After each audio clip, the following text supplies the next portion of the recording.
Chapter 1, Taking in the Emotionless Empress. My name is Qin Tian, the Peak Master of Hidden Sword Peak in the Kunlun Sword Sect. Today is the Disciple Recruitment Day at Kunlun Sword Sect. As a Peak Master, I have to make a token appearance at the Immortal Fate platform. Beyond Kunlun Mountain, an extraordinarily beautiful maiden named Miaoling, dressed in a flowing black dress with a tall, graceful figure, swiftly darted through the dense forest, pursued closely by several shadowy figures in black robes. The black-robed figure shouted, "And Miaoling, the sect leader is ready to name you as the Holy Maiden. Why are you fleeing?" And Miaoling responded with a cold snort, ignoring him. The demonic sect leader intended to appoint her as the Holy Maiden merely because of her unique physique, plotting to implant a demonic seed within her and reduce her to a cauldron and plaything. As the reincarnation of the Heartless Empress, how could an Miaoling not see through this scheme? In this reborn life, no one could stop her from growing stronger. She would cultivate the emotionless record to its pinnacle for vengeance, severing all worldly ties to pursue the great Tao alone. As for me, after arriving at the Immortal Fate platform, I settled into my seat and leisurely began reading a book I'd brought along. Hidden Sword Peak had only me as its master. I had no intention of recruiting disciples, nor did anyone wish to join. After all, in others' eyes I was merely a lowly spirit movement realm cultivator. My ambition was simply to be a carefree slacker. Sect Master Mo Wendian grew visibly irritated by my lax attitude.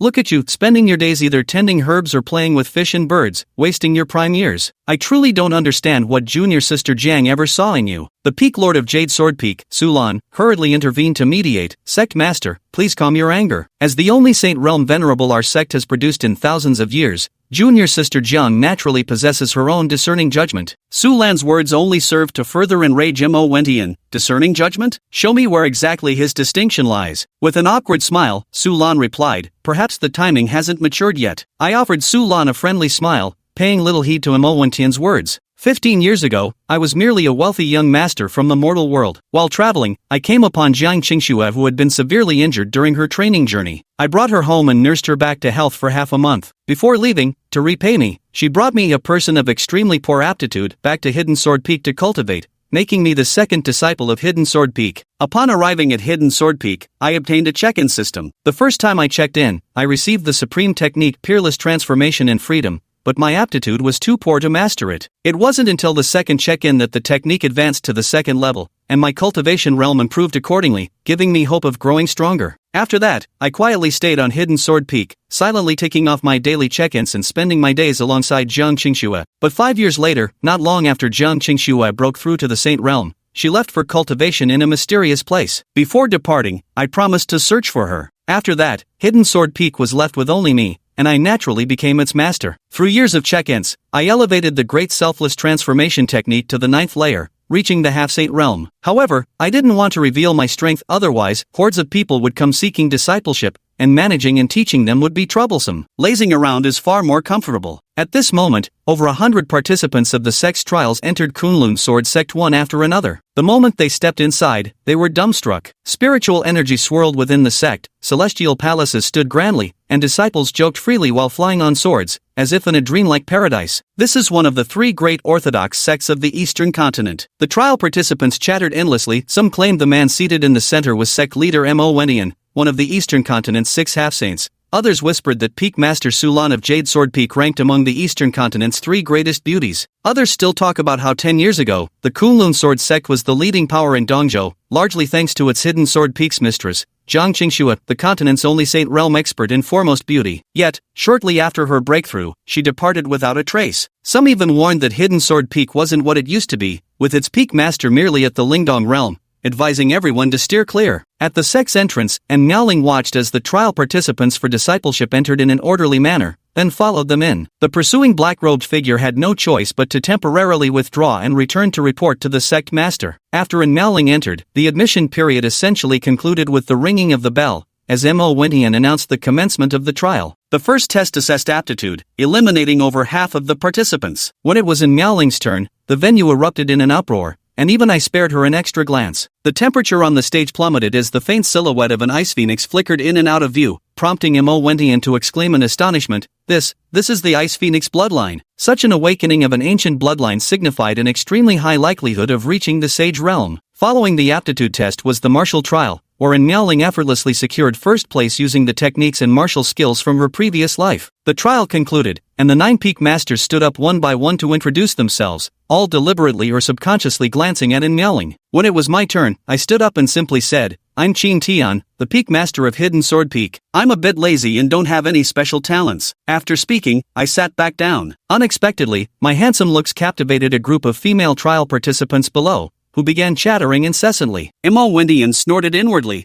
probably thinking good looks can't put food on the table. After the introductions, the peak masters began selecting disciples. Sulan chose Lin Shui, the Thunder Control Peak Master picked Zhao Tian, and peak masters from each peak stood up to make their selections, while I remained leisurely seated, reading my book. Before long, and Miaoling was the only trial participant remaining in the arena. Her expression was icy, like an immortal fairy untouched by mortal dust, her eyes radiating cold pride. All peak masters, including the sect leader, turned their gazes toward her, thinking she might well become the next Jiang Qingxue. Mo Wendian stood up and expressed his desire to take her as his final disciple, and Miaoling frowned slightly, worried that following Mo Wendian might expose her secrets. Watching in Miaoling's hesitant demeanor, I secretly rejoiced. At this moment, Mo Wendian froze in astonishment, while the other peak masters couldn't hide their delight. The peak master of Tianjin Peak spoke first. "I saw your swordsmanship was quite impressive just now. You must be a sword cultivator. When it comes to the sword Dao, my Tianjin Peak holds the top spot in the sect." The peak master of Yulei Peak wasn't about to be outdone. "Our Fenglei sword isn't bad either. If you're willing to join, I'm prepared to pass down my heaven-grade Fenglei sword to you." The peak master of Lingyao Peak quickly chimed in, "Join my Lingyao Peak, and you'll have all the spirit herbs you could ever need." After telling me to reflect on why I couldn't recruit anyone, Mo Wendian turned to Miaoling and said, "Choose whichever peak you wish to join. The sect will ensure you lack no cultivation resources." And Miaoling nodded slightly, her gaze sweeping over the several peak masters before unexpectedly settling on me. "I wish to join Hidden Sword Peak," she declared. This came as a complete shock to everyone. For a moment, you could hear a pin drop as all were dumbfounded. Mo Wendian asked, "Are you certain about this?" And Miaoling nodded earnestly. "I am." At these words, the faces of the peak masters darkened instantly. The master of thunder-wielding peak voiced his displeasure first, following him. "What can he possibly teach you when he's only at the agile realm himself?" The peak master of Heaven Sword Peak chimed in, "Indeed, young lady, having a skilled mentor in cultivation can double your progress with half the effort. Don't let Qin Tian's handsome looks deceive you." "Handsome looks?" I carefully observed in Miaoling. Her devastatingly beautiful face remained calm and aloof, showing no particular expression. I set down the book in my hands and said slowly, "Are you certain you wish to become my disciple?" And Miaoling nodded firmly, "Certain." Mo Wendian whispered to me, "Hurry up and accept her already. What are you waiting for?" I smiled helplessly and said to Miaoling, "Since you insist on becoming my disciple, you must follow my rules. Are you willing?" And Miaoling frowned slightly at these words, but in the end, she held back and said, "I'm willing." I gave her a surprised glance and continued, "I'm a very busy person, so I might not have much time to mentor you." Before Miaoling could respond, Mo Wendian hastily added, "Miss, should you ever have any questions regarding cultivation, feel free to seek me out at any time." I continued, "Sometimes I might also assign you some trivial tasks. Are you willing?" And Miaoling gave me a deep look. Though her face showed no expression, I could tell she was probably seething inside. But she held it in, thinking that once her cultivation broke through to the golden body realm in a few days, she'd see how I could still boss her around. "I accept," and Miaoling said. Some peak masters, unwilling to give up, tried again. "Young lady, reconsider. Why doom yourself like this?" "I have made up my mind." With that, she immediately performed the ceremonial bow to me as her master, disciple, and Miaoling greets master. Since it had come to this, I nodded and said, "From now on, you shall be my disciple." At this moment, the system's voice rang in my mind, "Congratulations, host, on acquiring an excellent disciple. This girl is the reincarnation of an empress. May you nurture her well." It also awarded a series of rewards. All martial skills I possessed were upgraded by 1 level, along with the Supreme Sword Technique, Heart Sword Decree, and the Supreme Grade Emperor Weapon, the Frost Glass Sword. Hearing this, my eyes lit up. This was an enormous bargain. With the multitude of martial techniques I'd studied, the benefits of this enhancement were too great to ignore. I mentally calculated that I should find some time to test my skills against the Macaque Demon Emperor, especially since I'd been eyeing his monkey wine. The Supreme Sword Technique was even more formidable, surpassing even Emperor rank skills. In high spirits, I said, "Come, disciple, follow me to the Hidden Sword Peak." And Miaoling nodded and fell into step behind me. Just before we left, Mo Wendian cautioned aloud, "Don't lead your disciple astray." The Hidden Sword Peak held many abandoned palaces, some in disrepair. The only inhabited place was the Hidden Sword Pavilion. Arriving at Hidden Sword Pavilion, I said to Miaoling, "There are many rooms here. Pick one and clean it up to settle in. Come find me after you're done." And Miaoling nodded and left, choosing a room at random. When she saw how filthy the place was, covered in dust, she presumably wrinkled her nose in disgust. After all, as a former empress, she had never done such menial work before. After cleaning the room, she came to me and asked, "Master, where can I obtain spirit herbs and medicinal pills?" Seeing her little dirt-streaked face, I couldn't help but reach out to wipe it clean. She froze in shock before stumbling back, glaring at me with frosty eyes, her heart likely roiling with stormy emotions. She's probably thinking how unexpected it is that she, a decisive and formidable peerless empress, actually had her face touched and taken advantage of. In the past, male cultivators wouldn't even dare to look at her, let alone touch her. She's probably planning to chop off the hand I used to touch her as soon as she regains her cultivation. "There was dirt on your face. I was just wiping it off. Why are you getting so worked up?" I asked, somewhat puzzled. She scoffed coldly and turned her face away. I took out the supreme emperor-grade weapon, the Frostglass sword, and said, "Since you've acknowledged me as your master, this sword shall serve as your initiation gift." And Miaoling didn't even glance at it before saying, "No need to be polite. What the master gives, you take." I directly shoved the sword into her arms. She picked up the sword, intending to toss it aside, but then paused. After probing it with her divine sense, she froze, her breath quickening, utterly astonished. After all, this was a supreme-grade emperor weapon, something beyond even the low-grade emperor weapon she'd possessed in her previous life. "Why, you're really giving this to me?" And Miaoling asked hesitantly. "Of course, but if you don't like it, never mind." I reached out to take it back the moment I finished speaking. She quickly covered the sword with her hands. "I love it. As long as you like it." I smiled gently. She frowned and asked in confusion, "Why are you so kind to me?" "What do you mean why? Didn't I just say this is a master's gift? Isn't it natural for a master to give a disciple a gift?" I replied. "Oh," and Miaoling responded with complicated emotions. My gesture must have touched her, causing ripples in her heart of detached cultivation. She seemed to recall something and asked, "How did you get an emperor's weapon?" "Picked it up," I casually replied. "Picked it up? You're treating me like a child." Her face showed disbelief. "What else could it be?" I retorted. She swallowed her words, suddenly considering the possibility, otherwise, how could a mere spirit movement realm cultivator obtain such a supreme emperor's weapon through their own means? She mused that I must not have known the sword's true value, which was why I'd given it to her so freely. For the sake of this sword, she decided to forgive me for touching her face earlier. Having understood, she immediately began the blood recognition ritual. As her blood entered the blade, the sword emitted a radiant rainbow glow that shot straight into the heavens, triggering celestial phenomena. My expression changed dramatically as I waved my hand urgently, but by then it was already too late. I was cultivating in my room at Inquiring Heaven Peak when that fellow Emperor-Tier suddenly vanished from his own chamber. At the same time, deep within the savage mountain range, those several demon emperors and a slumbering mysterious existence all simultaneously opened their eyes. The sect master of the demon sect in the western region of the eastern continent glanced towards the direction of the Kunlun sword sect,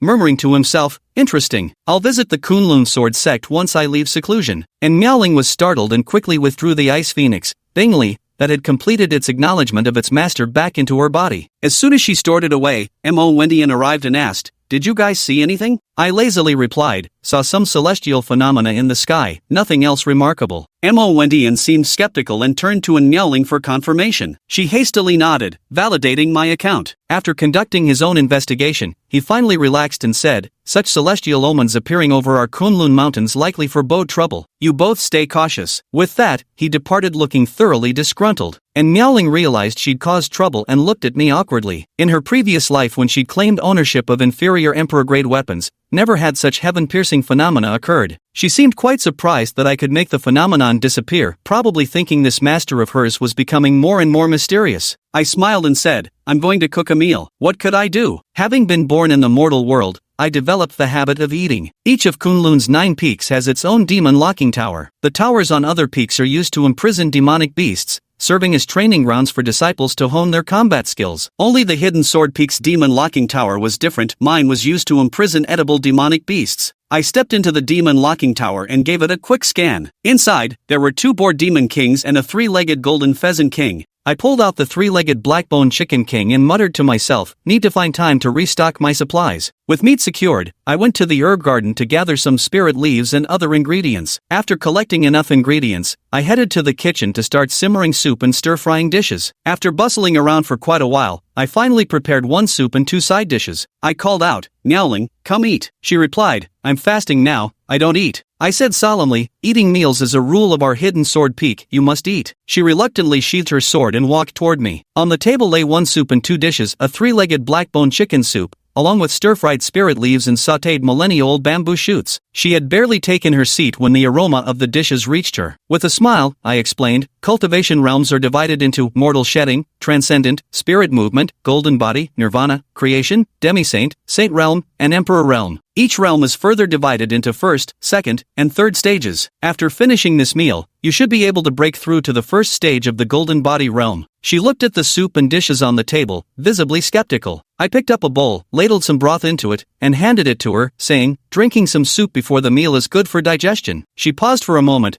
probably recalling how her mother had told her the same thing in her past life. She picked up the bowl, took a sip of the soup, and after swallowing it, she froze completely. Then she gulped down the entire bowl of soup at once and started devouring the meat. After finishing, a faint golden light began to emanate from her body, growing steadily brighter as the surrounding spiritual energy rushed into her. A while later, she smoothly broke through to the first level of the golden body realm. She asked in astonishment, "What did you just feed me?" I replied, "Nothing special, just some chicken soup stewed with a three-legged golden crow king." She was astonished and asked, "Did you catch this, or was it caught by the previous peak master Jiang Qingxue?" I told her it was Jiang Qingxue who caught it, but she seemed skeptical. To be fair, someone who frequently dines on demon king meat couldn't possibly just be at the Lingdong realm. Even an ordinary pig would reach the nirvana realm by now. She was becoming more and more convinced that I was anything but ordinary. Smiling, I said, "Everyone has their secrets. I know you have yours too." She tensed up immediately, probably fearing I'd uncover her reincarnation as the Empress. Seeing her nervous expression, I found it quite adorable. I reached out to ruffle her hair before leaving and said, "Clean up the table." Once I was farther away, I heard her mutter under her breath, taking advantage of me again. "Sooner or later, I'll chop that hand off." After leaving, I turned my gaze toward the direction of the wilderness mountains. I figured Miaoling had already broken through to the golden body realm by now, and her physical toughness should be sufficient. It was time to refine a demon emperor pill for her to help awaken her ancient ice phoenix bloodline. With that in mind, I set off toward the wilderness mountains while also restocking on some ingredients along the way. Arriving at the barbaric mountain range, I made my way deep into its heart with familiar ease. The Azure Rock Demon Emperor roared in fury, "Damned human, why have you come again? If you lay another finger on my subordinates, I'll fight you to the death." This demon emperor, whose power rivaled a human demi-saint, spoke with unbridled arrogance. I awkwardly smiled and said, "I came today to borrow 2 drops of your demon emperor's essence blood." He cursed outright. I didn't hold back either, saying, "Since you won't lend it, then I have no choice but to take it myself." I activated the peerless shapeshifting divine technique, an unparalleled secret art capable of transforming into all things, though I've only mastered it to the tier of manifesting living beings. I transformed into the phantom of a golden dragon, radiating overwhelming draconic majesty. The Azure Rock exclaimed in shock, What kind of technique is this? The aura of a dragon, I've felt this before, identical in every way. Could you truly be a golden dragon?" Ignoring him, I directly unleashed the ancestral dragon claw, and the golden dragon's phantom swatted the Azure Rock away with a single strike. All my cultivation techniques have been enhanced through sign-in rewards. After landing the first strike successfully, I pursued with another swipe of my claw, forcing the Green Rock Demon Emperor to surrender willingly and eventually hand over his essence blood. Later, I provoked fights with the Macaque Demon Emperor and the Flood Dragon Emperor to demand their essence blood, stirring up the entire Savage Beast mountain range. 2 days later, I returned to Hidden Sword Peak, and Miaoling, who was practicing her swordplay, paused and asked, "Where have you been these past 2 days?" Her tone carried dissatisfaction. I had disappeared for 2 days without even a word. Though she knew I wasn't ordinary, seeing my cultivation level was only at the Agile realm still made her somewhat worried about me. Looking at her fierce yet adorable expression, I couldn't resist patting her head again and said, "Didn't you just break through to the golden body realm? So I thought of refining a pill to help awaken your bloodline." She asked skeptically, "Really?" I replied, "Why would I lie? I'll go refine it right now." With that, I flew toward the alchemy hall with her following behind me. The alchemy hall had fallen into disrepair after lying abandoned for so long. When I pushed the door, it immediately collapsed. How embarrassing. After entering, the interior was covered in cobwebs. I used my spiritual power to retrieve the alchemy furnace from a distance, washed it by the river, and brought it back to the Hidden Sword Pavilion. After everything was prepared, I took out an alchemy compendium and started reading. And Miaoling asked, "You still need to read?" She began to doubt my alchemy skills and even said, "Should I do it instead?" In her previous life, She had learned alchemy and could craft ordinary elixirs. I closed the book with a smile and said, "First time refining pills, so I need a quick review." I started the fire, took out a few bottles, and pulled open the stoppers. A powerful aura instantly poured forth. And Miaoling stared at the essence blood in surprise, no doubt sensing how extraordinary it was. Under Miaoling's astonished gaze, I added more precious medicinal ingredients into the alchemy cauldron: 5,000-year-old snow ginseng, 5,000-year-old heart of the earth lotus, and other rare herbs. Even with her past life as an empress, she had rarely encountered medicinal herbs of these cultivation years. Watching me refine elixirs, her Tao heart wavered once more, even beginning to question whether the path of severed emotions was the right way. At that moment, the pill furnace began to tremble, revealing spectral projections of one demon emperor after another, their overwhelming aura forcing Miaoling back several steps. Her eyes widened in recognition. She instantly identified the phantom figures of the Azure Rock Demon Emperor, the Dragon Python Emperor, and the Macaque Demon Emperor. Demon Emperors were equivalent in strength to Sect Master Mo Wentian, invincible existences within the Eastern continent. Though her mind swirled with questions, likely wondering how a mere Lingdong cultivator could obtain so many Demon Emperor essences, she restrained herself, knowing this was a critical moment in my alchemy process. My hands moved like phantoms, swiftly forming hand seals as I channeled streams of spiritual energy, simultaneously controlling the runes inscribed upon the alchemy cauldron. After an hour, the cauldron ceased its trembling. With a sweeping motion of my hand, the lid flew open, releasing an intoxicating medicinal aroma as a tricolored pill soared upward. The pill had developed spiritual awareness and sought to flee, but I caught it midair with telekinetic force, and Miaoling recognized it as the Heaven-grade Supreme Demon Emperor pill, capable of cleansing marrow and refining meridians, enhancing one's aptitude in cultivation realm. For a half-saint, it would significantly aid in breaking through to the saint realm. I handed her the pill and promised to assist her in refining its medicinal power later. She accepted it with complex emotions, and I sensed that from this moment onward, she had truly acknowledged me. She still couldn't help asking me where the Demon Emperor's essence blood came from, so I casually mentioned that I'm on good terms with a few Demon Emperors and simply asked them for it. She looked utterly speechless, probably thinking to herself that she'd expose my lies sooner or later. We arrived at the main hall and sat cross-legged facing each other on meditation mats, and Miaoling swallowed the Demon Emperor's pill and began circulating her spiritual energy to refine it, awakening her bloodline. As she possessed the ancient Ice Phoenix bloodline, her body grew colder when the awakening commenced. The temperature around her dropped dramatically, frost formed on her skin, and her complexion became increasingly pale. I knew this was the process of her bloodline growing stronger, so I raised my hand to channel my spiritual energy into her body, helping her catalyze the medicinal effects. 10 minutes passed, and Miaoling's expression turned strange. The frost on her eyelashes melted away, her skin flushed crimson, and her gaze became hazy. This state interrupted her bloodline activation. I hurriedly controlled my spiritual energy to assist her, knowing the awakening would inevitably fail otherwise. She also realized something was wrong. Remembering the dragon essence blood within the Demon Emperor pill, dragons being inherently lustful creatures, she guessed encountering her Ice Phoenix bloodline might have awakened this primal characteristic. She shot me a resentful look, likely suspecting I'd done this on purpose. Before she could figure it out, her last shred of reason was swallowed whole as she threw herself at me, pressing her lips against mine. I froze, wanting to stop her but unable to, because I was in the midst of activating the ancient bloodline within her. Gazing at her dangerously beautiful face and porcelain white skin, even my heart couldn't help but stir restlessly. "You, how dare you disrespect your master? Stop touching there, your master."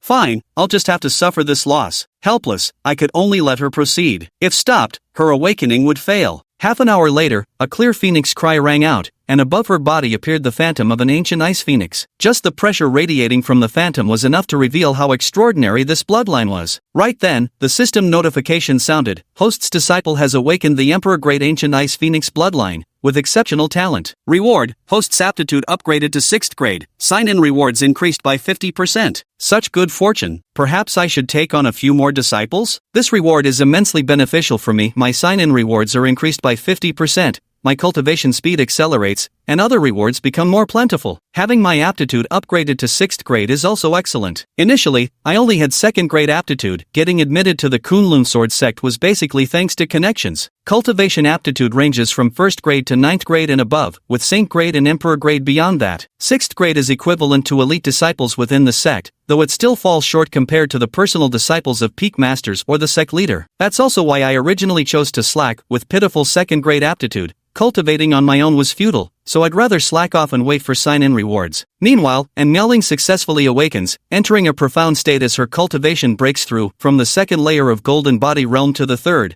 and then to the 1st layer of Nirvana Realm. Ding! Congratulations, host. Your disciple has broken through a major realm. Reward, host's aptitude upgraded to 7th grade, sign-in rewards increased by 10%. This reward makes me ecstatic. It seems that by continuing to train my disciple, I can become a peerless genius too. After her breakthrough, and Miaoling realized she was still clinging to me, she let out a scream while hastily stepping back, her little face burning red. In her previous life as an empress, she'd been pure as ice and never had intimate contact with any man. Now she's unbearably embarrassed. With a straight face and without blushing, I solemnly declared, "You're the one who initiated this." Your master here remained unmoved like the virtuous man of old. "From now on, you should be more careful. There must be proper boundaries between master and disciple." With a cold snort, she walked away without showing any joy from awakening her bloodline or breaking through her cultivation realm. The moment she stepped outside, she ran into Emperor-Tier, who had rushed over after sensing the celestial phenomenon and hearing the phoenix's cry. Excited, he asked in Miaoling if she had awakened the ancient ice phoenix bloodline. When she nodded in confirmation, Emperor-Tier's face lit up with joy, declaring this as the potential to reach Saint Realm Kunlun was about to produce its second saint. Elders from the other peaks soon arrived as well, all proclaiming that heaven blessed Kunlun,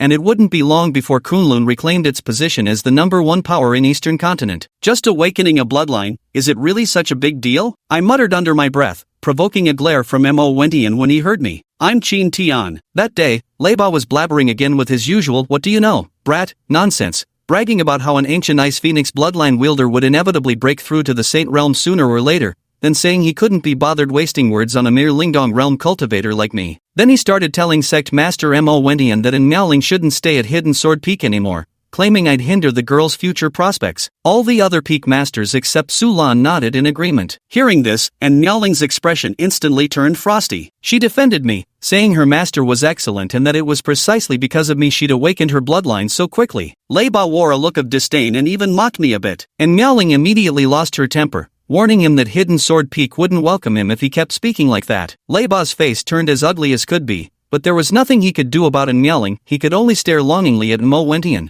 Emperor-Tier had a headache too, probably thinking, how did this girl get so infatuated with me? Could it really just be my good looks?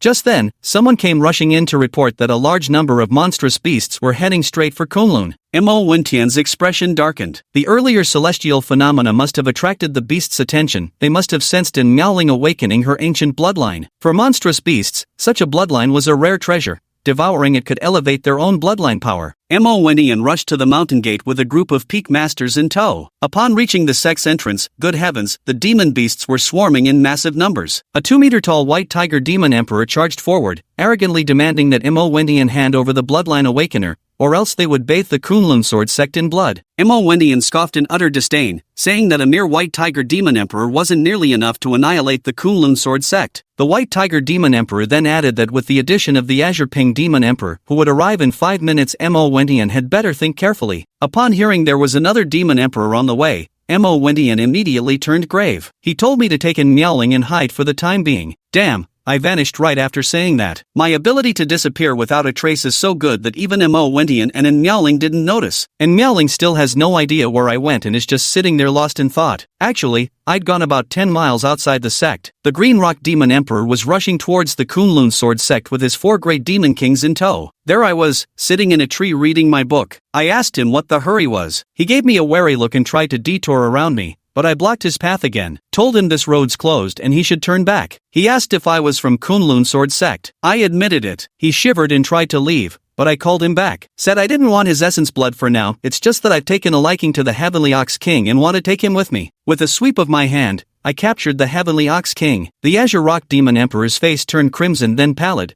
but in the end he could only retreat with his 3 remaining demon kings. I brought the Heavenly Ox King back to Hidden Sword Peak, muttering how long it had been since I'd eaten beef, scaring the poor ox demon to tears. Back at Hidden Sword Peak, I slaughtered the ox and carved out a leg for cooking. When Miaoling returned and caught the aroma, she asked what delicacy I was preparing. Beef stew, I said, claiming I'd gotten it from a friend. And Miaoling immediately connected the dots with the Azure Rock Demon Emperor's absence. She probably saw through my act but chose not to expose me. After the meal, as I was about to retreat to my room to lie down, and Miaoling held me back. She insisted that from now on, I must accompany her in cultivation practice and declared she didn't want to hear Leiba and the others criticizing me anymore. It embarrassed her. Actually, I know she just wants to figure out my true strength through cultivation. I don't want to cultivate, said I'm powerful enough even without cultivation, and no one in the sect can beat me. She asked if I was a half-saint. I brushed her off with just a word before heading back inside. Back in my room, I took out the Supreme Swordsmanship Manual Heartsword Arts and began studying it. Within a month, I had mastered the 7th level and even comprehended the essence of sword intent. Actually, I cheated. I used the art of transformational freedom to disguise myself as the master of Heavenly Sword Peak. Since they inherently possess sword intent, I naturally learned it quickly. I know my aptitude isn't great, but in Miaoling just reached the first level of Nirvana realm. There's plenty of room for improvement once she continues breaking through. In the courtyard, and Miaoling was practicing her cultivation with an indifferent expression. These days she's been wholeheartedly devoted to cultivating the path of severed emotions, communicating less and becoming colder again. I walked over and asked what technique she was practicing. She said it was the Emperor Grade Cultivation Manual, Records of Supreme Detachment, and offered to teach it to me. I told her to read it aloud for me. After just a few sentences, I stopped her and said, "What kind of garbage technique is this? Forsaking emotions and severing all feelings? What's the point of cultivating immortality if you live like that?" And Miaoling froze on the spot. My words must have struck at the very foundation of her Dao heart. I told her I had the Heartsword Sutra, which was probably better than her transcendent emotion-severing scripture, and handed the manual to her. Chapter 6, A Technique Beyond the Emperor Realm. And Miaoling took the Heartsword Manual and began to read. At first glance, she was utterly captivated. Gradually,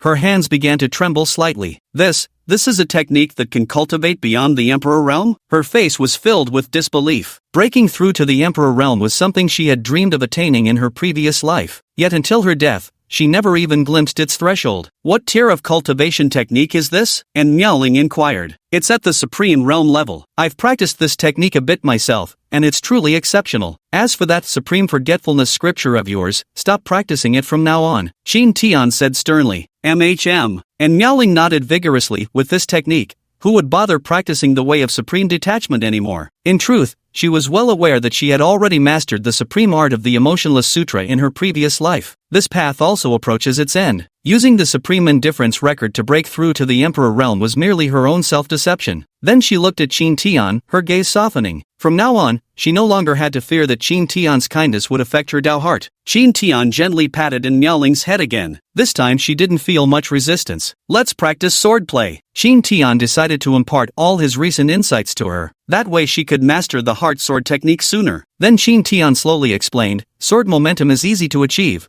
but sword intent is difficult to cultivate. Sword momentum is merely external, imitating the momentum of nature and embodying it in the sword. Sword intent, however, is born from confronting one's true self, a blade tempered through enlightenment and self-realization. And Miaoling was currently still at the level of sword momentum. Just as Qin Tian was imparting swordsmanship, Yan Qingxi, the personal disciple of Mo Wendian, arrived. Originally, Mo Wendian had intended to deliver cultivation resources to Miaoling himself, but upon learning of it, Yan Qingxi took over the task. Because it had been a long time since she had last seen her handsome junior martial uncle. Upon arriving at Hidden Sword Peak, she saw Qin Tian teaching sword techniques and chose not to disturb him, instead listening curiously from the sidelines. At first, she was somewhat dismissive, but as she listened further, she was stunned. Because Qin Tian's exposition on sword Dao had already moved her deeply. She could feel the bottleneck in her sword momentum beginning to loosen, and Miaoling also gained some enlightenment, and the seed of sword intent began to sprout. Qin Tian, seeing this, continued, sword intent is an extension of the sword's origin, an origin that belongs solely to the sword. It embodies the nobility of the sword, its cold pride, its sharpness, and its true essence. Boom! And Miaoling was suddenly enlightened. She had grasped it. Qin Tian nodded in satisfaction. His month-long efforts had not been in vain. After comprehending the sword intent,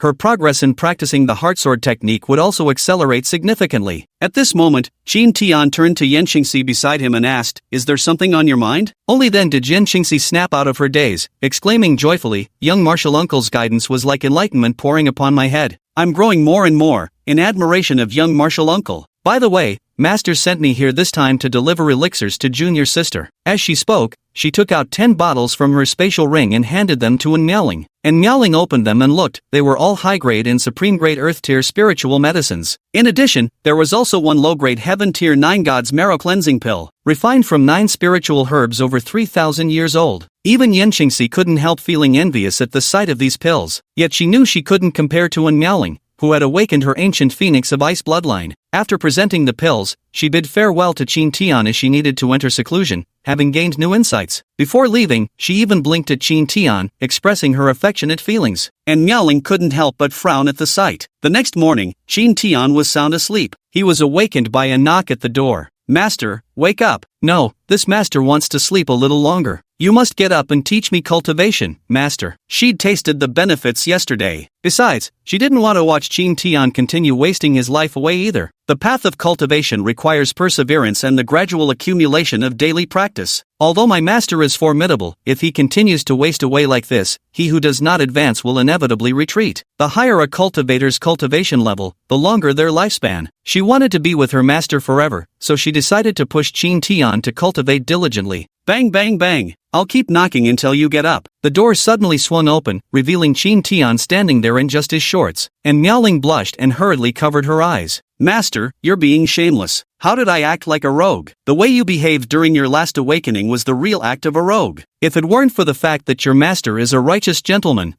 Hearing Qin Tian bring up that incident again, she blushed with embarrassment. "Were you doing that on purpose last time?" And Miaoling asked through gritted teeth. "How could your master have done it on purpose?" "That elixir contained flood dragon blood. When flood dragon blood encounters my bloodline, it causes certain reactions. Don't tell me you didn't know?" And Miaoling said, "Well, perhaps your master was just being careless. All right, I'll go cultivate with you." After saying that, she followed in Miaoling into the courtyard to cultivate. His great method of self-liberation through transformation is currently at the stage of transforming all living beings. But what he longed for even more was to transcend the ages. Transforming eternity is an imperial technique capable of influencing time, space, and causality. When cultivated to its peak, it allows one to traverse through time and wield causality as a weapon against foes. It can inflict foes with relentless misfortune, even driving them to chi deviation. So long as you have not transcended the imperial realm, you remain bound within the web of causality. But for now, he couldn't utilize it, though he believed that with the system by his side, he would surely attain the realm of transforming eternity one day. Time flew like a shuttle. In the blink of an eye, 10 years had passed. Check in. Ding. You have accumulated 6 years worth of check-in credits. Would you like to claim your reward now? Accept. Sign-in reward. The self-liberating great method has ascended to the 11th level,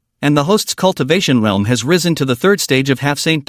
Sign-in reward. Void token recommended for use on your disciple. In moments of crisis, the laws of space and time may summon your spiritual avatar to assist. Check-in reward. Primordial undying body, 1st layer. Upon receiving the reward, Qin Tian felt an overwhelming surge of energy flooding his body, accompanied by an ever-deepening comprehension of the Tao. 6 years ago, through a check-in, he had ascended to the 2nd level of the half-saint realm. This time, it was the 3rd level. With the next breakthrough, he would step into the saint realm. The space-time token is quite a good reward too, even though Miaoling has already reached the 3rd level of Nirvana realm. But if she were to leave the sect, there would still be many powerful beings who could pose a threat to her. However, with this space-time token, things would be different. When faced with an unbeatable foe, she could summon Qin Tian's spirit form for assistance. There is also the eternal indestructible body, a supreme-grade body refinement technique. Normally, reaching the 1st level requires 10 5,000-year-old spirit herbs. In addition, one must endure some painful trials to master it. For example, tempering the body through extreme methods like heavenly tribulation lightning, infine winds, or purgatory flames, followed by restoring and nourishing it with spirit herbs. This cultivation process not only consumes vast amounts of resources but also requires enduring endless agony. So it was quite fortunate that he succeeded directly. Now, he even has the means to contend with Saint Realm experts. In high spirits after his breakthrough, Qin Tian went to the Demon Lock Tower to fetch some ingredients for cooking. By the time he finished cooking, a full moon hung high in the sky. Chapter 7, The Pilgrimage to Panglai. Qin Tian arrived at Miaoling's room and pushed the door open directly. "Miaoling,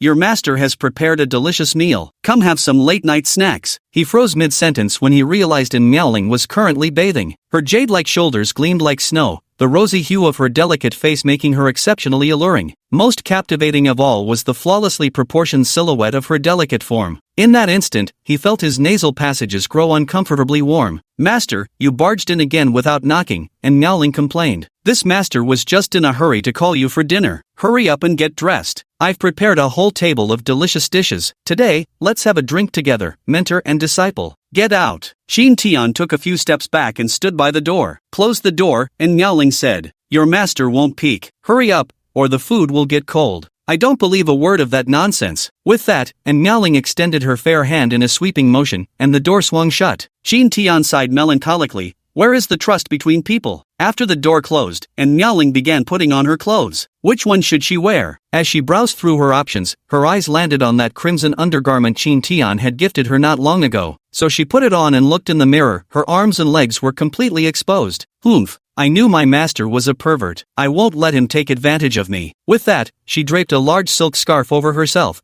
covering her shoulders and half of her thighs. After putting on her clothes, she walked to the dining room, and the aroma of the dishes immediately whetted her appetite. Qin Tian didn't cook every day. It depended entirely on his mood or if she specifically requested it. Otherwise, sometimes he would only cook one meal in an entire month. Since it had been a while since she last ate his cooking, she was feeling particularly eager for it. After Miaoling had taken a few bites, Qin Tian took out a jug of monkey brew and filled 2 cups to the brim. That thing was hidden too well by the monkey demonic emperor. It took me a lot of effort to find just this one jug. And Miaoling chuckled lightly and said, that demonic emperor was truly unlucky to have crossed paths with you. To make this monkey brew, besides requiring spirit fruits older than 5,000 years, it also takes the monkey clan a full decade of brewing. I didn't fetch this for myself, but to help you break through your bottlenecks sooner. Hearing Qin Tian's words, and Miaoling felt a slight warmth in her heart, so she raised her glass, clinked it against Qin Tian's, and downed the drink in one go. After drinking, an immense surge of pure spiritual energy diffused through her body while simultaneously tempering her physical form. Before long, her aura grew even more potent. Qin Tian also raised his wine cup for a sip and remarked, drinking like this lacks soul, you must savor it slowly. Savor it? Don't you want me to get drunk? As she spoke, and Miaoling inadvertently let the silk shawl covering her shoulders slip down slightly. Her fair skin and alluring collarbone were revealed. Qin Tian's eyes were fixed intently. You're absolutely right, disciple. This wine should be drunk cup by cup in one go. With that, Qin Tian also downed his cup in one swallow. And Miaoling adjusted her silk scarf, stood up and said, you enjoy it by yourself. I'm going to sleep. Having said that,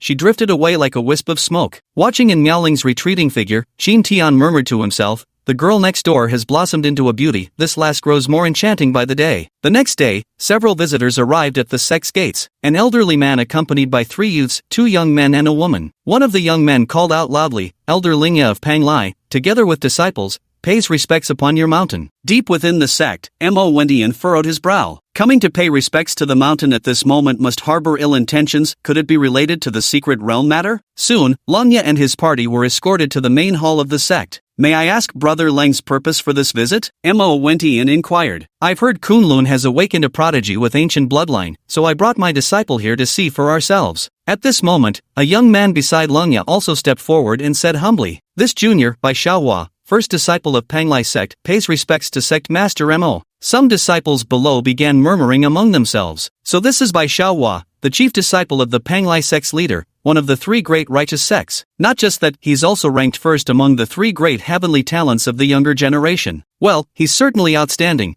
but his looks still fall slightly short of junior martial uncles. Mo Wendian nodded in approval, saying, he truly is a rare talent. However, that girl in Miaoling is currently in secluded cultivation, so she's not available to meet anyone. Mo Wendian directly dashed their hopes. After all, this involved the bloodline of an ancient frost phoenix, which couldn't afford any mishaps. Lanya and Bai Xiaohua's expressions immediately darkened upon hearing this. They had originally planned to propose marriage to Miaoling upon meeting her. Now I can't even see anyone. Sect leader Mo, this junior Bai Xiaohua wishes to spar with Kunlun's younger generation. Might this be convenient? As these words were spoken, the great hall erupted in commotion. Holy shit! This guy's here to pick a fight. Yes, this is troublesome. It seems there's no one among our sect's younger generation more capable than him. Mo Wendian's expression remained unchanged, but inwardly he had already started cursing. This was clearly coming here to bully people. But now, I've been put on the spot, under everyone's watchful gaze. Refusing now would be far too embarrassing, so he had no choice but to agree. Young practitioners exchanging pointers can mutually benefit from the experience, he said before sending a voice transmission to his disciple Yan Xingxi. Yan Xingxi recently had some enlightenment and might have a chance to defeat Bai Xiaohua. Far away at Hidden Sword Peak, Qin Tian seemed to sense something and glanced toward the direction of the sect's main hall. What's wrong, master? Noticing the change in Qin Tian's expression, and Miaoling asked. A half-step Saint expert has brought people into the sect, something shady must be afoot. Oh. And Miaoling responded indifferently, showing little interest as she continued practicing her swordplay. In the grand hall, Bai Xiaohua stepped to the center and said, which senior brother would be willing to give me some guidance? If you win, I'll reward you with 1 top-grade Earth-tier elixir.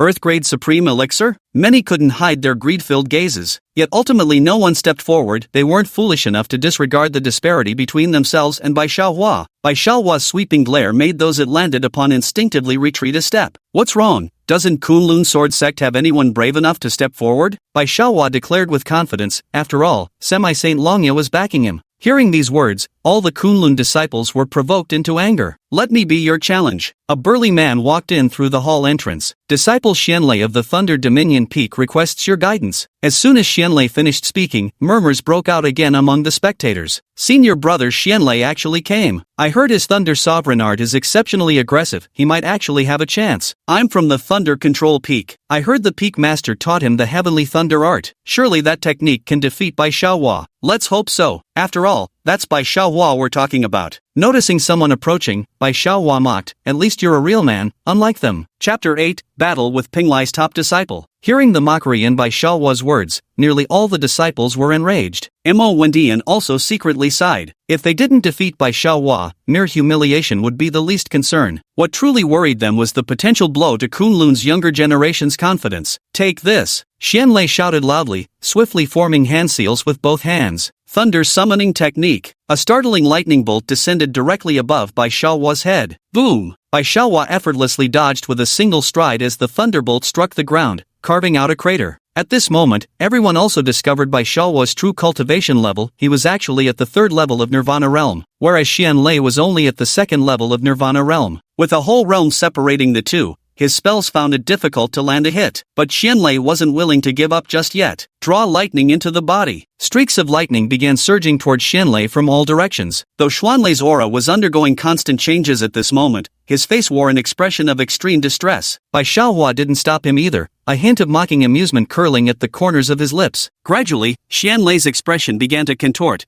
as if enduring tremendous pain. Xianer, that's enough. If you keep absorbing, your body won't be able to take it. Peak Master Lei Ba urgently warned. Xianlei paid no heed, gritted his teeth and persisted, continuing to absorb. 3 breaths later, his cultivation realm was finally forcibly elevated to the 3rd level of Nirvana Realm. But this was only temporary. After the lightning dissipated, his cultivation realm would regress to the 1st level of Nirvana. This was the aftermath of the secret technique that drew lightning into his body. Since you've recovered, it's my turn to attack. With those words, a sword materialized in his hand, emanating an extreme sword momentum from his body. Heaven-ranked mid-grade martial skill, one sword determines mountains and rivers. Whoosh! A sword beam shot forth with immense power. Boom! Although Lei Xian resisted with all his might, he was still sent flying by the slash. He crashed into the wall behind him, then slowly fell to the ground, spitting out a mouthful of blood. The crowd erupted in chaos. No one expected Bai Xiaohua to have mastered a mid-tier heaven-grade martial skill. On the ground, the lightning energy within Lei Xian was rapidly dissipating, and his cultivation realm became unstable. Nirvana Realm 2nd layer. Nirvana Realm 1st layer. Due to the severity of his injuries,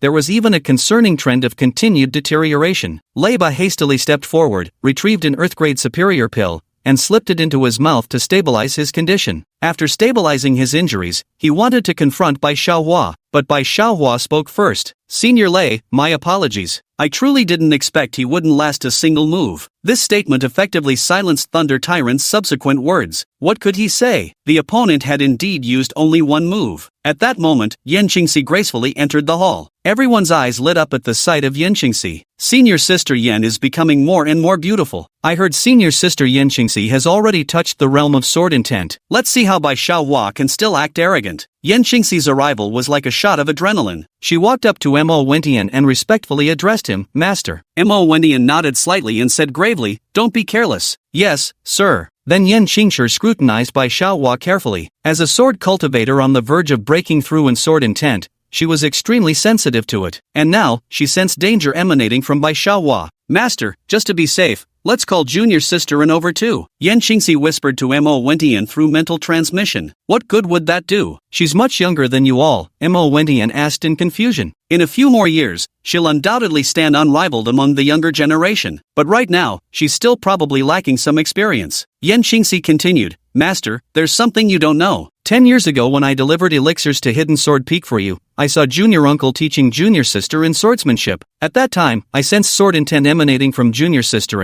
and it was this experience that gave me enlightenment, allowing me to glimpse the threshold of sword intent. Given another year of contemplation, I'm confident I'll fully comprehend sword intent. Mo Wentian's usually impassive face finally showed a trace of shock. Qin Tian teaches sword Dao, and in Miaoling comprehends sword intent. Are you certain? Absolutely. Yan Xingxi replied with solemn seriousness through a voice transmission. No wonder I always felt that boy was peculiar, turns out he was deliberately hiding his talents. With this in mind, he began sending a mental message to Qin Tian. After comprehending the sword intent, even someone at the Nirvana realm could fight against an expert of the creation realm. Upon receiving the message, Qin Tian immediately called in Miaoling to accompany him to the sect's main hall. After all, he still needed to uphold the sect's reputation. In the grand hall, after speaking, Yan Xingxi stepped forward to prepare for the competition with Bai Xiaohua. Bai Xiaohua wasn't in a hurry to begin. Instead, he opened his mouth and said, "So you're the senior sister of Kunlun, huh? Since even you're stepping up, why don't we make a bet? The carefree secret realm is about to open. Our 3 sects each have 3 spots, why don't we wager one of them? If anyone from your Kunlun sect can defeat me, I'll give you my spot, but if you lose, you forfeit 1 spot to me." Yan Xingxi turned her gaze towards Mo Wentian, seeking an answer. Mo Wentian nodded in agreement. Bai Xiaohua's words also confirmed his previous conjecture. They must indeed be here for the slots to enter the Xiaoyao secret realm. After obtaining Mo Wentian's agreement, Yan Xingxi said, "I agree. If I lose, my spot goes to you, and vice versa." Just as they were about to begin their fight, Qin Tian arrived with Miaoling. Upon seeing her junior martial uncle arrive, Yan Xingxi immediately revealed a love-struck expression. The other female disciples also found it hard to look away. Meanwhile, Bai Xiaohua was utterly captivated by Miaoling's beauty. Having grown up seeing countless beauties, he'd never encountered one with such extraordinary grace. He was certain it was love at first sight. At the same time, he secretly resolved to confess his feelings to Miaoling if he won the duel. Noticing Bai Xiaohua's greedy gaze, Qin Tian felt somewhat displeased. "What are you standing there dumbfounded for? Hurry up and start the fight if we're going to." Bai Xiaohua frowned slightly and turned his gaze toward Qin Tian. He gave him a once-over. "Young man, at the spirit movement realm? This kind of trash dares to lecture me? If we were outside, he'd have been crushed with a single slap long ago." Bai Xiaohua suppressed his rage with difficulty. "Who are you? Where are your manners? You're the one without manners," and Miaoling and Yan Xingxi said in unison. "This is my master. This is my junior martial uncle." Both women stepped forward simultaneously to defend Qin Tian. Bai Xiaohua froze momentarily before recalling the rumors he'd heard before. "There's a good-for-nothing junior martial uncle at Kunlun. Seems this is the very man before us. The way these 2 girls are defending their junior uncle must mean they've been bewitched by his good looks. I must save them. I'll make them understand that in a cultivator's world, strength is what truly matters." With this thought, he challenged Yan Xingxi once again. Yan Xingxi also wanted to show off in front of her junior uncle, so she prepared to go all out. "To the side," Qin Tian said to Miaoling. "Later, beat him up hard." Both were sword practitioners. When they fully unleashed their sword techniques,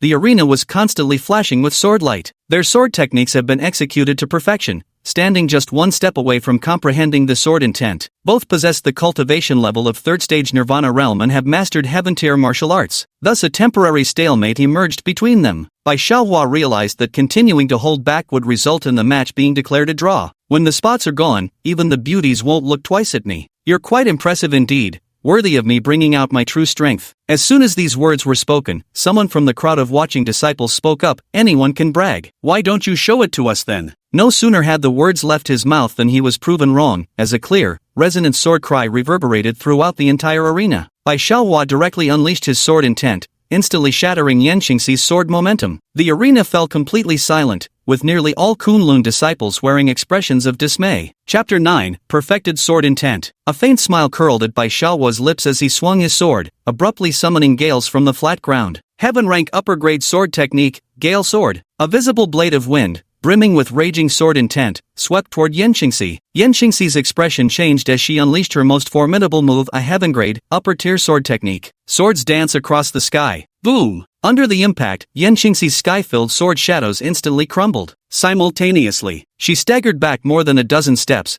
a trickle of blood seeping from the corner of her mouth. "Is this the power of sword intent? How can we possibly contend against this?" exclaimed the watching disciples in amazement. Mo Wentian knew there was no point in letting Yan Xingxi continue the fight. "Xingxi, admit defeat," Mo Wentian urged. "No, I want to try once more." Yan Xingxi's stubbornness left Mo Wentian momentarily stunned. Finally, he followed Yan Xingxi's gaze toward Qin Tian. Truly a calamitous beauty, what ill-fated karma. Hurry and admit defeat, don't you even listen to your master's words anymore? Mo Wentian continued urging. He knew that if this continued, Yan Qingxi would undoubtedly suffer severe injuries. Yan Qingxi remained unmoved. Bai Xiaohua sneered and swung his sword once more. Yan Qingxi was forced back again, still so stubborn. Since it's come to this, don't blame me for crushing this flower with ruthless hands. With those words, he wielded his sword intent once more. Gale sword. Another wind blade imbued with sword intent came slashing towards her. Boom! She was sent flying backwards, a sword wound left upon her arm. Qin Tian couldn't stand watching any longer and leaped up to catch Yan Qingxi. The two descended slowly together. Wow, so cool. If I got hurt, would junior uncle catch me too? A female disciple nearby exclaimed enviously. At this moment, the flushed Yan Qingshi in Qin Tian's arms blushed deeply. Qin Tian took out a top-grade earth-rank elixir and slipped it into her mouth, immediately stabilizing her injuries. The wounds also began to slowly heal. Brat,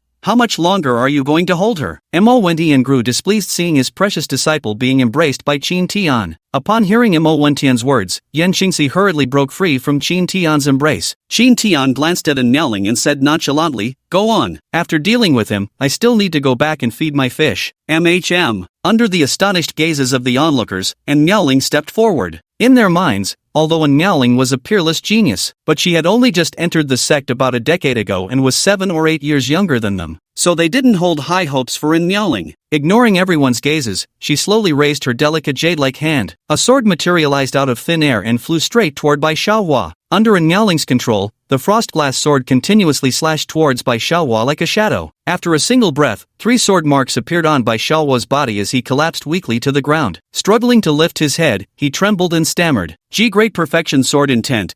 How is this possible? As these words were spoken, all eyes focused on Niaoling. Let's go, master. Qin Tian nodded and departed with Niaoling. Ha ha ha, Mo Wentian burst into laughter. It seems among the younger generation, our sex in Niaoling stands peerless above all others. Lanya gazed at Niaoling's departing figure, a faint sinister smile flashing across his face. Then he helped Bai Xiaohua up and began treating his injuries. After Bai Xiaohua's injuries improved, Lanya took out a token and tossed it to Mo Wentian. This slot is yours now. With that, he led his people away. Back at Hidden Sword Peak, Niaoling teased with a smile, "How did it feel hugging senior sister Yin?" "Not as good as holding you." After feeding the fish, Qin Tian prepared to cook a meal. He sent Niaoling to the herb garden to pick some spirit melons and earthy bamboo shoots. While she was at it, she was to replenish the energy of the spirit formation in the field. After a while, Niaoling returned with the ingredients, but trailing behind her was Mo Wentian. Mo Wentian couldn't help but say as soon as he arrived, "Always wasting time on these useless things. And you even made her do chores for you? She's the hope of our Kunlun sect." Before Qin Tian could respond, Niaoling's brow furrowed. "I want to. Besides, master's cooking is really delicious." And Niaoling once again sprang to Qin Tian's defense, leaving Mo Wentian completely at a loss. He then produced a token and handed it to Niaoling, saying, "The carefree secret realm will open in 3 days, filled with countless opportunities, such as spiritual herbs, treasures, and so on. It was opened through great effort by our 3 sects. There are 2 restrictions. First, only those below the Nirvana realm can enter. If someone beyond the Nirvana realm attempts to enter, the entrance will automatically close. Second, the passage we've opened can only accommodate 9 people. So, I hope you can make the trip when the time comes." And Niaoling took the token and looked at Qin Tian. Qin Tian nodded. "You haven't left the sect for many years. If you wish to go out for a walk,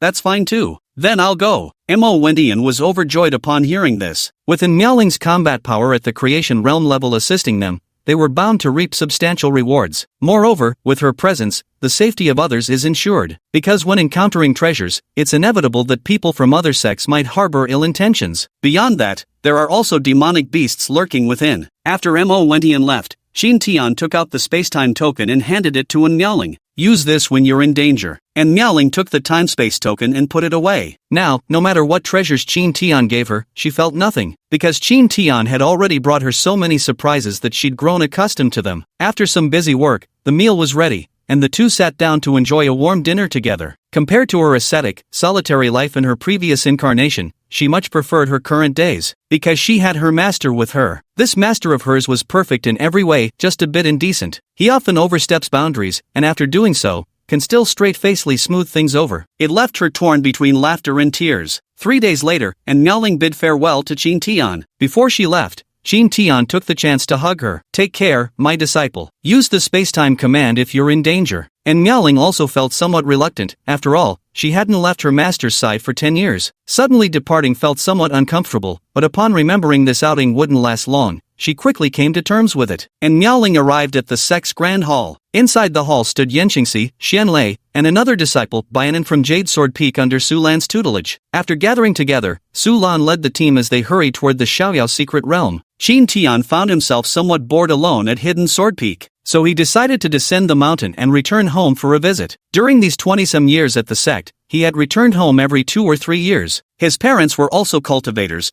though their cultivation levels weren't particularly high. Leaving the sect, he headed southwards. He arrived at Chongming City, the capital of Chongming Kingdom. His family resided in a large mansion located in the northern part of the city. When he arrived at his Qin manor, he found himself unable to enter. Upon closer inspection, he realized someone had set up an array formation. After struggling for a while, he finally broke through the formation and entered. Once inside, he discovered the place was completely deserted, instantly filling him with unease. After searching around, he finally found a letter in his father's study. The gist of the letter was, "Your mother and I have gone traveling, don't worry about us." They also left him a small figurine that looked exactly like his father. Qin Tian pocketed the figurine and walked out. After coming out, he fell into deep thought. This formation array, it seems like something only a saint-level expert could set up. Why would it appear in my home? Looks like I'll have to wait until I see my parents again to ask them. After leaving the house, he wandered aimlessly everywhere. Before he knew it, he had wandered into the city, where a martial arts examination was being held. Cultivators could not only join sects for training but also serve the government or the imperial family. However, comparatively speaking, high-tier combatants like those from the Kunlun sword sect were stronger. After all, their heritage was ancient and profound. Chapter 10 Princess Chongming. The venue for the military examination was called the Golden Martial Platform, an exceptionally large arena. A considerable crowd had gathered around to watch. Spectators included ordinary cultivators as well as nobles seated in the viewing stands. The only one who caught Qin Tian's attention was a woman veiled in white sitting in the center of the viewing platform. This woman had reached the Nirvana realm, possessing extraordinary grace. Dressed in a white gown that accentuated her curvaceous figure, she was an uncommon beauty. Having rarely indulged in such lively gatherings, he decided to observe for a while. Thus, he retrieved a set of table and chairs from his storage ring, settling down in an open space to watch. Not long after, Qin Tian was noticed by some of the women in the crowd. "Who is that man? He's so handsome. Yes, I wonder if he already has someone in his heart." Even the woman in the middle of the stands, Ming Yilian, couldn't help but glance at Qin Tian a few more times. As the respected Grand Princess of Chongming, she had seen countless handsome men, but someone this handsome, it was truly her first encounter. None of this mattered to Qin Tian, who simply brewed himself a cup of tea. The fragrance of tea instantly filled the air. This is enlightenment tea? Exactly, this is enlightenment tea. Enlightenment tea is as precious as earth-grade spirit medicine. This young man is quite extraordinary. A group of onlooking cultivators began discussing Qin Tian amongst themselves. Qin Tian picked up his teacup, took a sip,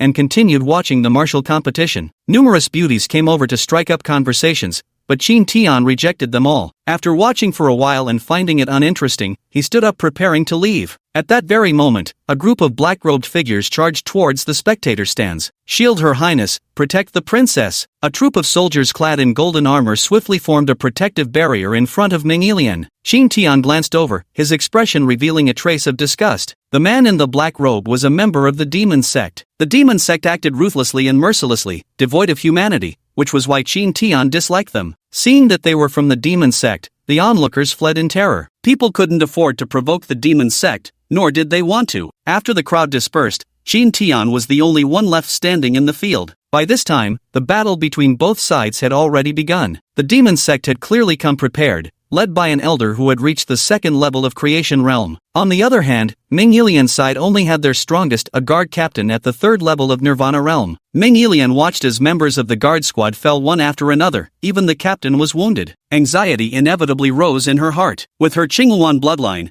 the consequences of being captured by the demon sect were unthinkable, so she secretly resolved that even death would be better than letting the demon sect have their way. Just as she was on the verge of despair, she spotted Qin Tian not far away. At that moment, apart from the two factions, Qin Tian was the only other person present. She noticed his expression, utterly composed and serene, clearly indicating he had some hidden trump card. So instinctively, she ran toward Qin Tian, desperate to clutch at this life-saving straw. The demon sect from behind had caught up. "Sir, I am Princess Mengyilian of the Chongming Kingdom. Please help me, and I will repay you generously." After speaking, she looked at Qin Tian with an expectant expression. Qin Tian smiled without speaking, instead fixing his gaze on the demon sect disciples behind her. "You've got some nerve, kid." Before the demon sect disciple had even finished speaking, Qin Tian swung his arm forcefully. Snap! The offending disciple was sent flying backwards, his face smashed into a bloody pulp. Seeing this scene, Mengyilian revealed a joyful expression. Yet the demon sect elder's face turned grave. The person before them appeared to be nearly at the agile movement realm. Yet with a single slap, he had defeated a demon sect disciple at the first level of Nirvana realm. Where there's something unusual, there's something wrong. This young man is no ordinary person. "Young man, we're handling affairs of the demon sect. I'd appreciate it if you'd give us some face and leave." The voice of the demon sect elder came from nearby. "And if I refuse?" Qin Tian replied calmly. The demon sect elder's expression shifted through several emotions before finally settling on fury. "Then you can die," he roared. After speaking, his entire body transformed into a black mist as he assaulted Qin Tian. Ancestral Dragon Claw. Boom! Instead of transforming into a dragon, Qin Tian simply swung his palm, sending the demon sect elder flying into the air. Ancestral Dragon Ascension. A golden fist surged upward from below, instantly obliterating the airborne demon sect elder. Immediately, all eyes turned to Qin Tian in astonishment. So young yet so powerful? Must be a senior master who's mastered the art of preserving youth. After the demonic sect elder died, the leaderless demonic cultivators scattered and fled in disarray. Seeing the danger had passed, Mengyilian bowed gratefully to Qin Tian and said, "Many thanks for your life-saving grace, young master. You can come back to the imperial palace with me. My father will surely reward you handsomely." "No time." Qin Tian shook his head and turned to leave, because he had suddenly received a system task. Rescue the Fox Emperor's daughter, who is being pursued and hunted at the Boundary Mountains. Signing a master-servant contract with her will complete the mission. The system actually issuing a mission was quite unusual, so he decided to go and investigate. On the other side, and Miaoling and the others smoothly entered the Freedom's secret realm. The secret realm only opens once every 20 years. I've heard that each time it opens, many talents from various sects perish, so everyone should be cautious, reminded Yenqingxi, the senior sister. "What's there to fear? Junior sister-in is with us." Xianlei chuckled. Ever since Miaoling defeated by Xiaohua and restored the sect's honor, he had begun idolizing her. Being cautious never hurts, and Miaoling said before beginning to explore the secret realm. Deep within the secret realm, inside the heavenly demon palace, Lanya was leading a group of black-robed figures from the demon sect, speaking respectfully to a spectral entity. "Sect master, among those who entered the secret realm this time,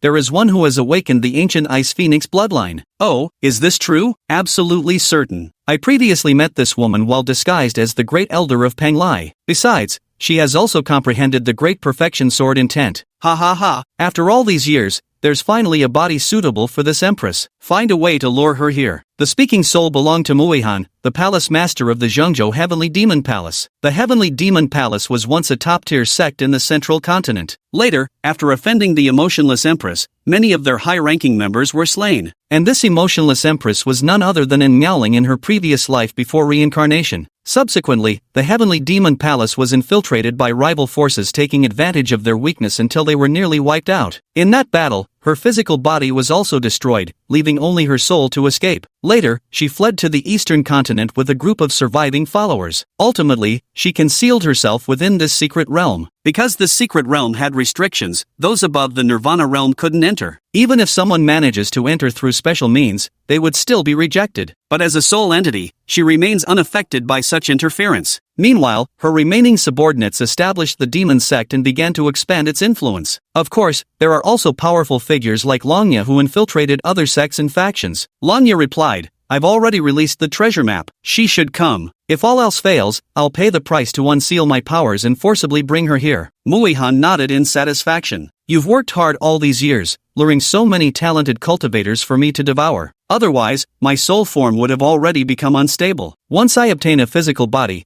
I will surely unify the eastern continent. You won't be overlooked when the time comes." Lanya was overjoyed. "Thank you for your trust, Palace Master. This subordinate shall first go scout the situation." On the other side, and Miaoling and her party arrived at a dense forest. The trees within the forest were enormous, severely limiting their line of sight. As they advanced, they also gathered numerous thousand-year-old medicinal herbs. Nearly everyone had something to show for their efforts. But the good times didn't last long. A sudden fog swept through the dense forest, and then a horde of demonic beasts rushed out. Many of them were at the Nirvana realm, and Miaoling chased after one at the third level of the Nirvana realm and killed it. After slaying the beast, she realized she had been separated from Yenqingxi and the others. That was when she noticed something glowing inside the beast's corpse. Chapter 11, Meeting an Old Acquaintance in the Forbidden Land. Her sword sliced open the demon beast's belly, revealing a treasure map inside. Judging by its aura and the intricate patterns on its surface, it appeared quite ancient, hardly forged. After some deliberation, she resolved to investigate further. Following the treasure map's guidance, she arrived at the Demon Heaven Palace. The name seemed somewhat familiar to her. It was probably some faction she'd encountered before, but she couldn't recall exactly which one. The moment she stepped into the Demon Palace, something felt amiss. It was as if invisible eyes were watching her, but she had confidence in her own strength, so she wasn't afraid. Cultivation resources were what mattered most. With more resources, she could return to her peak sooner. She didn't want to be discovered by enemies someday only to face certain death and drag down her master along with her. Ahead lay a long corridor shrouded in swirling black mist. The atmosphere grew eerie as Miaoling cautiously pressed forward. Suddenly, she sensed something calling to her from the depths of the demonic palace. Along the corridor, she dispatched several demonic creatures conjured from the miasmic energy. In the end, she arrived at the entrance of the main hall. She could sense that what she sought lay within. Push open the door. Entering the grand hall, they found it utterly empty. In the center lay a single jade box, left open, with a heavenly phoenix sacred fruit resting atop it. It was this very thing that resonated with her ice phoenix bloodline. The heavenly phoenix sacred fruit is a spirit fruit of the Emperor-Tier lower grade. After consuming it, an ordinary cultivator would experience a rebirth akin to the legendary phoenix, enhancing their innate talents and boosting their cultivation strength. After consuming it, the effect would be even greater, because hers was the bloodline of the ice phoenix of the same origin. Although the precious treasure was right before her eyes, she remained vigilant, advancing step by step. Just as Miaoling was about to touch the sacred fruit, she suddenly sensed something stirring beneath her feet, so she quickly moved away from her previous position. And at the very moment she left, a trapping formation appeared on the ground. Above the trapping formation, a spectral figure gradually materialized. It was actually a saint spirit, and Miaoling's expression turned grave. The holy soul was precisely the soul of a saint realm expert. When Muihan, in her holy soul form, got a clear look at Miaoling's face, her expression twisted into one of ferocity. It was the owner of this very face who had slaughtered numerous powerful cultivators from her heavenly demon palace back in the day, reducing her once proud sanctuary to its current pitiful state. Fortunately, she wasn't in the sect at that time, otherwise she wouldn't have been spared either. "Emperor of Heartlessness, you deserve to die," Muihan roared with fury. And Miaoling frowned slightly. It turned out someone recognized her, because after her rebirth, her appearance remained nearly identical to that of her previous life. "Who are you?" And Miaoling countered. "Do you still remember the Demon Heavenly Palace?" And Miaoling pondered for a moment before replying, "I think I have some vague recollection of it." In her previous life, her temperament had offended many powerful factions. However, there were very few factions she could fully recall, and at the very least, the Heavenly Demon sect was not among them. The Empress truly doesn't take our demon palace seriously at all. Only those super forces could catch your fancy, I suppose. And Miaoling ignored her and continued to wait for what came next. Judging by the Empress's appearance, she must be a reincarnated being? Muihan probed cautiously. Though she repeatedly confirmed Miaoling was only at the third level of Nirvana realm, she still felt somewhat uneasy. After all, the title of Emotionless Empress was far too renowned. And Miaoling smiled faintly. Why not try and find out? Muihan's expression kept changing, and ultimately desire triumphed over reason. She wanted revenge, and also coveted Miaoling's physical body. Once she obtained Miaoling's body and consumed the Heavenly Phoenix sacred fruit, it wouldn't be long before she could return to the sacred realm, and breaking through to the Emperor realm in the future might not be impossible. At this thought, she could no longer contain herself. "Give me your flash!" Muihan roared furiously, his saintly form transforming into a plume of dark energy as he charged straight toward Miaoling. And Miaoling whipped out the frostglass sword in an instant, unleashing the pinnacle of her sword intent as she swung down in a single, devastating slash. Swish! The black mist was instantly cleaved apart, then coalesced once more into the sacred remnant. You, that's an emperor's weapon? Muihan's face blossomed into a rapturous smile. As far as she knew, many Emperor Realm experts didn't possess Emperor-grade weapons. Owning an Emperor-grade weapon allowed one to challenge opponents above their cultivation level. Even if you have an Emperor-grade weapon, so what? With your third-stage Nirvana Realm cultivation, you can't unleash much of its power at all, Muihan said. With those words, Muihan's attacks grew swifter and more ferocious. In just a few moves, and Niaoling was injured. After all, even a damaged divine soul still retained some combat power and techniques of the Saint Realm. Currently at only the third level of Nirvana transformation, not even reaching the creation realm, she was naturally no match for him. Huff! The Black Chi dodged in Niaoling's sword strike and came attacking from behind. Caught off guard, and Niaoling was directly sent flying from the impact,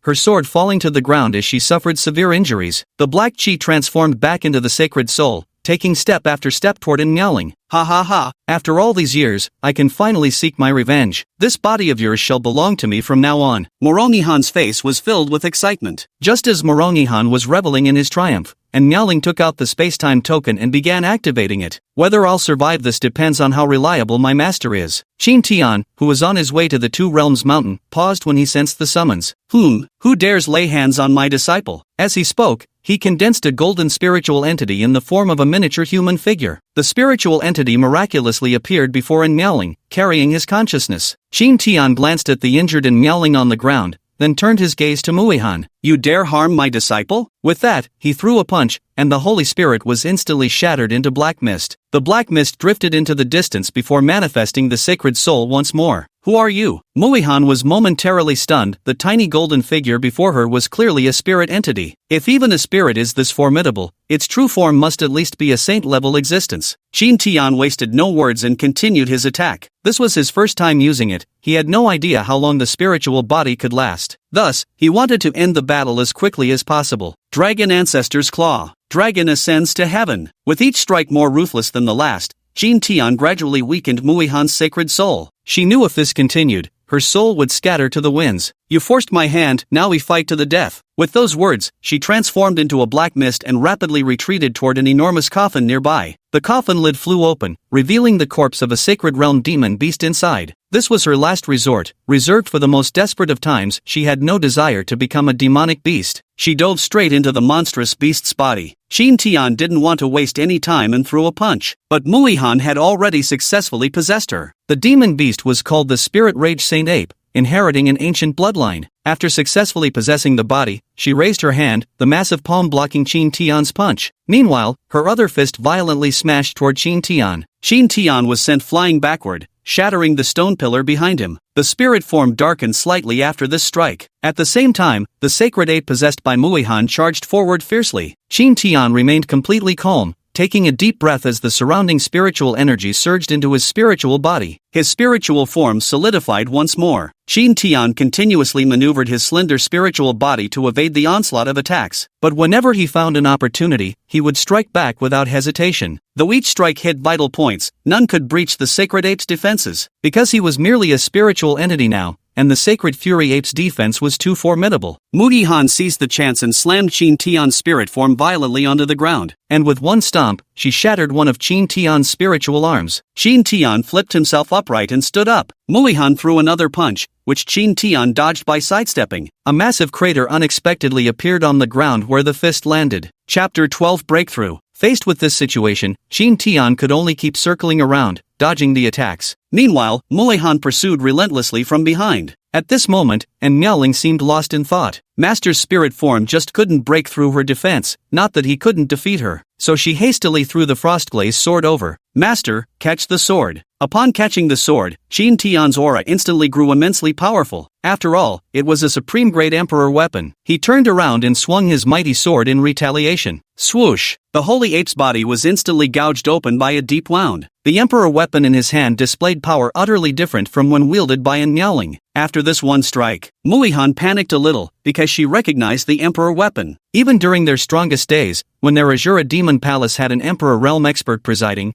they had never possessed an emperor weapon. After weighing the options, she decided to flee. As long as the Green Hills remain, there will be no shortage of firewood. But how could Qin Tian let her have her way? He immediately gave chase. Mountain Cleaver. The Frostglaze sword's radiance intensified, transforming into a colossal blade of ice. The colossal sword, under Qin Tian's control, came crashing down with tremendous force. Boom! The sacred ape possessed by Muihan was instantly cleaved in two. This technique was a sword skill he had acquired during a previous sign-in. After several enhancements, it had already reached the 10th tier. After dealing with Muihan, Qin Tian's spiritual body grew somewhat ethereal. He knew time was running short, so he gently stroked in Miaoling's head, then channeled all the remaining spiritual energy from his form into the glacial frost sword. At the same time, he told in Miaoling, within 3 hours, if danger arises again, you can activate the spiritual energy within the sword. After 3 hours, the spiritual energy will automatically dissipate. As he finished speaking, the frostglass sword returned to Miaoling's hand once more. And Miaoling murmured to herself, having a master is actually quite nice. Then, Miaoling broke through the confinement array and retrieved the heavenly phoenix sacred fruit, beginning to consume it. After the sacred fruit entered her body, her ice phoenix bloodline manifested once again. The density of her bloodline grew increasingly potent, and soon her aura began to rise. Upon reaching a certain threshold, she commenced her breakthrough to the creation realm. On the other side, Qin Tian, who was rushing on his journey, suddenly received a system notification. Ding! Congratulations, host! Your disciple has achieved a major breakthrough. Reward, host's aptitude upgraded to grade 8. Sign-in rewards increased by 20%. Miaoling broke through to the creation realm? Truly a once-in-a-millennium genius. With such a disciple, I am blessed beyond measure. I've also improved to 8th grade talent myself.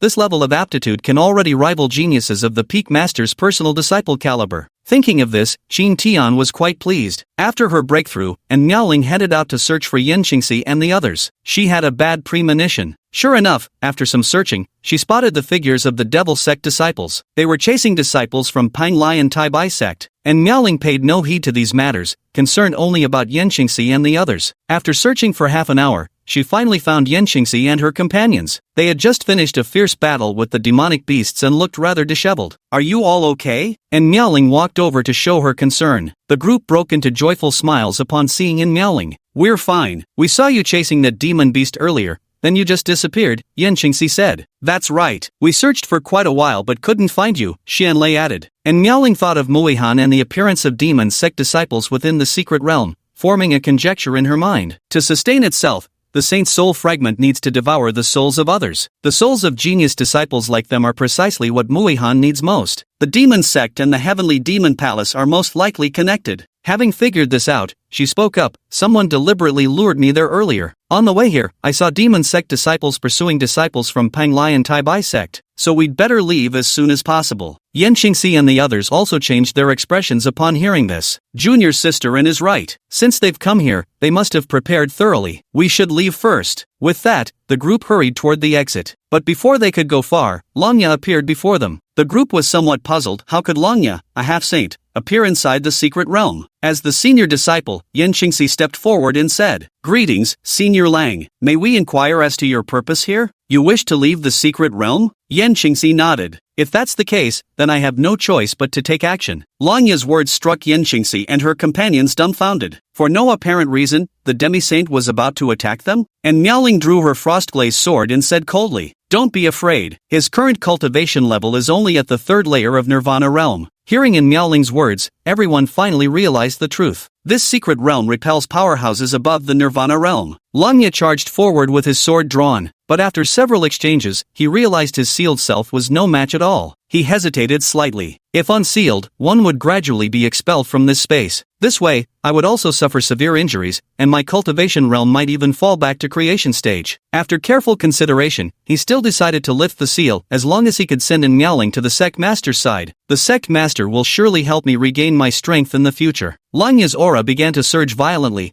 and within a single breath, his cultivation realm recovered to the semi-saint level. At this moment, the spatial forces of the secret realm also started to repel him. He knew his time was running out. Without hesitation, he raised his sword and slashed forward, and Miaoling remained completely unfazed, utilizing the spiritual energy left within the ice-glass sword by Qin Tian to defend herself. TSK. With a single clash, Langya was sent staggering back. Langya's eyes widened in utter disbelief, his face etched with incredulity. Finally, his gaze fell upon An Miaoling's sword. Yan Qingxi and the others were so astonished they couldn't utter a word. Nirvana realm repelling a half-saint? They had no idea that An Miaoling had broken through to the Profound Realm's first level. Even if they'd known, the fact that a first-level Profound Realm cultivator could repel a half-saint would have been earth-shattering. So shocked were they that words failed them. Is that all? An Miaoling sneered coldly. Lanya had no retreat left. Gritting his teeth, he charged forward once more. Heart sword without trace. The next second, the Frostglass sword viciously thrust toward Cold Cliff. This single strike contained her perfected sword intent along with traces of Qin Tian's lingering spiritual energy. The power behind it could only be described as utterly terrifying. Boom! Cold Cliff, already suppressed by spatial forces, was directly struck and severely wounded. And Miaoling kicked off with her right foot and charged forward once more. Her Frostglass sword thrust toward Cold Cliff like a sudden storm of wind and rain. It was just a pity that the spiritual energy left by Qin Tian had been almost entirely depleted, so the power wasn't as strong as before. But even so, Lanya's injuries grew increasingly severe. Finally, he couldn't hold on any longer, and his realm directly fell to the creation realm. After the realm declined, his body began to grow faint and illusory. He regretted it deeply. In his current state, being forcibly expelled would either kill him or cripple him beyond repair. In the end, he reluctantly uttered a single resentful phrase. The palace master will not let you go. After finishing his words, he was immediately expelled. Holy crap, Shimmy, you defeated a demisage? Xianlei exclaimed in astonishment. It wasn't really me who defeated them, it was mainly thanks to the spiritual energy my master left in the sword. Junior martial uncle? Xianlei and Shannon exchanged skeptical glances. After all, in their memories, the only thing Junior Martial Uncle had going for him was his good looks, otherwise, he was completely useless. They thought this way because their master often complained behind Qin Tian's back, saying he wasn't making progress. But Yan Qingxi said with admiration, "It's all thanks to Junior Uncle, otherwise we would have died this time." "Let's go, we'll talk more after we get out," and Miaoling said. After exiting, the group found Su Lan and recounted what had happened inside the secret realm. Hearing about Lanya's attack on them made them shudder with fear. As for Qi Tian leaving spiritual energy within An Miaoling's sword, she didn't believe it. She thought it must have been Zhang Qing Shue's hidden trump card. After Su Lan explained the situation to the Elder White Gate, she took everyone back to their sect. Chapter 13 White Fox Princess by Xiaoru. Two Realms Mountain. A first-level sage realm expert clad in scholarly robes was chasing an adorable snow-white fox. The fleeing fox cub felt both desperate and unwilling in her heart. She was originally the Qingqiu Imperial Princess by Xiaoru, the future fox emperor of the Fox clan. Her cultivation had even reached the first heaven of the Emperor realm,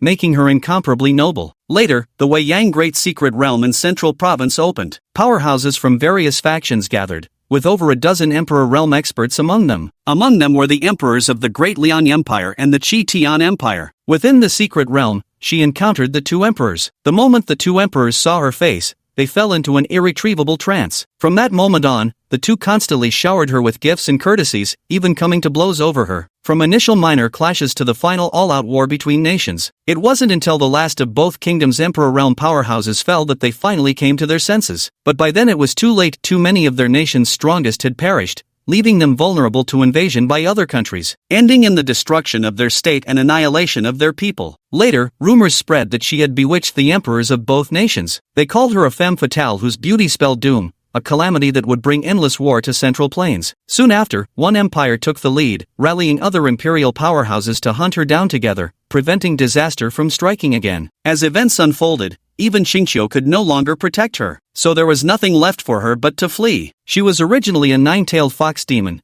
but now only one tail remained. Each time she encountered overwhelming danger, she would sacrifice one of her tails, in exchange for explosive bursts of speed to escape pursuit. She fled all the way from Central Continent to Eastern Continent, never expecting those forces to still pursue her relentlessly. Now she had been discovered by a probing sacred realm cultivator. The power gained from the previous sacrifice would soon be exhausted. With only one tail left, offering it in sacrifice would be tantamount to suicide. At last, her strength was exhausted, and her speed plummeted in an instant. 3 breaths later, she was overtaken by the Saint Realm expert. "Ha ha ha ha, your strength has run out, hasn't it? Bringing you back will surely earn me generous rewards from His Majesty." At this thought, the Sacred Realm expert couldn't help feeling excited. Watching her enemy approach step by step, a glint of determination flashed through by Xiaoru's eyes. She would rather die than fall into that person's hands. The fall of the Liang and Qitian kingdoms, though connected to her actions, would never have reached this point without that person's provocation. With this thought, she lunged forward, only for the Sacred Realm expert to casually flick a hand. Bai Xiaoru was sent flying, crashing against a tree trunk before sliding slowly to the ground. After this blow, the already injured Bai Xiaoru could no longer hold on. Her eyelids fluttered drowsily, as if they were about to close. At that moment, a voice came through. "So you are the Fox Emperor's princess?" Bai Xiaoru struggled to lift her head, gazing at the youth standing before her. "Are you here to capture me too?" Bai Xiaoru's voice was extremely weak, yet extraordinarily melodious, like heavenly music. "I'm here to save you," Qin Tian replied. Save her? Bai Xiaoru found it hard to believe. Even the Qingqiu clan, one of the 3 great demon clans, could not protect her. Not to mention the young man standing before me now. So she suspected this young man was also one of her admirers. Blind with love, yet now she was on the brink of death. So she didn't want to see anyone sacrifice themselves for her again. "Go! You can't save me, don't throw your life away for nothing."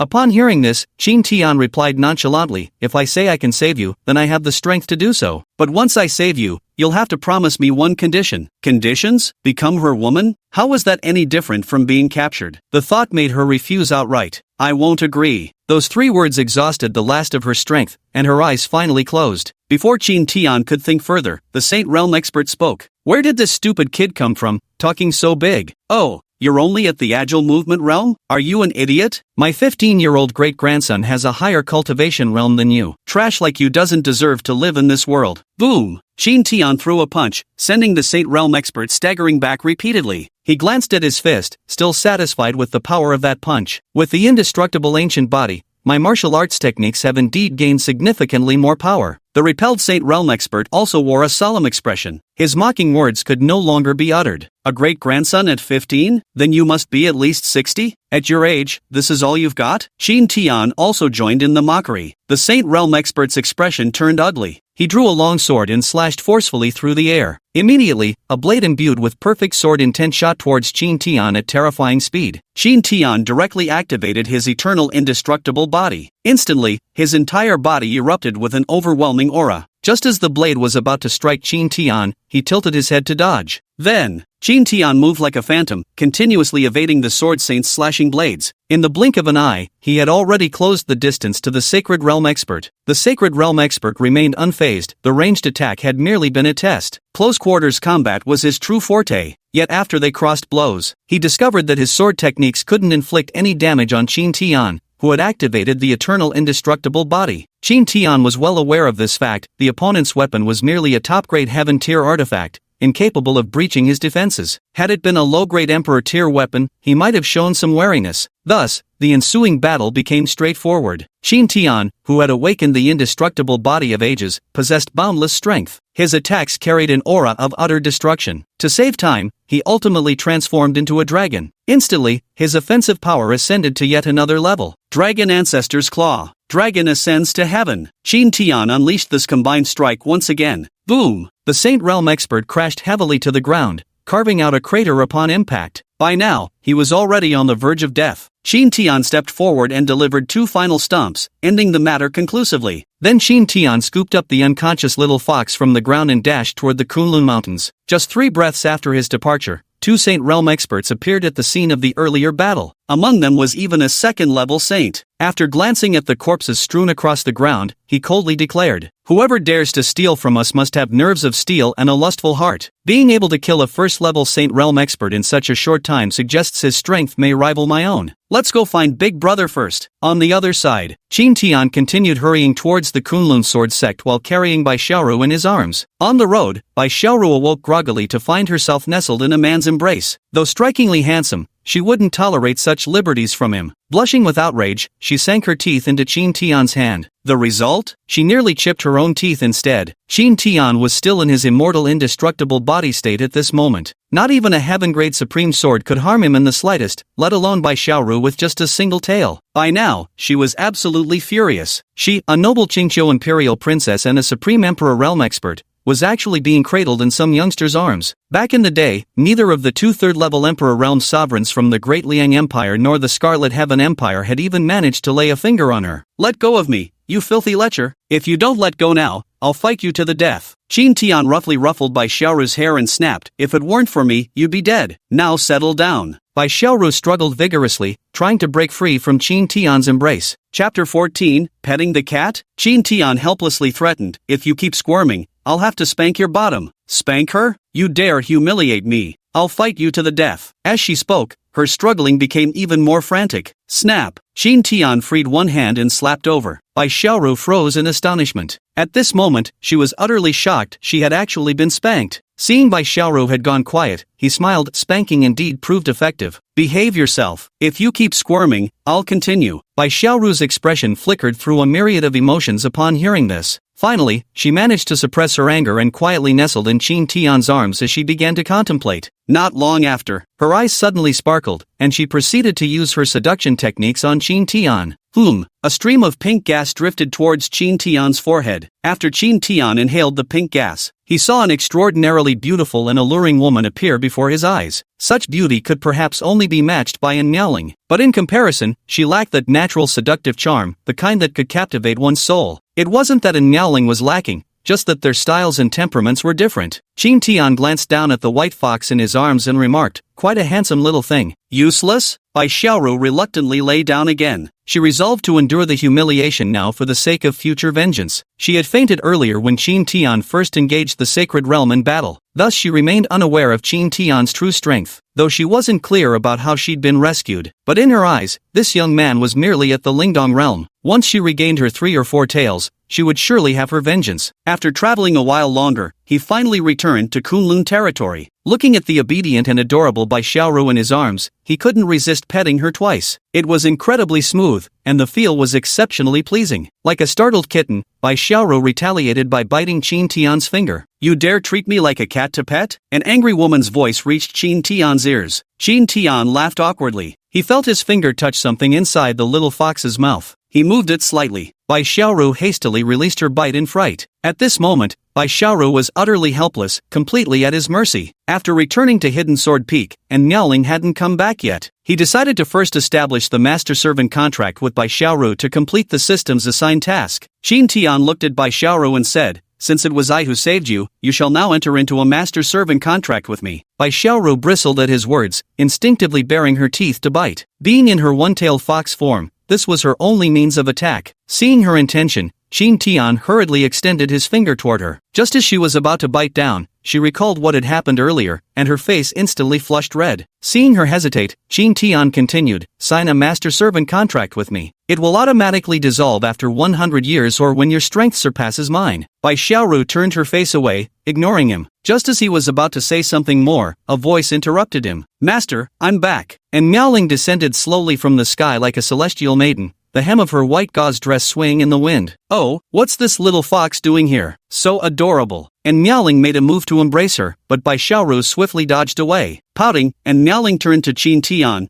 "Where did this little fox come from? I rescued her while out. Don't underestimate her, she's the imperial princess of Qingqiu." Hearing this, and Miaoling's beautiful eyes narrowed as she hesitantly replied, "The imperial princess of the Qingqiu lineage from Wanyashan in Central Prefecture? That should be the case. I intended to establish a master-servant contract with her, but she refused. Why don't you help your master persuade her?" And Miaoling thought for a moment and said, "Maybe we should just forget about it. Right now, we can't afford to provoke Qingqiu." She was unaware of Bai Xiaoru's current predicament, so she advised against it. "This contract must be signed." After saying this, Qin Tian laid out a trapping formation to confine Bai Xiaoru inside, then turned back and said, "You've made quite some gains this time, even breaking through to the creation realm." He. And Miaoling chuckled lightly. "I originally wanted to surprise you, but never expected you'd see through it so quickly. But this time, it's all thanks to Master's space-time token. Without it, I would have been doomed." Qin Tian's expression turned serious. "The outside world is still very dangerous. From now on, I'll accompany you whenever you go out, disciple." Hearing Qin Tian's words, and Miaoling felt a warmth in her heart. She responded. "I'll go make a meal to celebrate your breakthrough." After saying that, Qin Tian went to the kitchen to prepare, and Miaoling also tacitly went to the yard to get the ingredients. Men and women working together, a sumptuous feast was soon prepared. As usual, Qin Tian served Miaoling a bowl of soup. Beside her, Bai Xiaoru mumbled from within the restraint array, "A cultivator still so greedy for food. No wonder he's so weak." The aroma smells incredibly delicious though. The more she sniffed, the more her appetite grew. Before becoming empress, she had always been rather gluttonous. She used to frequently steal her father's peach blossom wine, pairing it with wild game from magical beasts. Thinking of that peach blossom wine, she let out a deep sigh. "I might never get to drink it again in the future." At that moment, Qin Tian took out some monkey wine from the dining table and started drinking it. Beside him, Bai Xiaoru recognized it instantly. She had naturally tasted this kind of spiritual wine before. The corners of his mouth twitched unconsciously as he swallowed hard. Qin Tian seemed to sense something. He took out an empty bowl, picked several pieces of Demon King meat with chopsticks, poured a cup of monkey wine, and placed them inside the trapping array. So, have you thought it through? Will you agree or not? I refuse. Bai Xiaoru immediately rejected the offer, as she still had her pride. Well then, go ahead and eat it. Just as Bai Xiaoru was about to start eating with relief, Qin Tian suddenly added another remark. Consider this your last meal. After you finish eating, I'll send you on your way. With that, Qin Tian returned to the table. Bai Xiaoru froze for a moment. Last meal? Staring at the meat in her bowl, a thought struck her. Is he going to eat my flesh? At this thought, she couldn't help but shudder, retreating several steps, trying to stay as far away from that bowl of meat as possible. Before long, the two finished their meal, and in meowing cleared the table. Qin Tian then approached Bai Xiaoru's side, pretending to be profound as he said, I'll give you one last chance. Are you sure about this? Bai Xiaoru gazed at Qin Tian with resentment. Never did she imagine that she, a noble imperial princess, would come to such a pitiful state. I have offended many powerful factions. By forming a contract with me, you would inherit my karmic burdens. These karmic debts are something you could never bear. Bai Xiaoru revealed her situation. Perhaps this would make Qin Tian give up the idea of forming a contract with her. No karma is too heavy for me to bear, you just need to tell me whether you agree or not, Qin Tian declared with unwavering confidence. Upon hearing this, Bai Xiaoru fell into deep thought. Dignity may be important, but death obliterates everything. She still wanted to return and take revenge on that person. She still longed to return to Qingqiu to see her father and mother. The master-servant contract would last either 100 years or until her cultivation surpassed his. Chapter 15. Forming a pact with the imperial princess. Bai Xiaoru thought about Qin Tian's cultivation realm and felt that agreeing to this contract wouldn't be unacceptable. As long as I keep working hard on my cultivation, it won't take long for me to surpass his realm, though this matter would become a lifelong humiliation for her. But to survive, she could only endure this humiliation. I agree. But you must promise to dissolve the contract after 100 years, or once my cultivation surpasses yours. Qin Tian naturally understood her thoughts. A faint smile curled at the corners of his lips as he replied, I promise. Then Qin Tian began sketching the contract formation diagram bestowed upon him by the system. Before long, the formation diagram was complete, adorned with numerous mysterious runes. Qin Tian pricked his finger, letting a drop of his vital blood fall into it. Instantly, the formation diagram blazed with intense light, yet its size began shrinking. When it reached the size of a fist, it flew towards Bai Xiaoru's forehead. Don't resist, Qin Tian cautioned. Bai Xiaoru clenched her teeth and allowed the formation diagram to enter her mind. At that moment, she felt a mysterious connection forming between herself and Qin Tian. Moreover, Qin Tian's will could suppress her. Ding! Master Servant Contract Signing Mission with the Qingqiu Fox Princess completed. Reward, Supreme Tier Cultivation Technique, Celestial Fox Supreme Art. Reward, Supreme Grade Imperial Treasure, Celestial Fox Pearl, capable of enhancing Fox Clan's cultivation speed and doubling their spell damage. Reward, all learned martial techniques promoted by 1 level. The moment the contract was completed, Qin Tian also received his reward. The first 2 items were probably prepared for Bai Xiaoru. As for the martial technique upgrade, it was quite a nice bonus for him as well. He must be using martial techniques within the ancestral Dragon Claw, likely at the 11th level. It's just a pity that his cultivation method, the Self-So Freedom Grade Technique, and his body refinement art, the Eternal Indestructible Body, haven't improved, because these two belong to the cultivation method system, not martial techniques. Looking at the reward prepared for Bai Xiaoru, Qin Tian first took out the Supreme Grade Cultivation Manual, Heavenly Fox Supreme Scripture, and handed it to Bai Xiaoru. From now on, you shall cultivate using this technique manual. It's undoubtedly superior to your Fox Clan's cultivation methods. Better than my Fox Clan's techniques? Bai Xiaoru's face was full of disbelief. Our Fox Clan's 9-tailed heavenly scripture is among the finest of Emperor-grade techniques. There are few in this world that can rival the techniques of my Fox Clan, let alone surpass them. And Miaoling, who was tidying the table, smiled faintly. Back then, she had her pride shattered just like this. Just take a look and you'll see, Qin Tian reminded. Bai Xiaoru began flipping through the Heavenly Fox Supreme technique with half-belief. The more she read, the wider her eyes grew. This cultivation method was tailor-made for her fox lineage. This technique could actually lead one to cultivate into a heavenly fox. In the hundreds of thousands of years of their Fox Clan's history, there had only ever emerged a single celestial fox, and that heavenly fox had also only managed to break through by sheer coincidence, using some heavenly treasures and rare materials. Thus, no cultivation techniques were passed down. Gradually,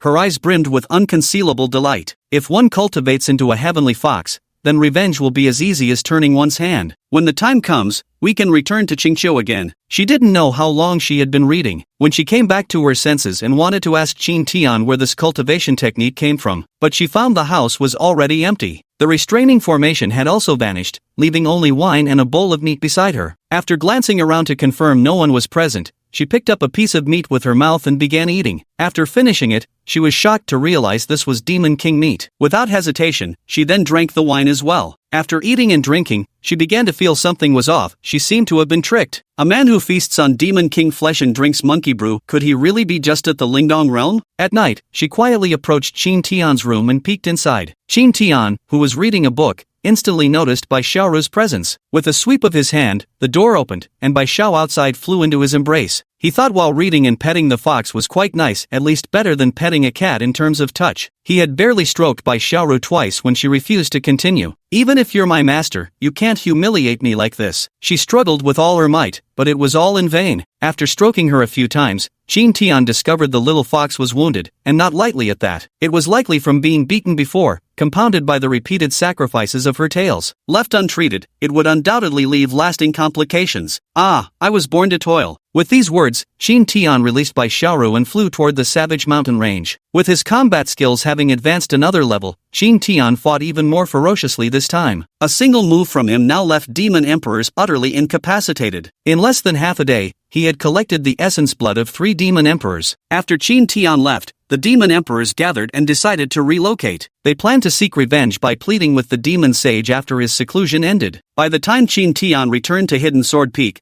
dawn had already broken. This time he wasn't planning to refine pills, because Bai Xiaoru was currently too weak. With only one tail, a single tail is equivalent to the first realm of cultivation, transcending mortality. This cultivation realm is incapable of absorbing such vast energy, so he decided to prepare a medicinal bath instead. This method may be less effective, but it's gentler. Moreover, it can be steeped multiple times. He first enclosed a small pool. Then he added spirit water, demon emperor's blood, and some precious spiritual herbs. After adding them, he began to channel his magic again to harmonize the mixture, making it easier to absorb. After finishing everything, he went to capture Bai Xiaoru. Come on, master will help you bathe in the medicinal pool. This way your injuries will heal in no time. The moment Bai Xiaoru saw the medicinal pool, she sensed the tremendous medicinal energy within it. But seeing Qin Tian standing nearby made her feel embarrassed again. I'll soak alone, you leave first. You're injured and your cultivation realm is too low. I'm afraid you'd be in danger if you soaked alone. Qin Tian spoke with complete seriousness, but Bai Xiaoru couldn't shake the feeling he had ulterior motives. Just as she was struggling with this dilemma, and Miaoling arrived. Let me help her. It wouldn't be appropriate for master to help bathe her. Hearing this, Qin Tian stopped insisting and turned to leave. But he hadn't gone far when he paused and looked back toward the medicinal pool. At this moment Miaoling was already stripped down to her undergarments. Jet black hair cascaded over both shoulders. Her delicate jade-like nose, alluring scarlet lips, and swan-like pristine neck all was breathtakingly beautiful. Looking further down revealed those voluptuous curves partnered with endlessly slender, sculpted legs. Once more he felt his nose beginning to heat up. Master, that's enough for now, hurry back and get some rest. Qin Tian chuckled awkwardly and made his way toward his room. Muttering under his breath, he said,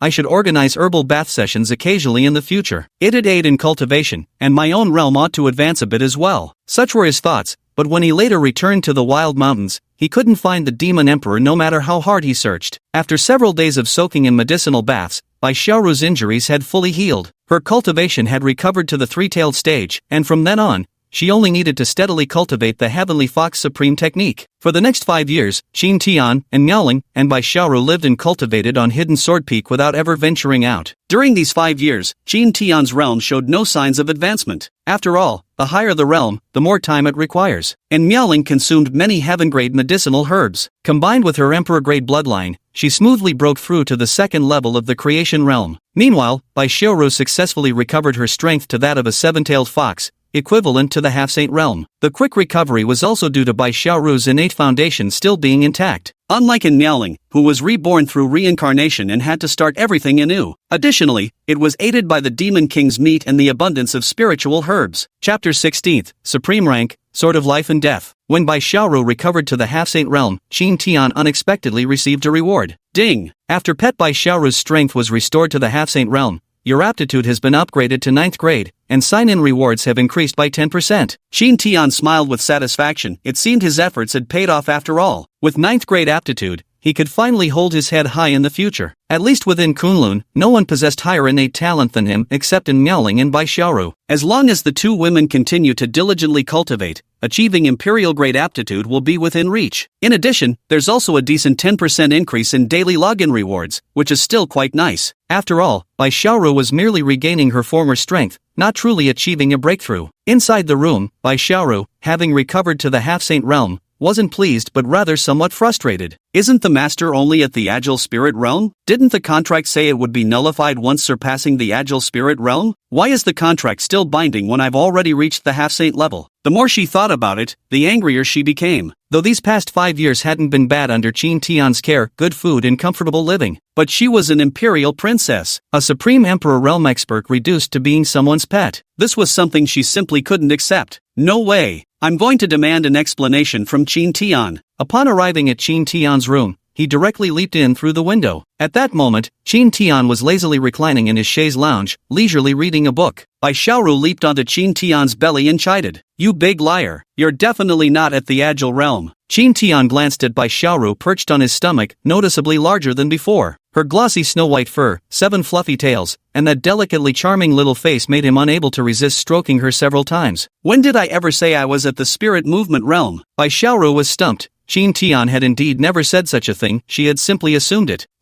Anyway, you're just a liar. Qin Tian smiled and continued to stroke her silky back. Then, as his hand moved further down and touched her soft tail, Bai Xiaoru said shyly, "Take your hand away." Qin Tian chuckled and withdrew his hand. Isn't it pretty good staying with me? Also, how come you haven't taken human form yet when you're already a half-saint? He'd heard fox spirits were naturally beautiful, so he wanted to see for himself. Yet after all these years he still hadn't gotten the chance. That glimpse through enchantment magic didn't count. Bai Xiaoru blinked as a thought crossed her mind. Could it be he's starting to covet my beauty now? She was well aware of her charm. No one could resist it. Didn't even the great emperor fight tooth and nail for her back then? To protect her innocence, she explained. I think the fox form is quite nice. Maintaining human form before reaching the imperial realm consumes spiritual energy. Qin Tian roughly ruffled Bai Xiaoru's head and said, couldn't you just fulfill this one rare request from your master? Bai Xiaoru's beautiful little eyes blinked several times as she fell into thought. After a long while, Bai Xiaoru spoke up. I'll let you see. But you aren't allowed to misbehave. Bai Xiaoru knew that if she didn't let him see now, he'd just keep obsessing over it later. With that said, she leaped to the ground and gradually transformed into a young maiden. Her figure was decent overall, though her face was rather plain. Qin Tian frowned. This isn't your true form. Show me your real appearance. This is my real appearance, Bai Xiaoru insisted. If you don't revert to your true form, I'll hug you to sleep tonight, Qin Tian threatened. Bai Xiaoru's expression shifted rapidly. She could clearly sense Qin Tian was perfectly capable of following through. Fine, she'd let him see just this once. When Bai Xiaoru finally revealed her true appearance, Qin Tian was utterly dazzled. She possessed exquisitely delicate features, a gracefully upturned nose, long thick lashes, and skin as fair as snow. The beauty was further accentuated by her pink silk dress. Had it been just these attributes, Qin Tian might have maintained his composure. But when he gazed into Bai Xiaoru's enchanting eyes, he couldn't help feeling stunned. Her eyes seemed to radiate an irresistible charm at every moment, easily stirring impulsive desires. Bai Xiaoru panicked slightly upon noticing the change in Qin Tian's expression. This is bad. This is terrible. Sure enough, men are all perverts. What if he tries to take advantage of me later? Thinking this, she quickly transformed back into her fox form. She couldn't give Qin Tian that opportunity. Once Bai Xiaoru returned to her fox form, Qin Tian also snapped out of his daze. Quite lovely indeed, as expected of my little fox. Bai Xiaoru glared at Qin Tian and said, who said I'm yours? You should turn back to human form during mealtimes from now on, Qin Tian suggested. No way, Bai Xiaoru outright refused. If you don't change, then don't expect to eat anymore. Thinking of Qin Tian's cooking and that demon king meat, in the end, she still gave in. Seeing her agree, Qin Tian was in a good mood too, so he took out the heavenly demon pearl. After 5 years of harmonious coexistence, he decided to give the heavenly demon pearl to Bai Xiaoru. On the ground, Bai Xiaoru was immediately drawn to the heavenly demon pearl. Then she jumped back onto Qin Tian's belly, carefully staring at the heavenly demon pearl. The longer she looked, the more astonished she became. Is this really the heavenly demon pearl? Bai Xiaoru asked uncertainly. This object had been recorded in demon race's historical texts. Before dying,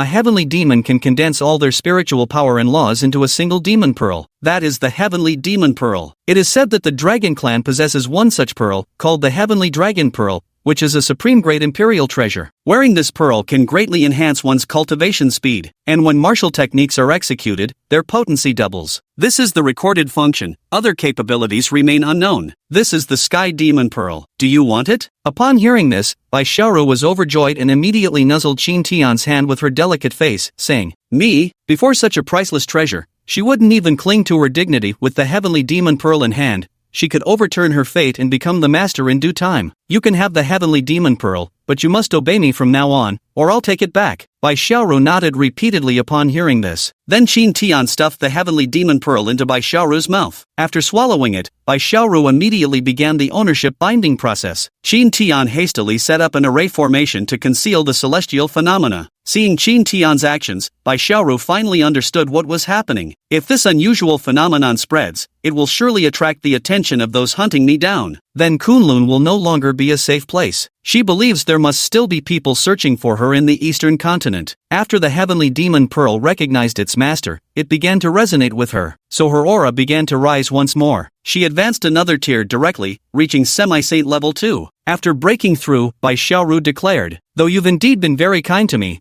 I'll still cancel our contract eventually. There are also formidable people I've offended. If I'm discovered, don't bother with me anymore." In her heart, Qin Tian was also formidable, but she didn't believe he could defeat that person. That person was among the most powerful within the imperial realm. Qin Tian set Bai Xiaoru down and stood up. "As long as you follow me, I'll shield you from your enemies." With those words, he left the room. Once outside, he too felt a sense of urgency. He knew Bai Xiaoru's enemies were at the Emperor realm, and in Miaoling must surely have Emperor-level foes confronting her as well. Thus he needed to rapidly enhance his own strength. Check in. Ding. You have accumulated 5 years worth of check-in points. Would you like to claim your reward? Claim. Ding. Check-in reward, Life Death Sword, Supreme Tier, Low Grade, embodies the Tao of life and death, capable of severing fate between existence and oblivion. Sign-in reward, Great Self-Divine Technique upgraded to the 12th level. Sign-in reward, Eternal Indestructible Body upgraded to the 2nd level. Chapter 17, Qin Tian ascends to sainthood. After claiming the rewards, Qin Tian entered a mysterious realm and became completely engrossed in it. He felt earth-shaking changes occurring within his body. Simultaneously, numerous insights about the saint realm flooded his mind. His self-transformation unfettered technique had advanced to the 12th tier. He had also ascended to become a saint realm expert. This achievement was due not only to the system's assistance but also to his own cultivation efforts over these 5 years. Otherwise, 5 years of check-ins wouldn't have been enough to help him break through. Moreover, the advancement of his eternal indestructible body was truly cause for celebration. Even just the first layer of the eternal indestructible body could withstand attacks from top-tier celestial weapons. A second layer eternal indestructible body should have no problem blocking attacks from a lower-grade imperial weapon. This transformation lasted a full 3 hours. Just as Qin Tian broke through to the Saint Realm, strange phenomena appeared in the void above the eastern continent. Beams of golden light penetrated through the clouds and shone down. While cultivating, Mo Wentian suddenly stood up in shock and exclaimed, "Holy radiance illuminates the world, someone has broken through to the Saint Realm. I pray this Saint Realm breakthrough didn't occur among the demon sect or monster race, or else the eastern continent would be in grave danger." By the time Qin Tian came to his senses, he noticed Bai Xiaoru and Miaoling staring at him. Master seems to have grown stronger again, and Miaoling murmured. The little fox Bai Xiaoru also nodded gloomily. Did she really have to wait 100 years to break the contract? Isn't getting stronger a good thing? From now on, I'll protect you both. Then Qin Tian cooked another meal. When the meal was ready, Bai Xiaoru reverted to her human form to eat. Qin Tian was once again mesmerized, and even in Miaoling found herself drawn to Bai Xiaoru's beauty. Her enchanting eyes were lethal to both men and women. However, when she saw the lecherous look in Qin Tian's eyes, her expression became slightly uneasy. She was actually feeling a bit jealous. The emotionless empress who swore by detachment to think she'd feel jealousy? She found it hard to believe herself. If you keep staring at me like that, I'll change back. Bai Xiaoru couldn't withstand Qin Tian's gaze either, feeling somewhat shy under his stare. Qin Tian gave an awkward laugh and averted his eyes, returning to his meal. After finishing dinner, Qin Tian returned to his room and took out the Life Death Sword to examine it. This is a supreme tier sword. When he used the Ice Phoenix sword to slay the demon sage possessed by Muihan earlier, he had already thought about acquiring a fine weapon for himself. After all, those demonic beasts all have extraordinarily tough hides. First, he set up an array to conceal the celestial phenomena, then began the blood-binding ritual. After recognizing its ownership, he discovered two realms of meaning within the sword, the realm of life and the realm of death. Using the realm of life could save lives. Using the realm of death could take lives. These two realms also possessed spiritual intelligence, though they were still in their infancy, relatively naive and unintuitive. Once its spiritual consciousness matures, the sword's power can still increase, meaning this blade possesses the potential for growth. Deep within the untamed wilderness, the three demon emperors, Azure Rock, White Tiger, and Macaque, gathered in a mysterious valley. The valley was concealed by layers of formations, which was why Qin Tian hadn't been able to locate it earlier. At this moment, the three demon emperors were waiting respectfully, because the golden dragon demon saint was about to emerge from seclusion. His true form was that of a golden dragon, belonging to the dragon clan. Roar! A dragon's roar echoed through the valley, followed by a golden dragon soaring into the sky. It then began transforming into a human figure clad in imperial dragon robes. The three demon emperors immediately dropped to their knees in reverence. We pay homage to the golden dragon demon saint. Congratulations on your breakthrough, demon saint. The golden dragon demon saint slowly descended. Why have you three left your own territories and come running to my place? At the golden dragon demon saint's inquiry, the three demon emperors' expressions instantly turned bitter. Then they began to pour out their grievances. When they mentioned the ancient Ice Phoenix bloodline, the golden dragon demon saint's eyes instantly lit up. Soon his entire being became excited. If he could absorb the ancient Ice Phoenix bloodline, he might break through to the Tao Emperor realm. When that time came, he could finally return to the dragon clan in Central Continent. Quick,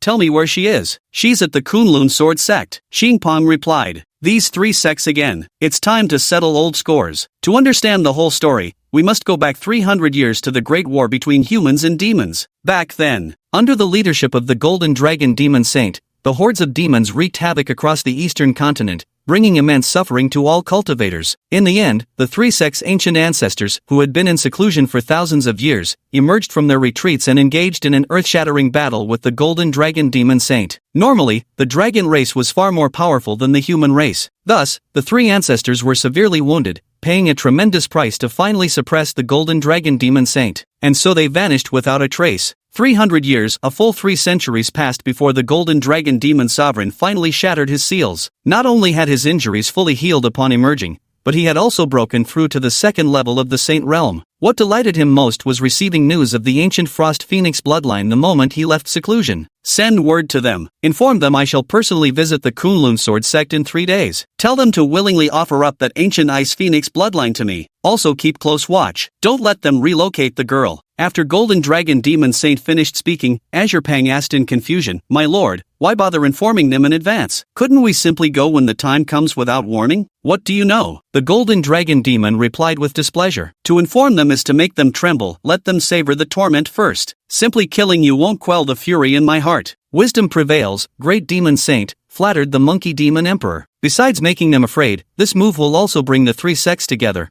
making it easier for us to wipe them all out at once and save us trouble. Well said. The macaque here has a good head on his shoulders. I'll need these 2 days to reinforce my weapon. You all go make preparations, gather our forces. Yes, my lord. I'll see to it at once. After leaving the valley, the three demon kings immediately began rallying their forces while simultaneously sending news to the Kunlun Sword Sect. Inside the Great Hall, Mo Wentian's brows were knitted so tightly that deep vertical lines formed between them. After a moment of contemplation, he wrote 2 letters and handed them to 2 disciples, instructing them to deliver the messages to Pang Lai and Tai Bai sect. At this critical juncture, the 3 sects shared fortunes, and injury to one was an injury to all. They had no choice but to unite. After delivering the letter, he came alone to a cave deep in the mountains behind the main hall. The 36th generation sect leader, Mo Wentian, requests the ancestor to emerge from seclusion. After calling out 3 times in succession, an aged voice finally sounded from within. Has the sect encountered an insurmountable crisis? Yes, ancestor, Mo Wentian replied. Word has come from the demon clan, the Golden Dragon Demon Sage will arrive at our Kunlun Sword Sect in 3 days to seize the ancient Ice Phoenix bloodline inheritor. Whoosh! A white-haired elder instantly materialized before Mo Wentian. He was none other than Kunlun's ancestor, Su Ming. Is it true? Has our sect truly produced a descendant of the ancient Ice Phoenix bloodline? Xu Ming's face brimmed with excitement. As a Saint Realm expert who had lived nearly 5,000 years, he understood far more than others. The ancient Ice Phoenix bloodline held a high probability of reaching the Emperor realm, not just the Saint realm as Mo Wentian and his peers believed. It's true, ancestor. I've already sent messengers to inform Pang Lai and Tai Bai sect. They should come to help when the time comes,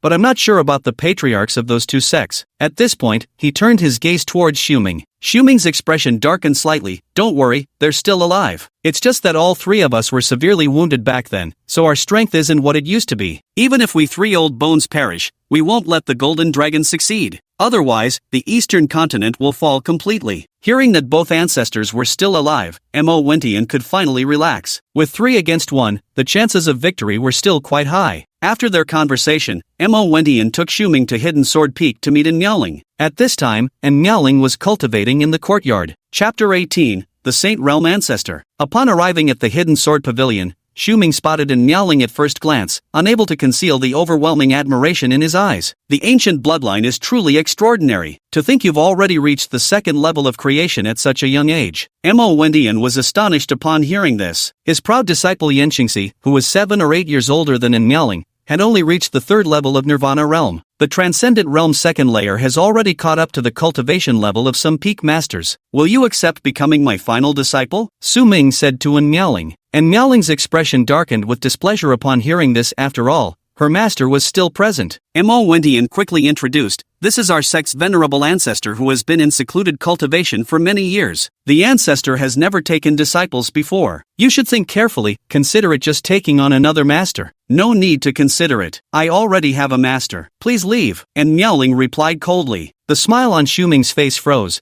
but given Miaoling's exceptional talent, he pressed on. "Even if you already have a master, it doesn't matter, I wouldn't mind. If ordinary geniuses might feel too ashamed to fight with juniors for a disciple, this was an ancient bloodline with the potential of an empress." Just as Miaoling was about to continue her refusal, Qin Tian stepped forward. "I object. Who is this again?" Xiuming was somewhat displeased. As a venerable sage of the sacred realm, no one had ever dared speak to him in such a tone before. Mo Wentian awkwardly explained, "This is Miaoling's master, Qin Tian." "Master?" Xiuming gave Qin Tian a thorough once-over. Spirit movement realm? He simply couldn't comprehend why a master at the creation realm would be stuck at spirit movement realm. Isn't this just absurd? How does someone at spirit movement realm even qualify to take disciples? What kind of sect leader are you? Xiuming snapped in anger. Mo Wentian explained, "He's someone's senior sister Jian brought back. After she left, he became the peak master of Hidden Sword Peak." "So?" Xiuming nodded slightly, his expression finally softening a little. He was familiar with Jiang Qingxue. After Jiang Qingxue made her breakthrough, she still went to the secluded place where he was in closed-door cultivation to meet him. Then he ignored Qin Tian and said to Miaoling, "I have no disciples at all. If you follow me, you'll be my one and only disciple. At that time, this old man will instruct you with great care, and cultivation resources will be duly provided. You'll only be holding yourself back by staying at Hidden Sword Peak." And Miaoling remained unmoved. "I already have a master. Please leave." Su Ming grew somewhat angry after being repeatedly rejected. Just as he was about to say something more, Bai Xiaoru came running over. Su Ming's pupils constricted. "Daring demon emperor, how dare you trespass into our Kunlun sword sect?" After speaking, he drew a sword and prepared to strike, prompting Bai Xiaoru to swiftly duck behind Qin Tian's back. She was only at the half-saint realm's 1st layer, no match for Xiuming at all. "Step aside," Xiuming barked. Qin Tian turned and scooped Bai Xiaoru into his arms, saying, "This is my contracted pet, elder." "No need for such alarm. A pet? The demon emperor as a pet?" Xiuming and Mo Wentian looked at the little fox in Qin Tian's arms with astonishment. Bai Xiaoru nuzzled her little head against Qin Tian's chest a couple of times. Qin Tian casually stroked Bai Xiaoru's silky back a few times in return. After a long while, Su Ming and Mo Wentian finally recovered from their shock. Su Ming looked Qin Tian up and down. Nothing but good looks utterly useless. Could it be that the demon emperor and Miaoling chose to follow him just because of his handsome face? Then he began to carefully investigate using sacred realm techniques, but the results showed he couldn't see through Qin Tian at all. This was because the system had concealed his cultivation level for him, allowing him to develop stealthily without recklessness. Such being the case, Voidbright also found it meaningless to stay here, so he turned and left. Mo Wentian briefly explained to Qin Tian about the demon saint coming to Kunlun to snatch Miaoling, then went after Voidbright. "Back mountain." Voidbright murmured thoughtfully, "This kid is strange, I can't see through him." Mo Wentian was momentarily stunned upon hearing this before falling deep into thought. There is indeed something peculiar. Previously, my disciple witnessed Miaoling comprehending sword intent under Qin Tian's tutelage. Su Ming let out a sigh. "Let's set aside matters of Hidden Sword Peak for now. Our priority should be dealing with the Golden Dragon Demon Saint." Hidden Sword Peak. And Miaoling grumbled, Master, can't you at least try to improve your cultivation realm? Always causing trouble for me. Xin Tian sighed bitterly, I was just afraid that once the truth came out, old Emo would dump a whole bunch of disciples on Hidden Sword Peak. Once a crowd gathers at Hidden Sword Peak, will you really be able to stand it? And Miaoling pondered for a moment and found this reasoning sound. Because Xin Tian was weak, no one was willing to come to Hidden Sword Peak. But if he became stronger, many disciples would surely swarm over, especially those infatuated female disciples. Just the thought of them made her uncomfortable. Then forget it. Let's keep a low profile from now on, and Miaoling said. Afterward, she recalled the matter of the demon saint with some unease. Can our ancestor defeat the golden dragon demon saint? Xin Tian replied, probably not. The dragon race holds a significant advantage in physical strength. But don't worry too much. If it comes to the worst, your master is still here. And Miaoling thought about the incident when the time-space token summoned the spiritual entity before. The spiritual entity's strength was undoubtedly comparable to that of a Saint Realm expert. After news spread of the demon saint's attack,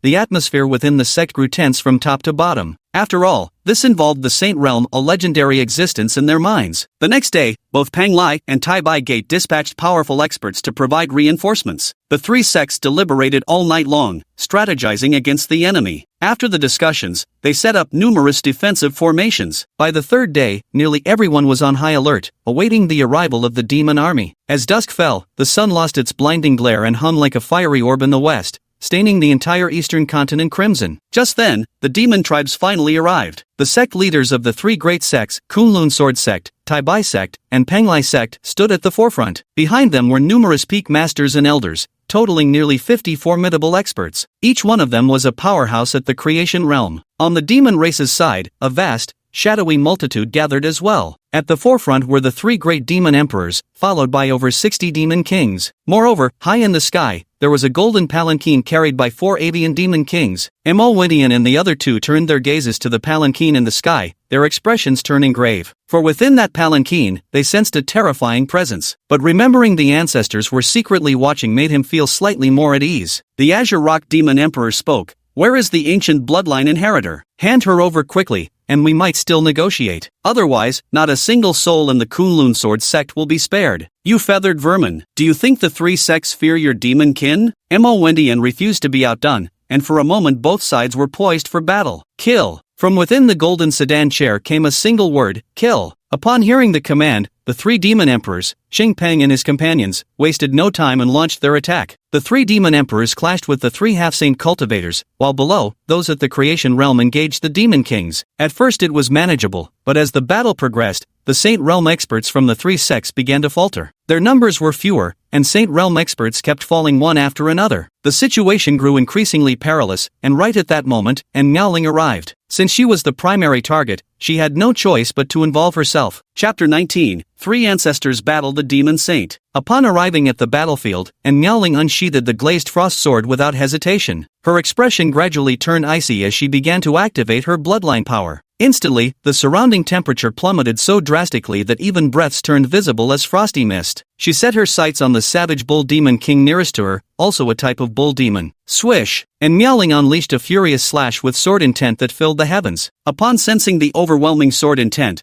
the savage bull demon king felt an urge to retreat. But he hadn't time to retreat before the sword light slashed toward him. He had no choice but to brace himself. His muscles bulged as he raised his battle axe and smashed it forward with all his might. Yet Miaoling wielded an ultimate great Emperor-Tier weapon. The frost glass sword effortlessly split the battle axe in two and pierced straight through the savage bull demon king's body. A one-shot kill. Instantly, many humans and demons were astonished. Yet this was merely the beginning. Every demon king she encountered afterward fell with just one sword strike. After each kill, she nonchalantly stored the corpses in her spatial ring, freezing them solid. As ingredients. In just half a minute, she had already slain 10 demon kings. Her combat power could truly be described as terrifyingly formidable. This was mainly because the Supreme Great Emperor weapon was far too dreadful. It could effortlessly shatter the defenses of demon kings. At once, the demon king fell into a panic, fleeing wildly at the sight of Miaoling approaching. Meanwhile, the three sects could not contain their delight. Far from being angered by Miaoling's display, the golden dragon demon saint within the golden palanquin actually seemed somewhat pleased. The stronger her talents, the greater the benefits he would reap after devouring her bloodline.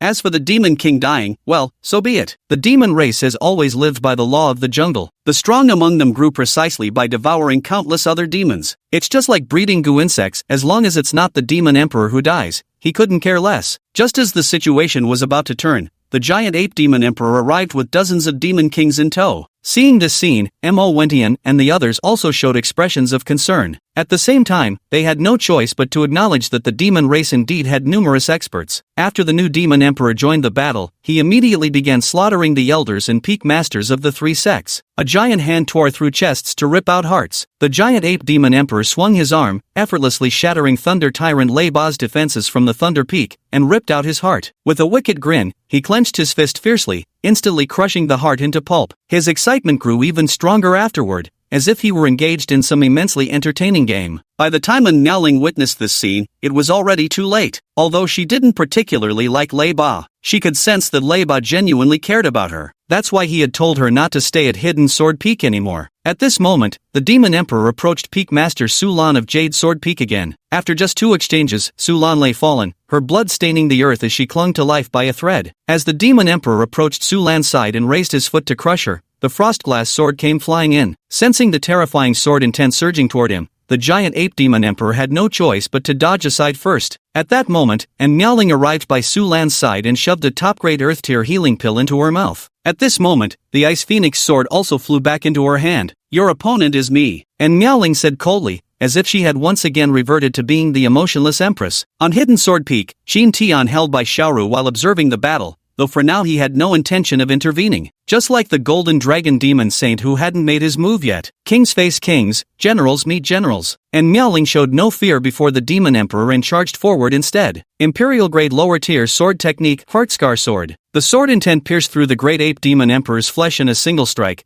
its force shaking his very heart. This sword technique was one she had learned from Qin Tian. Though she had wielded swords in her previous life, she had never been a true sword cultivator then. She had practiced the path of severed emotions in those days. Only in this lifetime had she truly become a sword cultivator. Stunned by the tremor striking his heart, the great ape demon emperor momentarily froze before blood began trickling from the corners of his mouth. But he wasn't badly hurt. His racial gift endowed him with extraordinary physical resilience. Seeing the Heartscar sword prove ineffective, Miaoling switched to close quarters combat. She sought to unleash the full advantage of the Frostglass sword, a supreme great emperor's weapon. The giant ape drew out a black iron staff and swung it down fiercely, only for Miaoling to intercept the blow with a horizontal sword block. The tremendous force sent her flying backward, leaving her hands somewhat numb. At this moment, she silently resolved not to confront the giant ape head-on anymore. She kept moving continuously to evade the ape's attacks while seeking opportunities to counterattack. Finally, her chance came when the giant ape struck down with a devastating overhead smash equal to splitting Manhwa, and Miaoling saw her raising her hand and dodged the incoming staff strike in advance,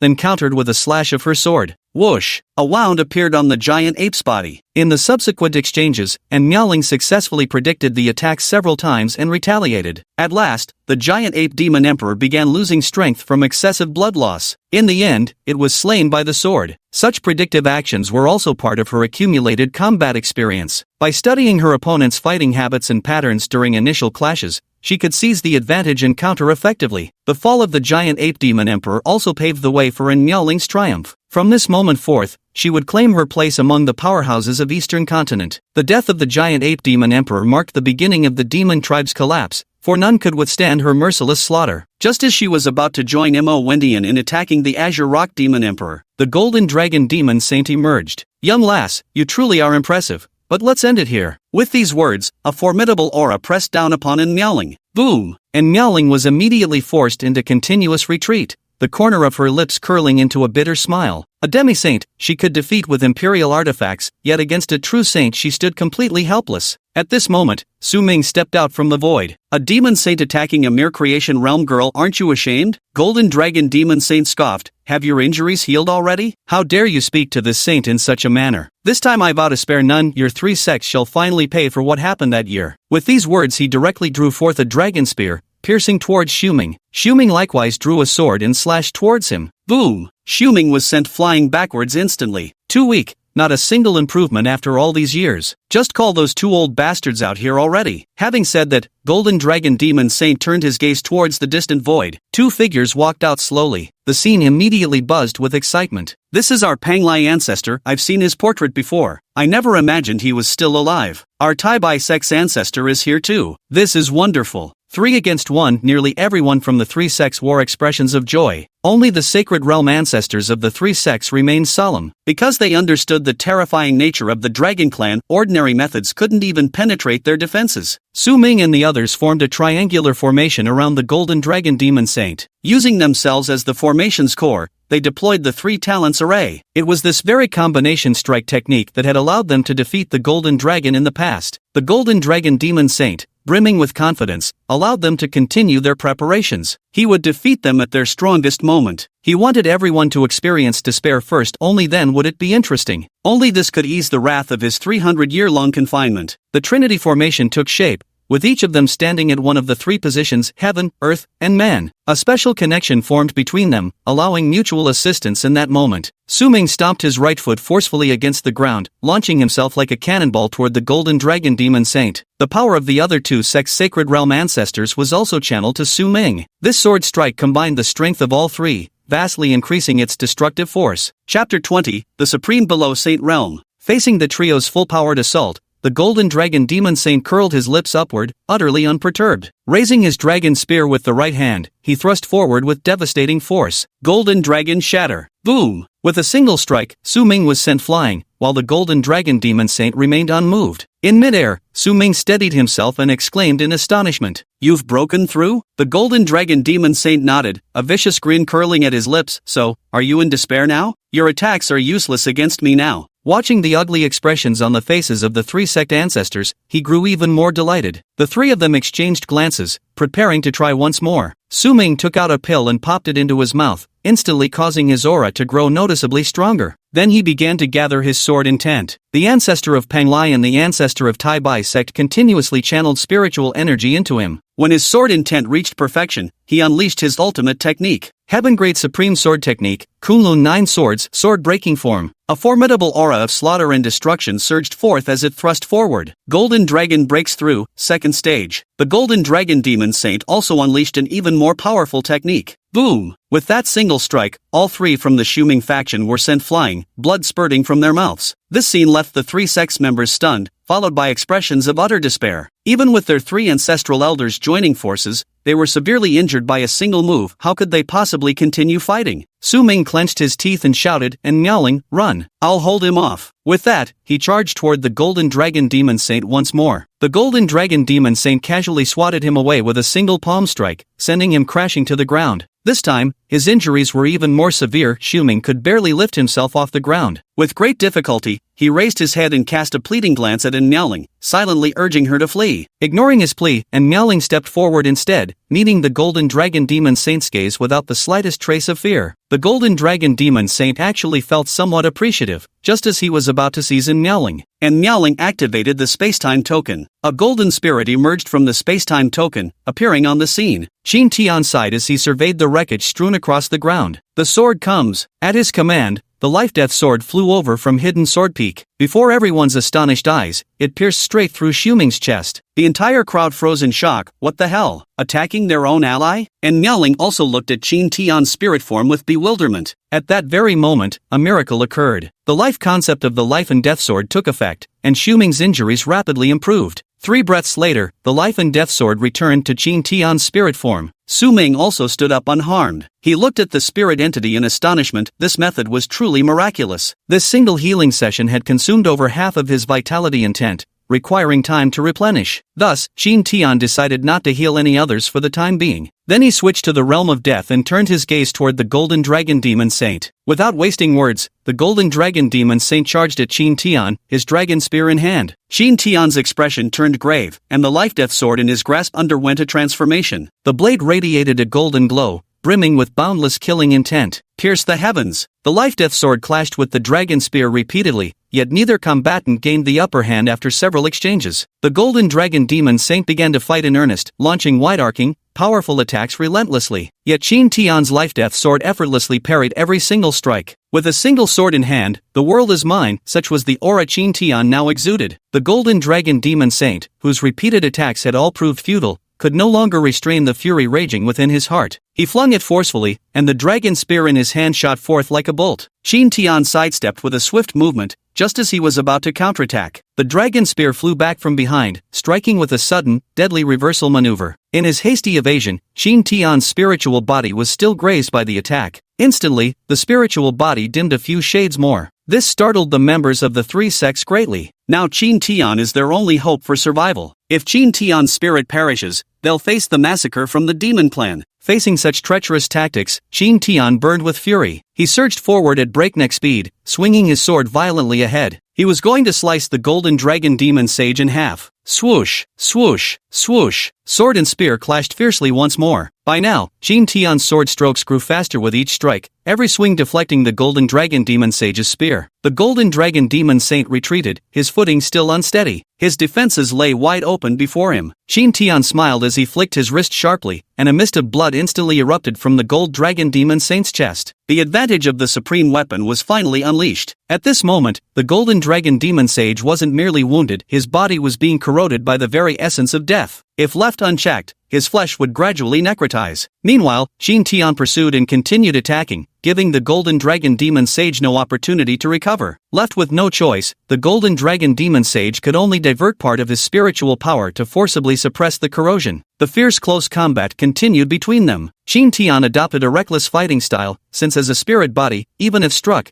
he would merely weaken without fatal consequences. Whereas if the golden dragon demon saint were slashed, it wouldn't be just a simple injury. The golden dragon demon saint had learned this lesson through bitter experience. The golden dragon demon saint primarily focused on defense during the subsequent battles. However, he still had to suppress the wounds on his body, feeling increasingly frustrated as the fight dragged on. Anyone with eyes could see that the demon saint was at a disadvantage. As a result, morale soared among the three sects. The battle between the two sides raged on, yet no demon could withstand in Miaoling's blade now. On the other side, the golden dragon demon saint could no longer see even a glimmer of hope. He knew the spirit before him possessed the power to kill him, so he spoke, attempting to make amends. "Can we let this matter rest? If you kill me, the dragon clan will not spare you." The words of the golden dragon demon saint had no effect on Qin Tian. It wasn't until the third sword strike that the golden dragon demon saint completely crumbled, turning to flee. But Qin Tian would never let the meat that had reached his lips fly away. Pierce the heavens. Qin Tian unleashed his Emperor-Tier sword technique once more. The sword of life and death, carrying the overwhelming momentum to pierce the firmament, stabbed straight through the golden dragon demon saint's heart. Thus, the golden dragon demon saint who had terrorized the eastern continent was slain by Qin Tian's blade. The golden dragon demon sage also reverted to his original form as a golden dragon. After Qin Tian withdrew the aura of death from the golden dragon demon sage's body, he took the corpse and left. Seeing even their demon sage had fallen, the other demonic beasts began to flee in panic. The forces of the three sects decided to strike while the iron was hot, pursuing them all the way to the barbarian wilderness mountains, and Miaoling returned to Hidden Sword Peak. After Qin Tian withdrew his spirit body, he began processing the corpse of the golden dragon demon saint. Ding! You have obtained the special item Saint Dragon Origin and are rewarded with the formula for the Saint Restoring Pill. Qin Tian had originally intended to cut some dragon meat to cook. After all, he had never tasted dragon meat before. Unexpectedly, there was a pleasant surprise. He picked up the prescription and began to study it intently. Effect of the Saint Repairing Pill. When taken by those below the third tier of the Saint realm, it can elevate one minor realm, but only takes effect the first time ingested. Required items: Holy Dragon Source, 10,000 Years Sacred Spirit Fruit, Sunrise Flower. 10,000 Years Sacred Spirit Fruit. In 1 month, deep within the divine hidden forest, the 10,000 Years Sacred Spirit Fruit will reach its 10,000-year maturity. Chongming Flower, the national flower of the Chongming Kingdom. Upon witnessing the effects of the heaven-mending pill, Qin Tian resolved to refine it without fail, because if he wished to break through to the second level of the Saint realm, it would require at least 10 years of accumulated sign-in rewards combined with his own diligent cultivation to achieve. However, the 10,000 Years Sacred Spirit Fruit still needs 1 more month to reach its 10,000-year maturity, so he wasn't in a hurry. As for the Chongming Flower, he would make a trip to the Chongming Kingdom and figure something out when the time came. In the evening, Qin Tian prepared a feast of dragon meat. Just as he was about to start eating, Mo Wentian and Xiuming arrived, so they had to let them mooch off their meal. Seeing outsiders present, Bai Xiaoru didn't transform back into human form. Though the dragon meat was fragrant and nourishing, she wasn't particularly happy, because Qin Tian had killed a second-stage Sacred Realm demon sage. This shows Qin Tian's cultivation realm is extremely high, meaning she would have to be his pet for a full century. Just thinking about this made her feel utterly aggrieved. During the meal, Xiuming asked, "Whose spirit body is this? Could it be Jiang Qingshue's?" After pondering it thoroughly, he concluded it could only belong to Jiang Qingxue. She alone possessed such capability. Seeing him speak so, Qin Tian couldn't be bothered to find excuses anymore. Correct. She left behind a token, one capable of summoning spiritual entities. Having received this definitive answer, both of them felt a weight lifted. The next day, Mo Wentian summoned in Miaoling to appoint her as a sect elder. Within the sect, her current strength is surpassed only by Xiuming,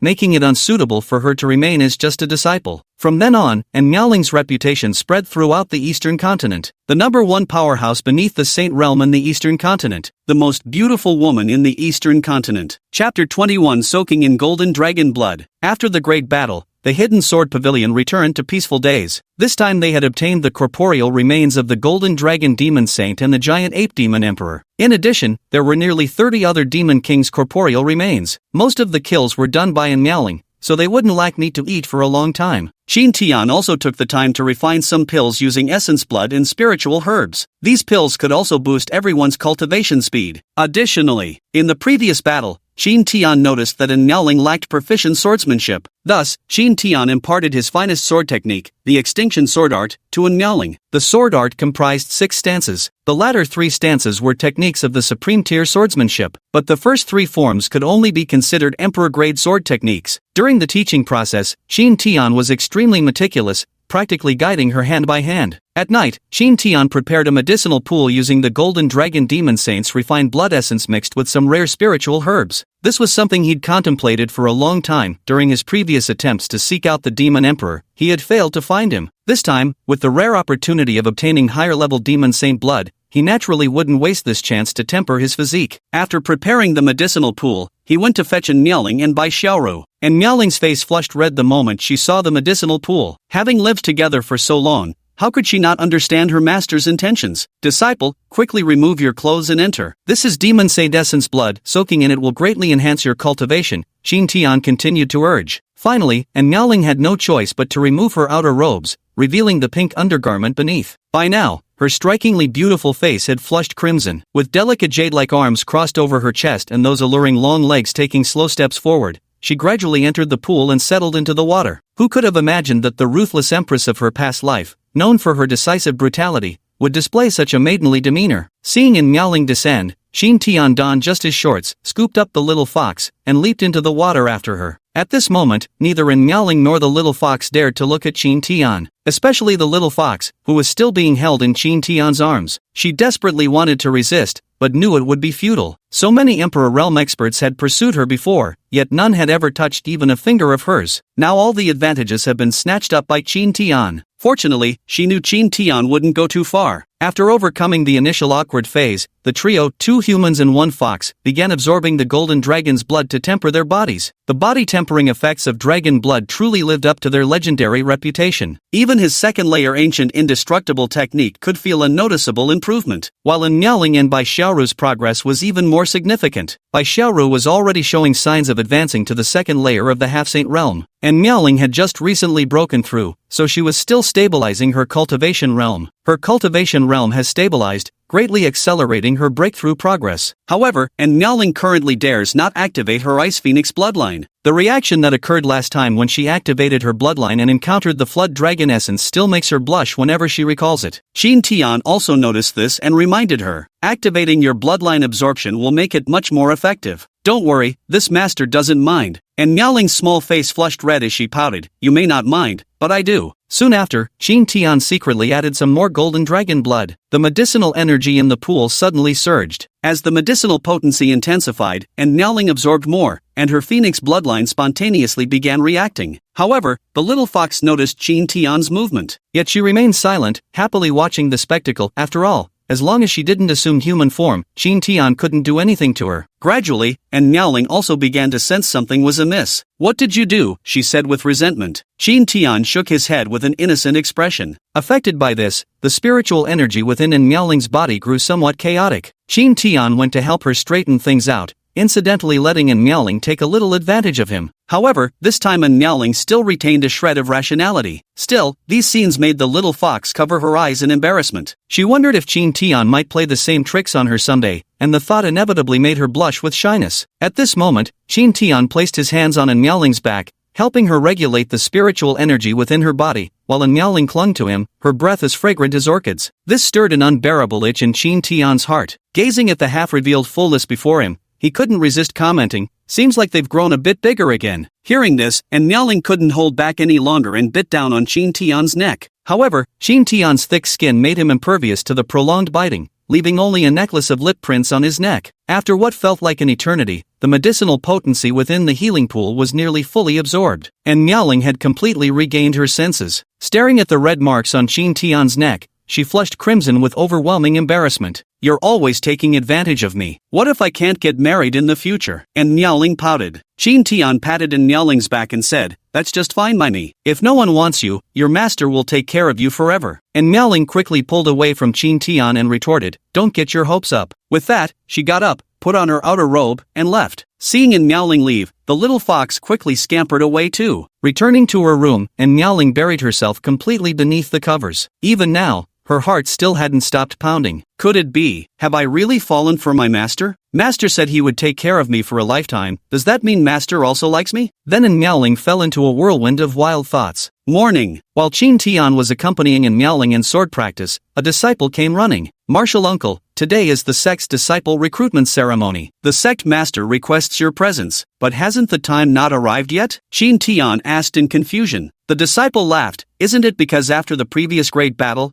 our sect's reputation has soared tremendously? It just so happens that the princess of Chongming Kingdom is preparing to come pay respects and cultivate here for a period, so the sect master advanced the disciple acceptance date." "Alright then, I'll go with you to take a look." Before leaving, Qin Tian received a warning glance from Miaoling. The meaning was clear: don't bring anyone back. Outside Kunlun Mountain, a luxurious pink carriage was swiftly making its way toward the main gates of the Kunlun Sword sect. Around the carriage rode 6 mounted guards, 2 of whom were experts at the creation realm. Many other travelers participating in the trials along the way were awestruck by the profound heritage of the Chongming Kingdom. Qin Tian sat in his seat, pulling out a folk novel to pass the time. This time, Mo Wentian surprisingly didn't scold him again. Even Leiba, who had always harbored a grudge against him, was now dead, so he could finally enjoy some peace and quiet. Although he kept a low profile, he still attracted a lot of attention. Hidden Sword Peak was no longer what it used to be. With Miaoling present, many male disciples were eager to try their luck. A carriage stopped at the sect's entrance, and a woman veiled in white silk slowly stepped down. She was Ming Yilian, the woman Qin Tian had rescued back in Chongming City. Though no one could clearly see her features, the crystal-like eyes and perfectly shaped face clearly indicated she was undoubtedly a beauty. After her entrance, some participants in the trial began whispering among themselves. Most came from Chongming Kingdom themselves, including many noble scions who knew a thing or two about imperial affairs. "I heard Princess Ming's intention to seek a master actually carries deeper implications." "I'm aware of that. She wants to establish a connection with Kunlun to solidify her position, because the emperor has already begun considering succession plans." Seated high above, Qin Tian seemed to sense something and turned his gaze towards Ming Yilian. At this moment, Ming Yilian also smiled back at Qin Tian. Last time when Qin Tian left in a hurry, she had his portrait drawn to figure out his identity. Only after consulting Chongming Kingdom's intelligence department did she learn about Qin Tian's background. Chapter 22, Chongming Blossom. This time, her purpose in coming was to establish connections with Hidden Sword Peak. This way, she would have the confidence to contend with her younger brother for the imperial throne. Originally, she had no intention of competing,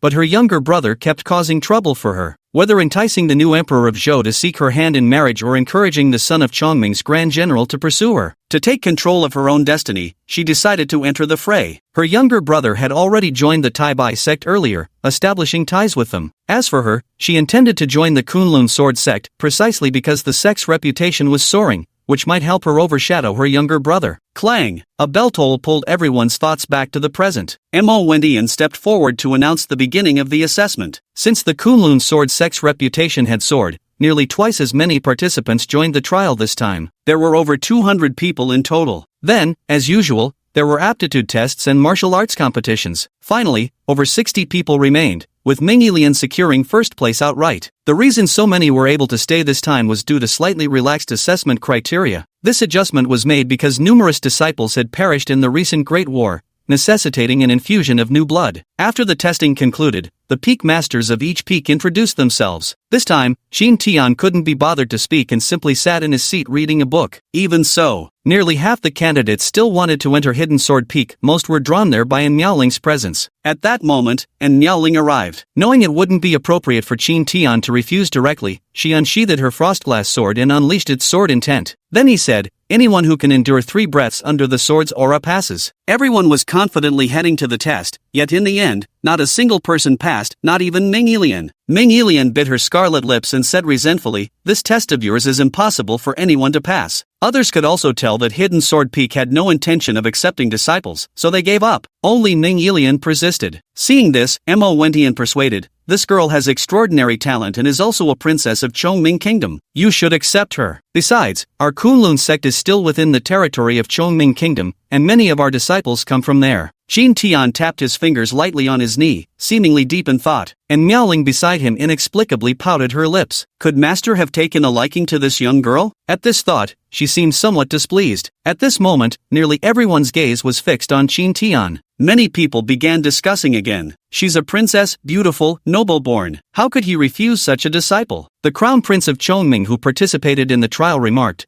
"The newly enthroned emperor of Zhou proposed marriage before but was rejected. Yet when he saw Ming Yilian's beauty firsthand, his betrothal gifts instantly escalated to 18 cities as tribute. 18 cities equate to nearly 1/3 of Zhou Kingdom's territory. At that time, His Majesty and the ministers were all tempted, but Princess Ming Yilian absolutely refused, even threatening to take her own life. Only then did they reluctantly abandon the idea for the time being. So that's what happened. No wonder the princess came seeking apprenticeship," remarked a white-robed trial participant in surprise. Without the backing of a major power, she would likely have been forced into marriage eventually. Hearing the murmurs below, Qin Tian roughly understood the situation and came to a decision. "I can accept you as a nominal disciple. You may come to Hidden Sword Peak to cultivate for half a month each year, but you must agree to one condition of mine." "What condition?" Ming Yilian asked, her face lighting up with joy. "I want the Chongming flower." Hearing Qin Tian's words, Ming Yilian's expression instantly turned bitter. "The Chongming flower is the national flower of our Chongming Kingdom. Each Chongming flower requires vast resources, time, and manpower to cultivate. Normally, only a newly ascended emperor can obtain one to aid in breaking through realms, so I cannot agree to this condition." Qin Tian pondered for a moment and said, "I'll help you become the successor, and in return, you'll give me the Chongming flower. Does that work?" "The successor?" Ming Yilian froze. Although she was indeed competing with her younger brother for the throne, she knew her chances were slim, as her brother's backing was something she couldn't hope to match. Ming Yilian fell into deep thought,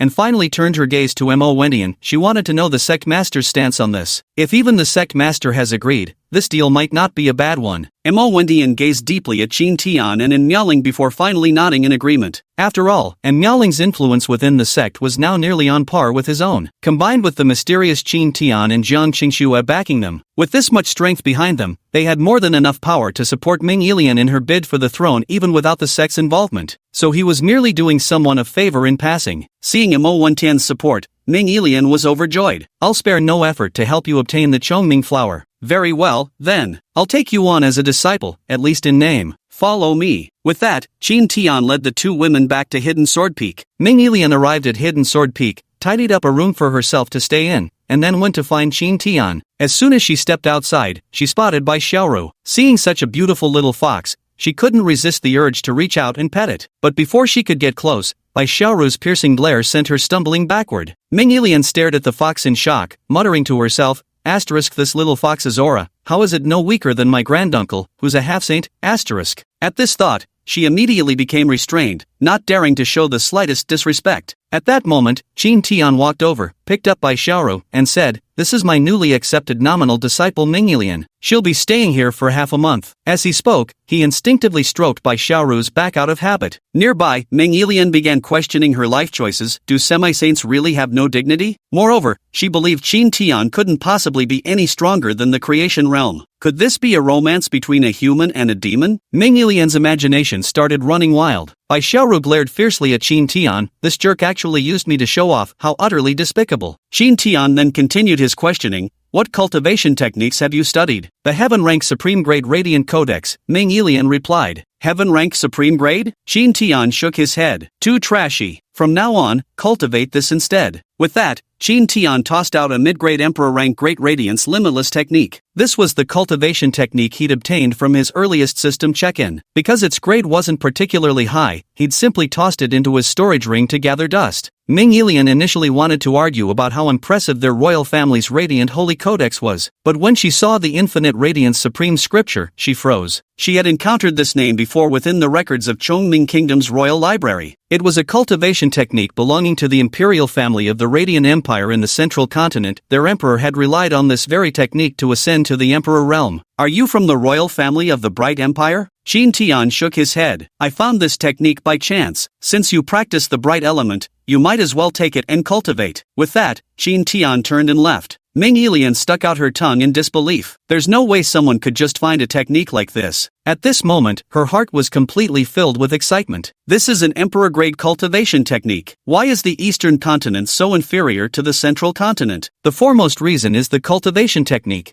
followed only then by the resources for cultivation. With this cultivation technique, there's a possibility of breaking through to become an Emperor Realm powerhouse. When the time comes, it wouldn't be impossible for Chongming country to march into Central Province and establish an empire. After the excitement faded, she calmed down again. She needed to develop discreetly and couldn't disclose the Emperor-level technique, because Chongming country currently didn't have the strength to protect such a technique. At the same time, she felt immensely grateful to Qin Tian for gifting her such a priceless treasure. Chapter 23, Qin Tian's Sermon. During dinner that evening, there was one more person at the table. Mingyilian shyly removed her veil to eat. When Qin Tian got a clear look at Mingyilian's appearance, he was momentarily stunned. Although she was slightly less beautiful than in Niaoling and Bai Xiaoru, she was still an extraordinarily rare super beauty. No wonder the Zhou Emperor was willing to offer 1/3 of his kingdom's cities as betrothal gifts to marry Mingyilian. Seeing Qin Tian staring at Mingyilian, and Miaoling visibly disliked it, her pearly teeth clenched lightly as her jade-like hand stealthily pinched Qin Tian's waist fiercely under the table. She transmitted her voice, "Can't you keep your cool? Getting all flustered over some beauty, am I not pretty enough?" Qin Tian quickly grabbed her pinching hand and stroked it twice, whispering through transmission, "You're the most beautiful. He'll be gone in half a month, just be more gracious." And Miaoling's cheeks flushed slightly as she realized her unusual emotional reaction. Hurriedly withdrawing her hand, she started eating meat instead. Today's meal was golden dragon meat. After drinking a bowl of the meat soup, Mingyilian froze in place, because she felt an immense surge of energy spreading through her body, nourishing her flesh. She even sensed the bottleneck of her creation realm beginning to loosen,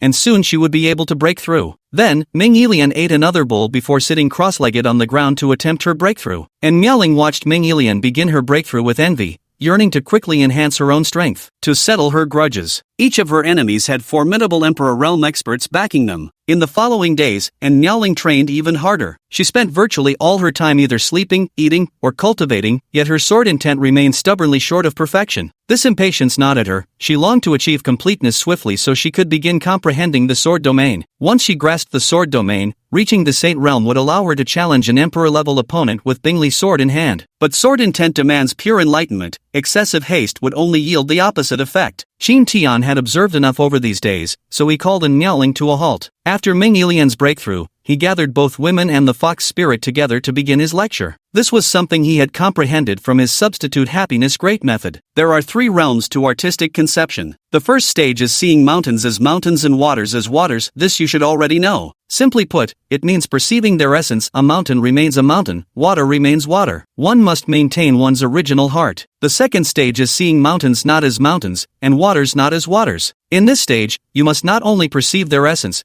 but also discern what lies hidden beneath. Here you may encounter temptations or hardships, and your task is to achieve clarity of vision without losing yourselves within. The third stage consists of returning to simplicity, thoroughly organizing all that you've previously learned and realized, while constantly reflecting to gain clearer self-awareness. Only then can it be considered complete, and you'll fully grasp the essence of artistic conception. Both humans and the fox listener were deeply moved by these words. These were truths they had scarcely encountered before. And Miaoling's path in her previous life was the Tao of absolute emotionlessness. Bai Xiaoru is a demon race cultivator who focuses on physical training, while Ming Yilian needs no further mention. These principles seemed to open new doors for them, but ultimately, how much they could comprehend depended on themselves, for while profound truths are easily understood when heard, those who can truly practice them are few and far between. And Miaoling then began adjusting her state. Instead of single-minded, arduous practice, she calmed her mind to carefully reorganize her Tao step by step, making up for her deficiencies to gradually reach perfection. Occasionally, she would also help Qin Tian with tasks, such as maintaining and replenishing the spiritual formations in the medicine garden, helping with cooking, cleaning, and other household chores. With a calmer mindset, her cultivation progress also accelerated. It wouldn't be long before she could break through to the third level of the creation realm. In the blink of an eye, the agreed 15 days had passed, and Ming Yilian was ready to return to her homeland. Before leaving, Qin Tian also indicated that he would soon go to the Chongming kingdom to retrieve the Chongming flower. She was deeply grateful to Qin Tian and truly regarded him as her master in her heart. Under Qin Tian's guidance, she had glimpsed the path to sainthood,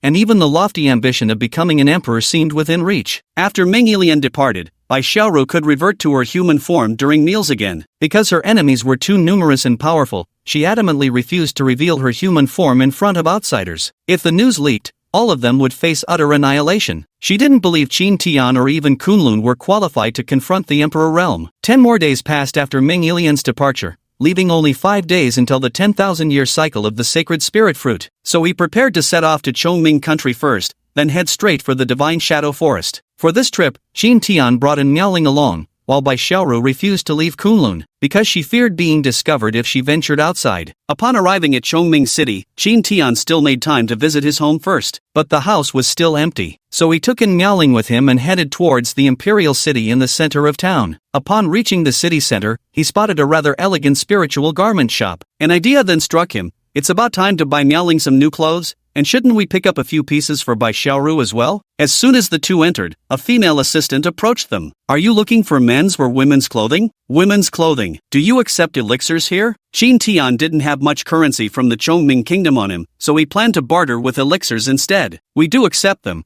but the price won't be too high. You see. Alright, take me to have a look. Qin Tian actually possessed quite a few elixirs, so he wasn't particularly concerned about this. The two followed the shop assistant up to the second floor, which was entirely devoted to women's clothing. The space was vast, covering over 1,000 square meters. Scattered throughout were a dozen or so male cultivators accompanying female cultivators shopping for clothes. After Qin Tian led in Miaoling on a tour around the shop, nothing seemed to particularly catch her fancy. At the very least, none could compare to the pristine white silk dress she was currently wearing. The female sales assistant seemed to notice their dissatisfaction and said, "Let me take you to the third floor, but the items there will be more expensive." To the third floor, Qin Tian replied. Upon reaching the third floor, there were even fewer people, only about 3 to 5. But the decoration on the third floor was clearly much more luxurious. Inside, there were not only outer garments but also undergarments. Qin Tian first led in Miaoling to the undergarment section, letting her choose. Seeing the colorful array of undergarments, and Miaoling's face instantly turned red. Never thought I, a generation's empress,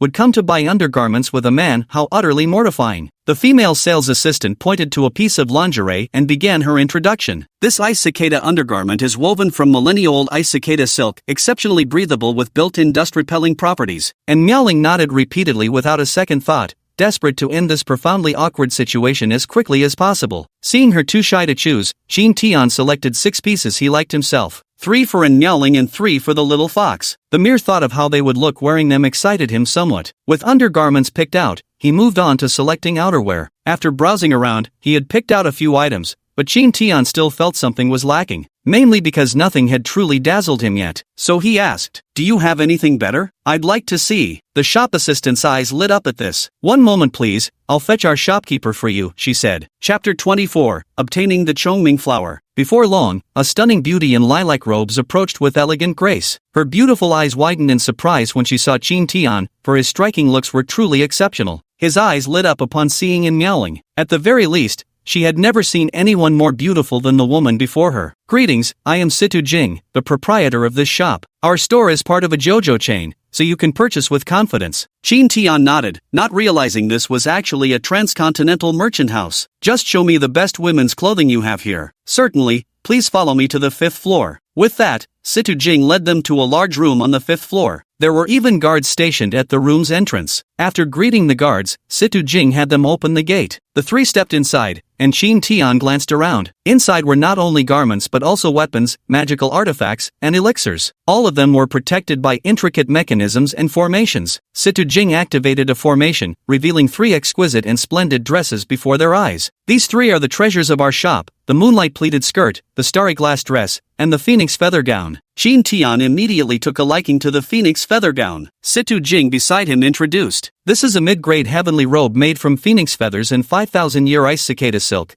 followed by a long list of its features. Before she could finish, Qin Tian cut in directly, "I'll take this one," because he thought this piece would perfectly complement in Miaoling. Beside him, and Miaoling's gaze remained fixed on the garment, never once straying. A knowing smile spread across Situ Jing's face. She realized she'd encountered a true high roller. "Robes of this caliber are exclusively traded through barter in our shop. Should you wish to exchange weapons or magical artifacts, we'd need to assess their quality first. If it's elixirs you're after, it'll take 3 of the same tier to make the exchange." At this point, she turned her gaze to Qin Tian. After all, even a heaven-grade pill was something she highly doubted this young man could actually produce. "No problem. I'll take that Star Moon Blast dress as well." In the end, Qin Tian paid with 6 heavenly rank mid-grade pills and some earth rank pills before departing. After going out, Qin Tian handed the undergarments and the phoenix robe to Miaoling and said, "Go home and wear them for me to see." "No," and Miaoling replied with a flushed face. Along the way, Qin Tian sent a voice transmission to Mengilian. Thus, as soon as they arrived at the imperial city gates, Mengilian came to welcome them. She was dressed in a magnificent royal princess gown today, exuding an air of noble elegance. Upon seeing Qin Tian, Mengilian greeted him with a radiant smile. "Welcome, master, to our imperial city as our guest. I've spoken to my father about the Chongming flower, but he wishes to meet you in person." "Let's go then," Qin Tian replied. They hadn't walked far in the palace before encountering a man in python-patterned robes blocking their path. "Are you two going to see Father Emperor?" the man said with his nose in the air. Qin Tian frowned in displeasure. "Who's this fellow? He's got quite the punchable face." Mengilian's expression turned slightly solemn. "This is my younger brother, the second prince of Chongming Kingdom." She was the daughter of Emperor Zhao's most favored consort, and her uncle was the Grand General of Chongming Kingdom. Thus, being utterly doted upon, she naturally grew accustomed to behaving like a spoiled and unruly tyrant. "You've been throwing your weight around all these days, bullying ordinary folk, and constantly picking on me." Mengilian spoke with a tone that resembled a child tattling to their parents. "So it's this person who competed with you for the imperial throne? Wait here for a moment." With that, Qin Tian strode confidently towards the second prince and fixed him with an icy stare. The second prince's expression remained unchanged as he arrogantly demanded, "Who are you? How dare you show such disrespect? It is you who's being rude." With that, Qin Tian delivered a sharp slap across the face. Snap! The second prince staggered backward from the force of the blow. When he regained his footing, his entire being erupted in fury. "Who the hell do you think you are, daring to strike me like this?" Qin Tian stepped forward again, delivering yet another slap. "Who cares if I hit you?" Witnessing this scene, Mengilian was stunned, never expecting Qin Tian to be so direct. Now utterly bewildered, the second prince clutched his swollen face and protested with indignation, "Just who are you? Why are you hitting me?" He sensed an immensely powerful aura emanating from Qin Tian,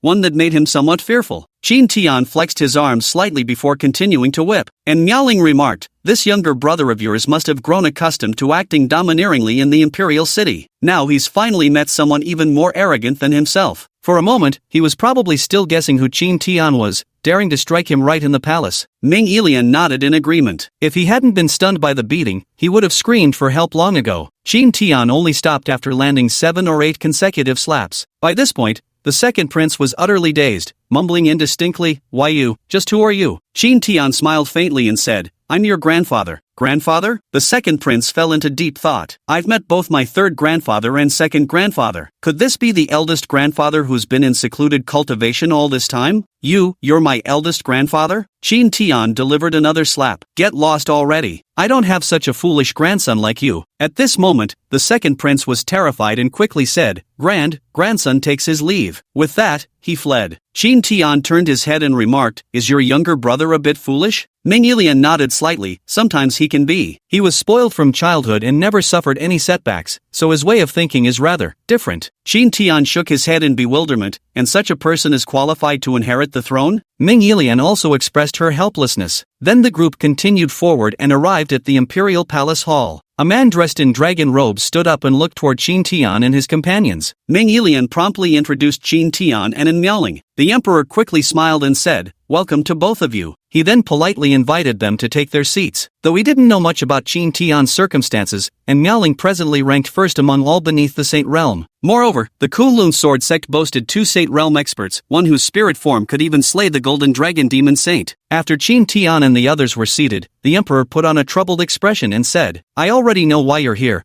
But the Chongming flower is our nation's sacred bloom. By tradition, only a newly crowned emperor can partake of it. From his tone, Qin Tian could discern he was angling for leverage. Qin Tian pulled out the Great Radiance Boundless Scripture and tossed it to the emperor. Exchange this for it. This cultivation manual only contains content up to the 3rd level of the Saint Realm, as he had removed the subsequent cultivation methods for the Emperor realm. This was also done to preserve Ming Yilian's advantage. Although it only extends to the 3rd level of the Saint Realm, the emperor's astonishment upon seeing it was no less than Ming Yilian's initial reaction. He is currently at the 2nd level of the half-saint realm and had lost hope for further breakthrough. But with this manual, he has regained hope. Either swap it or give it back to me, Qin Tian urged. The emperor quickly covered the Great Radiance Infinite Scripture with his hands and said with an apologetic smile, I'll swap.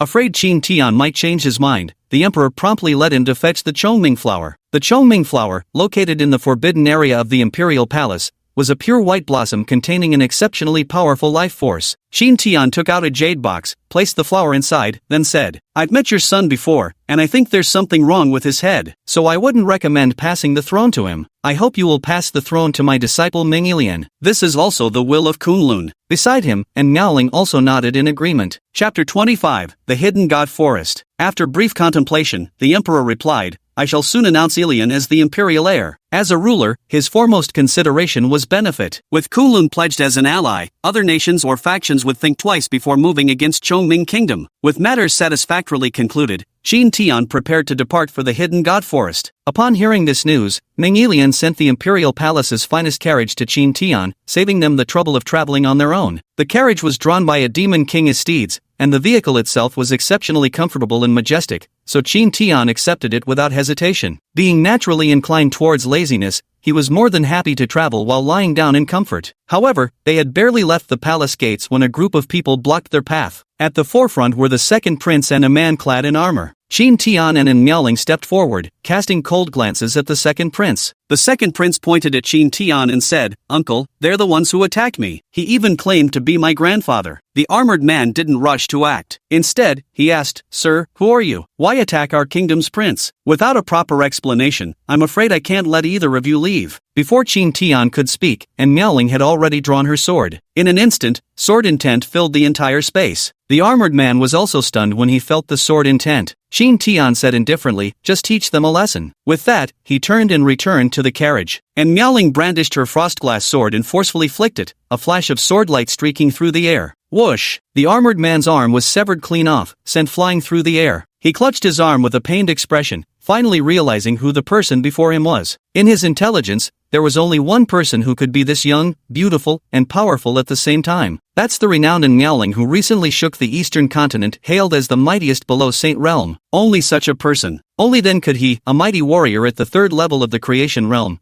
be left powerless to fight back. The second prince beside them was utterly terrified, immediately dropping to his knees and begging for mercy. And Miaoling cast a disdainful glance at the second prince before returning to the carriage. The carriage then continued onward, heading toward the Divine Concealment Forest. Inside the carriage, Qin Tian said, This master will rest for a while. With that said, he lay down, resting his head on Miaoling's soft thighs. Perhaps because it felt too good, he kept fidgeting, nuzzling, and rubbing against her thighs. Drunk on the maiden's fragrance, he grew somewhat intoxicated, but while he enjoyed himself, and Miaoling found it rather uncomfortable. After all, a pure maiden like her, a generation's empress being rubbed against by Qin Tian like this, naturally felt unbearably embarrassed. Master, stop moving. Either stop or lift your head away. She finally couldn't take it anymore. How about I let you lie down instead, and you can move as you please? Humph, in your dreams. By nightfall, when darkness had descended, and Miaoling felt a lecherous hand creeping around her waist. Startled, she swiftly seized the offending hand, unleashing a wave of icy chill. Realizing Miaoling was furious, Qin Tian hastily sat up. After a while, as her anger subsided, Qin Tian ventured to speak. It wouldn't be bad at all if we just took the carriage out for leisure trips like this whenever we're free. Stop thinking about cultivation all day, it's so dull. And Miaoling opened her mouth as if to speak, then hesitated. She too had yearned for such a life, yet she could not allow herself. Because she was afraid that her enemies would track her down and kill both her and her master. Sometimes she would even have nightmares. She dreamed of those enemies finding her, dreamed of her master dying before her eyes while protecting her. Noticing Miaoling's unusual expression, Qin Tian asked, "What's wrong?" And Miaoling shook her head, indicating she was fine. Actually, Qin Tian had occasionally noticed something off about Miaoling's emotions. For instance, sometimes she cultivated with impatience, eager for quick results, while at other times inexplicable restlessness would grip her. Such occurrences, however, were relatively rare. Taking Miaoling's jade-like hand in his, Qin Tian said, "Tell your master if anything troubles you. You must trust your master, we'll face this together." After some deliberation, Miaoling decided to open her heart. She believed her master had the right to know, even if it meant he might leave her afterward, she was prepared to accept that. After all, this was karma of her own making. Then she began to tell her story. "I am a reincarnator. In my previous life, I was the heartless empress," Miaoling said cautiously, watching for any change in Qin Tian's expression. Noticing Miaoling's gaze, Qin Tian quickly put on a look of astonishment. Then Miaoling continued, "In my past life, I joined forces with 3 third-tier Emperor realm experts, Emperor Kuan-Yuan, Ancestor Wushu, and Ancestor Blood Domain, to explore a forbidden zone of life. After we ventured deep inside, they ambushed us from behind and drove me into a formation they had prepared in advance. Then the 3 of them used an array to slowly refine me alive, and their main goal was to obtain my emperor's weapon." At this mention, Miaoling's eyes brimmed with pure hatred. After she had calmed down a little, she continued, "In this lifetime, my appearance is the same as in my previous life. So even if I don't actively seek revenge, they'll come after me once they discover me." By this point, Qin Tian understood. From Miaoling's earlier gaze, he had sensed profound hatred. This vendetta must be settled. "Your master will help you." With these words, Qin Tian embraced Miaoling, giving her a deep sense of security. Moved beyond words, Miaoling's eyes welled up with misty tears. Having lived with Qin Tian for so many years, she considered herself fortunate. She nestled her head against Qin Tian's chest,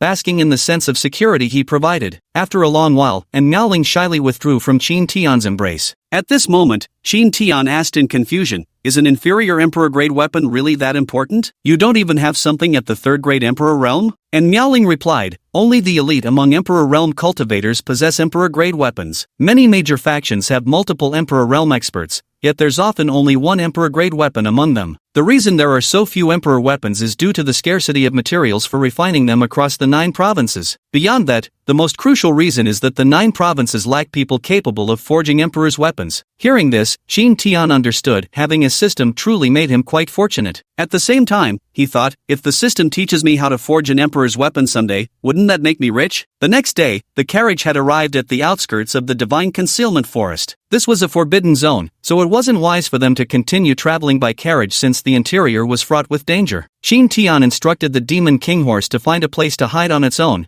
then proceeded forward with Miaoling. After entering, Qin Tian flew into the air to survey the terrain. But as far as the eye could see, there was only an endless expanse of mountain forests. The Divine Concealment Forest was simply too vast. Thus, finding the sacred spirit fruit would still prove somewhat challenging. Considering time was running short, Qin Tian exchanged a few words with Miaoling before the two separated to search individually. Qin Tian had reached the Saint Realm, so he effortlessly maintained his aerial stance while searching. Meanwhile, Miaoling had no choice but to weave through the mountain forests in her pursuit. The Divine Veil Forest was a forbidden land in the eastern continent, teeming with dangers. Countless cultivators had ventured inside to explore in the past, but more than 90% never returned. And Miaoling hurried deep into the forest, encountering several attacks along the way. Some were from demonic beasts, while others came from spirit creatures inhabiting plants and trees. Fortunately, she wielded the mighty Frostglass sword. Without it, even her second heaven creation realm cultivation would have struggled to survive in these woods. After nearly half a day of searching and multiple communications with Qin Tian, she still hadn't found any trace of the sacred spirit fruit. Chapter 26. Discovering the sacred spirit fruit. Deep within the forest in the Horned Dragon Mountain region, several cultivators were advancing, seemingly also searching for something. Leading them was the eldest senior disciple of the One Origin sect, Mo. Within the Hidden God Forest, there were three major reclusive forces: the One Origin sect, the Illusion Moon Valley, and the Dragon's Lair. They possessed formidable strength, which allowed them to take root in the Divine Shadow Forest. The dense spiritual energy and abundant cultivation resources within the forest nurtured them, so they rarely interacted with the outside world. Perhaps only the sect leaders or ancestral elders of the major sects knew of these hidden powers' existence. Mo's goal this time was also for the sacred spirit fruit. Once the sacred spirit fruit matures beyond 10,000 years, it becomes a lower-grade emperor rank spirit fruit. This spirit fruit is extremely precious for saint-level cultivators, and even useful for emperor-level ones. After Mo and his companions ventured deep into the Horned Dragon Mountain, they discovered a 7,800-year-old Kirin grass. Just as they were about to harvest it, a group from the Phantom Moon Valley arrived. This treasure was of utmost importance to all of them. The Kirin grass is the primary ingredient for the Kirin elixir, a supreme-grade heaven-tier pill capable of purifying the marrow and advancing one's cultivation realm. Such high-grade spirit herbs at this maturity could be kept for their own use. But even if they obtained the 10,000-year sacred spirit fruit, they would still have to surrender it to their sect elders. With neither side willing to back down, battle inevitably ensued between the two factions. Not far away, and Miaoling heard the commotion and hurried over. She hid behind a tree to observe the situation. Eventually, she learned that both parties were fighting over a 7,800-year-old Qilin grass. Seeing the Qilin grass, her heart stirred as well, for she was just one step away from reaching the third level of the creation realm, and this unicorn grass could precisely help her achieve a breakthrough. Of course, she wasn't in a hurry to step forward. Instead, she planned to sit back and reap the rewards. Since both leaders involved were at the semi-saint realm, if she intervened and altered the battlefield dynamics, they might temporarily unite against her first. After all, she was an outsider. Half a quarter hour later, the leader of the Phantom Moon Valley's half-saint was severely wounded. Outmatched in skill, he had no choice but to retreat in humiliation. Just as Mo was about to pluck the Qilin grass, and Miaoling had already appeared right beside it. She formed hand seals, conjuring a trapping array that securely ensnared the Kirin grass, preventing its escape. Following this, she sealed the Kirin grass away into her storage ring. The entire sequence of actions was executed with lightning speed. Seeing this, Mo furiously demanded, "Who are you? How dare you snatch what rightly belongs to my One Yuan sect?" And Miaoling remained indifferent. Natural treasures belong to those who get them first. What I've obtained is now mine. With that, she turned to leave. Relying on his superior cultivation, Mo swiftly gave chase and blocked her path. "You've provoked my wrath," he declared as the aura of a half-saint realm cultivator erupted around him, and Miaoling slightly furrowed her delicate brows. "So what if I have?" she retorted sharply. "Here's your choice: hand over the Kirin herb and spend the night with me, and I'll spare your life." "Humph!" And Miaoling swiftly drew her Frostglass sword. First form of the Annihilation Sword Art, Sky Sunder. Sensing the power of this move, Mo's expression changed abruptly as he unleashed his strongest blade technique, the ultimate Unity Slash. Boom! The power of both moves cancelled each other out, and Miaoling nimbly shifted her stance, closing in on Mo to engage in close combat. Close combat is the only way to unleash the true advantage of an imperial weapon. Mo naturally saw through in Miaoling's intention, but he showed no fear. Close quarters combat was also his forte. Yet the moment they clashed, he realized something was wrong with Miaoling's sword. With just one exchange, his mid-grade heaven-tier blade actually sustained damage. Then greed flashed across his eyes as he realized Miaoling's weapon likely surpassed celestial grade. It must be a quasi-emperor grade weapon, a tier between true emperor grade armaments and top-tier celestial artifacts. Its materials rivaled low-grade emperor-tier weapons, though flawed craftsmanship prevented it from becoming genuine imperial armament. Mo swiftly distanced himself from Miaoling while murmuring incantations. Arcane Art, Primordial Qi Convergence. Immediately, the surrounding spiritual energy gathered towards him. Seeing Mo's aura intensify, and Miaoling remained unfazed. With her supreme imperial weapon in hand, she didn't fear him even if he reached the second level of Half-Saint Realm. Second form, Yin-Yang Charge. And Miaoling unleashed an even more powerful strike, with black and white chi swirling around the Frostglass sword before slashing fiercely towards Mo, his strength boosted, countered with a reverberating saber strike. But it was futile. The Frostglass sword, wrapped in shifting yin-yang energies, cleanly severed Mo's blade. At this moment, Mo had already lost his balance. Seizing the opportunity, and Miaoling flipped her sword and made a reverse slash, directly severing one of Mo Xiu's arms. Mo Xiu clutched his bleeding severed arm and began begging for mercy. "Heroine, I was wrong. Spare me, please." Faced with death, dignity no longer mattered. At this moment, Miaoling seemed to transform once more into the ruthless empress of her past. Her cold eyes held an air of utter disdain. Locked in that gaze, Mo Xiu recoiled in terror. At that moment, his throat bobbed, and he dared not utter another word. Seeing his reaction, Miaoling saw no need to press the attack. She simply turned and walked away. Having spent a long time with Qin Tian, her temperament had softened somewhat. In the past, she would have undoubtedly executed them without hesitation. Miaoling retreated to a secluded place and immediately consumed the curing grass, beginning to refine its medicinal energy. Guided by the herb's potency, the surrounding spiritual energy began converging toward her. Finally, she successfully broke through to the third level of the creation realm. Her next step would be to charge toward the half-saint realm. Although her cultivation progress was already much faster than in her previous life, yet she yearned to advance even quicker.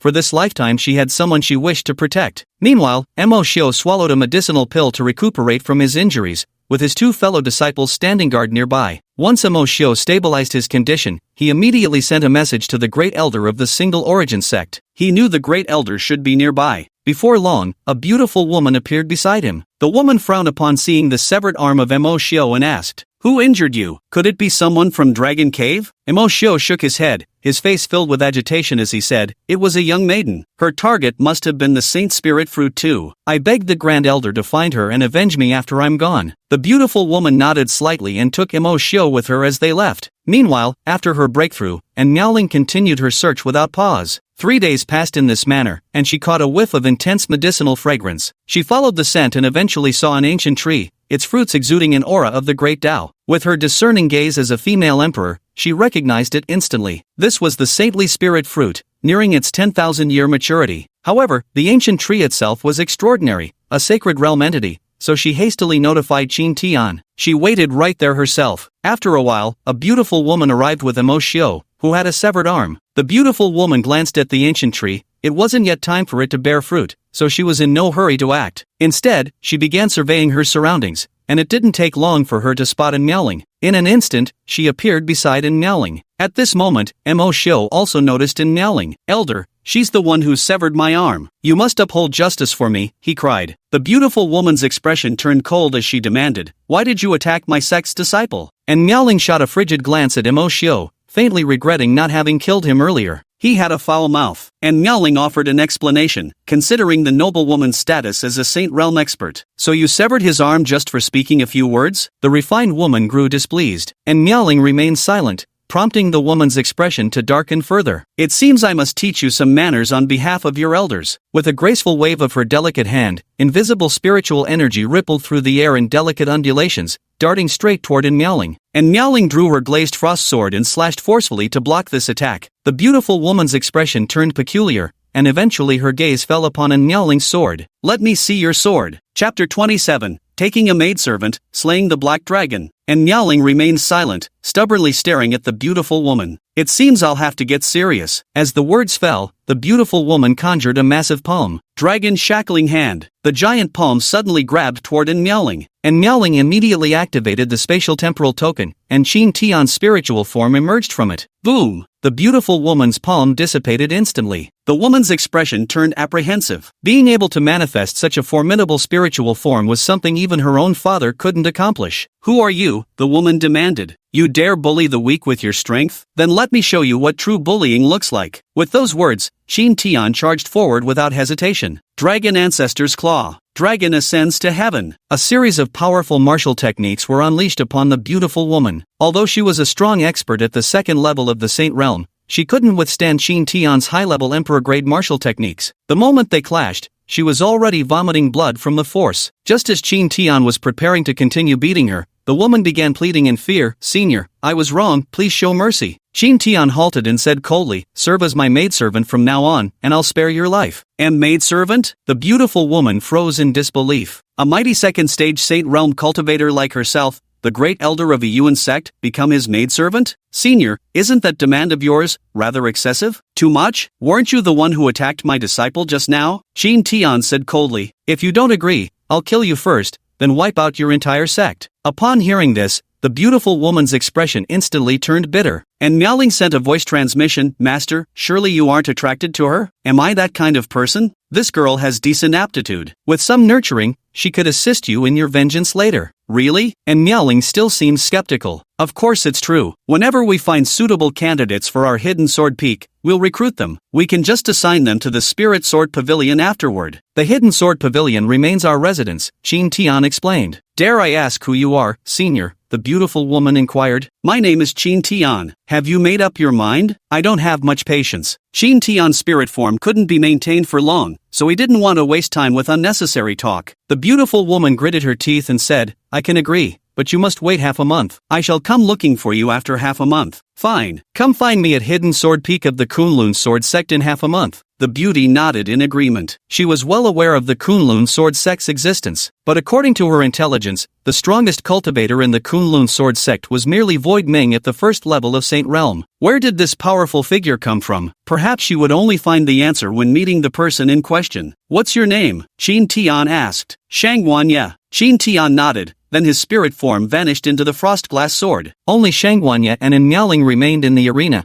as Mo Xiu had long since fled in terror. The two women waited in silence without exchanging a word. Meow. Suddenly, 3 dragon roars echoed, and a violent gale swept through the entire region. A black dragon and 2 golden dragons swiftly flew over, somersaulting twice in midair before transforming into 3 burly men clad in imperial dragon robes. "Shangguanya, this sacred spirit fruit belongs to our dragon lair. You may leave now." Shangguanya's eyes widened in shock as she said solemnly, "I never expected all 3 sacred dragons of the dragon lair would come." And Miaoling also tightened her grip on the frostglass sword, a look of concern crossing her face, because the space-time token could only be used once within a short period. Shangguanya whispered, "When will the senior arrive? He should be here soon. I already notified him earlier. Perhaps we should retreat first." Among the 3 saint dragons, the black dragon is at the 3rd level of Saint Realm, and the golden dragon is at the 2nd level. "I'm no match for them," Shangguanya proposed, and Miaoling nodded and prepared to leave. "Wait, little girl, you can't leave." And Miaoling looked over. At this moment, the black dragon's eyes revealed greedy intent. She knew something was wrong. Her ancient bloodline must have been detected. Ha ha ha, an ancient ice phoenix bloodline combined with a saint spirit fruit? Heaven is truly favoring me. "It seems I have hope of breaking through to the Emperor realm this time," the black dragon said excitedly. Upon hearing the black dragon's words,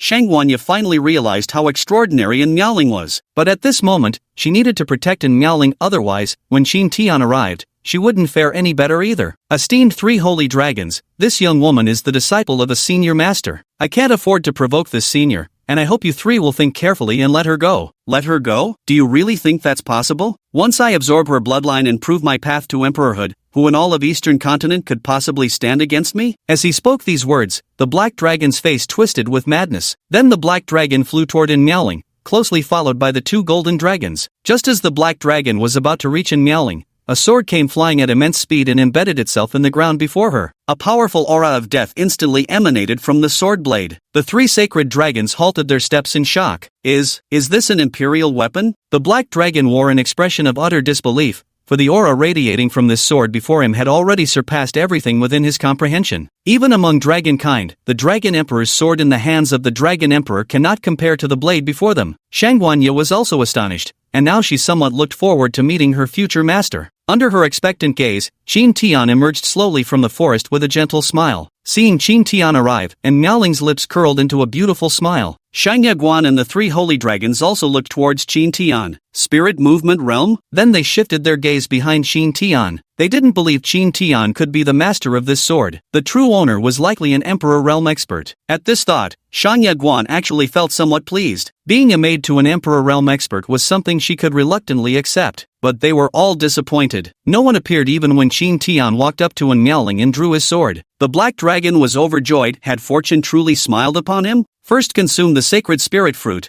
then absorb the bloodline to reach emperor rank. With a supreme Emperor-Tier weapon in hand, he'd ascend to the pinnacle of life. At the thought, he couldn't help but chuckle. Has this dragon gone stupid? Qin Tian said disdainfully. Hearing Qin Tian's words, Shangguanya couldn't help covering her mouth and laughing. Young man, you're courting death. The black dragon threw a punch straight at him. Qin Tian instantly activated the 2nd tier of his indestructible body technique, his physical form becoming immensely powerful in an instant. He raised his hand and effortlessly caught the black dragon's fist, then delivered an elbow strike that sent the dragon flying backward. The two golden dragons standing nearby froze in disbelief. A youth at the Lingdong stage had sent their elder brother flying with one move? The black dragon that had been sent flying transformed back into its true draconic form as it swooped back, its face contorted with fury. He just threw a casual punch without using his full strength just now. Quite tough, aren't you? I hope you can still surprise me later. Dragon Ascension. Qin Tian directly activated his transformation of Supreme Freedom technique, and his entire body became shrouded in the phantom shadow of the black dragon. Moreover, the black dragon he transformed into exuded an even more formidable aura than the true black dragon itself. The black dragon's eyes widened in disbelief. That's impossible. It's all an illusion, some trickery of yours. He angrily charged toward Qin Tian. Qin Tian's expression remained unchanged as he began to employ the Dragon Clan's supreme techniques. Ancestral Dragon Claw, Ancestral Dragon Ascension. A series of combos sent the black dragon vomiting dragon blood from its mouth. Truth be told, if he had wielded the life-death sword and used sword techniques,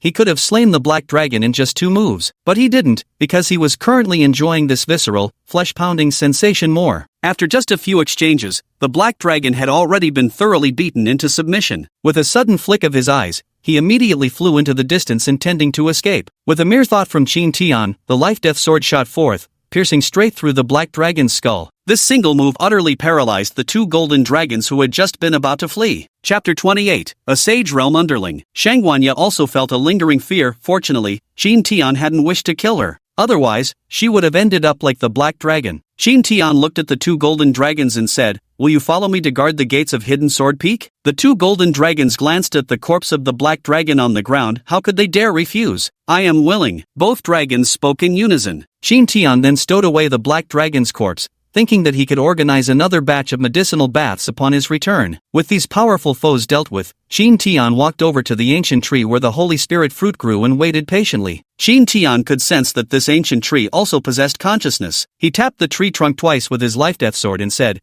"You'll be following me from now on." The ancient tree pretended to be dead and didn't respond. Qin Tian raised his sword as if to strike, and the ancient tree hurriedly sent a mental message begging for mercy. In the end, the ancient tree also agreed to follow Qin Tian. Its true name was the Sacred Spirit Tree. Qin Tian waited until late at night, when the sacred spirit fruit finally reached its 10,000-year maturity. It had evolved into a lower-grade Emperor-Tier spirit fruit. After harvesting the sacred spirit fruit, Qin Tian departed with his 2 dragons and 1 tree. Once they exited the divine concealment forest, Qin Tian summoned the horse demon king and boarded its carriage with a meowling. The 2 dragons and the tree had assumed human forms and were following behind. Inside the carriage, Qin Tian chuckled, "In the future, we'll nurture a whole group of Emperor Realm subordinates. With just one command from you, we'll flatten all those enemy factions of yours in one go. A bunch of Emperor-level followers?" And Miaoling didn't know what to say. Only someone like her who had actually ascended to the Emperor Realm could understand how difficult it was to achieve that breakthrough. Yet she kept these thoughts to herself, afraid of crushing Qin Tian's confidence. The mere fact that Qin Tian possessed such ambition moved her deeply. Lost in these thoughts, she instinctively leaned slightly closer against Qin Tian's shoulder. Qin Tian placed his hand on Miaoling's shoulder and gave it a pat. The night deepened, and as it grew darker, Qin Tian's hands began to wander. In the end, she could only pinch his waist shyly as a warning. With the 2 dragons and the sentient tree following behind, she was too embarrassed to say anything like, "Stop moving around, master, you're overstepping." The next day, Qin Tian returned to Cunjian Peak with 2 dragons and a tree. Just as they entered the sect, Su Ming appeared. He had sensed 3 Sage Realm auras, 2 of which were even stronger than his own. When he saw the 2 dragons and the tree, he was shocked, thinking the demon sages had returned to attack Kunlun again. So he shouted, "Qin Tian, I'll hold them off, you hurry and get junior sister Jiang to come help." Qin Tian shook his head and said, "Uncle Master, there's no need to be alarmed. These are just 3 new junior disciples I've recruited for the Hidden Sword Peak." A junior from the Sacred Realm? Su Ming found this notion utterly unbelievable. He looked at the 2 dragons and 1 tree. The 2 dragons and the tree all flashed friendly smiles. Su Ming finally managed to believe it, then reminded Qin Tian to treat them well before taking his leave. After leaving Hidden Sword Peak, Su Ming went to find Mo Wendian to inform him of this matter, while also anticipating the chance to relish his astonished expression. Startled and overjoyed, Mo Wentian exclaimed, with so many Saint Realm experts, our Kunlun sword sect will rightfully become the foremost power in the eastern continent. Qin Tian brought the 2 dragons and the tree to the Spirit Sword Pavilion, letting them settle in and make themselves at home. For convenience, he named the 2 dragons Long E and Long Air, easier to remember that way. Then, he took out 2 mid-grade Emperor rank cultivation techniques for them to practice. Having taken them in, it was only right to offer some rewards. After settling them in, Qin Tian took a Niaoling back to the Hidden Sword Pavilion. At this moment, Mo Wentian arrived. I heard you've recruited 3 Saint Realm experts? Qin Tian nodded slightly. Should I go pay them a visit? Mo Wentian asked cautiously. Why bother visiting them? They're just my lackeys. Lackeys. Mo Wentian was dumbfounded. If you need backup in fights, you can call them. Otherwise, forget it. Mo Wentian nodded subconsciously, exchanged a few more words with a Niaoling, then prepared to leave. At this moment, Qin Tian took out the complete version of the Great Radiance Limitless Scripture and handed it over to Mo Wentian. Take this cultivation manual and practice it yourself. As for the others, deal with them as you see fit. Mo Wentian took the cultivation manual and glanced at it.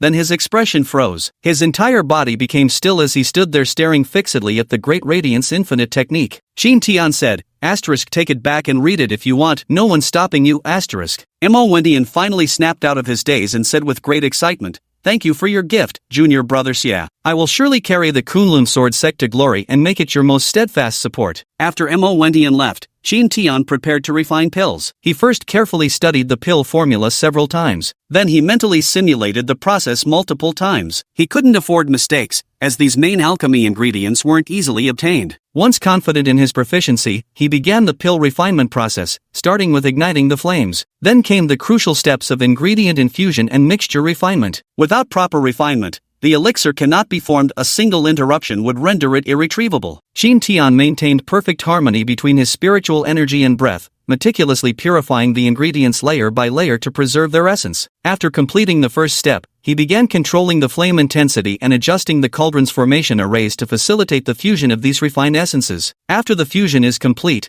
sealing the furnace can commence. The final step involves controlling the fire intensity to gradually condense the elixir, a process that consumes the most time. The elixir being refined was of the lower emperor grade, so the pill condensation process was extremely slow, and Miaoling stayed by Qin Tian's side to guard him, fearing someone might disturb his refinement. Later, the little fox by Xiaoru also arrived. Qin Tian's refinement continued for a full 3 days. Finally, the pill furnace ceased its tremors, and Qin Tian was utterly exhausted. After all, he had maintained intense mental focus for 3 straight days. With a sweeping motion of his hand, the furnace lid flew open, and 3 emperor-grade lower-rank saint-augmenting pills shot out. The pills attempted to flee the moment they emerged, but Qin Tian had already set up an array around the cauldron, leaving them with no escape, like turtles trapped in a jar. Without delay, Qin Tian sealed the pills one by one and stored them away. He first gave one to An Miaoling to assist her breakthrough, this time into a major realm, knowing he would also receive a reward in return. After An Miaoling left, Bai Xiaoru stared at Qin Tian with dry eyes, her face full of anticipation. Qin Tian took out a pill and asked, "Want some?" Bai Xiaoru nodded eagerly, "Yes, call me master." Qin Tian teased mischievously. Bai Xiaoru was caught in a dilemma,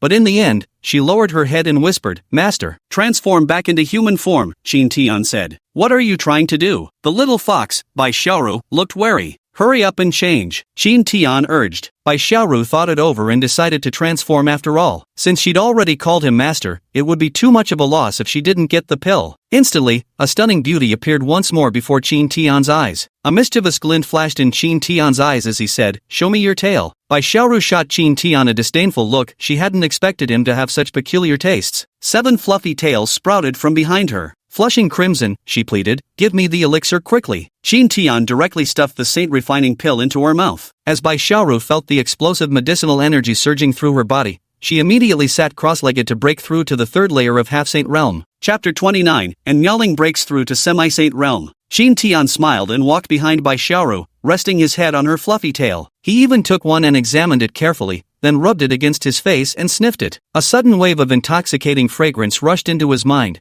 nearly sending him into a daze. Bai Xiaoru, who was in the midst of breaking through, had already blushed out of embarrassment, as the tail was one of the most sensitive areas of her fox lineage. But she also couldn't stop now and had to endure it, waiting until the breakthrough was complete before retracting her tail. Qin Tian, playing with her tail, suddenly grew curious. He wondered whether Bai Xiaoru's 7 tails all grew from the same spot, so he peeked over furtively, but could only make out a vague, fuzzy outline. So he decided to reach out and poke around for a better look. The moment his fingers made contact, Bai Xiaoru abruptly stood up, scolding angrily, "You shameless pervert." By now, Bai Xiaoru had already completed her breakthrough. Since she was merely reclaiming her original cultivation realm, the process had been swift. Qin Tian chuckled awkwardly and said, "I was just wondering if your 7 tails all grow from the same spot." Hearing this, Bai Xiaoru's face flushed even redder. "You can't just casually touch a fox spirit's tails, didn't you know that?" "I had no idea," Qin Tian replied with an innocent expression. He then walked over and patted Bai Xiaoru's shoulder, adding, "What's the harm if your master gives them a little rub?" Bai Xiaoru shrugged her shoulders slightly, a hint of shyness in her voice. "Only a fox spirit's mate can touch her tail. How am I supposed to marry someone after this?" "Do you have someone you like?" Qin Tian asked. "Not having one now doesn't mean I won't have one in the future," Bai Xiaoru replied stubbornly. "If there's none now, that's fine. Your master will take care of you from now on." With that, Qin Tian took out 3 undergarments and the star moon glazed dress, handing them to Bai Xiaoru. "These are my gifts for you. You'll look absolutely beautiful wearing them." Bai Xiaoru took the clothes and left with mixed emotions. After everyone had gone, Qin Tian also took the enhancement saint pill to begin his breakthrough. As the medicinal potency dispersed within his body,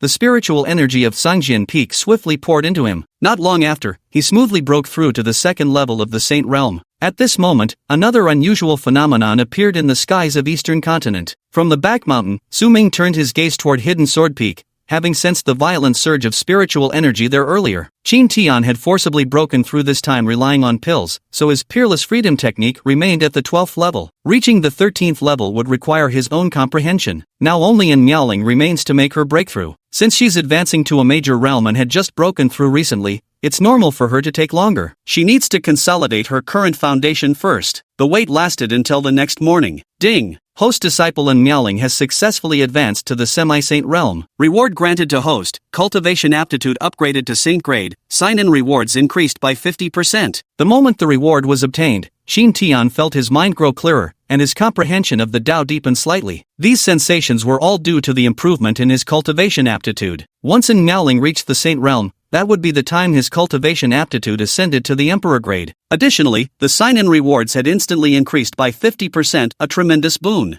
Otherwise, he would truly have to diligently check in for over 10 years before there'd be any chance of a breakthrough. After claiming the rewards, Qin Tian contacted in Miaoling and Bai Xiaoru through messaging, telling them to change into new clothes. Tonight's dinner would be a grand feast to celebrate. Then, Qin Tian got busy. An hour and a half later, he had prepared an entire table of dishes. Dragon bone soup, stir-fried dragon tongue, celestial beef. Then he sent a mental message summoning the 2 women to eat. Before long, he saw 2 stunningly beautiful women gracefully approaching, and Miaoling was clad in a phoenix-feathered robe, embroidered with a soaring multicolored phoenix, while the lower half flowed into a misty floral-tailed skirt. Paired with her captivatingly beautiful face, her entire demeanor exuded an air of incomparable nobility like a proud phoenix. Bai Xiaoru had also donned her star moon glazed dress, featuring a lavender star-embroidered bodice atop a skirt woven with glazed floral patterns. At this moment, she resembled a celestial fairy descending to earth to bewitch mortal hearts. Seeing Qin Tian's astonished expression, the 2 women couldn't help but cover their mouths and laugh. After the 2 women sat down, Qin Tian gradually regained his composure. Looking back on the first half of his life, it had been rather mundane, but now that he had these 2 beauties by his side, it could be considered a great fortune. After finishing the meal, Qin Tian suggested taking a medicinal bath, as he had just obtained the corpse of a 3rd-stage Saint Realm Black Dragon. The essence blood of a 3rd-stage Saint Realm was surely much better than that of the 2nd stage. The 2 women initially refused, but under Qin Tian's repeated assurances and insistence, they eventually agreed. After all, the benefits of medicinal baths for cultivation enhancement were substantial. During the subsequent medicinal bath session, the women remained vigilantly guarded, and Qin Tian truly gained no improper advantages. After reaching the semi-sage realm, and Miaoling could finally suppress the Black Dragon's essence blood, so the previous situation did not happen again. Qin Tian could only feast his eyes, watching them don the undergarments he'd chosen, their flushed cheeks, jade-smooth skin, increasingly voluptuous curves, and those exquisite feet beneath the water, beautiful beyond compare. The sight stirred restless heat in his core. At this moment, the thought of slaughtering the Emperor Dragon took root in his mind, because he believed in Miaoling would never withstand dragon blood at the Emperor realm. After the medicinal bath,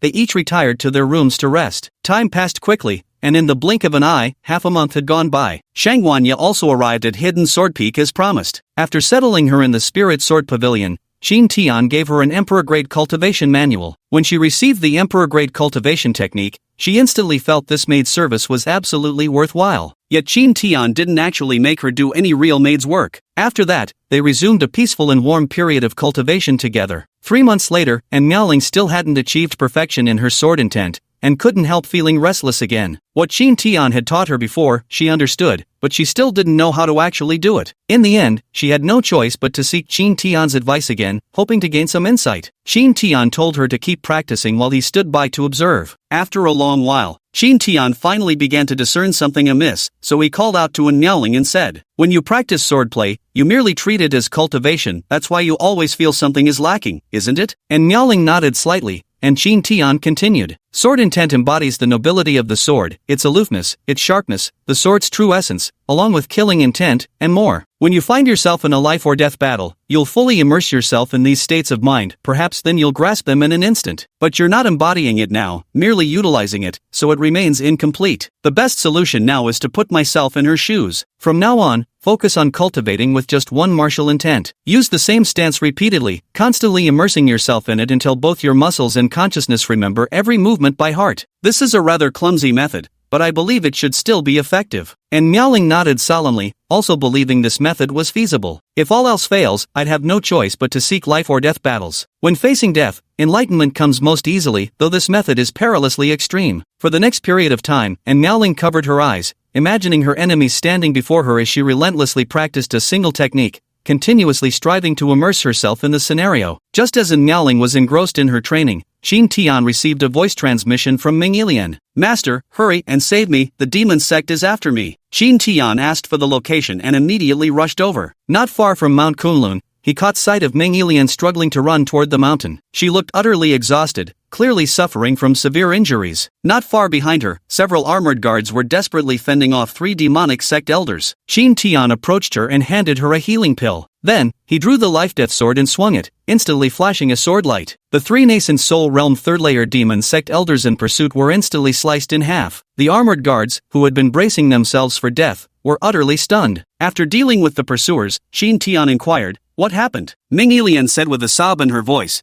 "There's been a rebellion in Chongming Kingdom. Our state preceptor was actually a demon sect elder all along. He ambushed and killed my father, then laid a great formation in Chongming City, preparing to sacrifice all the cultivators within its walls. My imperial grandfather emerged from seclusion, risking his life to force open just a corner of the formation array so my guards and I could escape." "Sacrifice the entire city?" Qin Tian exclaimed in astonishment. Chapter 30, Demonic Sect City Massacre. Yes, there was another incident where a city was sacrificed before. That time, the leader of the demon sect broke through to sainthood by relying on the energy obtained from the sacrifice. Qin Tian showed a disgusted expression, never expecting such an evil cultivation method to exist. "Let's go take a look." After saying this, he hurriedly led Mingilian towards Chongming City. On the way, Mingilian inquired, "Master, shouldn't we call for backup? He might have already broken through to the 2nd level of the Saint Realm." "No problem," Qin Tian replied with full confidence. Only then did Mingilian feel at ease. When they arrived outside Chongming City, Qin Tian saw that the city inhabited by over 10 million people was already engulfed in black mist. This was undoubtedly a long-planned scheme, a massive undertaking. The air was thick with the stench of death, and wails of despair filled every corner. Qin Tian's rage ignited. This was a place he had lived during his childhood, after all, and he couldn't help but feel some attachment to it. Now, in the span of a single night, the city had transformed into a living hell, with an estimated death toll in the millions. In a fit of rage, he directly drew out the life-death sword and fiercely thrust it forward. Oomph! The great formation shattered instantly. Qin Tian could now clearly see the situation inside, a black-robed figure standing at the city center, absorbing death aura. Below stood several hundred black-robed figures, along with countless desiccated corpses. After the grand array was shattered, the survivors finally saw a glimmer of hope for life. They turned their gaze toward Qin Tian and Mingilian, unable to suppress their excited cheers as they exclaimed, "It's the princess! The princess has come with reinforcements to save us." Meanwhile, the leader of the demonic sect, Yihan, had an utterly gloomy expression on his face. He had schemed for decades, now just one step away from breaking through to the 2nd level of the Saint Realm. Yet his breakthrough had now been interrupted. "Who are you?" Yihan roared furiously. "Your executioner," Qin Tian replied coldly. With those words, the sword of life and death shot straight toward Yihan's forehead. Yihan felt the threat of death looming over him. He wanted to evade, but he was already locked onto. "No." The word had barely left his lips when the life-death sword pierced through his forehead. Then, the life-death sword flew out, continuing to slaughter the black-robed figures below. 3 breaths later, all the black-robed men were slain. The survivors finally breathed a sigh of relief. The nightmare was over. Yet when they saw the corpses littering the city, their expressions grew heavy with sorrow. Ming Yilian stepped forward and said, "We cannot avoid this misfortune, but since we have survived, we must continue living. I will inherit the throne, and I promise that under my leadership, such events will never happen again,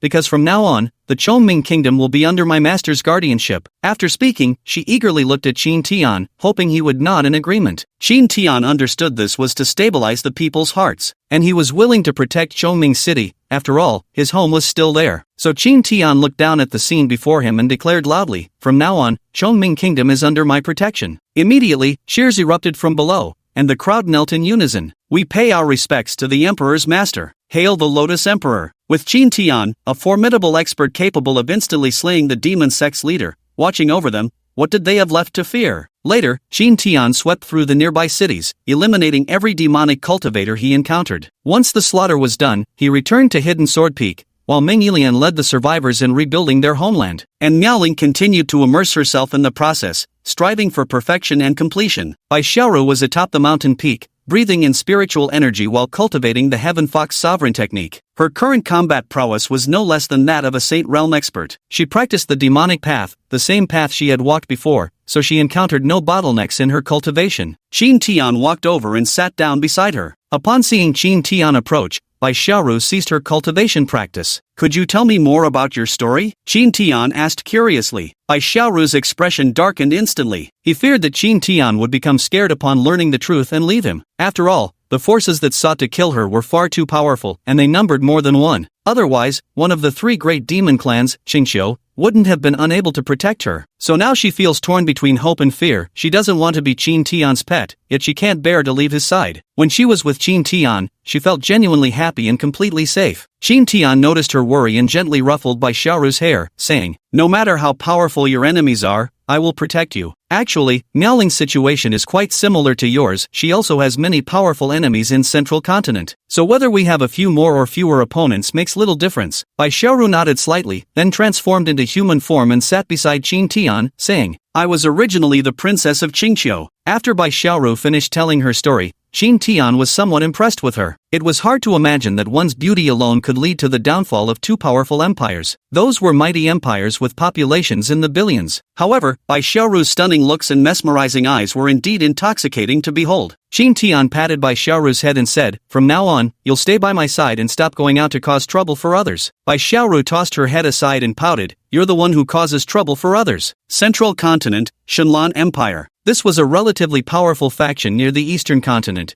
with a lineage spanning over 100,000 years. The empire boasted numerous formidable experts and even had an Emperor realm powerhouse overseeing it. At this moment, atop the star observation platform of the Divine Mist Empire, an elderly man suddenly opened his eyes, his sharp gaze piercing through countless territories, finally landing on the 2-boundary mountain between Eastern Continent and Central Continent. A streak of purple energy soared straight into the heavens. Then he closed his eyes and began his divination. After a long while, he reopened his eyes and transmitted his voice with a message. "Purple chi comes from the east. A secret realm belonging to a peak emperor-level powerhouse has emerged at the 2 Realms Mountain on the borders of Central Province. The secret realm space can only accommodate cultivators below the Saint Realm. All semi-saint prodigies of our Shenlan Empire may voluntarily set forth to claim its treasures." Sword God Valley. The cloud-startling Sword Emperor, who was in the midst of forging his sword, suddenly halted and turned his gaze toward the direction of Twin Realm Mountain. Approximately 10 breaths later, a deep and resonant voice echoed throughout the entire Sword God Valley. "An Emperor Realm Mystic Realm has emerged. All Sword God Valley disciples who have reached semi-saint cultivation are permitted to journey to Twin Realm Mountain." Meanwhile, in the vast Heaven Empire,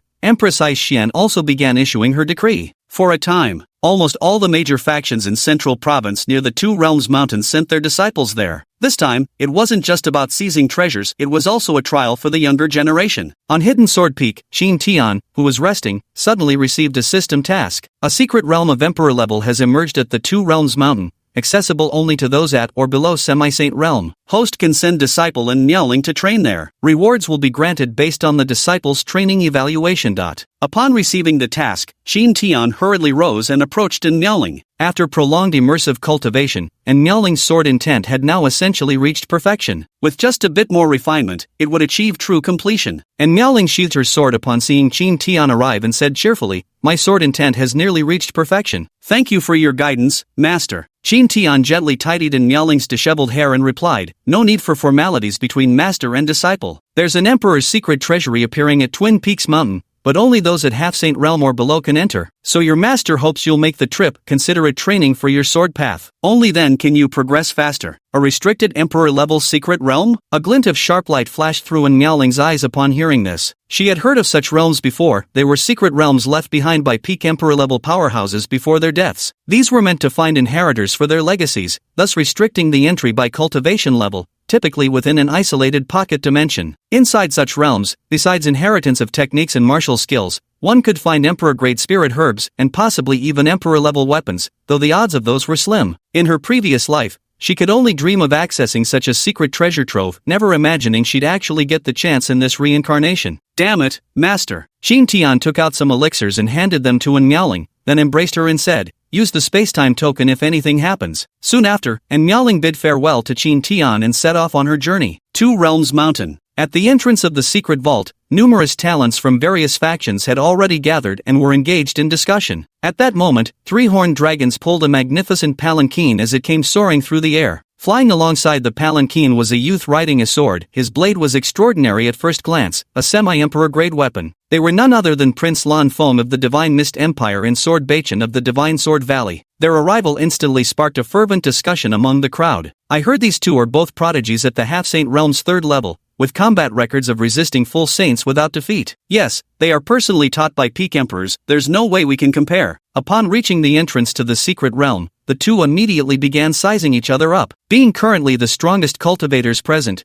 they grew increasingly confrontational, eventually even considering a sparring match. Just as they were about to engage in their intended duel, a woman in a white dress approached with graceful steps. Chapter 31, Gathering of Heavenly Prides. She was none other than Princess Mu Qingqing, the biological daughter of the Frostswirl Empress of the Haotian Empire. Seeing Mu Qingqing's arrival, the two immediately abandoned their sparring intentions. They had no desire to let her reap the spoils while they clashed. Lan Feng cast a wary glance at Mu Qingqing and said, "I never expected you'd come too. The strongest factions near the Two Realms Mountain are the three our respective forces represent," Mu Qingqing replied. "You all are here, how could I possibly miss out? After all, this concerns the Emperor's armament." At the mention of the Emperor's weapon, a glimmer of greed flashed in the eyes of all three. Because a divine weapon is the very foundation of a sect, the three of them formed a triangular standoff, each wary of the others, and for the moment, none dared to make the first move, waiting quietly for the secret realm's entrance to open. Before long, another young woman of extraordinary bearing arrived,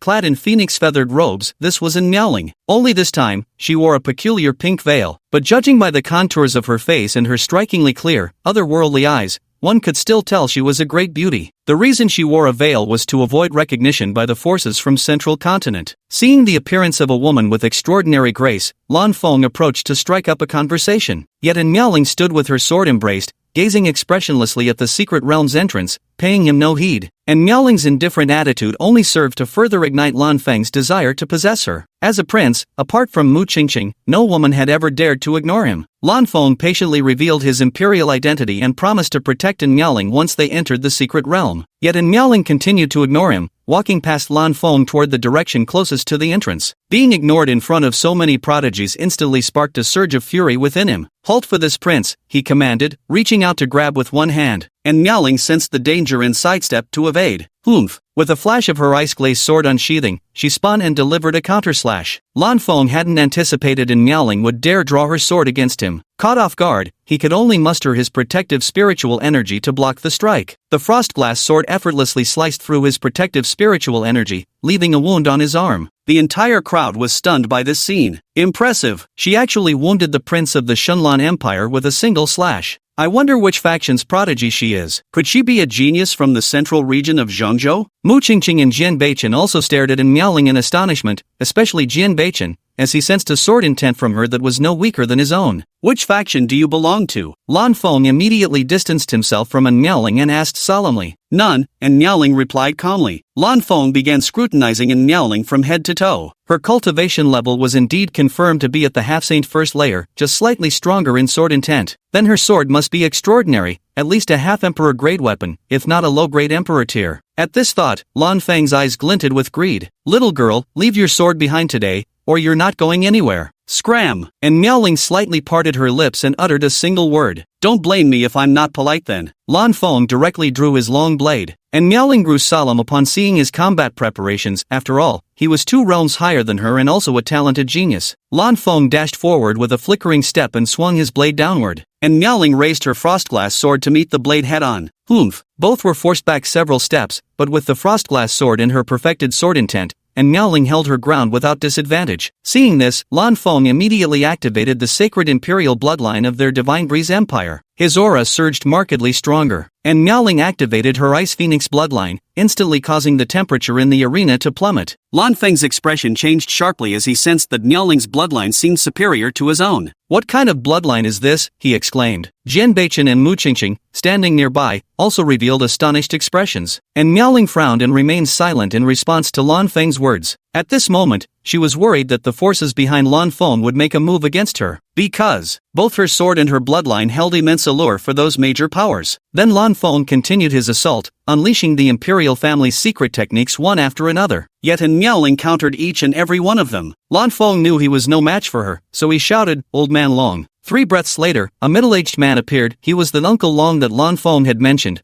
also Lan Feng's guardian, a 3rd-level Saint Realm powerhouse. At this moment, Lan Feng seemed to be sending a voice transmission to Uncle Long. Not long after, Uncle Long glanced at Miaoling, a golden glint flashing in his eyes as he recognized her Ice Phoenix bloodline. Little girl, let's talk it over. How about marrying our Crown Prince Lan Feng to become his imperial consort? These words once again astonished the entire gathering, for Lan Feng was the heir apparent to the Divine Lan Empire's throne. Lan Feng was just about to speak when he immediately fell silent upon hearing Elder Long's voice transmission. When his gaze returned to Miaoling, his eyes burned with unmistakable desire, and Miaoling said with a look of disgust, "I refuse." Having said that, she gripped the space-time token tightly, ready to activate it at any moment. Do you know what being the imperial consort represents? Uncle Long continued. I couldn't care less. Upon hearing Miaoling's reply, Uncle Long's face darkened. You might not be thinking clearly right now. I'll take you back to the Empire for treatment. With these words, he stepped forward to seize Miaoling. Just at that moment, a flying sword came shooting toward him from the distance. Oomph! Uncle Long was forcibly sent staggering backward by the shockwave. Spotting the sword hovering midair, and Miaoling's icy expression softened slightly as she scanned her surroundings in search of Qin Tian. Qin Tian chose not to show himself, instead sending a voice transmission to Miaoling. I'll remain hidden to keep them intimidated from the shadows. He feared his appearance might escalate tensions further, potentially drawing the intervention of Emperor Realm experts, a situation that would become difficult to control. Uncle Long also looked around and finally fixed his gaze on Miaoling. Your guardian? And Miaoling nodded in acknowledgement. After hesitating for a moment,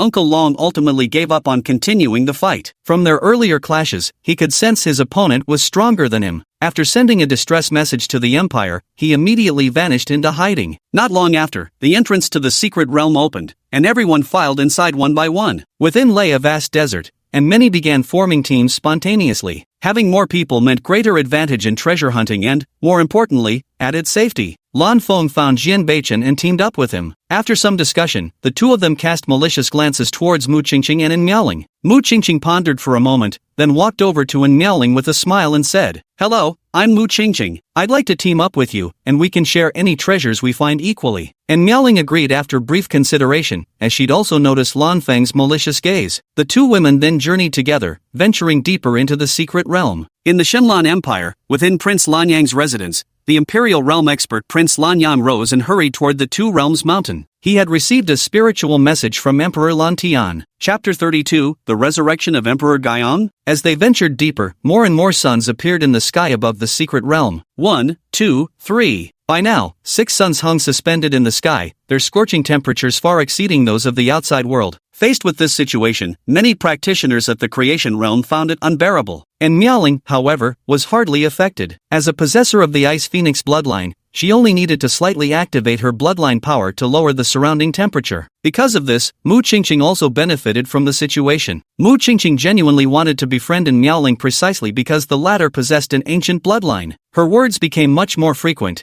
and she even began sharing her cultivation insights with Miaoling. Although these insights weren't particularly useful for Miaoling, the reincarnated empress, they still earned her some goodwill. The group pressed onward as 9 suns now blazed overhead. Those below Semi-Saint Realm could no longer endure and began retreating. Even 2 at the Half-Saint Realm ran back. The 9 suns persisted for 1 hour before vanishing completely. The entire secret realm trembled, then all participants were teleported before the gates of a colossal city. Above the ancient city gate hung 3 large characters, Ancient Sun City. Upon seeing this name, and Miaoling seemed to recall something. Mu Qingqing, standing beside her, remarked, according to the records of our Haotian Empire, 30,000 years ago there was a peak powerhouse at the 3rd level of Emperor Realm called Emperor Guiyang. So this secret realm is very likely to have been left behind by Emperor Guiyang. I heard the Ancient Sun Emperor possessed an Emperor's Blade, the Ancient Sun Edge. At this point, Mu Qingqing's face brimmed with excitement, because even their primordial heaven empire had only a single Emperor's Blade. The gap between an emperor who wielded an Emperor's Blade and one without was vast. This knowledge wasn't limited to just the 2 of them. Many prodigies from other prominent factions also remembered this information, especially Lan Feng and Jian Beichen. Both wore expressions of absolute determination. Rumble, boom! The stone gates of the city slowly rose, and nearly every cultivator surged forward toward the city entrance. And Miaoling and Mu Qingqing quickly followed close behind. But they hadn't been inside for long when screams erupted. To their horror, a massive force of Yin soldiers appeared, nearly everyone at the Half-Saint Realm. What's more, these fighters wielded joint attack formations. The cultivators charging at the forefront were instantly obliterated by their first assault. Then, the spectral soldiers continued their charge, and by the time they tried to retreat, the city gates had already closed. The entire city was also enveloped by an array formation, making escape by flight impossible. The observant in Miaoling noticed that the corpses of those who had fallen gradually began to wither, but she chose not to speak up, knowing it would be futile. At this moment, most cultivators had already been terrified out of their wits by the spectral soldiers. Only by helping them rebuild their confidence would it be useful. After exchanging a few words with Mu Qingqing, she drew her frost-glazed sword and charged toward the spectral soldiers. Whoosh, whoosh, whoosh. The ghost soldiers offered little resistance against her Ice Phoenix sword, as she could essentially dispatch one within 3 moves. And Miaoling's actions awakened everyone to the fact that the ghost soldiers were not invincible. At this point, many began to notice the desiccated state of the corpses. Thus, they spontaneously organized themselves and launched a counterattack. The battle was utterly gruesome, leaving only 10 survivors from their original 80-strong group by the time they finished slaughtering all the spectral soldiers. At this moment, the remnants of the spectral soldiers dissolved into strands of Yin energy, drifting towards the city. Witnessing this eerie phenomenon, and Miaoling immediately pursued the direction where the Yin energy was flowing. If there truly was something sinister at play, now would be the optimal time to intervene. Now that the ancient city is sealed and we can't get out,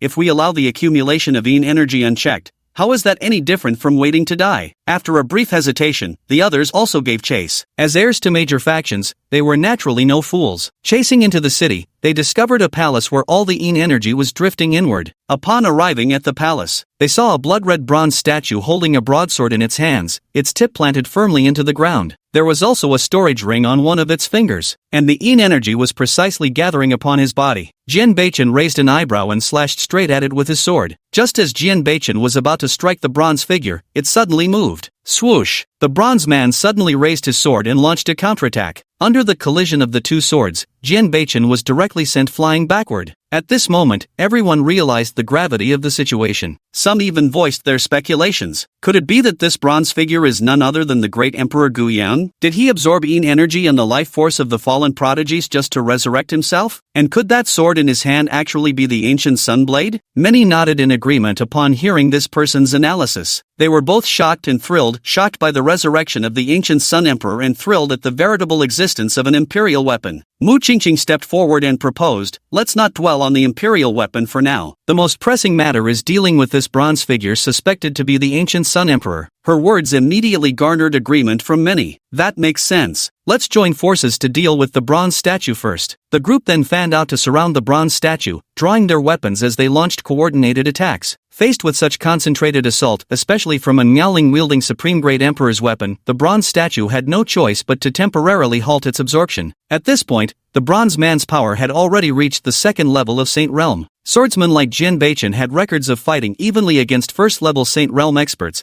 but faced a significant gap when confronting the 2nd level. However, they had no choice but to press forward, because allowing the bronze man to continue absorbing energy would leave them with no chance to fight at all. After persisting for half a quarter hour, they were pleasantly surprised to discover the bronze man's aura was weakening. This means victory would be theirs if they could hold on a moment longer. During the assault, and Miaoling secretly sent a voice transmission to Mu Qingqing. Later, I'll seize the chance to deliver the final blow. The storage ring is mine, and the Emperor's weapon is yours. Deal. Mu Qingqing transmitted back in reply. For powerful factions like theirs, cultivation resources were never in short supply. What they truly lacked were Emperor-rank weapons. Another half-quarter hour passed, and the bronze figure's cultivation level dropped to the first layer of Saint Realm fluctuations, showing a clear downward trend. By now, numerous wounds had been left on his body by the assembled fighters. Get ready, and Miaoling transmitted through voice transmission before immediately unleashing her Emperor-grade sword technique. Yin-Yang Rush! Instantly, black and white chi spiraled around the frostglass sword as it thrust fiercely toward the bronze puppet's head. Whoosh! The frostglass sword pierced straight through the bronze puppet's skull,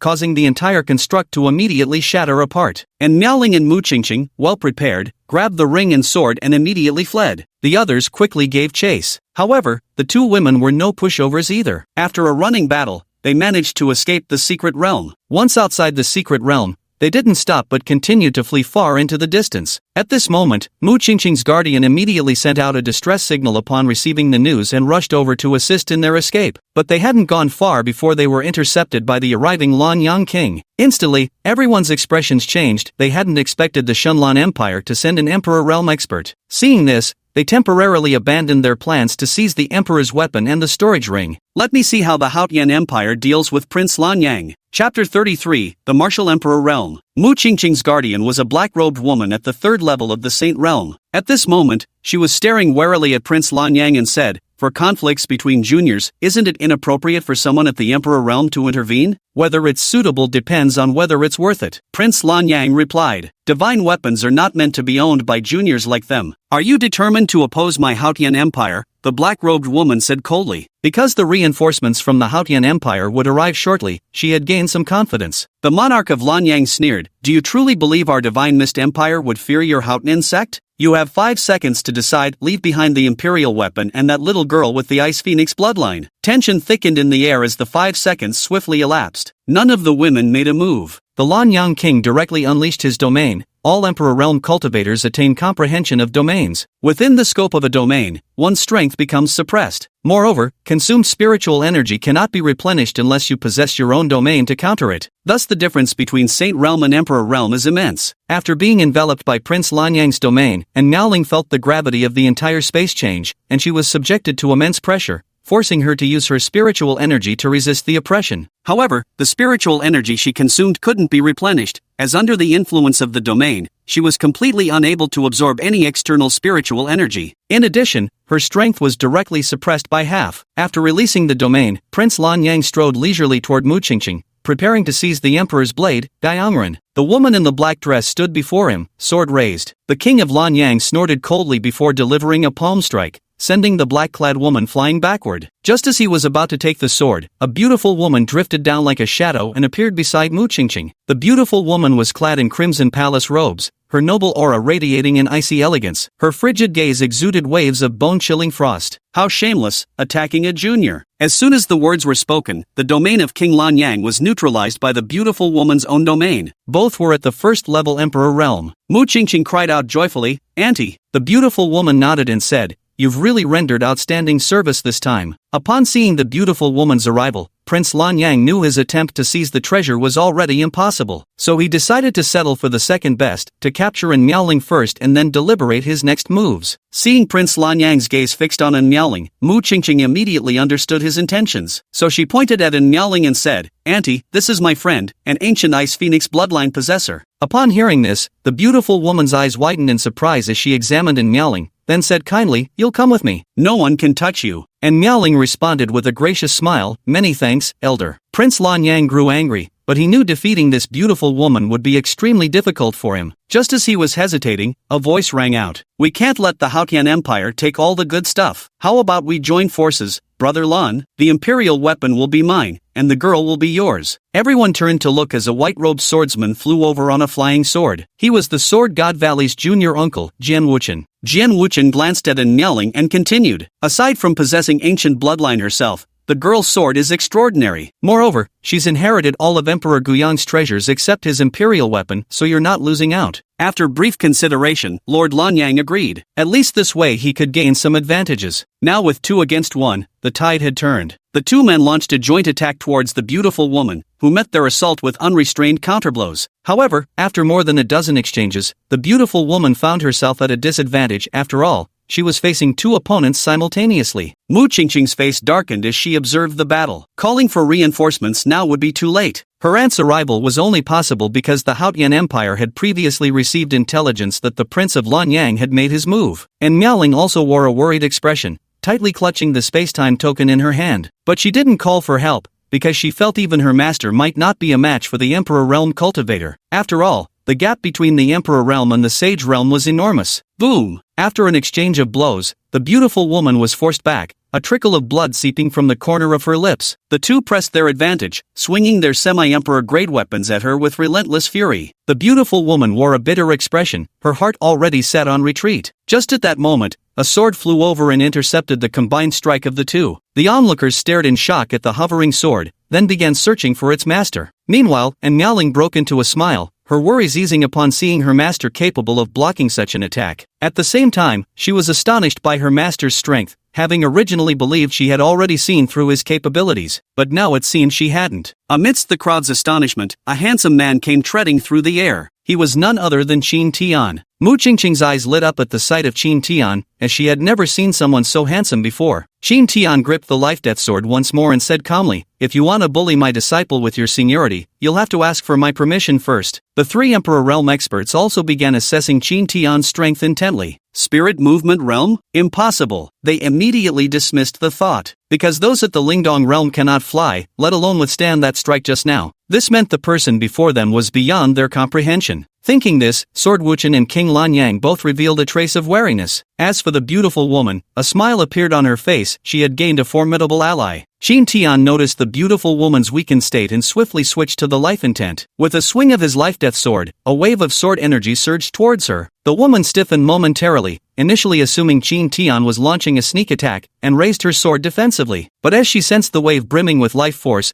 she abandoned her guard, allowing an exceptionally pure surge of life energy to flood her body. Her injuries rapidly began to heal. Jian Wuchen and Prince Lanyang were stunned. Could this be a warrior of the life attribute? Qin Tian spoke up. "Can we let this matter rest here?" "Impossible," Jian Wuchen and Prince Lanyang said in unison. They hadn't been at a disadvantage in the previous confrontation, and the man before them didn't possess a domain, so they didn't believe Qin Tian could be that powerful. If that's how it is, then let's fight. Having said that, Qin Tian turned to the beautiful woman. "You pick one." The beautiful woman nodded and pointed her sword at King Lanyang. Qin Tian nodded, then patted Miaoling's shoulder and said, "Have faith in your master." With that, he brandished his sword and charged towards Sword Baichen. The moment they clashed, Sword Wuchen's sword domain enveloped them. Qin Tian's movements instantly slowed. Though startled by this unprecedented situation, his surprise lasted only a fleeting moment. The body of eternal indestructibility awakened. Instantly, the pressure from the domain became completely ineffective against him. Since domains manipulate gravity, his physical form could fully adapt. Moreover, his physique required no spiritual energy replenishment. Jian Wuchen's brow furrowed slightly upon witnessing Qin Tian's transformation. He hadn't anticipated encountering such a formidable body cultivator. But he didn't pay too much attention to it, because he was the most aggressive swordsman. Opening his ancient indestructible body, Qin Tian transformed into a wild beast, instantly appearing beside Jian Wuchen. His sword lashed out towards Jian Wuchen like a violent storm. Despite resisting with all his might, Jian Wuchen was repeatedly forced back, his arms trembling slightly from the impact, and his sword had suffered some damage. All this was due to the immense force behind Qin Tian's sword strike and the extraordinarily high grade of the life-death sword. Having gained the upper hand, Qin Tian raised the life-death sword and shouted sternly, "Break the heavens!" With a single sword strike, a notch was carved directly into Jian Wuchen's blade. Qin Tian followed up with a knee strike to Jian Wuchen's chest, sending him flying backward. Jian Wuchen groaned in pain as the blow racked his internal organs. To his eyes now, Qin Tian was nothing but a ferocious beast. Qin Tian pressed his advantage, aiming at Jian Wuchen's neck and swinging the life-death sword once more. Jian Wuchen hastily raised his own sword horizontally to block the strike, yet the sheer force of the blow sent him stumbling backward.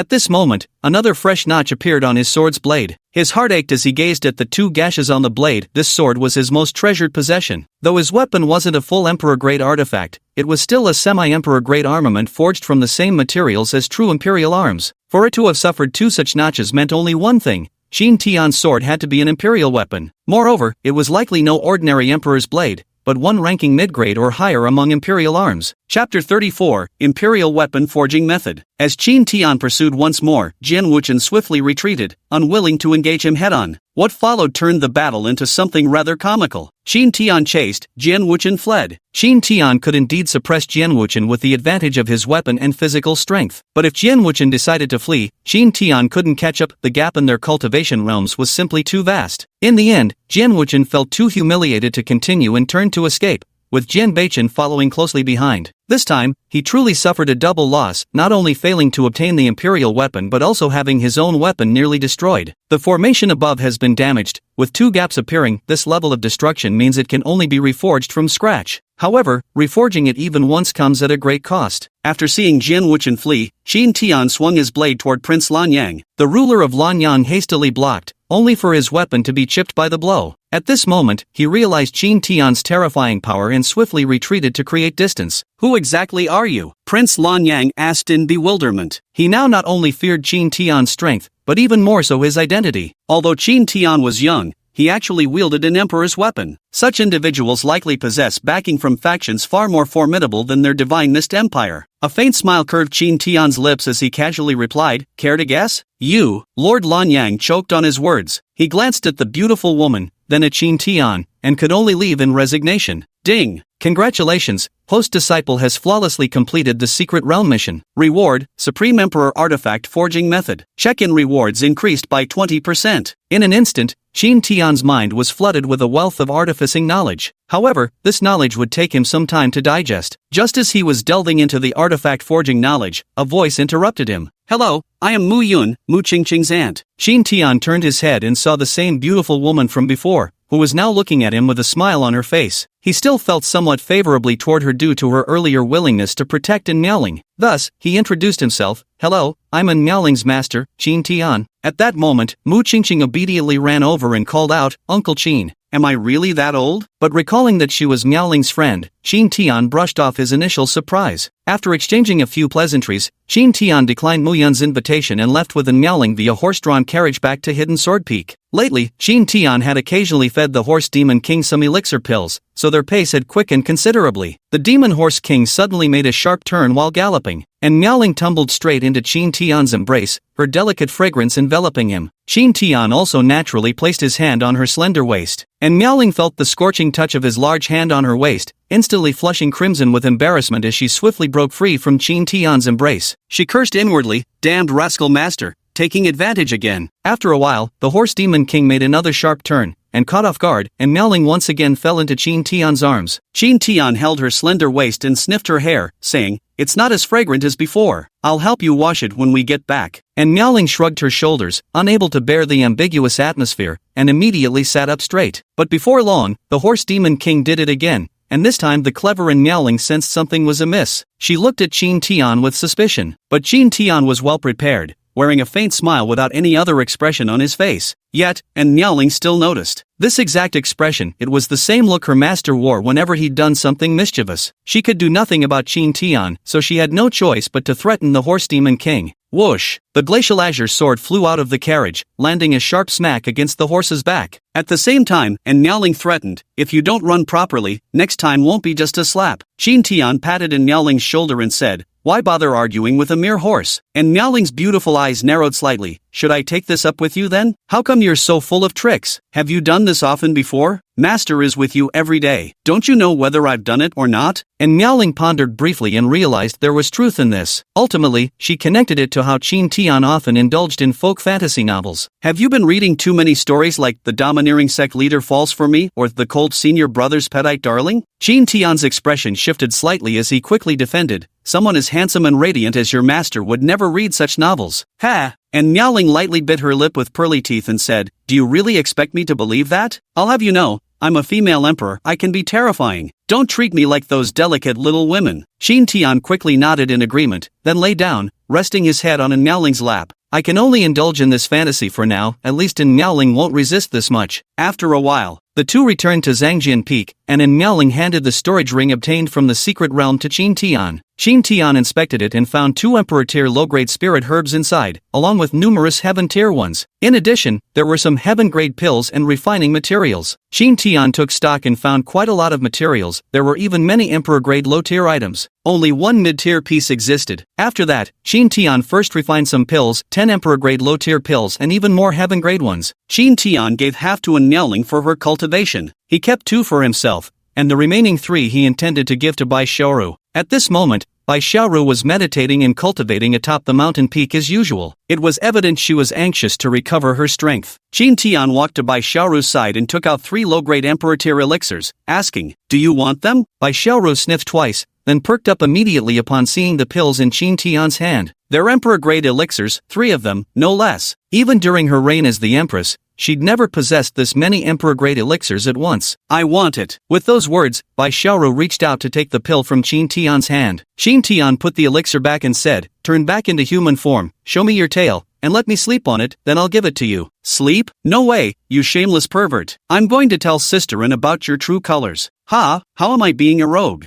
I meant for you to let me use your tail as a pillow for a nap. It was quite comfortable last time," Qin Tian explained. Bai Xiaoru's delicate face flushed slightly as she realized her misunderstanding. With longing eyes fixed on the pills in Qin Tian's hand, she ultimately nodded in agreement. Then she transformed back into human form, still that stunning beauty dressed in the Star Moon Blaze dress. 7 tails slowly emerged, so lifelike they seemed almost real. Qin Tian handed the pills directly into Bai Xiaoru's palm before promptly lying down, resting his head upon her soft, furry tails. Resting on Qin Tian's tail made her uneasy, afraid he might become curious again about whether her tail grew from just one spot. But after glancing several times, she noticed Qin Tian was lightly snoring, fast asleep. "Wait, does my tail have hypnotic properties?" Seeing Qin Tian asleep finally eased her mind, and she began swallowing elixirs to refine her cultivation. Although not all Emperor-grade pills can help one advance in cultivation, 3 such pills were more than enough to restore her to the Saint Realm in a short time. Chapter 35, Sign and Reward. By the time Qin Tian awoke, the full moon and countless stars already adorned the night sky, breathtakingly beautiful. Seeing Qin Tian wake, Bai Xiaoru halted her cultivation practice. "Wake up already, you've made my tail go numb from being used as your pillow." Qin Tian quickly sat up. "Have I been sleeping for long?" Bai Xiaoru pointed towards the sky. "It's past midnight already, what do you think?" Qin Tian chuckled awkwardly, trying to change the subject.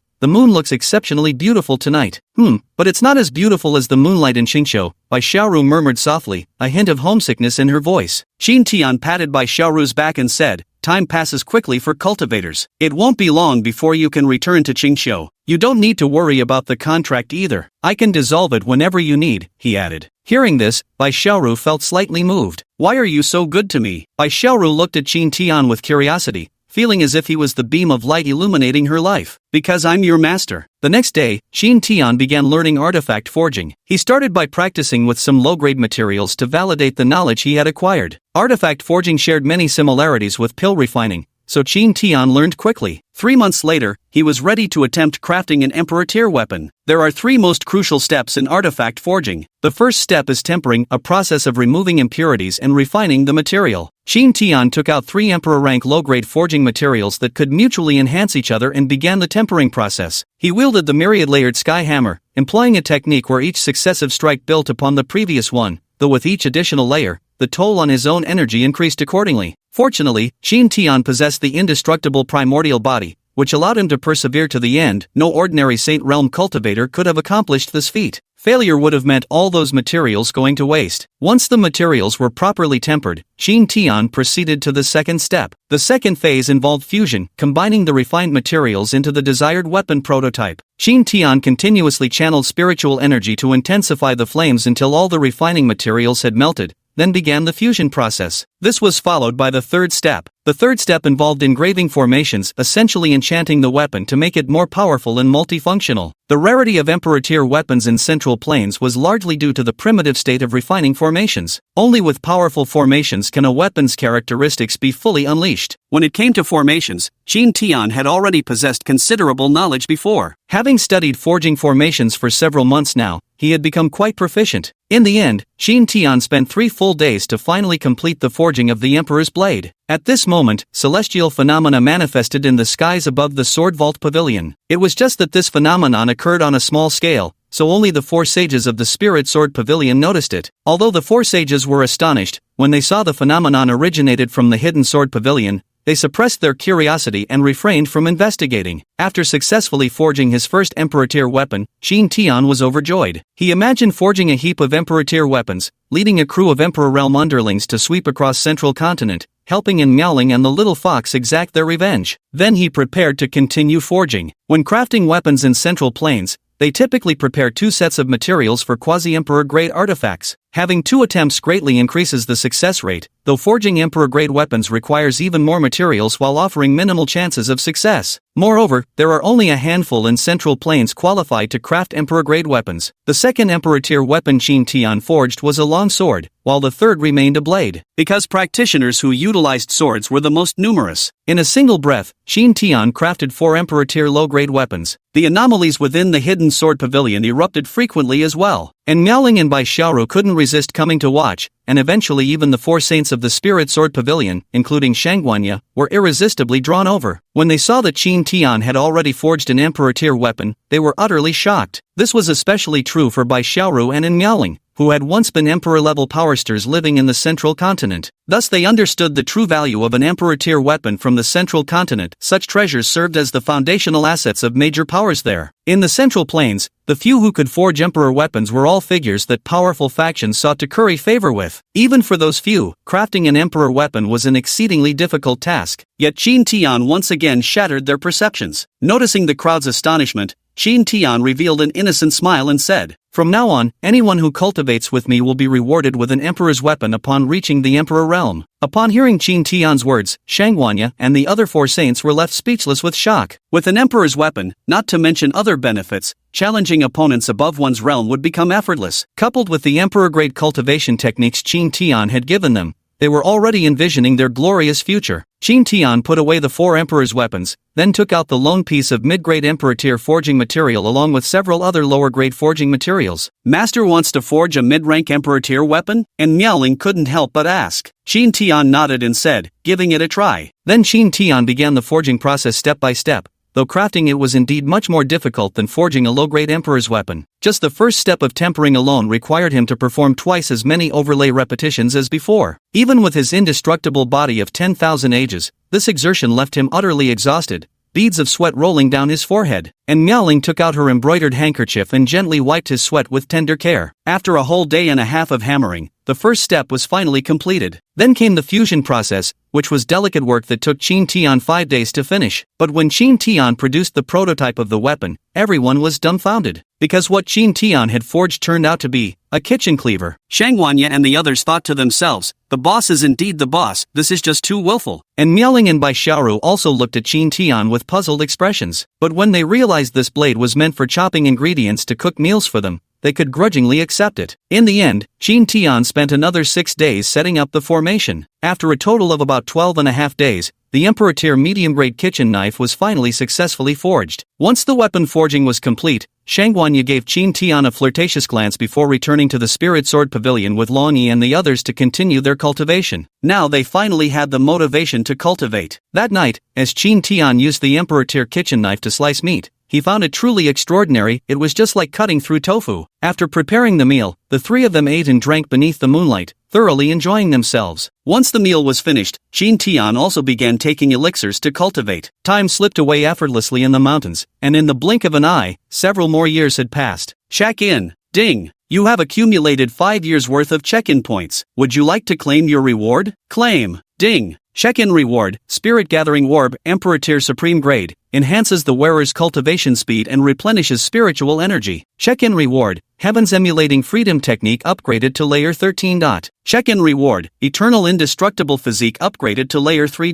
This time during check-in, his cultivation realm didn't improve. Because he had previously relied on medicinal pills to break through to the second layer of the Saint realm, his Heaven's Emulating Freedom technique remained stuck at its original level. Now, with this reward, it perfectly raised the layers of his Heaven's Emulating Freedom technique to where it should be. As for the spirit-gathering pearl, it was an excellent cultivation aid, so he immediately adorned himself with it. The greatest gain was still the advancement of his eternal indestructible body to the 3rd level. With this, he now had the confidence to contend against even Emperor realm experts. Just as he was reveling in joy, the voice of the system sounded once again. Ding! Detected that all of the host's cultivation realms were forcibly elevated by this system. The host lacks cultivation insights genuinely their own. It is hereby recommended that the host seal their spiritual power and experience mortal life to comprehend their own unique Tao path. If agreed, the host's spiritual power and storage ring will be sealed in 3 days. Any active utilization prior will be deemed as failure. Chapter 36, Mortal Severing, A New Trial. Hearing the system's pronouncement,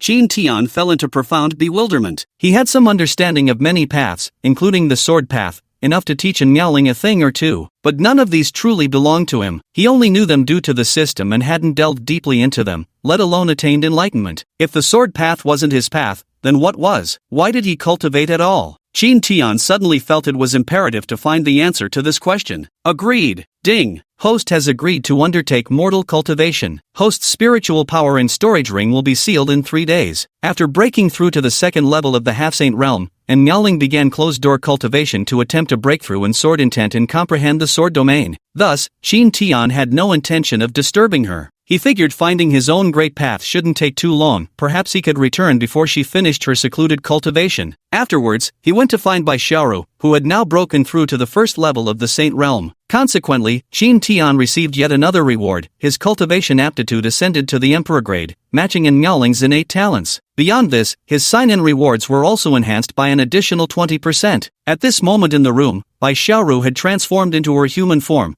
lazily resting on the bed while wearing sensual undergarments. Qin Tian pushed the door open and entered, startling Bai Xiaoru, who sat up abruptly, casting a shy glance his way. This was also the first time Qin Tian had seen such a seductive side of Bai Xiaoru. Her alluring eyes smoldered like silk, her breathtakingly beautiful face paired with those tantalizing glimpses of flawless, creamy skin enough to stir excitement in anyone. He couldn't bear to look away. Bai Xiaoru hurriedly grabbed the quilt to cover herself, dissatisfied as she asked, "What are you doing here so late?" Only after her alluring figure was hidden did Qin Tian snap out of his daze. "I'm planning to leave for a while, heading to Zhongzhou." "Are you coming? To Central State?" Bai Xiaoru pondered it briefly but ultimately decided against it. "No, it's too dangerous for me to go right now. Then I'll go alone. Don't miss me too much." With those words, Qin Tian departed by himself, determined to venture to an unfamiliar place in Central State. This time his destination was the Haotian Empire. He planned to find a small town in the Haotian Empire to settle down. He only brought along the emperor's weapon, his kitchen knife, since it served both for cooking and self-defense. Even if he encountered powerful enemies,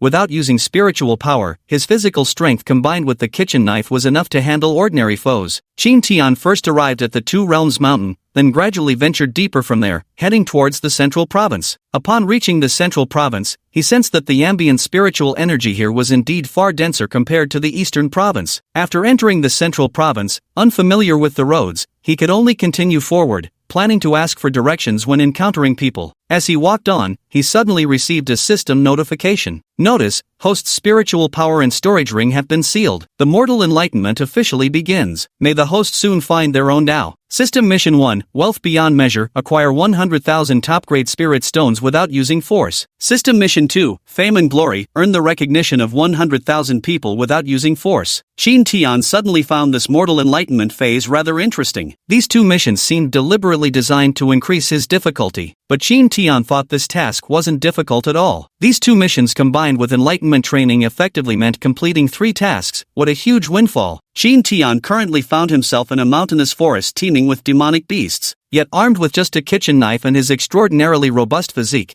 he felt completely undaunted. The only drawback was his current lack of spiritual energy, which made traveling incredibly slow. As he walked along, he heard someone's agonized screams not far ahead, so he hurried over. Having finally encountered another person, he certainly didn't want to find a corpse. When he arrived, he saw a Nirvana realm giant python had clamped onto a man's leg and was preparing to swallow him whole. How could Qin Tian allow such a tragedy to occur? He swiftly hurled his kitchen knife like a throwing dart straight at the beast. His strength was immense, so the kitchen knife flew towards the giant serpent's head in an instant. Thud! The knife plunged directly into the serpent's eye. The serpent let out a tortured howl, its jaws loosening as the person in its mouth dropped to the ground. Qin Tian swiftly ran over and punched straight at the python's vital spot behind its head. The python was sent flying backward like a cannonball, crashing into the towering tree behind and snapping it clean in half. Qin Tian strode forward in pursuit, drawing his trusty cleaver to deliver several more decisive slashes. Finally, the massive serpent drew its last breath. At this moment, Qin Tian looked toward the middle-aged man beside him, whose face had turned ashen, clearly poisoned. But since Qin Tian couldn't access his storage ring right now, he had no means to administer an antidote. After a moment's thought, his gaze shifted to the corpse of the giant serpent. Perhaps its gallbladder could counteract the poison. Without delay, he rushed over, carved out the serpent's gallbladder, and forced it into the man's mouth. After a long while, the middle-aged man's poison was neutralized, but his injuries remained severe, and he fell into unconsciousness. Qin Tian used the kitchen knife to cut his own finger, then let a drop of blood fall into the man's mouth. Before long, the middle-aged man awoke. Qin Tian suddenly felt like he had become the legendary Tang monk, walking flesh whose single drop of blood could revive a dying man. The moment the middle-aged man awoke, he immediately dropped to his knees before Qin Tian, weeping with gratitude. The sensation of surviving against all odds was beyond description. What mattered most was that he still had a frail wife and a 5-year-old child waiting at home. If he had died, his household would have lost its pillar, no different than the sky collapsing. Then Qin Tian began to inquire about the location of the Haotian Empire. Coincidentally, the middle-aged man was also from the Haotian Empire. He had ventured out to hunt demonic beasts to supplement his family's livelihood. Later, the two introduced themselves, and Qin Tian learned that his name was Niushan.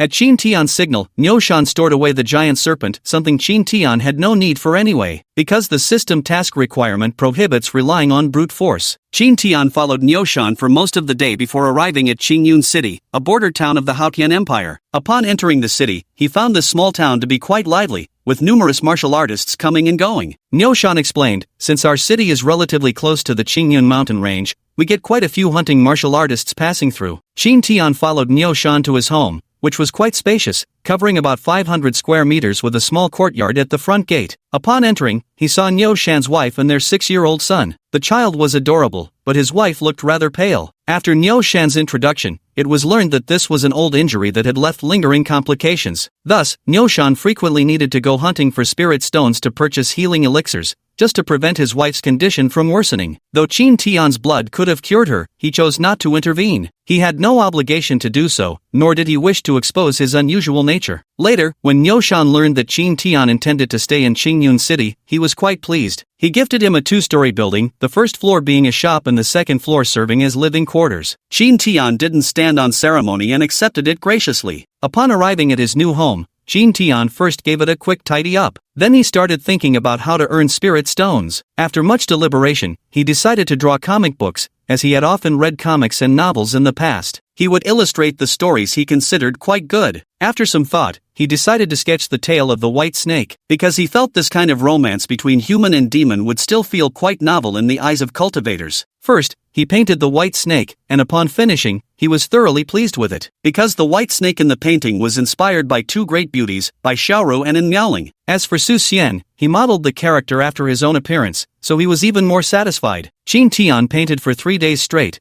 completing the scene where the flood submerged Golden Mountain. Chapter 37, The Realm Painting Studio. After finishing his comic book, he planned to go out and find a merchant house to distribute it for him, hoping to earn some spirit stones. He found a merchant house called Mu Qing. Inside, he approached the shopkeeper, presented the legend of the white snake, and explained his idea. The shopkeeper glanced at the cover of the legend of the white snake. The legend of the white snake? His first impression was quite peculiar. A foreman beside him actually thought it was acceptable, but seeing the shopkeeper's apparent lack of interest, he chose not to say anything more. Have you produced any previous works? The shopkeeper inquired. Qin Tian shook his head, and was promptly shown the door. Could it be that people here don't enjoy such things? Since no one wanted these, he decided to paint something useful for cultivators. For example, landscape paintings imbued with artistic conception, or famed sword illustrations. He began incorporating the artistic concepts he had mastered into his artwork. And so it began. Warriors can gain insights just by looking at them, so this doesn't count as violating the rule against using force. However, Qin Tian, who lacks spiritual power, finds it quite exhausting to infuse artistic conception into each painting. Thus, he limits himself to creating just one masterpiece per day. Half a month passed, and he had completed 10 paintings. He then hung these paintings in his shop and added an inscribed plaque above the doorway naming it Hall of Artistic Conception. Now it was just a matter of waiting for the fish to bite. After quite some time passed, Shin Tian finally welcomed his first visitor. It was a man dressed in black cultivator robes, at the first level of Nirvana realm. He had been stuck at the first level of Nirvana realm for a long time due to insufficient comprehension of artistic conception. While taking a walk today, he happened to come across this newly opened artistic conception painting studio, so he wanted to come in and see if he could gain something. Seeing a guest enter, Shin Tian smiled and gestured for him to choose freely. After scanning the room, the man's gaze fell upon the landscape painting, and upon closer inspection, he felt deeply moved. He sensed that he might have grasped something profound. Gradually, he began to gain some insights, for he had glimpsed the essence of artistic conception within the painting. Shin Tian noticed his enlightenment and chose not to disturb him. After an hour of profound realization, spiritual energy began converging toward the man. He broke through directly. After his breakthrough, he asked Shin Tian excitedly, "Senior, how much for this painting?" He made up his mind he would buy it even if it meant going broke. Shin Tian wasn't familiar with the current market, so he hesitated slightly. His task was worth 100,000 top-quality spirit stones. If he priced each painting at 1,000 top-quality spirit stones, he would need to paint 100 artworks. This is a bit much. At a price of 5,000, completing 20 paintings would fulfill the task, which he could reluctantly accept. Seeing Shin Tian remain silent, the man tentatively asked, "How about 10,000 top grade?" Shin Tian's heart leaped with joy, but his expression remained unchanged. Seeing Shin Tian unmoved, the man gritted his teeth and said, "How about 20,000 top grade spirit stones? That's all I have." "Sell it," Shin Tian immediately replied. The man happily took the painting and left. With this artwork, he could continue his breakthrough. Once his cultivation level increased, earning back spirit stones would be no concern at all. Not long after the man departed, a graceful woman in her 20s entered. Her beauty was captivating,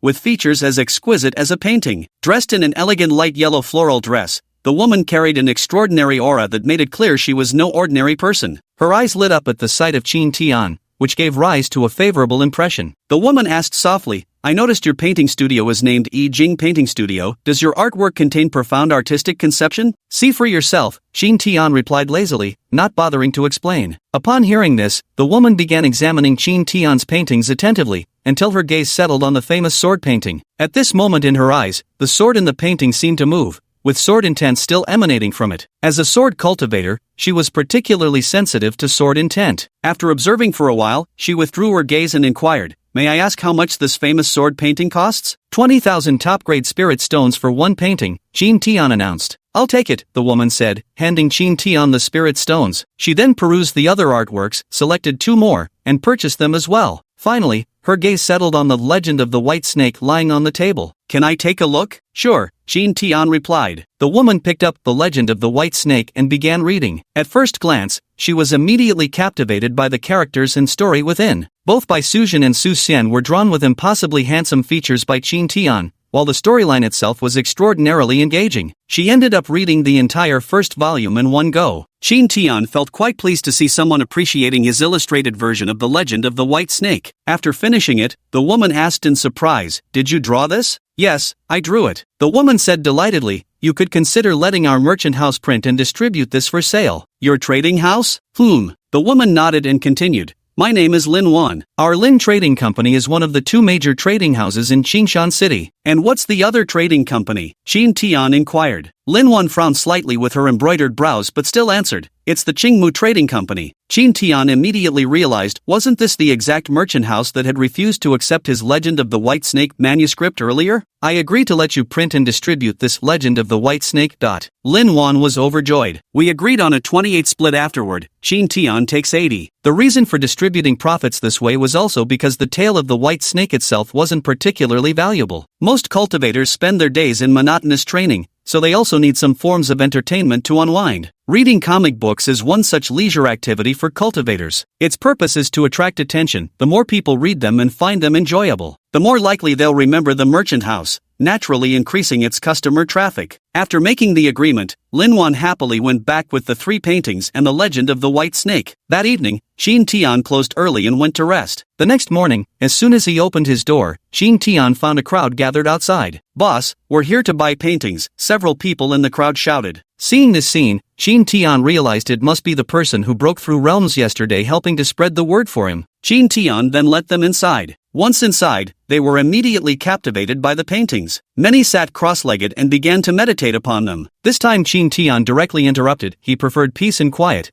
and could only tolerate 1 or 2 people at most. A whole room full of people was too rowdy. If you want to see it, buy it and take it home. If not, leave now. No sooner had Qin Tian spoken than many voices chimed in unison. I'll buy it. 20,000 supreme-grade spirit stones. Qin Tian called out his bid, but there were too many people in need, so they began to raise their prices. 30,000 top-grade spirit stones. 40,000. 50,000. The bidding finally stopped at 50,000. At this price, even those from wealthy families hesitated. In the end, all 5 paintings were sold, earning Qin Tian a total of 250,000 supreme-grade spirit stones. Ding! Mission Boundless Wealth completed. Sign-in rewards increased by 20%. Reward obtained, Emperor-grade Supreme Cultivation Scripture, Meditative Immortality Sutra. The sign-in rewards increased by another 20%. Filling Qin Tian with delight. In the past, rewards that took 10 years of check-ins to earn can now be obtained in just 8 years. As for the Emperor-grade Supreme Cultivation techniques, they're quite decent for training subordinates. With all the paintings sold, Qin Tian promptly closed shop without waiting for further business. The next morning, Qin Tian had just gotten up when he heard a commotion outside. He opened the door to find a crowd, at least several hundred people. Boss Qin, I'm here to buy paintings, they stated their purpose. Qin Tian spread his hands and said, the paintings were all sold out yesterday, and there won't be any more for sale in the future. With that, Qin Tian closed the door behind him. After a while, Qin Tian heard knocking. He immediately shouted, we don't sell paintings here. Sir, it's Lin Wan. Chapter 38, The Emperor Realm Elder. Hearing it was Lin Wan, he went to open the door. After all, they were business partners. Lin Wan was crucial to his second quest,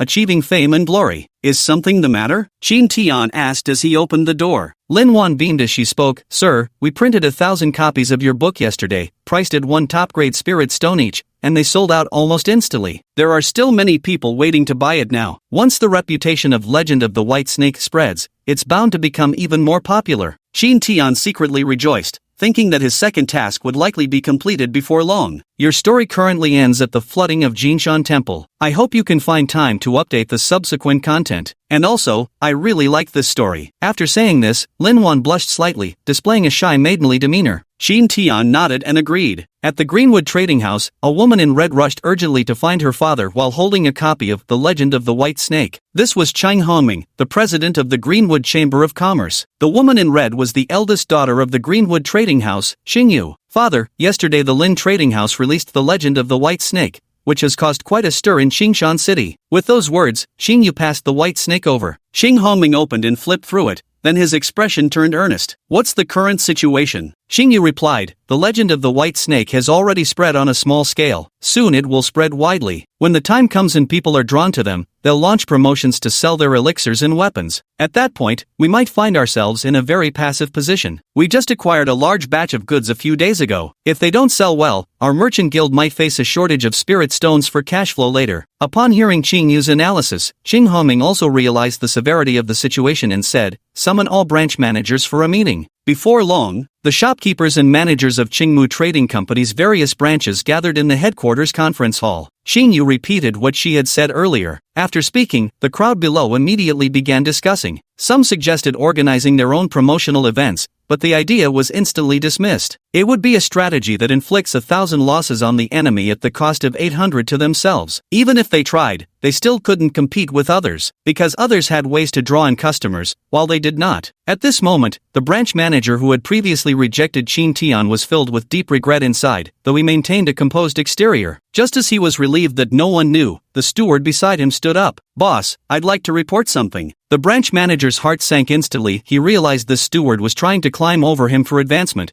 but there was nothing he could do. Cheng Hongming glanced at the steward. What's going on? A young gentleman brought The Legend of the White Snake to our shop earlier, asking us to publish it, but the shopkeeper refused without even looking at it. Immediately, all eyes turned toward that shopkeeper. The shopkeeper broke out in a cold sweat under the glare, knowing he was utterly doomed. Xing Hongming stared at the shopkeeper with gnashing teeth, immediately wanting to slap him dead on the spot. But Xingyu, standing nearby, spoke up. Father, since the author of Legend of the White Snake previously approached our Qingmu Trading Company, it shows he still holds some goodwill toward us. If I take this shopkeeper over to offer a sincere apology and throw in some extra spirit stones, perhaps we can still win him over. Xing Hongming stroked his beard and said, then I'll trouble Jay to make a trip. If his apology isn't sincere enough, just break both his legs. Soon after, Qing Yu set off with the shopkeeper toward Qin Tian's painting studio. Lin Wan's personal maid was actually a spy planted by the Greenwood Trading Company within the Lin family. Thus, from the intelligence she'd gathered, Qing Yu deduced that the author of Legend of the White Snake must be at the Artistic Conception painting studio. Upon arriving at the painting studio, Qing Yu began knocking on the door. The moment Qin Tian opened the door, the proprietor recognized him and immediately dropped to his knees. If Qin Tian forgave him, there might still be a way out for him. At this moment, Qing Yu also spoke up. "Sir, earlier my subordinate failed to recognize your eminence. That's why I brought him here to make amends. I accept your apology." With that, Qin Tian moved to close the door. Qing Yu swiftly slipped into the door gap, pressing close to Qin Tian as she murmured, "Given our sincere intentions, perhaps you could reconsider collaborating with us." As she spoke, she blinked coyly at him, exuding subtle allure. She remained quite confident in her captivating beauty. Qin Tian frowned slightly, stepped back, pushed Qing Yu out with one hand, and then closed the door. Qing Yu gritted her teeth in anger. Back in Qingshan City, she was undeniably one of the most sought-after beauties. She could have suitors lining up for blocks with just a word from her. Yet Qin Tian remained completely unmoved by her advances, making her question if he was even a man. After a while, Qin Tian decided to head out for a stroll, sample some street food, and buy a few novels to kill time. Walking down the street, he was drawn to an elderly man, because Qin Tian sensed a strong killing intent emanating from him, despite his outwardly vigorous appearance. But in reality, he was merely putting up a brave front. Using his formidable cultivation to suppress the deathly aura, Qin Tian estimated the old man's cultivation to be at the Emperor realm, and not merely the first layer either. Having previously crossed swords with Jian Wuchen, Qin Tian could tell this elder's aura was even more formidable than Jian Wuchen's. Yet despite such power, the old man's lifespan was steadily dwindling. The elder had likely come here intending to peacefully spend his final years awaiting death. Beside him stood a white-robed youth wearing an expression of concern, presumably a junior descendant of the elder. Qin Tian gazed at the old man thoughtfully. He then went to the largest restaurant in Qingshan City for a meal. The flavors were decent, though the ingredients fell somewhat short. There wasn't even any Demon King meat. Thinking of this, he decided to visit the Qingyun Mountains later to hunt down a Demon King. After finishing his meal, Qin Tian headed to the Lin Family Trading Company. He noticed a dedicated purchase channel for The Legend of White Snake, with cultivators queuing up to buy it. He felt genuinely pleased that his work was being recognized. Afterward, he bought a few other picture books and novels before heading back. Once back at the studio, he set down his purchases and immediately set off for the Azure Cloud mountain range, taking his kitchen knife with him. Qin Tian carried the kitchen knife as he made his way deeper into the mountain range. But before long, the weather took a turn. Dark clouds loomed heavily in the sky, occasionally streaked with flashes of lightning. It was clear a heavy storm was about to arrive. Wanting to find shelter, he realized he currently had no way to use his spiritual power. So whenever it rained, he had no choice but to get soaked. Though it wouldn't make him sick, getting drenched still felt unpleasant. At this moment, he recalled passing by a small manor along the road. Thus he hurriedly ran toward the manor's direction. 10 minutes later, he finally stepped into the manor just as the rainstorm hit. The manor spanned over 1,000 square meters, with a courtyard planted with flowers and shrubs. Qin Tian walked across the courtyard and knocked on the front door. Thud, thud, thud. "Anyone home? It's pouring outside. Mind if I take shelter here?" Inside the room, a beautiful girl in a cyan dress was engrossed in reading The Legend of the White Snake. Hearing the voice, she stood up and opened the door. When the door opened, she saw Qin Tian's slightly damp clothes, though he didn't appear disheveled. His handsome features gave off a very pleasant impression. He didn't have a trace of spiritual energy about him, so she concluded he must be an ordinary mortal seeking shelter from the rain. "Young master, please come in." "Thank you, miss." With that, Qin Tian entered and found a chair to sit on. The woman brewed a cup of hot tea for Qin Tian before seating herself to resume watching The Legend of the White Snake. Seeing how engrossed the woman was, Qin Tian chose not to disturb her. Before long, the woman reached the ending, where a poem was inscribed. Unable to resist, she read it aloud. "Guanin's guidance, the white serpent repays kindness. Wandering broken bridge, gazing at the jade-clear lake, when shall we meet again? Lamenting endless gratitude, seeking her husband over miles, at Bowen Medicine Hall, weathering life's countless storms." The girl's eyes flickered with faint melancholy as she finished reading, feeling indignant on the White Snake's behalf. Qin Tian spoke up. "Do you really enjoy reading The Legend of the White Snake, young lady?" She nodded. "But this author updates too slowly. I've asked twice already and there's still no new chapters." Qin Tian gave an awkward chuckle and said, "It should be coming soon." The girl brightened and asked, "How did you know, sir? Are you acquainted with the author? We've sort of met before." Then Qin Tian also recited a few lines of poetry, essentially giving some spoilers. "The white serpent's wrath brings suffering to all. misdirecting the river's tide to assail Golden Mountain. Defying the heavenly path invites divine retribution, lightning strikes to punish the beauty. The scholar regrets believing reckless words, music and revelry cannot prolong their love. The woman hesitated to speak after hearing this, unsure what to say. Then the two began chatting, and Qin Tian learned her name was Chen Shui. Before long, a woman in a white dress pushed the door open. The woman in white was also extremely beautiful, bearing some resemblance to Qian Shui. Her name was Qianwei. Chapter 39, The Setup. Qianwei frowned upon seeing Qin Tian. Though Qin Tian possessed striking looks, he was merely a mortal. In her heart, she despised ordinary mortals. Upon seeing Chen Shui enter, Qianwei immediately said, "Sister, this gentleman came to take shelter from the rain. He claims to know the author of The Legend of the White Snake." Qianwei sized up Qin Tian with evident skepticism. "Stay here and don't wander off. Leave as soon as the rain stops," Qianwei said coldly before turning away in disdain. Chen Shui said awkwardly, "My sister probably doesn't like strangers." Qin Tian nodded without caring, just a passerby, after all. After their earlier conversation, Chen Shui felt Qin Tian was a man of profound depth. It's truly a pity such a person remains merely mortal, so she took out a lower-grade celestial cultivation manual and handed it to Qin Tian. "Young master, this is a cultivation technique. You may take it to practice. Once you step onto the immortal path,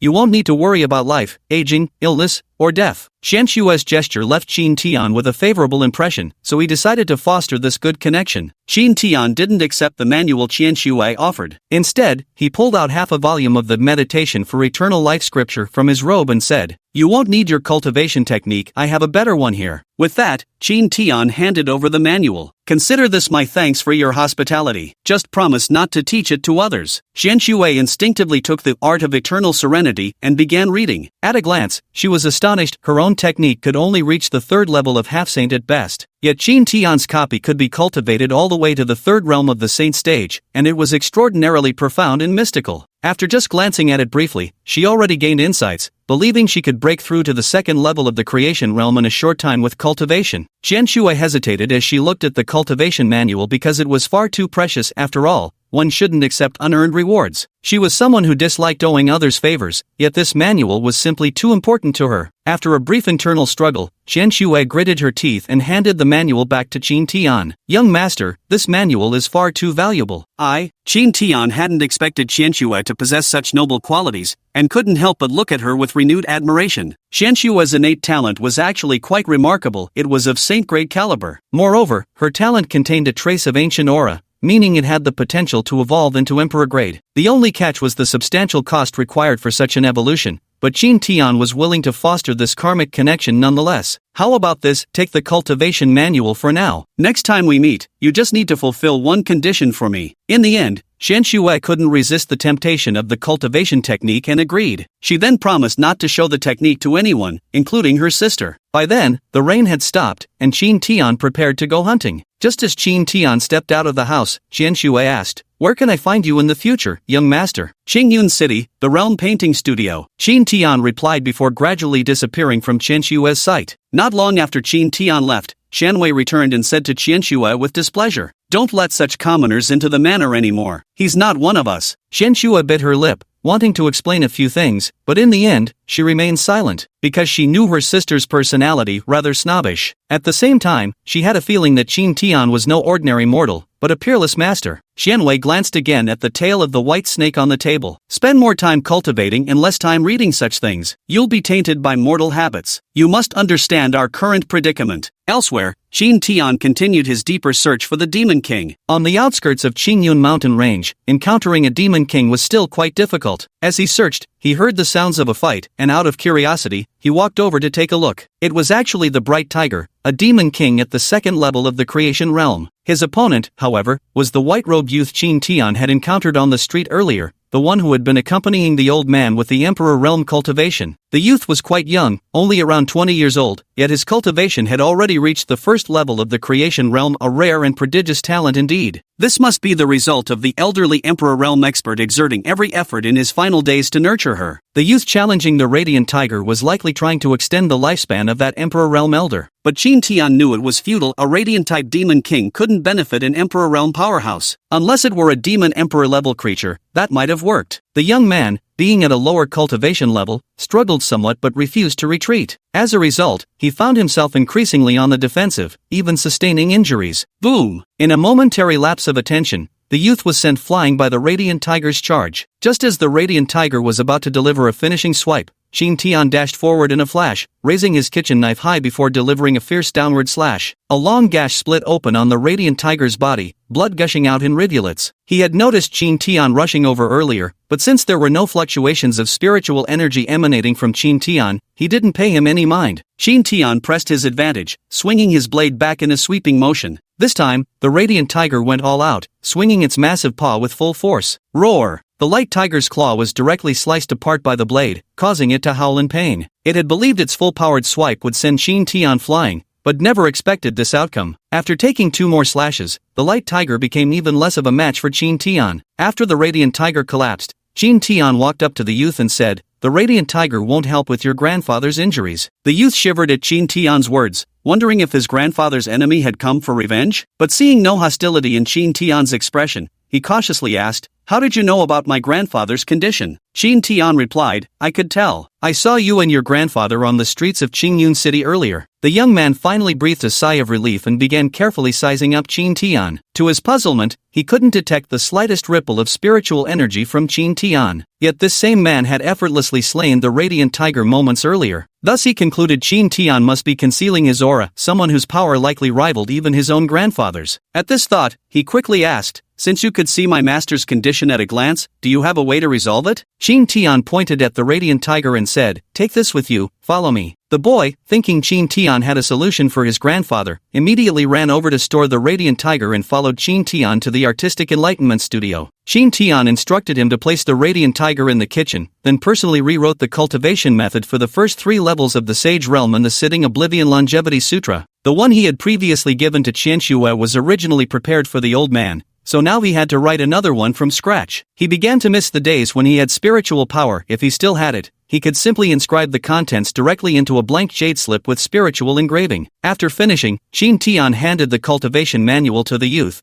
telling him to take it back to the old man, perhaps it would be of some use. After repeatedly expressing his gratitude, the boy hurriedly left the realm painting studio. Qin Tian believed the old man would come looking for him before long. Because the first part could only help slow the leakage of his life slightly, only the latter part could truly resolve the issue. Chapter 40, Imperial Realm Guardian. After the young man left, Qin Tian went out to buy some spirit wine and ingredients. He planned to cook a meal using the demonic king Radiant Tiger's meat. After all, the flesh of a demonic king was still quite delectable. Qin Tian sliced off a large piece of meat and began cutting it into smaller chunks. Just as Qin Tian was chopping the meat, the young man arrived with the elder in tow. When the two couldn't find Qin Tian inside the shop, they followed the sounds to the kitchen. At that moment, Qin Tian was swiftly dicing the meat. Each precise stroke of his blade seemed to carry profound saber intent. The old man arrived at the doorway, watching Qin Tian as he sliced meat, his eyes gradually narrowing. He made a startling discovery. He couldn't detect the slightest fluctuation of spiritual energy emanating from Qin Tian's body. But when Qin Tian sliced the meat, his movements genuinely contained the essence of blade intent. Finally, when he focused his attention on the kitchen knife, he froze in shock. This kitchen knife was actually an emperor's weapon, and not just any ordinary emperor's weapon at that. Who in their right mind would refine an emperor's weapon into a kitchen knife? How utterly reckless. At this moment, he became convinced in his heart that Qin Tian was absolutely no ordinary man. How could a mere mortal so effortlessly slay a demon king? Since he couldn't see through him at all,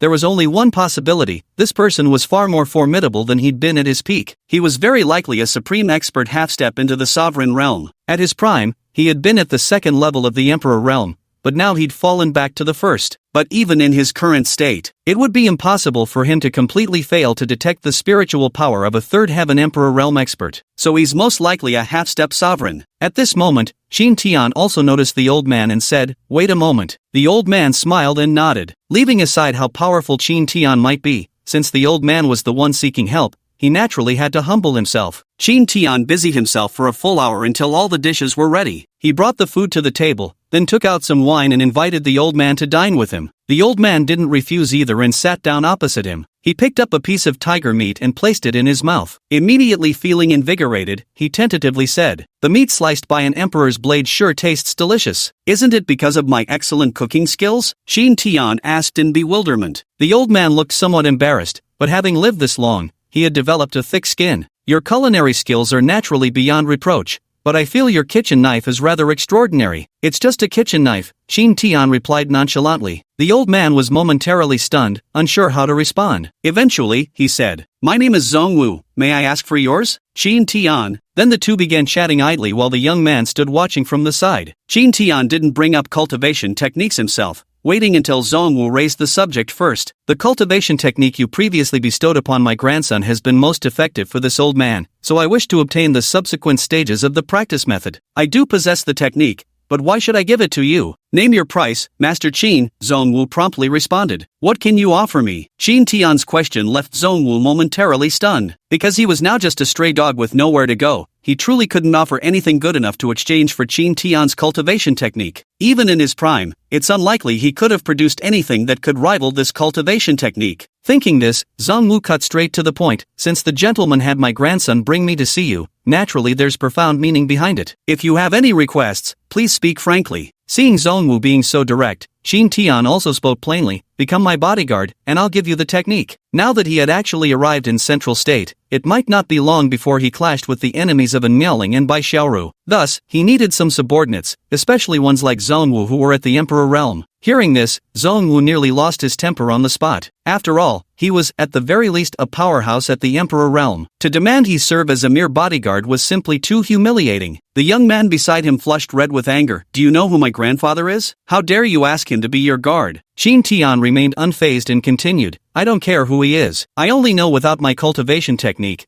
he has at most a month to live. Life or death, you decide for yourselves. Or, you could try to take it by force." Qin Tian raised an eyebrow, speaking in a light tone. Hearing those words, the young man deflated instantly, his expression dimming. So his grandfather only had a month left. No wonder he'd been pushing him so hard to cultivate lately. The old man actually felt a hint of temptation upon hearing the suggestion to seize it. What if Qin Tian really was nothing but a paper tiger after all? But when he caught sight of his grandson beside him, he dismissed the thought once more. If I died alone, it would be one thing, but if it dragged my grandson down to death too, I'd leave no descendants behind. Previously, he had gone treasure hunting with his friend, Luo Sha, the sect leader of the Rakshasa sect, where they had discovered 3 quasi-emperor level treasures during their expedition. Luo Ho plotted against him to seize the half-step emperor weapon, planting a deadly curse upon his life. This curse technique could have been expelled initially, but Rahu relentlessly held him back, leaving him no chance. After he escaped, the deadly curse had already become one with him. The curse was constantly eroding his life force, and all he could do was use his own cultivation to suppress it, slowing the corrosion. Later, in order to eradicate the roots of trouble, Rahu slaughtered his entire clan. He desperately took his grandson with him,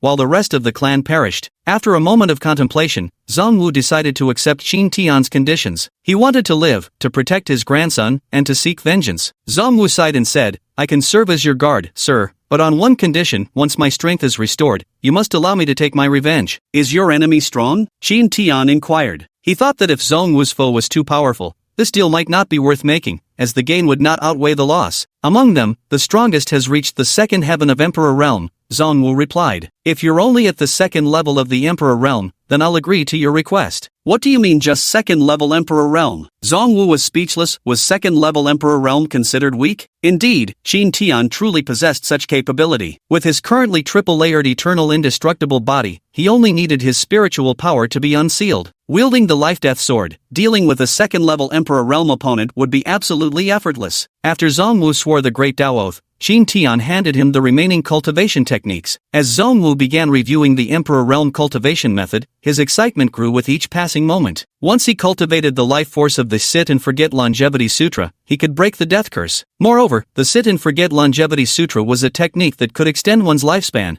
perfectly compensating for the lifespan he had lost. From then on, the Artistic Realm Studio added 2 more members, Zongwu and his grandson Zongyan. The old man busied himself all day with breaking curses and cultivation, while Zongyan helped clean the shop and run errands. Qin Tian also found time to update another installment of Legend of the White Snake. When Lin Wan visited again, she directly handed Qin Tian their Merchant Guild's specially crafted Supreme Storage Ring. "Master Qin, this contains 800,000 top-grade spirit stones, your share of the profits. We hope you can update faster." Qin Tian hadn't expected the first 3 volumes of Legend of the White Snake to sell so well. Ding! Fame and fortune mission completed. Sign-in rewards increased by 20%. Reward obtained, Emperor-grade Supreme Blade Technique Heaven Sundering Saber. Just like that, Qin Tian's second task was also completed. Absolutely delightful. After delivering the spirit stones, she began chatting with Qin Tian to get closer to him. Just as she was engrossed in conversation, she suddenly sensed an immense surge of spiritual energy from upstairs, its intensity far more terrifying than even her great-grandfather's third-level Saint Realm cultivation. This person is most likely an Emperor-level powerhouse, something her Lin family trading house doesn't even possess, yet unexpectedly, Qin Tian had one. Is there anyone else upstairs? Lin Wan tentatively asked. Yes, my attendant is cultivating up there. Guard? Upon hearing Qin Tian's words, Lin Wan's beautiful eyes widened in shock. Is there a problem? Qin Tian asked. And no problem at all. After receiving this information, Lin Wan had already mentally categorized Qin Tian as an ultimate supreme expert from the bottom of her heart. No matter what, her perception couldn't be wrong. Qin Tian had said the Emperor Realm expert upstairs was his bodyguard. It was highly probable that since she had been talking downstairs, an Emperor Realm expert would certainly have heard their conversation. Neither denying it nor showing anger, this proved Qin Tian was telling the truth. Chapter 41, The Dragon Vein. At this thought, Lin Wan grew even more eager to please Qin Tian. Master Qin, let me massage your shoulders. With that, she immediately scurried behind Qin Tian and began kneading his back and waist. She had often performed such services to curry favor with her great-grandfather back in the clan, so her techniques were actually quite skillful. The massage felt so comforting to Qin Tian that he didn't refuse at all. By evening, Qin Tian signaled Lin Wan that she could leave. Truth be told, Lin Wan had wanted to stay overnight, but since Qin Tian had signaled her to go, she could only depart. After returning home, she immediately sought out her great-grandfather and recounted the day's events. Her great-grandfather was utterly astonished upon hearing this. Who would have thought that Qingyun City still concealed both an Emperor Realm expert and a profound master? Thinking this, his expression gradually grew solemn. He must be a profound master who attained enlightenment within the mundane world. You mustn't disturb him frequently, lest you provoke his anger. And regarding his book royalties, we won't take our share, give him the full profits. Lin Wan nodded, suppressing her own small thoughts. On the other side, the Greenwood Merchant Association found itself in increasingly dire straits. Their business had all because of Qin Tian's Legend of the White Snake drawing in crowds, not to mention the 3 artistic concept paintings Lin Wan had purchased from him. Anyone who met the spending requirements in the store could freely study them for a day. Soon after, news broke that someone had achieved enlightenment and made a breakthrough,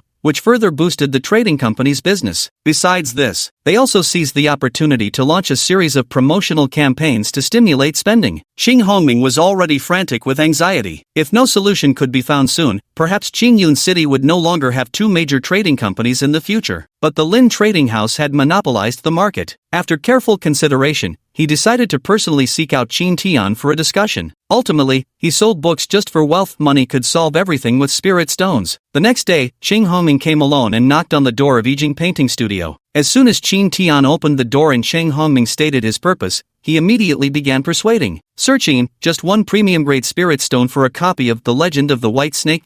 As long as you're willing to cooperate with us, I'm offering 100,000 supreme-grade spirit stones, plus 80% of the future profits to you. I also know that the concept paintings were sold by you. If you have any more, I'm willing to pay 100,000 top-grade spirit stones per piece. Qin Tian refused outright. At the very beginning, he might have been tempted, but now, hundreds of thousands of spirit stones were just numbers to him, holding little significance. Now he released The Legend of the White Snake simply because his work had gained considerable recognition, and it made him happy. Xing Hongming thought his initial offer was too low and began to raise the bid. 15,000? Qin Tian shook his head. 200,000? Xing Hongming gritted his teeth and added another 50,000. Qin Tian remained unmoved. Seeing Qin Tian's reaction, Xing Hongming's face turned livid with anger. According to his intelligence, Qin Tian was an outsider whose house had been given to him. How could he possibly not be short on money? So he believed Qin Tian was trying to drive a hard bargain. I'll increase the offer one last time, 250,000 top-grade spirit stones. Qin Tian didn't want to argue with him further, so he spoke bluntly. I gave you the chance back then, but you missed it. Nothing you say now will change that. It was my subordinate who was blind back then, but I've already made him kneel and apologize to you. I've already shown ample sincerity. Surely you won't turn your nose up at spirit stones? Xing Hongming said. Do you realize how much 250,000 supreme-grade spirit stones are worth? Even a creation realm martial artist would need 10 full years to earn that amount. Having said that, he seemed to gain confidence and continued. One must know how to weigh the pros and cons. Don't be ungrateful. Qin Tian laughed at Xing Hongming's words, then said disdainfully, is 250,000 a lot? With that, he took out the supreme storage ring Lin Wan had given him and declared, this is the 800,000 top-grade spirit stones just handed to me by the Lin Trading House. Your vision is too narrow. Xing Hongming was completely stunned when he saw the supreme ring. How could he not recognize his biggest competitor's exclusive premium storage ring? This ring was reserved for the highest-tier members of the Lin Family Merchant Guild, typically requiring 1,000,000 spirit stones to obtain. Moreover, possessing it granted a 20% discount on all purchases from the Lin family. While he stood there dumbfounded, Qin Tian slammed the door shut with a sharp bang. Pouring himself a cup of tea, Qin Tian began to miss An Miaoling dearly. In the past, An Miaoling would brew him a cup of tea whenever she saw him sitting idly. He longed to return to see An Miaoling, but the primary task of his current journey remained unfinished. He needed to continue seeking his own Tao. Now that he had some leisure time, he began contemplating the Tao. He cultivated the great method of self-transformation, whose most wondrous capability at present was the transformation into all living beings. He could transform into a sword master, a blade master, or even a fist-fighting expert. This very ability made him uncertain about what his true path really was. Qin Tian began to reflect upon his past. At first, I just quietly stayed at Hidden Sword Peak, lying flat and signing in, living an utterly ordinary life. But after An Miaoling arrived, I began to change, developing unusual feelings for my disciple. Later, I wanted to help her take revenge, so I started cultivating seriously and began gathering followers. Now, the enemies we're encountering are growing increasingly powerful. From being a half-saint at the beginning to now reaching the Emperor realm, he felt a certain sense of urgency. He was no longer the same youth who only dreamed of idling his days away. He wanted to protect those he cared about, like An Miaoling and Bai Xiaoru. Thinking of this, a realization seemed to dawn upon him. What I lacked before was not just the Tao, but a Tao heart determined to grow stronger. When I didn't understand this, it made me lost. But once understood, it becomes my driving force. In cultivation, nothing matters more than wealth, fame, companions, methods, and land. Take for example those two previous tasks of mine. The first involved riches. With wealth, one could elevate themselves more swiftly, raising armies and recruiting followers. The second task is reputation. With fame comes deterrence, and more people will flock to your banner. For example, in the beginning, no one came to Hidden Sword Peak, but after An Miaoling gained fame, even the princess of Chongming Kingdom rushed to become her disciple. A partner is someone to grow alongside, someone to trust unconditionally, someone like An Miaoling for him. Techniques, cultivation methods, weapons, and magical treasures. These I had also obtained from the system. What I lacked now was land, a suitable cultivation grounds. Cultivating in superior grounds would allow twice the results with half the effort. At that very moment, the system mission arrived. Ding! Mission, acquire the Azure Dragon Vein. Within a year, the Azure Dragon Vein will appear in the Qingyun mountain range. The Azure Dragon Vein can double the spiritual energy concentration within a 30-kilometer radius and increase it tenfold within a 3-kilometer radius. Seeing the effects of the Azure Dragon Vein, he felt that he indeed needed to obtain it. A tenfold increase in spiritual energy concentration within 3 kilometers. Imagine cultivating with such an astonishing tenfold amplification. Progress would be unimaginably rapid. When the time comes, leveling up together with An Miaoling, the little fox, and all those subordinates, just thinking about it makes me giddy with excitement. For now, all I need to do is stay peacefully in Qingyun City. If anything unusual happens, I'll surely sense it immediately. Since the system hasn't unsealed my spiritual power yet, it means obtaining the Dragon Vein is necessary to unlock my cultivation. Chapter 42, An Miaoling emerges from seclusion. Eastern Continent, at the gates of Kunlun Sword Sect. 3 Saint Realm experts appeared, 2 at the second level of Saint Realm and 1 at the third. These were the individuals left behind in the Eastern Continent to search for Bai Xiaoru. One of the second level Saint Realm cultivators said to the third level Saint Realm cultivator, "This is the largest force in the Eastern Continent. Let them help us find Bai Xiaoru." The third level Saint Realm cultivator nodded slightly. The trio then simultaneously released their auras, instantly startling the higher-ups of the Kunlun Sword Sect. Figures like Xuming and Mo Wentian quickly rushed to the sect's entrance. Xuming's expression changed upon seeing the 3 saints, for all 3 were stronger than him, so he secretly instructed Yen Xingxi to deliver a message to Hidden Sword Peak. Seeing their visitors approach, a second stage saint stepped forward and declared, "We hail from Central Continent and seek to capture a fox. We expect your sect's full cooperation in this search." These words made Su Ming frown. Visitors from Central Continent? Hunting for a little fox? He immediately thought of Qin Tian's fox. With this in mind, he decided to brush it off for now and wait until Qin Tian returned. "Esteemed seniors, I'll send disciples to search the mountains," he said. "Send disciples? Who do you think you're fooling? I want all of you to go and search with full effort." "Do you understand what full effort means?" declared the level 2 Sacred Realm expert arrogantly. Upon hearing these words, Xuming and the others instantly darkened their expressions. After all, they were the top faction in the Eastern Continent and had their pride. The level 2 Sacred Realm expert saw their expressions and immediately knew they weren't convinced. So he suggested, "Big brother, What if we beat up these high-ranked officials first? Once they're scared, they'll obey. The third-level sage nodded and said, let's do it just like this. People from these barbaric lands are simply in need of some proper education. Upon hearing the third Saint Realm cultivator's words, Su Ming immediately issued the order to flee toward Hidden Sword Peak. Because Hidden Sword Peak was home to none other than a group of Sage Realm cultivators, the three saints immediately gave chase upon seeing this. In the sword-concealing pavilion, and Miaoling, who was in seclusion, was summoned by Yenqingxi. At that moment, Su Ming sent her a telepathic message, informing her that several people had come looking for the little fox and instructing her to lead the Spirit Sword Pavilion's forces to assist. After notifying Bai Xiaoru, and Miaoling hurried toward the Spirit Sword Pavilion. Bai Xiaoru's gaze hardened as she murmured, what was bound to come has finally arrived. At the same time, a flash of killing intent passed through her eyes. The moment Miaoling arrived at the Spirit Sword Pavilion,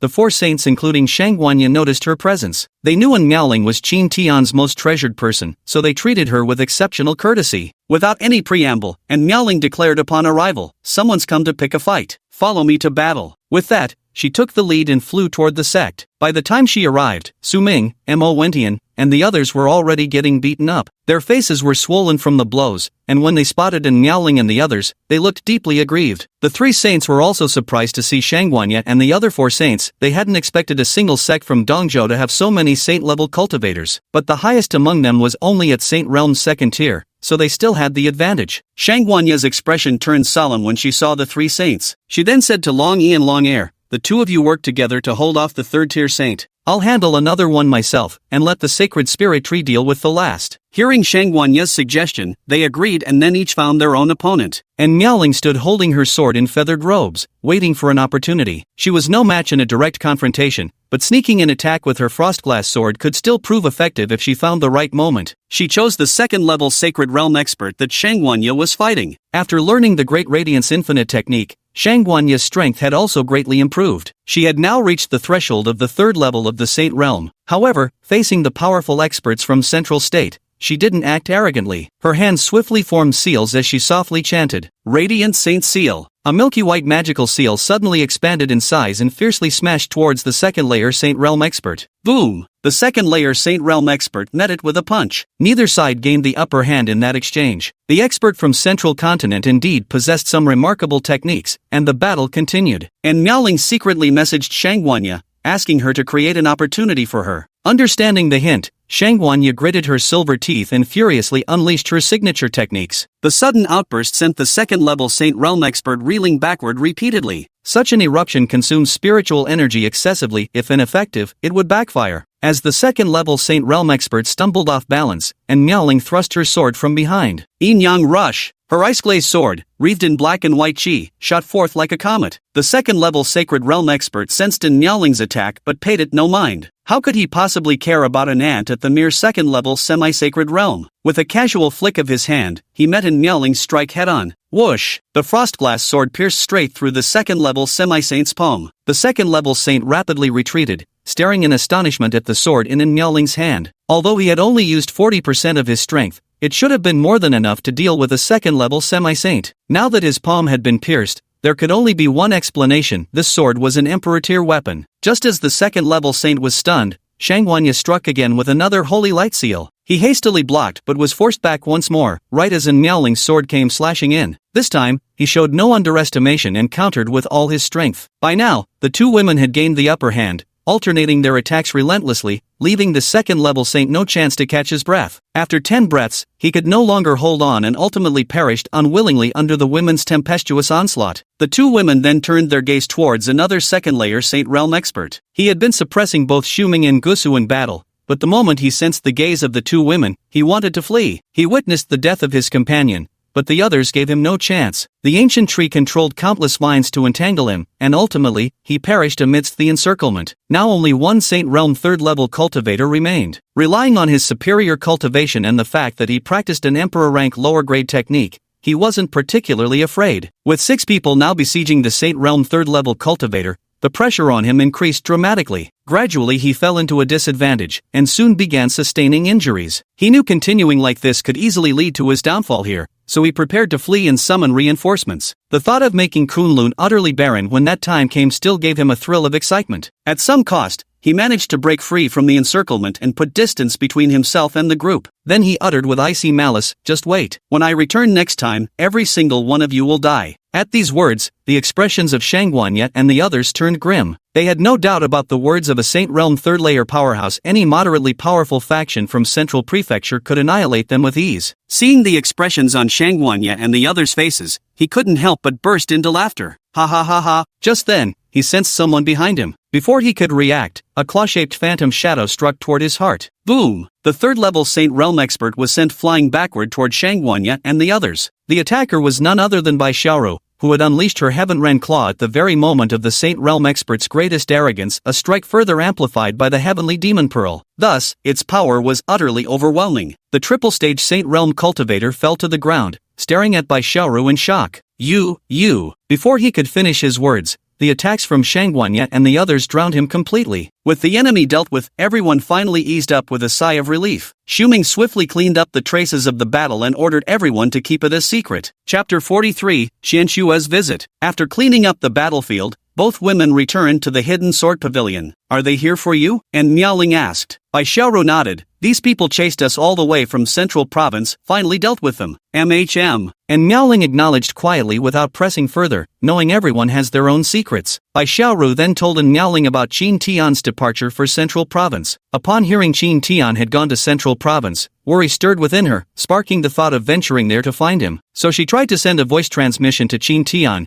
but it failed due to the distance being too great. After some deliberation, she decided to set off for Central Province in 2 days. She would attempt to contact Qin Tian once she reached Central Province territory. Qingyun City, Greenwood Trading Company. Qingyu nestled in an old man's embrace, her jade-like hand lightly brushing his cheek as she breathed fragrant words. "Master Gu, our trade house is counting on you this time." The elder tightened his hold on the beauty and said with a beaming smile, "As long as you keep me satisfied, everything can be arranged. Any elixirs I refine will surely sell like hotcakes in a backwater place like Qingshan City. Rest assured you'll be satisfied," Xingyu cooed in her delicate voice. Good.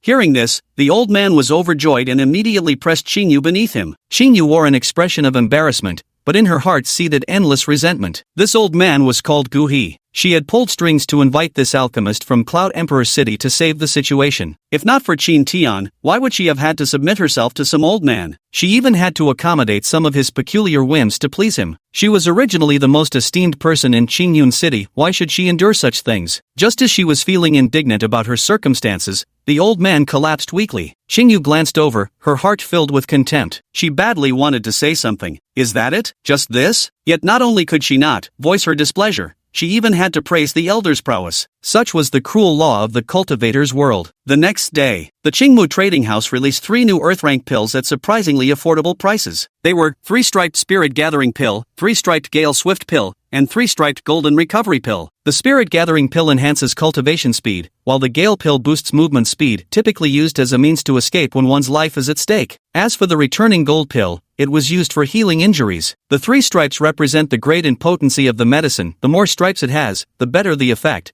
But this also demands higher expertise from the alchemist. After the release of these 3 types of pills, many martial artists lined up at the Greenwood Trading House to purchase them. Despite being only 20% more expensive than the previous dual-marked pills, these triple-marked ones boasted 50% greater efficacy. Adding to this, recent anomalies in the Azure Cloud Mountain range had caused spiritual energy to become even more abundant. The demonic beasts within grew increasingly active, with some even migrating from other regions to join them. This way, the number of demonic beasts increased, and so did the danger. And since Qingyun City was the closest to the Qingyun Mountains, most of its people relied on hunting there for a living, so they desperately needed these pills. The pills were also the most profitable and main source of income for the Merchant Association. Over the next few days, most cultivators began queuing up outside the Verdantwood Trading House to make their purchases. They sold batches of medicinal pills in limited quantities each hour. Production was constrained by having only a single master alchemist. Impatient buyers often settled for purchasing other available medicinal pills from Verdantwood instead. Consequently, the number of customers visiting the Lin Clan Trading House for spiritual herbs sharply declined. The Lin family trading firm was also trying to contact alchemists from major cities,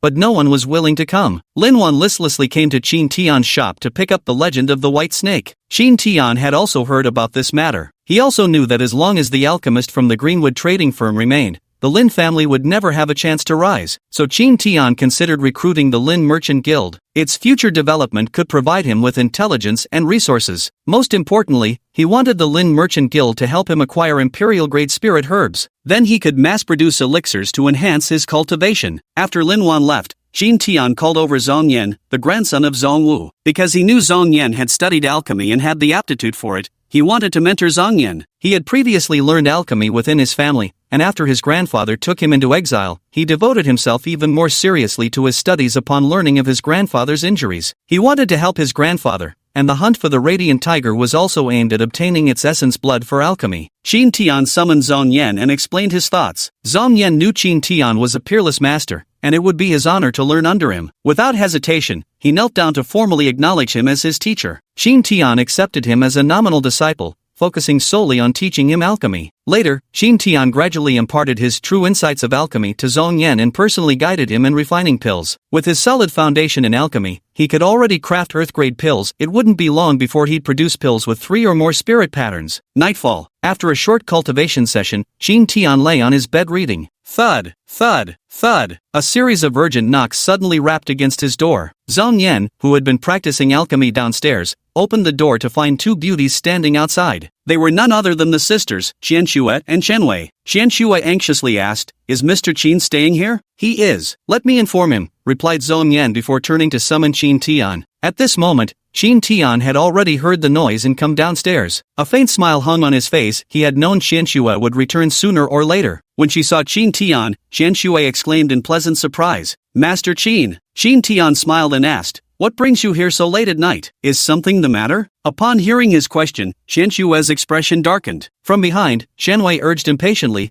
"If you're here to say goodbye, hurry up. Don't drag me down." Qianshue's body trembled slightly as she replied, "I've come to bid you farewell, young master. I don't know if I'll ever have the chance to repay your kindness." After finishing her words, Qianxue bowed respectfully to Qin Tian before turning to leave. "Wait a moment." Qin Tian stopped Qianxue and asked, "Has something happened? Perhaps I can help you." Before Qianxue could respond, Qianwei interrupted impatiently, "Stop putting on airs. How could a mere mortal like you possibly help me?" Zhong Yan grew furious upon hearing this and shouted, "How dare you speak to my master like that?" "Master?" The 2 women glanced at Zhong Yan, somewhat incredulous, as his strength was about the same as theirs. "Do you believe in me?" Qin Tian asked Qianxue. Qianxue recalled the matter of the cultivation technique and, after looking at Zhong Yan again, nodded. "I believe you. Become my maid and stay by my side. No one will dare lay a finger on you," Qin Tian said plainly. Qianwei cut in sharply, "You're just a toad lusting after swan flesh." Having said that, she tugged at Qianshue's sleeve. "Let's go." But the tug didn't budge her. Qianwei's face darkened. "Are you seriously refusing to come with me?" Qianxue hesitated. Truth be told, she'd never liked this elder sister who'd always been calculating and had bullied her since childhood. If not for their family's downfall leaving Qianwei as her only remaining relative,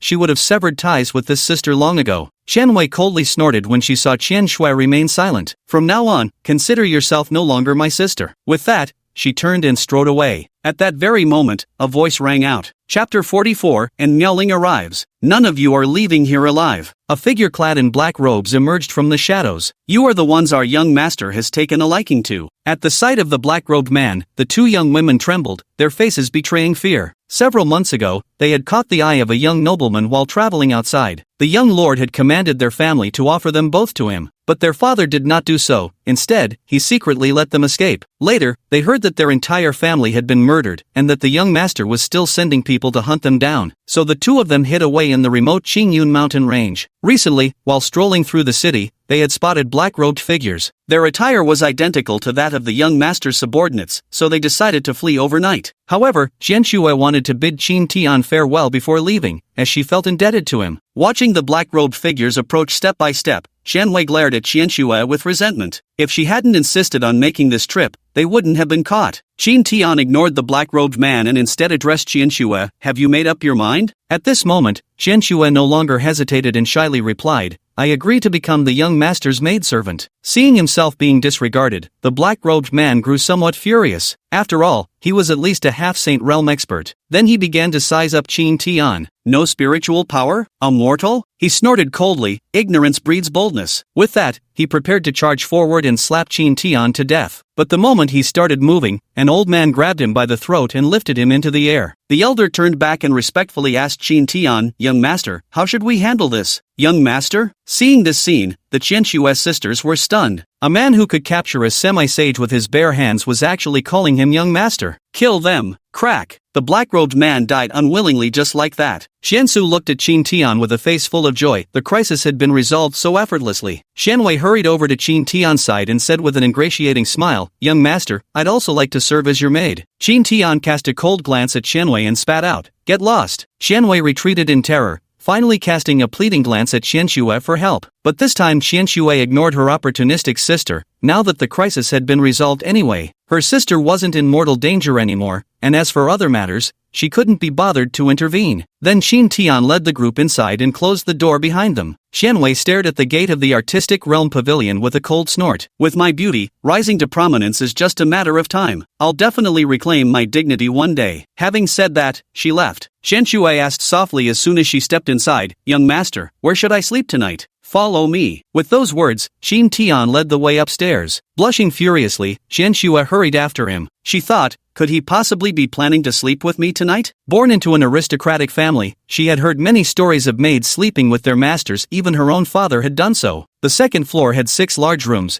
and Qin Tian casually stopped at one that was unoccupied. He was just about to speak. Lost in her wandering thoughts, Qianxue suddenly bumped into his chest. Startled, Qianxue quickly stepped back, her petite face flushing red. "Young master, I'm so sorry. I was lost in thought and didn't notice you'd stopped," she apologized. Qin Tian pointed to the room ahead. "You'll be staying here from now on," he said before returning to his own quarters. By now, he had recruited quite a few people. Given some time to consolidate, these individuals would be formidable enough to rival even the major powers of Zhongzhou. The next day, Qin Tian was drawing the final volume of The Legend of the White Snake on the first floor when Xianxue approached. Seeing Qin Tian drawing The Legend of the White Snake, she exclaimed in surprise, "So it was you who drew this, young master?" Qin Tian gave a slight nod, then took out the latter half of the Sit and Forget the Longevity scripture and handed it to Qianxue, instructing, "Practice diligently." Aha! Xianxue took the cultivation manual and ran off to a corner to study it. After a while, Qin Tian finally finished updating The Legend of the White Snake. At that moment, Xianxue trotted over and asked softly, "Young master, may I take a look first?" Qin Tian nodded and then walked away. Xianxue picked up the last volume and began reading with relish,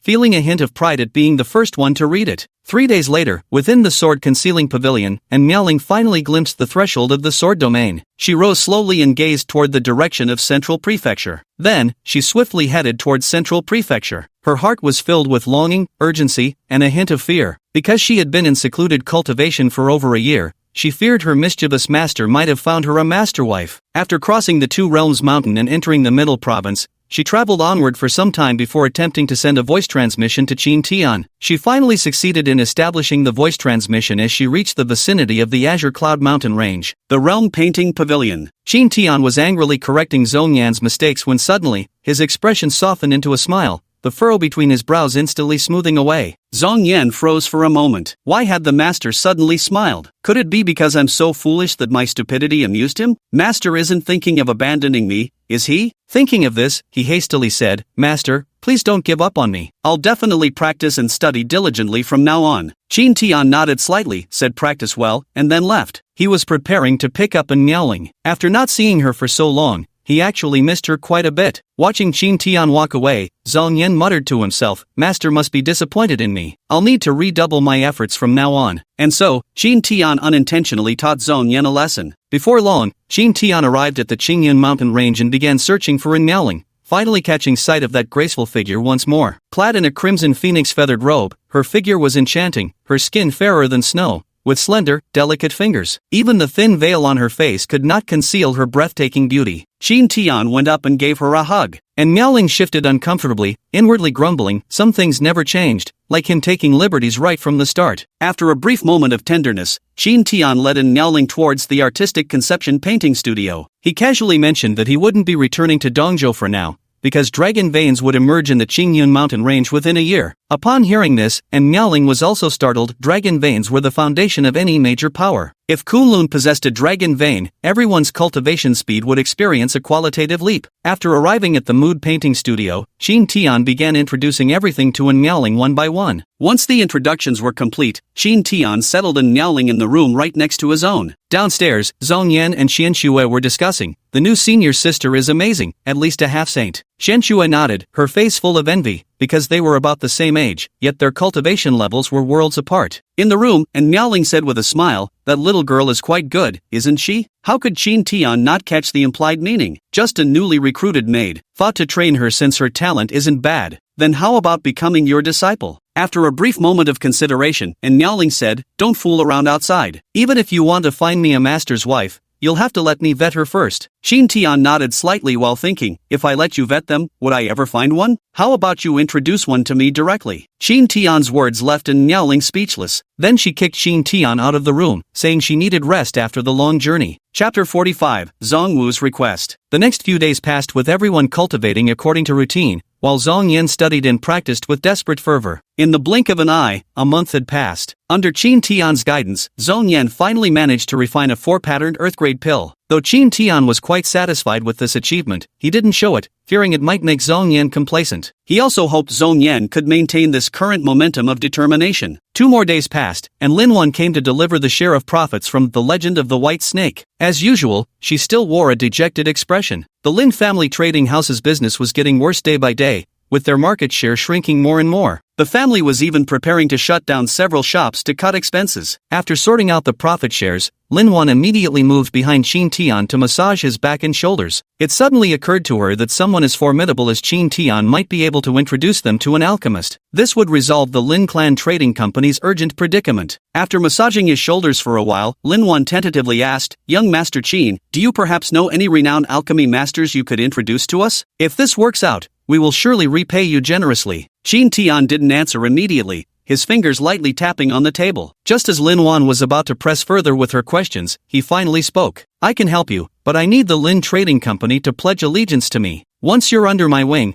it wouldn't be impossible to provide you with Emperor-grade elixirs and imperial weapons in the future." Lin Wan trembled slightly upon hearing this, for the grand vision Qin Tian painted was beyond anything she could have imagined. In the entire central continent, only a select few possessed the qualifications to forge Emperor-tier artifacts, yet Qin Tian dared to make such a claim. She found it hard to believe, but out of respect for Qin Tian's presumed status as a master, she chose not to expose his exaggeration. "I know you're not in a position to decide. Have your family head come negotiate with me directly," Qin Tian said indifferently. Lin Wan took her leave and hurried home. Although the possibility of obtaining an emperor's armament seemed slim, the fact that Qin Tian was an extraordinary expert, however, was undeniable. It wouldn't be surprising for such a person to know some formidable alchemists. Upon returning home, Lin Wan immediately reported the matter to her father, Lin Zhou. Lin Zhou's initial reaction was also disbelief, but at this point he was nearly desperate with worry, so he decided to go and investigate the situation. Thus, he hastily followed Lin Wan to the concept painting studio. Upon entering, he saw Zhong Wu standing respectfully to the side while Qin Tian casually drank tea,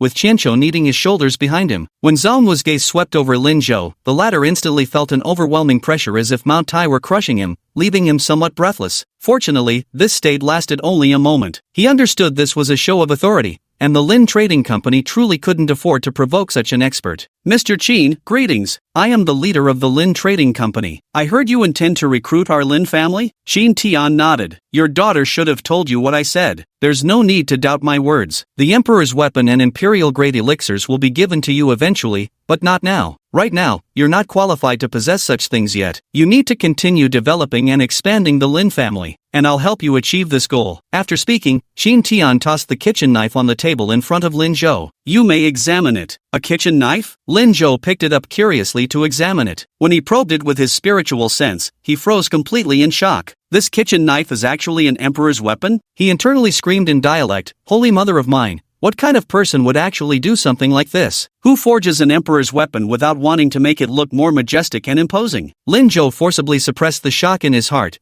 then tremblingly placed the kitchen knife on the table. At this moment he was excited, sensing that the Lin family trading house was about to rise under his leadership. If he could obtain an emperor's weapon in the future, it would be an existence that shocks the entire empire. Thinking this, he immediately knelt and said, "The Lin family pledges loyalty to young Master Qin." Then they began to utter heavenly Tao oaths once more, with Lin Wan also kneeling and swearing. After Lin Zhou and his daughter stood up, Qin Tian called Zhong Yan over and said, "He's the alchemist. I've handed you the person. If you still can't completely defeat the Greenwood Trading Company, then it proves you're unworthy to serve under me." Lin Zhou glanced anxiously at Zhong Yan. He thought to himself, such a young alchemist, can he really outmatch that master from Greenwood Trading Company? May I ask how many earthly rank spirit patterns you can refine into pills? Because the current demand in Qingshan City mainly revolves around earth-grade elixirs, which are more common. As for heaven-grade elixirs, there aren't many buyers since the cultivation levels in Qingshan City aren't particularly high. Zhong Yan replied, for earth grade, I can refine 4 mark ones. As for heaven grade, I can only produce 2 mark elixirs. Earth grade 4 mark? Heaven grade 2 mark? Lin Zhou found it hard to believe, but since Qin Tian was present, he decided to tentatively accept it. With Master Zhong's assistance, this subordinate will surely defeat the Azurewood Trading Company. Then Qin Tian had Zhong Yan follow along. After Lin Zhou and the others left,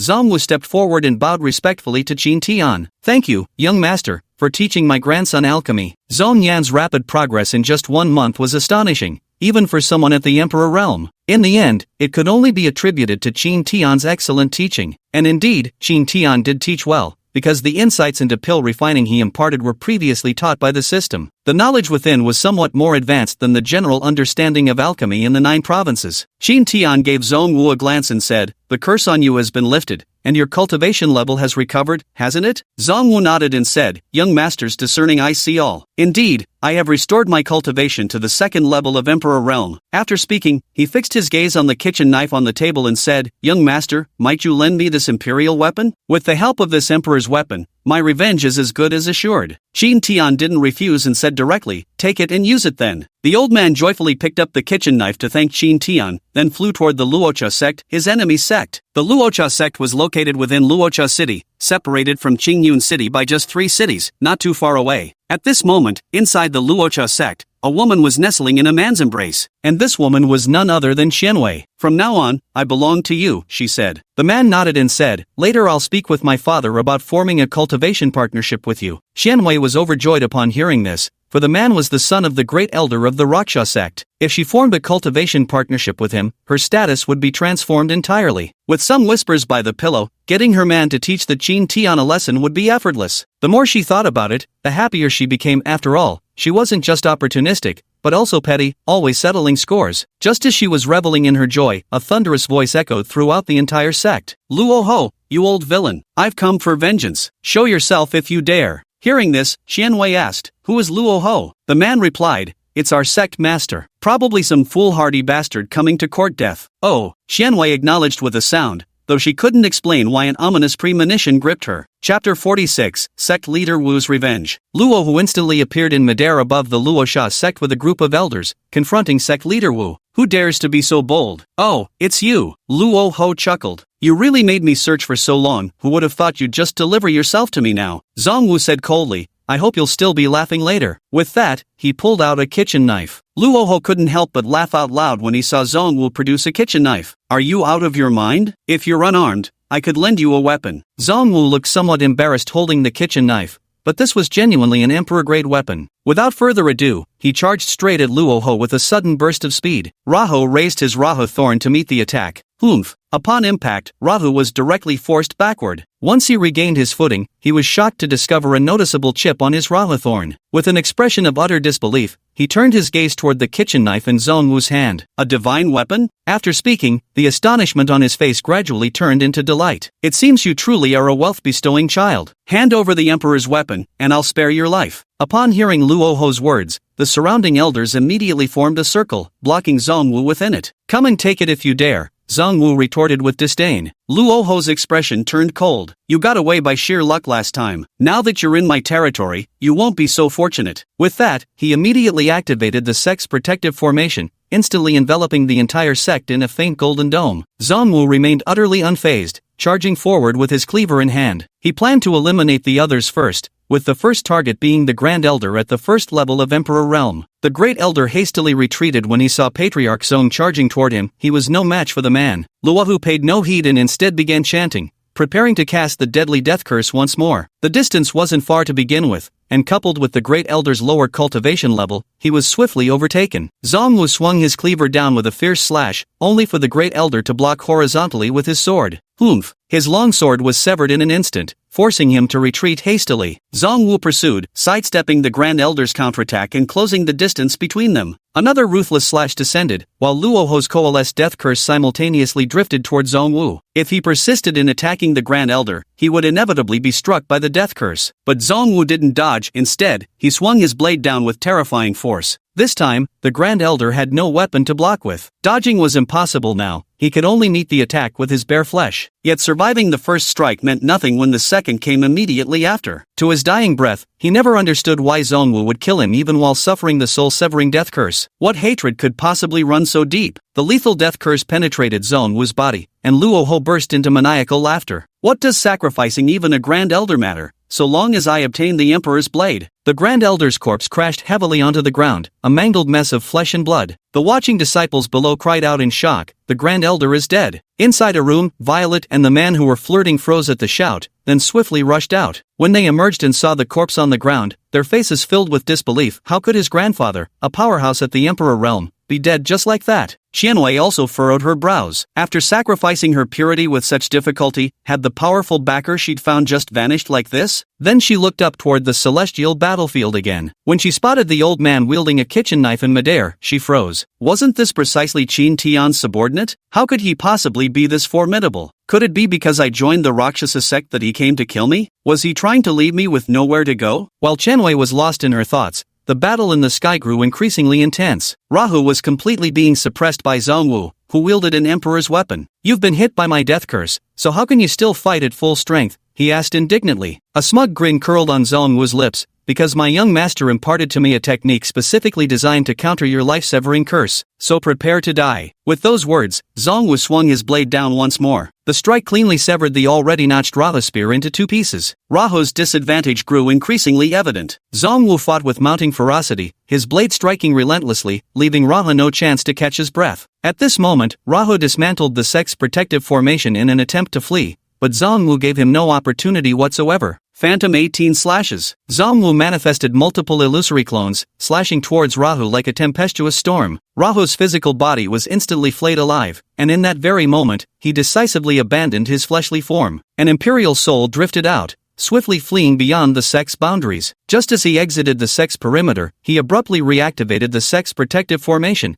trapping Zhang Wu inside. In the end, sect leader Wu could only watch helplessly as Luoho's emperor's soul escaped, as it was already too late for him to break the formation and give chase. Might as well vent some anger while the formation is still intact. Back then, it was these very people who stormed into his clan and slaughtered them all. Then came a chorus of miserable wails as Zhang Wu felled them one by one with his blades, but he only killed those above the semi-sage realm. Those below hadn't participated in the slaughter of his family, so he chose to spare them. After all, he wasn't fond of wanton slaughter either. Finally, all Luocha sect members at the semi-sage realm or higher were slain, and Zhang Wu stopped as well, preparing to break the formation and leave. Just then, Qianwei stepped forward, her voice filled with resentment as she cried, "Why? Why did you attack right after I joined the Luocha sect?" Zhang Wu frowned as he recognized Qianwei, but such women were not worth his attention, and out of consideration for Qianxue, he had no intention of killing her either. With a casual swipe of his hand, he sent Qianwei flying before breaking through the formation and departing. Just as Qianwei spat out blood, the man who had wanted to marry her arrived by her side and said coldly,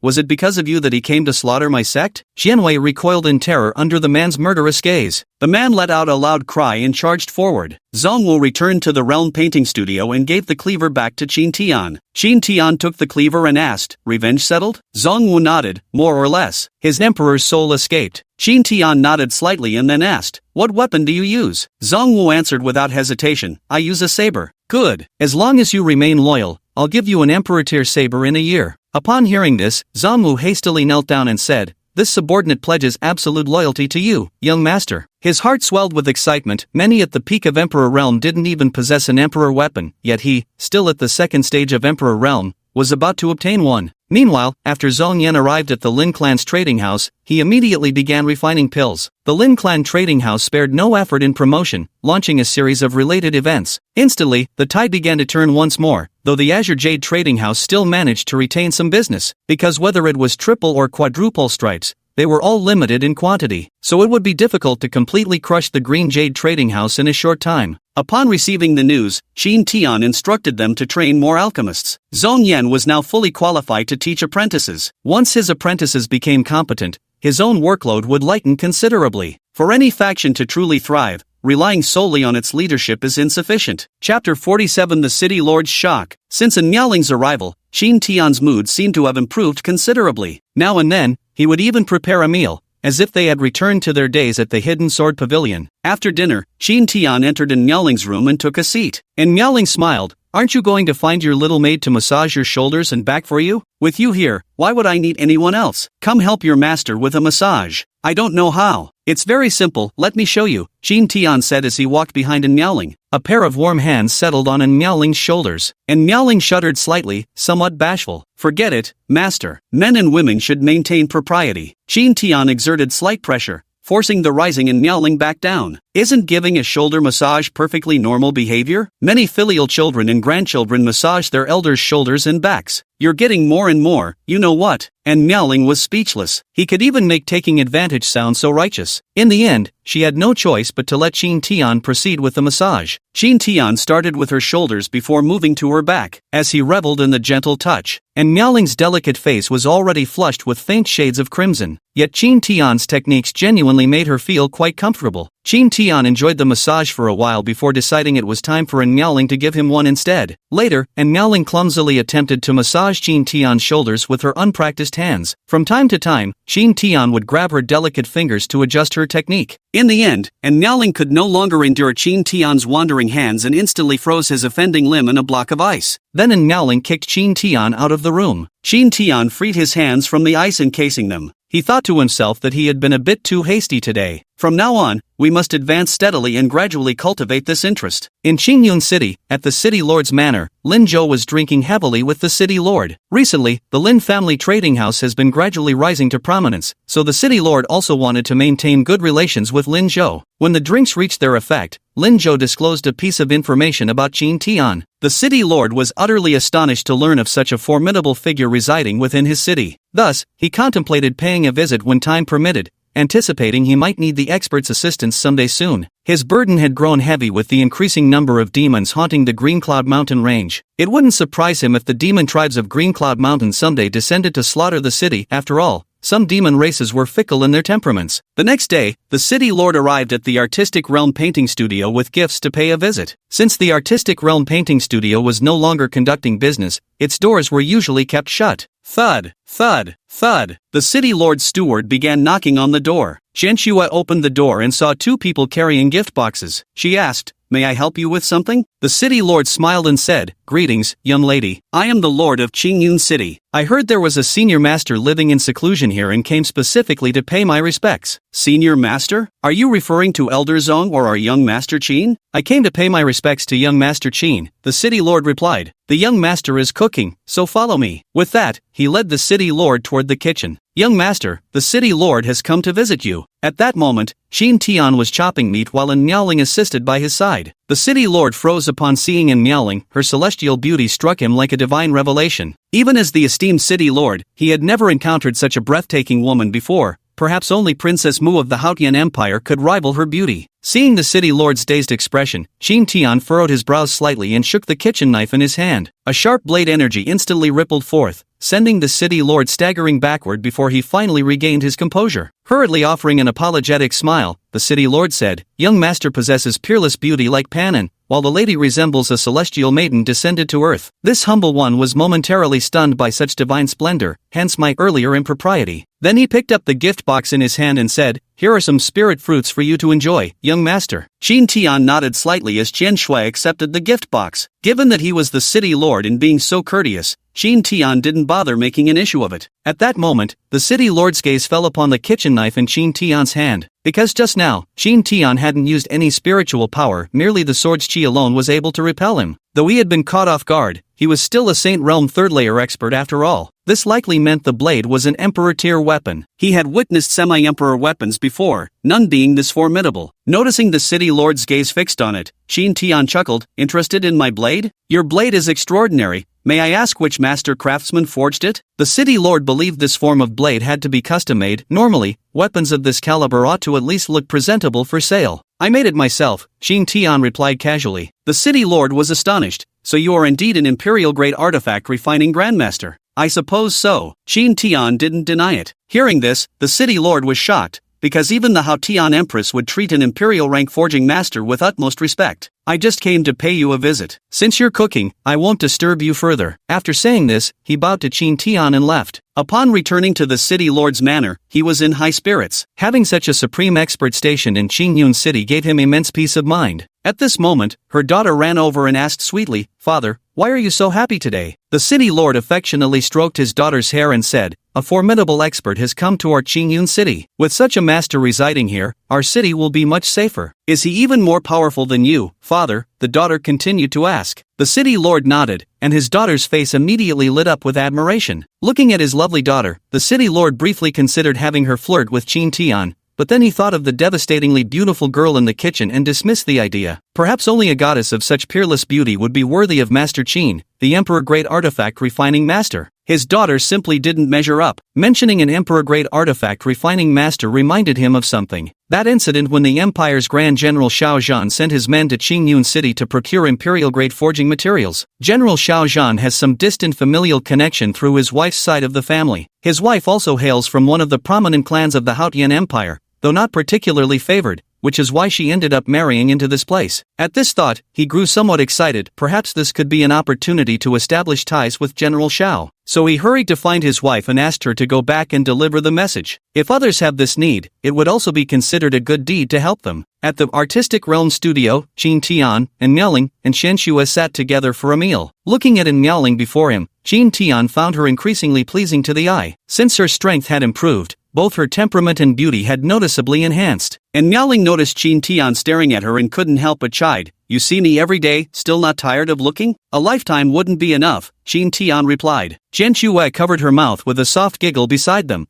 while Miaoling blushed furiously. Damn this master of hers, always teasing her like this, without a shred of proper masterly dignity. She felt all her pride as a female emperor was utterly useless before Qin Tian. If they hadn't spent so many years together, she would have suspected Qin Tian of being a philanderer, because from time to time, Qin Tian would throw some ambiguous sweet nothings her way. Chapter 48, Forging an Imperial Weapon, Astonishing the Crowd. Haotian City. At the general's manor, a man stood respectfully before Xiao Zhan. He was from the family of the city lord's wife in Qingyun City. "Are you certain there's an imperial-grade artifice master in Qingyun City?" Xiao Zhan inquired. "Well," the man hesitated momentarily before clenching his teeth and affirming, "Certain." Truth be told, Xiao Zhan had been preoccupied with this very matter recently, as his campaign was imminent. His previous weapon had been destroyed, leaving him without a reliable armament at hand, so he gathered materials while contacting the Empire's master artifact craftsman. Everything was settled, but the master suddenly had an epiphany and went into seclusion. There's no telling how long this might take. That's why he paid special attention when he heard this news. "Take me to see this master now. If the information proves true, you'll be richly rewarded," Xiao Zhan declared. The two then hurried toward Clear Cloud City. Upon arriving at Clear Cloud City, the city lord personally came to greet them and led them toward the concept pavilion. Looking at this small house, Xiao Zhan furrowed his brows slightly with a hint of skepticism in his expression. The city lord quickly stepped forward to knock on the door. "Master Qin,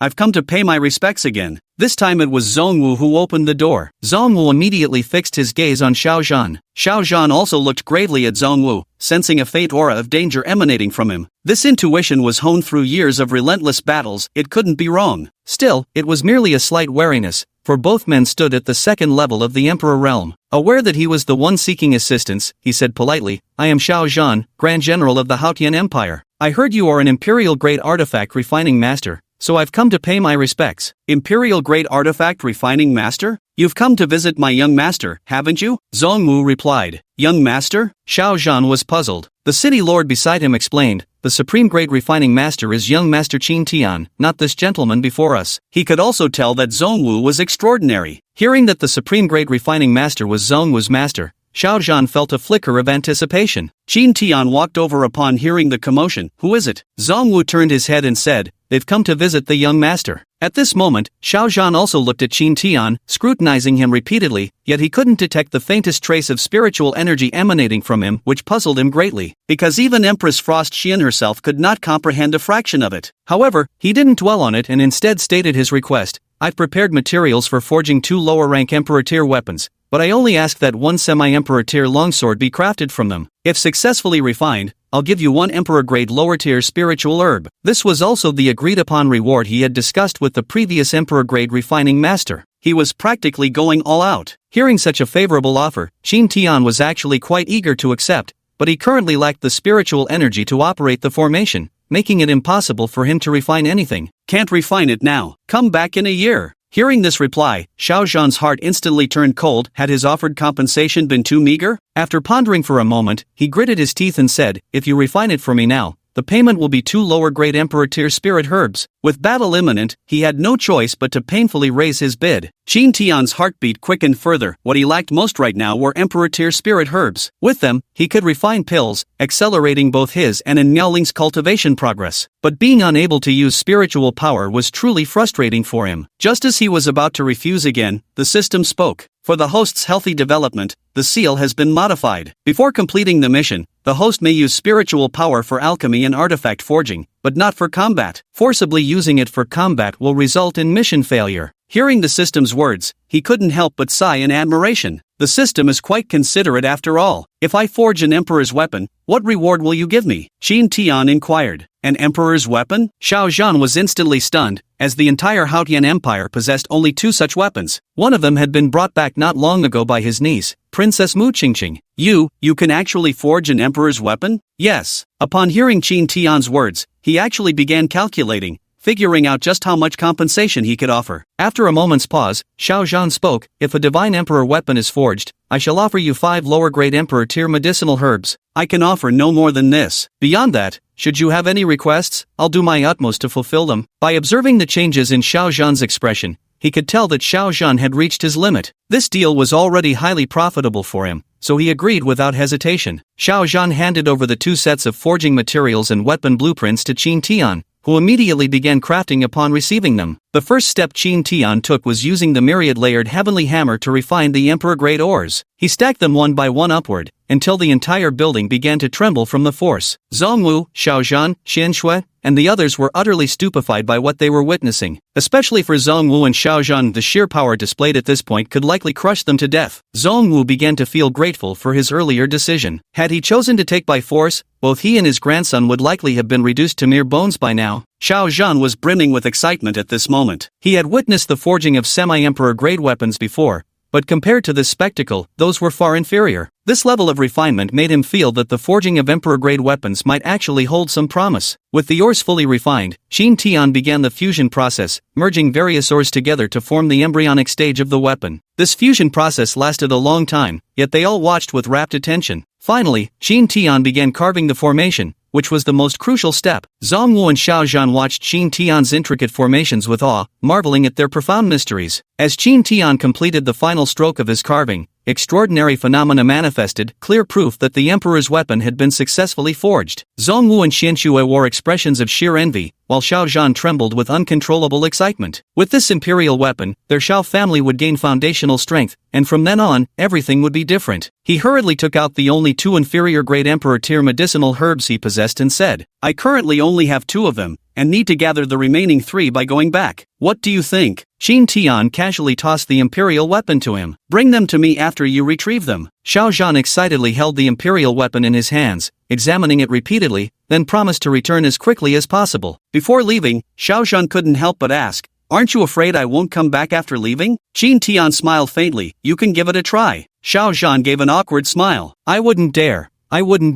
He truly didn't dare either. A blacksmith capable of forging emperor-grade weapons was probably someone even the Haotian Empire couldn't afford to provoke, let alone someone like him. Then he hurried toward Haotian City, intending to borrow 3 spiritual herbs from the Empress first, since he genuinely couldn't produce them himself. After Xiao Zhan left, Qin Tian turned to Zhongwu and said, tell me what kind of blade you want. I'll forge one for you. Luckily I've still got one last set of materials left. The earlier scene had served as a wake-up call for Zhongwu as well, so Qin Tian decided to sweeten the deal further, aiming to completely win him over. Chapter 49, by Xiaoru's younger sister. Upon hearing Qin Tian's words, Zhongwu immediately dropped to his knees. Thank you for your generosity, young master. This subordinate vows absolute loyalty, even unto death. Then he took out his weapon blueprint and respectfully presented it to Qin Tian. Qin Tian began refining once more. On the other side, upon returning to Haotian City, Xiao Zhan immediately went to the palace to meet Empress Bingxian. He reported the matter and stated his request. Empress Bingxian was also quite astonished upon hearing this. Imperial-grade refining masters were as rare as phoenix feathers across the entire central continent. She then directly took out 3 spiritual herbs and handed them to Xiao Zhan. After all, Xiao Zhan could be considered her relative and was one of the few people she trusted. After Xiao Zhan retreated, Empress Bingxian kept murmuring Qin Tian's name, when suddenly she remembered something. The person who helped Qingqing and the others out of trouble earlier seemed to be Qin Tian. Thinking of this, she quickly summoned Mu Qingqing's guardian and asked her to investigate whether it was indeed him. Xiao Zhan first returned home to find his daughter, Xiao Meng. He planned to have his daughter accompany him to deliver the spirit herbs, then let her stay in Qingyun City to see if she could attract Qin Tian's attention. After all, his daughter was one of the most stunning beauties in the entire Haotian Empire. No matter how formidable Qin Tian was, he was still a man at heart. Since ancient times, heroes have been matched with beauties. If their daughter could become intimate with him, the Xiao family would truly soar to new heights. By the time Xiao Zhan and Xiao Meng returned to the Yijing painting studio, Qin Tian's artifact forging was nearing completion. The two of them didn't disturb but quietly watched. Xiao Meng found Qin Tian increasingly handsome the more she looked at him, ultimately transforming into outright admiration. An imperial-grade artifact refiner, an emperor realm powerhouse, these identities coupled with his dashing looks perfectly matched her ideal image of a Dao companion. Xiao Zhan also noticed his daughter's expression and smiled. If his daughter was pleased, then all the better. As the saying goes, it's easy for a woman to chase a man, just a gossamer veil separates them. At last, the celestial phenomenon appeared again. The emperor's artifact was successfully forged. Xiao Zhan was shocked once more, for Qin Tian had consecutively crafted artifacts twice, and both attempts succeeded. From what he knew, other emperor-grade artificers could only forge once every few months, with a high failure rate at that. If they succeeded even once out of 5 or 6 attempts, it would already be considered fortunate. Otherwise, emperor's weapons in the central continent wouldn't be so rare. After refining it, Qin Tian directly handed the emperor's weapon to Zhongwu. Then he turned to Chen Shui and said, "No need to envy, just focus on cultivation. Stay with me, and once you reach the emperor realm, you too will receive an emperor's weapon." Chen Shui replied with a sweet smile, "I'll definitely work hard in my cultivation." Seeing that Qin Tian had finished his instructions, Xiao Zhan hurriedly stepped forward and handed over 3 emperor-grade lower-tier spiritual medicinal herbs to Qin Tian. Pulling Xiao Meng over, he said, "Could you use some help serving tea and water? How about my daughter? Fair-skinned and beautiful, stunning enough to overshadow the moon and shame flowers, obedient and adorable, she's among the top 3 beauties of our Haotian Empire." "Dad!" Xiao Meng cried out in bashful protest, her cheeks flushing with embarrassment. Xiansu pouted slightly, feeling her position as the personal maid was being threatened. She bit her lip and declared, "I'm the young master's personal maid, serving tea and water is my duty alone." An awkward silence fell over the gathering. Suddenly, Qin Tian noticed the temperature in the pavilion had inexplicably dropped. He recognized this as Miaoling's warning signal, so he could only steel his heart and refuse. "I appreciate your kindness,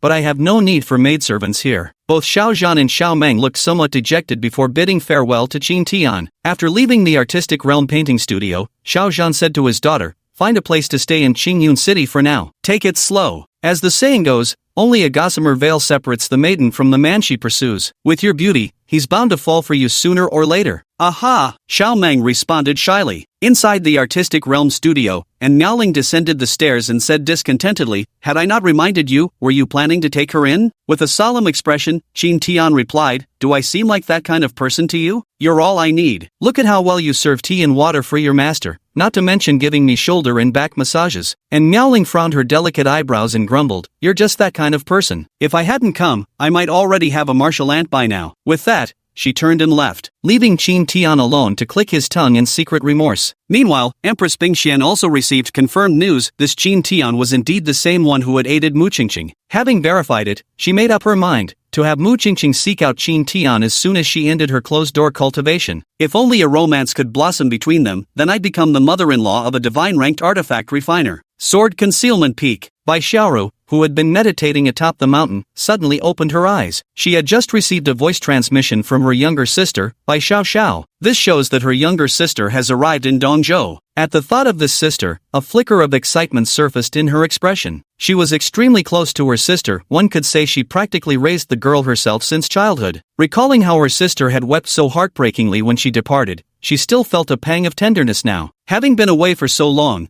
my younger sister must be extremely worried. At this thought, she couldn't wait to see her sister. After confirming their meeting location, she hurried over and finally spotted her sister near the Boundary Mountains. In that instant, both girls couldn't hold back their tears. If it weren't for the fact that sister's bound soulstone hadn't shattered, confirming she's safe, Bai Xiao would have long been unable to resist going out to search for Bai Xiaoru. With a choked voice, Bai Xiao said, "A few days ago, a group of powerful experts came to Qingqiu to demand answers. Because all their people tracking you in Central Province had their soul stones shattered, so they suspected our Qingqiu. Later, things nearly escalated into a fight until the Dragon Clan came to mediate. Then they said they would send people to Zhongzhou again to look for you, so I sneaked away to warn you." Bai Xiaoru's expression changed upon hearing this. "You escaped here secretly? Did you run into anyone?" Seeing Bai Xiaoru's grim expression, Bai Xiao nodded blankly. Bai Xiaoru explained, "Since they suspect someone from Qingqiu was involved, how could they not monitor Qingqiu's people? As a half-saint sneaking out alone, there's no way they wouldn't notice you. They must have followed you here." Hearing her sister's words, Bai Xiao's face turned deathly pale, and she burst into tears in panic. Bai Xiaoru immediately scooped up Bai Xiao and tried to flee, but a grey-robed man at the second-layer Emperor realm blocked her path the moment she moved. The man laughed, "Thanks to this little girl leading the way, finding you wouldn't have been easy otherwise. You'd better come back with me obediently. The master has missed you dearly, you know. I'd rather die than go back with you." With that, Bai Xiaoru gritted her teeth and sacrificed another tail. Instantly, one of her tails exploded, transforming into a beam of white light that enveloped her and Bai Xiao as they swiftly fled towards Central Province. Only by reaching Qin Tian in Central Province could they find a glimmer of hope for survival. Along the way, her speed slowed significantly due to carrying Bai Xiao, making it difficult to completely shake off their pursuer. Bai Xiao also burned with frustration, cursing herself for being so foolish. Her voice choked with tears, she said anxiously, "Sister, just abandon me. You'll never escape if you try to carry me. Don't speak. We might find salvation once we reach Central Province," Bai Xiaoru replied. Chapter 50, Rescuing Bai Xiaoru. Bai Xiao nodded slightly, her heart aching as she looked at her sister's pale face. They were already near the twin boundary mountains, so after offering their tails as sacrifice, they quickly traversed the peaks and entered the central continent's territory. After crossing the Two Realms mountain, Bai Xiaoru frantically sent voice transmissions, praying that her master would prove reliable this time. At last, when she reached the borders of the Qingyun mountain range, her voice transmission finally went through. The realm of artistic reverie. Qin Tian's eyes suddenly snapped open as he rested. A trace of anxiety and fury flickered through his gaze. Bai Xiaoru was calling for help and had even offered her tail in sacrifice. That alone was proof enough of how desperate her situation had become. Qin Tian walked downstairs and shouted, "Zhongwu, take me to the Azure Cloud mountain range at once." Since his spiritual power was still sealed, having Zhongwu accompany him was the best option. Even if his powers hadn't been sealed, he wouldn't have been much faster than Zhongwu anyway. Zhongwu hurried over, looking at Qin Tian with confusion. He couldn't understand why Qin Tian needed his assistance. "I've sealed my own spiritual power to cultivate through worldly trials," Qin Tian quickly explained. Zhongwu suddenly understood, no wonder he couldn't detect even a trace of spiritual power from Qin Tian. Then he wrapped Qin Tian in spiritual energy and swiftly flew toward the Blue Cloud mountain range. Unintentionally, Qin Tian's image rose even higher in Zhongwu's estimation. Because to his knowledge, those cultivators who choose to become ordinary mortals in pursuit of breakthroughs are generally those top-tier powerhouses attempting to surpass the Emperor realm. They represent the pinnacle elite of Middle Continent. Inside the painting studio, and Miaoling watched Qin Tian hurriedly tear through the skies with a furrowed brow. Qin Tian usually remained calm in most situations. His rare display of urgency indicated this matter was far from simple. During the flight, Qin Tian began confirming their location with Bai Xiaoru before relaying it to Zhongwu. He also urged him to hurry up. Sensing Qin Tian's anxiety, Zhongwu gave it his all. In the Qingyun mountain range, Bai Xiaoru's speed slowed down as the power gained from sacrificing her tail was nearly depleted. But she had made up her mind, when the time came, she would continue the sacrificial ritual. Survival was her only hope. The white radiance gradually dimmed, revealing the figures of Bai Xiaoru and her sister within its fading glow. The pursuing man behind them flashed a smirk and suddenly accelerated, closing the distance between them. Bai Xiaoru sensed the danger and immediately began sacrificing her second tail, but it was already too late. The man struck out with a palm strike, forcibly interrupting Bai Xiaoru's sacrificial ritual. He was sent flying through the air by the blow. Thud! Bai Xiaoru couldn't hold back any longer. A mouthful of fresh blood sprayed out as her face grew increasingly pallid. Sister, sob. Bai Xiaoxiao couldn't hold back her tears, appearing in this moment like a child who'd never grown up. The man, having succeeded in his strike, didn't give Bai Xiaoru another chance to perform the sacrificial ritual. With a swift movement, he appeared beside the two women, seizing each by the throat. Instantly, they reverted to their original forms. Having successfully captured both women, the man was overjoyed. This was an extraordinary merit. Just by delivering them safely back,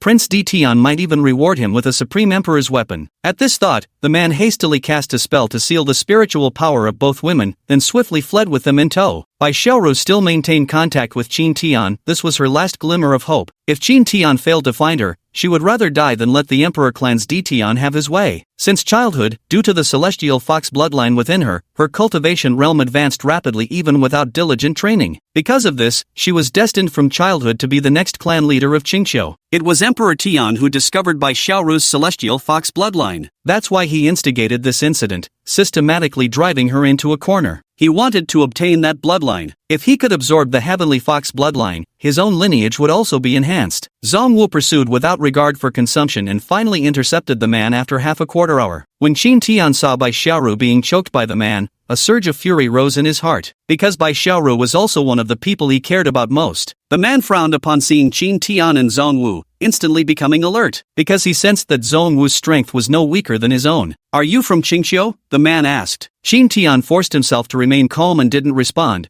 afraid that the man might detect his concern for Bai Xiaoru and use her against him. "This puts us on the back foot." Bai Xiaoru was equally clever. She didn't acknowledge recognizing Qin Tian. "We're here to rob you. Hand over everything you've got, and we'll spare your life," Qin Tian said sternly. Rob me?" The man was utterly bewildered. Having lived for thousands of years, this was the first time he'd ever been robbed. However, hearing it was just a robbery made him sigh in relief. At least these weren't people from Qingqiu. Wary of Zhongwu's strength and fearing further complications, the man gritted his teeth and took out a low-grade Emperor-Tier spirit herb, tossing it to Qin Tian. "Consider this as a toll fee. I have urgent matters to attend to, so I'll take my leave now." Qin Tian took the spiritual herb, surprised by the other party's compliance. If he were truly a bandit, he might have let it go, but he wasn't. With a covetous expression, Qin Tian demanded, "This isn't enough. I want everything you have." The man's face darkened instantly. He never expected such greed, someone daring to demand his millennia worth of accumulated treasures. Then he definitely couldn't give it up. The man completely ignored Qin Tian, who lacked spiritual power, and turned to Zhongwu instead. "Brother, you and I are evenly matched in strength. If we really fought, the outcome would be uncertain. Since I've shown my sincerity, how about you let me pass?" "No, I follow my young master's orders," Zhongwu replied. "Young master? That guy?" The man wore an expression full of suspicion. In the end, he could only regard Qin Tian as the useless young master from some major power. He knew this kind of person only bullied the weak and feared the strong. Reasoning with him was useless. The only solution was to fight it out. As the man pondered, Qin Tian sent a mental message to Zhongwu, "Make your move,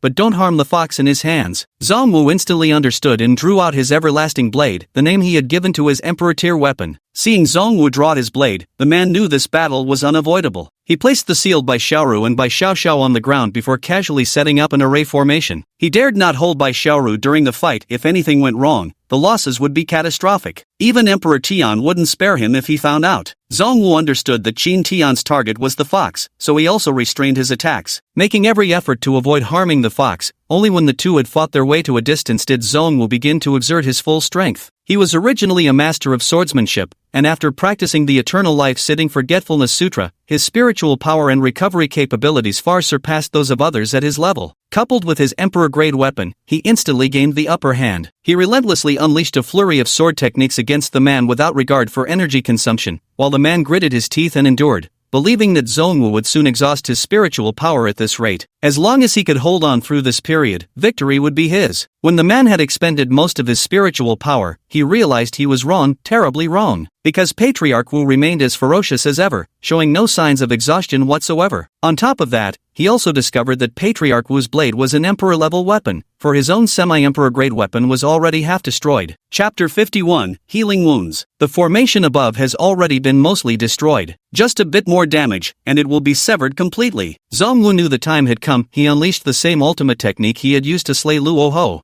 Phantom 18 slashes. Instantly, Zongmu split into several shadows, simultaneously slashing toward the man. The sudden outburst left the man with no chance to defend himself. He was directly torn apart. On the other side, Qin Tian had already gathered the two little foxes into his arms. Glancing at Zongwu, he said, "His belongings are yours. You may return first." Zongwu didn't hesitate either. Taking the man's storage ring, he returned directly to the realm painting studio. Qin Tian gently stroked Bai Xiaoru's bloodstained fur, his heart aching as he said, "Are you alright? I told you to come with me earlier, but you refused." Bai Xiaoru weakly nuzzled his hand with her little head and murmured, "Thank you for saving me and my sister." Qin Tian had saved her yet again, a debt she could never fully repay. Among all races, fox spirits like her kin were the most reluctant to owe favors. Bai Xiaoxiao watched her sister's unusual behavior with astonishment. In her impression, her sister had always been an extremely arrogant person. As the imperial princess of Qingxiu, she carried herself with such lofty pride that she had never shown intimate behavior toward any man. As for Qin Tian before her, aside from being handsome, he didn't seem particularly outstanding in any other aspect. She blinked her small eyes and asked, "Are you my brother-in-law?"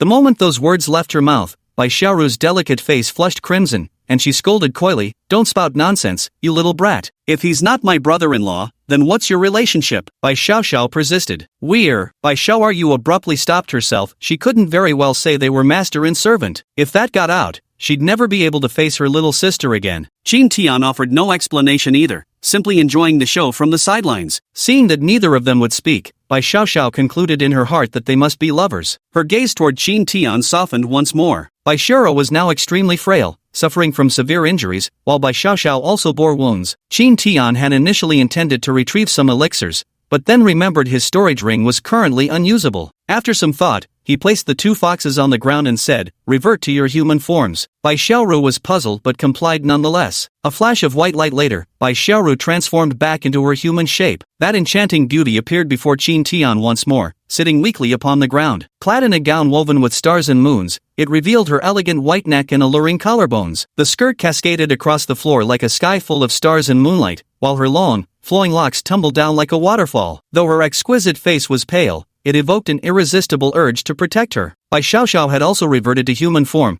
dressed in a light blue chiffon robe with a sheer white shawl draped over her shoulders. Her raven hair loosely framed her delicate features, bearing some resemblance to Bai Xiaoru though with a youthful innocence. Qin Tian drew the kitchen knife from his waist and lightly sliced his finger. After making the cut, he extended his bleeding finger to Bai Xiaoru's lips. His blood was the finest healing elixir. Bai Xiaoru understood what Qin Tian meant, yet she couldn't help recalling their first encounter when she had bitten his finger, only for him to mischievously tease her with that same hand in her mouth. Her cheeks flushed scarlet again. "I want spirit pills, not this. I don't have any pills right now. Hurry up, or else the wound will heal and my cutting would have been for nothing," Qin Tian urged. She certainly didn't believe his words, but with Qin Tian refusing to admit anything, there was nothing she could do. Finally, gritting her teeth, she took Qin Tian's bloodstained finger into her mouth. Indeed, she urgently needed to stabilize her injuries. Qin Tian felt his finger enveloped in warmth, sending a shudder of pleasure through his entire body. Subconsciously, he twirled it slightly, searching for that certain. At last, he found it. Bai Xiaoru trembled, her ears turning completely red. Then, after taking one forceful suck, she immediately released Qin Tian's finger. Looking at Bai Xiaoru, who was both shy and angry, he found her utterly adorable. After absorbing Qin Tian's blood, her injuries began to heal rapidly. Qin Tian then turned to Bai Xiaoxiao,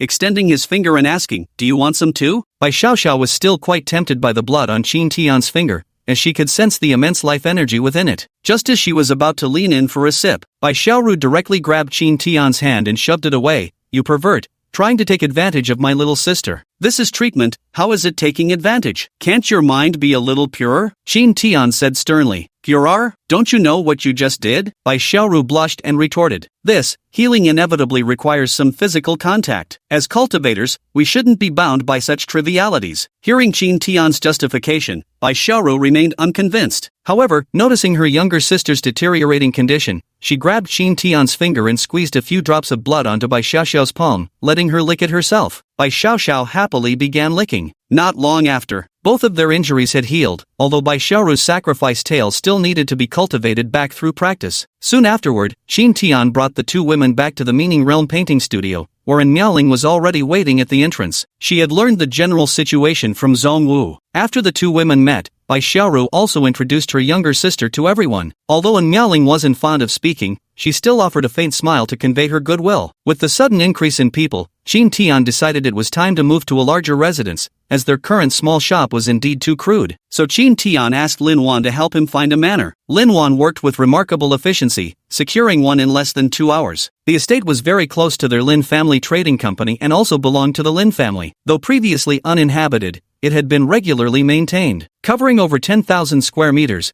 the estate was divided into inner and outer courtyards, with exquisite interior decor. Featuring hills and water features within its grounds, the environment was quite pleasant, so Qin Tian took an immediate liking to it. After hanging up the Art of Concept Painting Studio plaque, he directly moved into the inner courtyard with the women of his household, while Zhongwu took residence in the outer courtyard. Bai Xiaoxiao was a very lively little girl, so the entire inner courtyard became livelier. She would occasionally call Qin Tian brother-in-law, which made Bai Xiaoru blush. Qin Tian now possessed 6 lower-grade Emperor-Tier spirit herbs, so he prepared to begin alchemy. He needed to restore Bai Xiaoru's cultivation level, and everyone's realm should also advance a notch. With the Emperor-grade spirit herbs in hand, he sought the Lin family's assistance in procuring some heaven-grade herbs to serve as supplementary ingredients. He promised that after the pills were successfully refined, he would give them 3 pills to auction off, thereby boosting the reputation of their merchant house. It was time for the merchant house to expand beyond Qingyun City. Only by expanding beyond Qingyun City could the Lin merchant house grow truly powerful. This would also make it easier to provide Qin Tian with emperor-grade spirit herbs and artifact refining materials in the future. When it's time for the auction, we'll have Zhongwu oversee it. That'll take care of the security concerns. After the medicinal ingredients were prepared, Qin Tian summoned Zhong Yan and the alchemists he brought along. This presented an excellent teaching opportunity. Observing the refinement of emperor-grade pills multiple times would prove immensely beneficial for their future development. Once everyone had gathered, Qin Tian took out the alchemy furnace and began concocting pills. He carefully proceeded step by step with purification,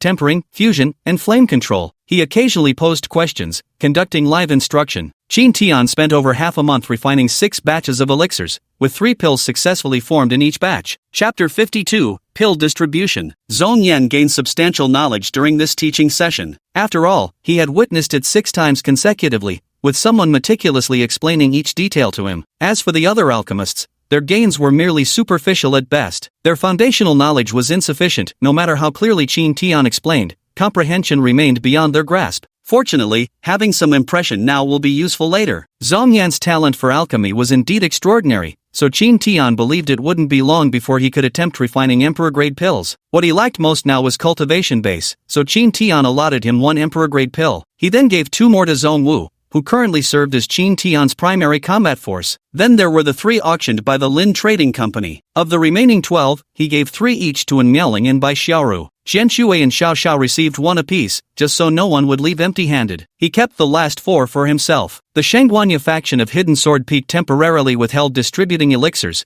deciding to nurture their disciples only after the Lin merchant house could supply them with emperor-grade medicinal herbs. With the elixirs now available, everyone began enhancing their cultivation, while the Lin merchant house started planning the publicity for the auction of these emperor-rank pills. The date was set 3 months later, aiming to astonish everyone with a single brilliant feat. Qin Tian took a medicinal pill and began his cultivation. With his emperor-grade cultivation talent, his progress was remarkably swift. Within a month, having consumed 2 more pills, Qin Tian's cultivation directly broke through to the 3rd level of the Saint Realm. His combat power surged dramatically, though this was contingent upon him lifting his seals. Soon after, An Miaoling, Bai Xiaoru, and others successively emerged from their closed-door cultivation breakthroughs. An Miaoling had broken through to the semi-sage 3rd realm, while Bai Xiaoru not only recovered all her previously lost cultivation base but also advanced to the 2nd realm of sagehood. Next came Qian Shui and Zhong Yan, who achieved breakthroughs into the semi-sage realm. Among them, Bai Xiaoru was regaining her former strength, hence her progress was swifter. While others had advanced in cultivation,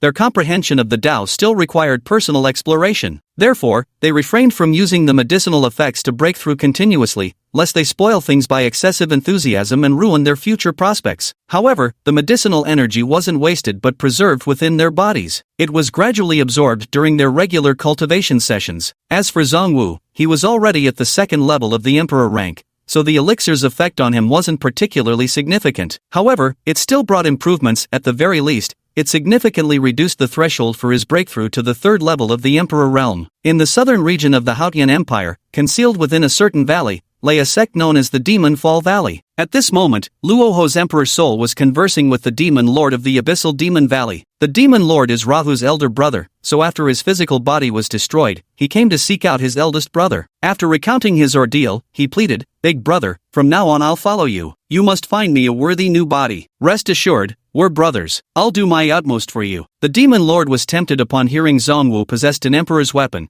but he knew if Luoho couldn't defeat someone, neither could he. However, his expertise lay in goo magic. Given the chance for a sneak attack, he could use his lifebound goo to subdue the enemy. He had great confidence in his lifebound goo. Thinking of this, he promptly sent people to investigate the situation and incidentally gathered the disciples under Rahu's faction. The Rakshasa sect still had quite a few promising talents. Several days later, the son of the Rakshasa sect's grand elder along with Qianwei and others were brought to the Demon Fall Valley. At this moment, Qianwei's face was still swollen, her body covered in wounds, completely devoid of her former beauty. This was because the elder's son hadn't killed her. He intended to keep her alive and prolong the torture to fully vent his cruelty. After being brought back, the Demon Lord began interrogating them about any knowledge of the invaders, promising rewards for useful clues. Hearing this, Qianwei felt a surge of hope and immediately declared she knew something, but she also made one request: she would forego any reward if she could personally kill the elder's son. All these days, the only thing keeping her alive was the hope of finding a chance to murder the man who tormented her. Though displeased by her demand, the Demon Lord reluctantly agreed. After all, killing an insignificant person was no great loss. After executing the elder's son, Qianwei finally put this lingering matter of the heart to rest. Then she detailed the situation regarding Qin Tian to the Demon Lord, secretly hoping he would eliminate Qin Tian. That would be perfect. The Demon Lord heard that the master of Zongwu was an ordinary person without spiritual power. Still, he was half doubtful and decided to investigate personally. Fortune favors the bold, it would be worth it. Disguised, he arrived at the place Qianwei had mentioned, only to find it deserted, with even the doorplate gone, so he concluded they must have moved. Thus he began searching throughout the city until he finally located Qin Tian's estate, the New Realm painting studio. Exercising caution, he waited until deep night before slipping into the inner courtyard under cover of darkness. He stealthily maneuvered to Qin Tian's door, then gently pierced the window paper to peer inside. At this moment, Qin Tian was peacefully fast asleep. Upon careful observation, he truly detected no spiritual energy emanating from him. Yet regarding Qin Tian's actual strength, he remained skeptical. After all, his younger brother had indeed suffered defeat at his hands. As for himself, his direct combat prowess might actually be inferior to his younger brother's. Then he noticed the kitchen knife still placed beside the bed. Was this the same kitchen knife Qianwei had mentioned? After cautiously probing it with spiritual energy, his heartbeat quickened. It was truly an emperor-grade weapon, and a mid-tier one at that. Even his master didn't possess such magnificent armament. However, he didn't let excitement cloud his judgment. After all, his younger brother had fallen at this person's hands before. After confirming there was no movement in the surroundings, he stealthily released his lifebound goo, the seven-winged demonic cicada. This was a lifebound goo he had cultivated for thousands of years,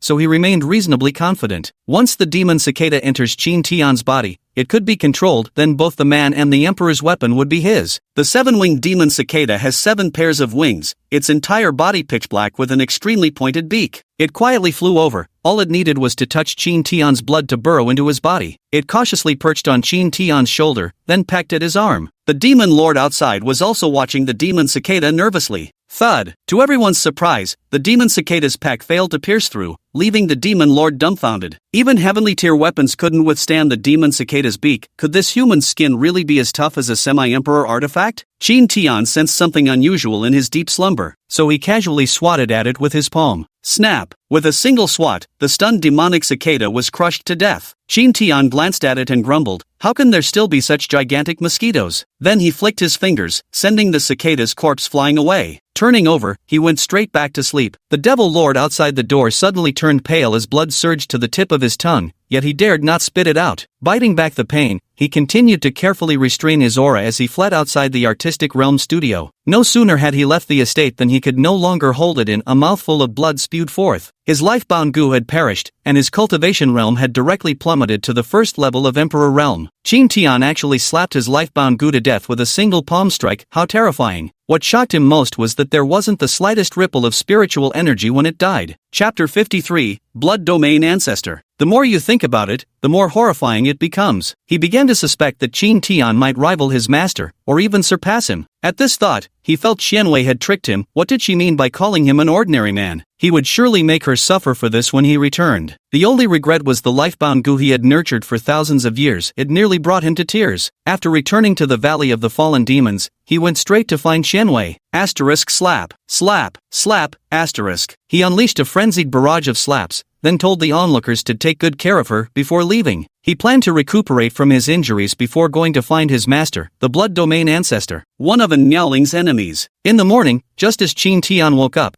he heard that Xiao Meng had come to visit. Partly because she was beautiful, he allowed her to enter. Once inside, Xiao Meng began serving tea, pouring water, and even gave Qin Tian a back massage. This whole situation made him a bit embarrassed, though Xiao Meng's technique was indeed praiseworthy. Shortly afterward, Qian Shuai also woke up. When she saw Xiao Meng giving Qin Tian a back massage, her face darkened. A sense of crisis washed over her. She couldn't let this woman steal her position. Her first thought was to serve tea, but she noticed there was already a steaming cup on the table, along with 5 or 6 plates of snacks. So for a moment, she didn't know what she should do. After some thought, she gritted her teeth and decided to go tattle. Only in Miaoling could reign in such a philandering man. She arrived at Miaoling's door and knocked, shouting, "Missin, there's a pretty young lady downstairs massaging the young master's shoulders." And Miaoling, who had been deep in meditation, immediately opened her eyes, her delicate brows furrowing slightly. Then she got up and went to the hall. At this moment, Qin Tian, who was enjoying himself with his eyes closed, suddenly felt a chilling aura approaching. His eyes flew open, and he saw Miaoling and Qian Shuai standing at the doorway. Keeping his composure, Qin Tian smiled and said, "Miss Xiao has brought some pastries. Come, have a taste." And Miaoling walked over and said sternly, "Miss Xiao brought gifts to visit our master, which makes her a guest. Is it proper to ask a guest to massage your shoulders?" As she spoke, the surrounding temperature dropped several more degrees. Feeling the change in temperature, Qin Tian knew this little vinegar jar was angry. So he turned and said, "My disciple is right, I was being impolite. Miss Xiao, please take a seat. You're too kind, young Master Qin. The imperial weapon you forged greatly aided my father, enabling his triumphant return from the frontier campaigns. This humble woman can only repay your kindness by attending to your needs, young master." Well, Qin Tian found himself momentarily at a loss for words. However, as the temperature dropped, Qin Tian still stood up and avoided Xiao Meng. Only then did the surrounding temperature return to normal. With Miaoling and Qian Shuai now in the house, she no longer had any opportunity, so she bid her farewell and left. Before parting, she said softly, "I'll come again next time." Hearing that she could come back next time, Qian Shuai secretly resolved to wake up early in the future and become a diligent maidservant, so that this woman wouldn't have any opportunity to take advantage. Qin Tian walked up to Miaoling, took her small hand, and said, "Let your master examine your physical condition?" "Examine me?" And Miaoling was baffled. "You clearly just want to take liberties with me." With cheeks burning red, she pulled her hand away. Since the outsiders had left, she simply returned to cultivate. Having nothing better to do, Qin Tian decided to visit Bai Xiaoru, who rarely appeared in fox form these days. She had grown accustomed to her human form. When Qin Tian reached the door, he overheard 2 women chatting, so he pushed the door open directly, and a scene of vivid charm unfolded before Qin Tian's eyes. The sisters Bai Xiaoru and Bai Xiaoxiao were dressed in thin undergarments, laughing and playfully wrestling on the bed. This was a sight Qin Tian felt he could never forget in his lifetime, one woman enchanting, the other youthful and innocent. 2 figures embodying entirely different temperaments, clad in delicate undergarments, presented themselves before him in an utterly alluring posture. "Ah!" Both girls screamed simultaneously, then quickly grabbed the blankets to cover themselves. Their faces flushed crimson with embarrassment. Bai Xiaoxiao peeked out with just her small head visible and said shyly, "Brother-in-law,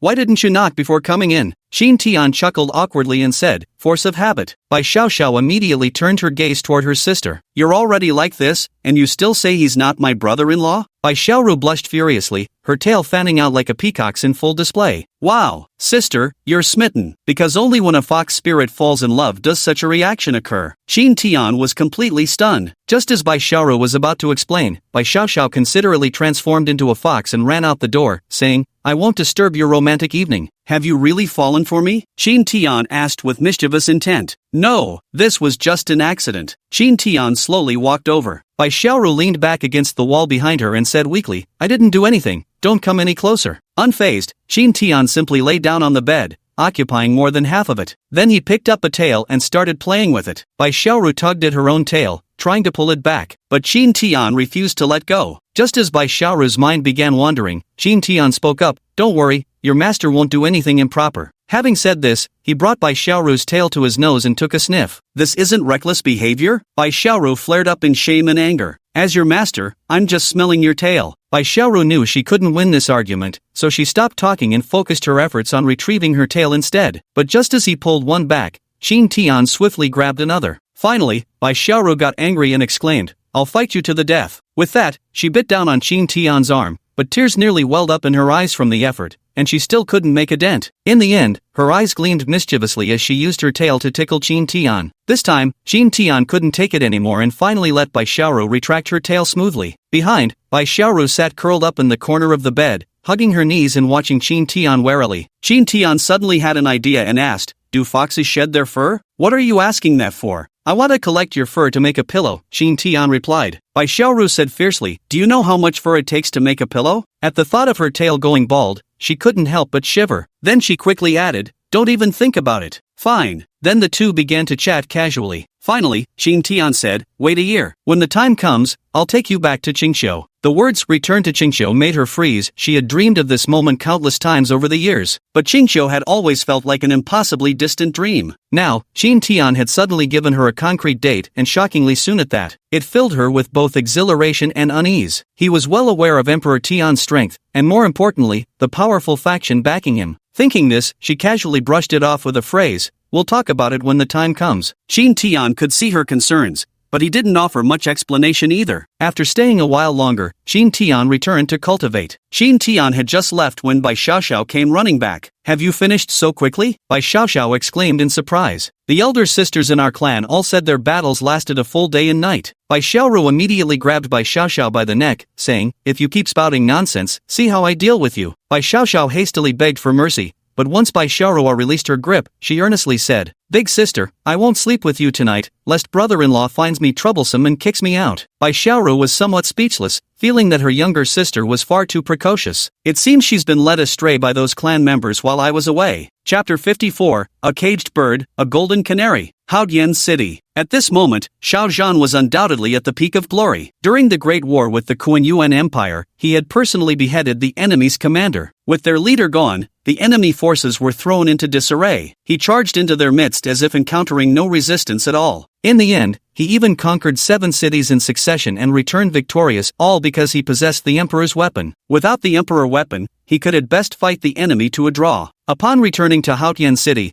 all the major noble families came to pay their respects at the Xiao family. Among them was the Gongyang family, one of the 4 great clans of the Haodian Empire, just like the Xiao family. The patriarch of the Gongyang family visited mainly to probe the truth, as Xiao Zhan had been at a disadvantage in his previous battles against the enemy's renowned general. But this time, he suddenly displayed vastly increased strength and slew the empire's famed general. Thus, Gongyang had to ascertain the situation because they supported the first prince. Only by knowing both yourself and the enemy can you emerge victorious in every battle. The Xiao family supports Mu Qingqing, making the two factions sworn enemies. After meeting, the head of the Gongyang family, Gongyang Shang, sought out Xiao Zhan for a sparring match. Combat is the best way to test one's true strength. Xiao Zhan understood his intentions, but he had no intention of holding back his abilities either. He directly wielded the emperor's armament, unleashing broad and unstoppable attacks. He relentlessly pushed Gongyang Shang into retreat. At this moment, Gongyang Shang finally understood why Xiao Zhan had suddenly become so ferocious. Xiao Zhan actually possessed an emperor's armament. Upon realizing this, Gongyang Shang immediately conceded defeat. However, Xiao Zhan pretended he couldn't withdraw his attack in time. He chopped Gongsun Shang's semi-emperor weapon into pieces. Gongsun Shang was so furious that his beard bristled with rage,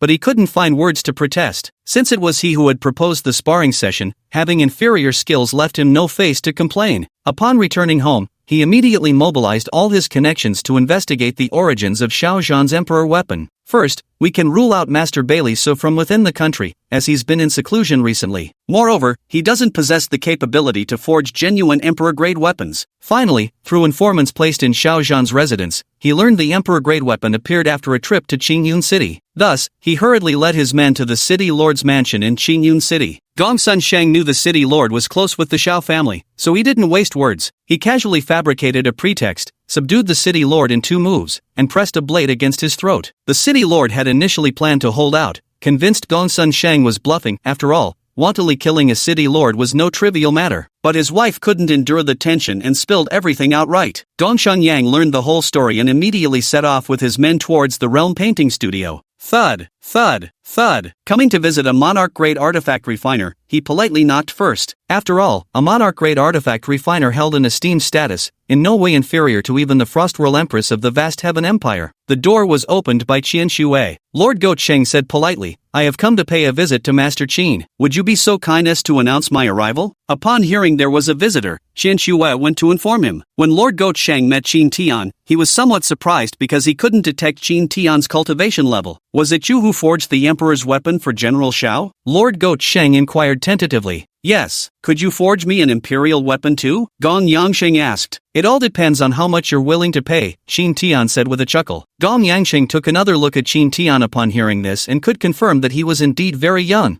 perhaps even younger than his own son. He had no spiritual power and lived in a small town, so he speculated that Qin Tian must be a genius in artifact refining. As for background, his initial judgment suggested it couldn't be anything impressive since there wasn't even a single powerful guard by his side. How about one earth-grade low-rank spirit herb? Gong Yangsheng probed tentatively. Qin Tian's expression shifted slightly upon hearing this. Gong Yangsheng's offer was far too low, especially considering he'd offered 5 herbs earlier, so he quoted his price, 3 portions of forging materials plus 7 Emperor-grade spirit herbs. This price also left room for Gongxing to negotiate. But when Gongxing heard this price, he thought Qin Tian was deliberately making things difficult for him, as it was utterly unaffordable. After much deliberation, Gongxing gritted his teeth and said, 2 portions of forging materials plus 3 low-rank Emperor-grade spirit herbs. 2 portions plus 6 low-rank Emperor-grade spirit herbs, Qin Tian countered. "Do you know what 6 Emperor-grade low-tier spirit herbs represent?" Gongsheng Yang was growing visibly angry. His anger stemmed mainly from his belief that he was stronger than Qin Tian. If a truly esteemed imperial-grade artificer were to come, he would undoubtedly be all meekness and obedience. But standing before her was just an unknown young man devoid of spiritual power. Seeing Gong Yangsheng's expression, Qin Tian also felt somewhat irritated, so he casually remarked, "Fine, don't refine it if you don't want to." These words instantly ignited the proud and arrogant Gong Yangsheng. "Brat,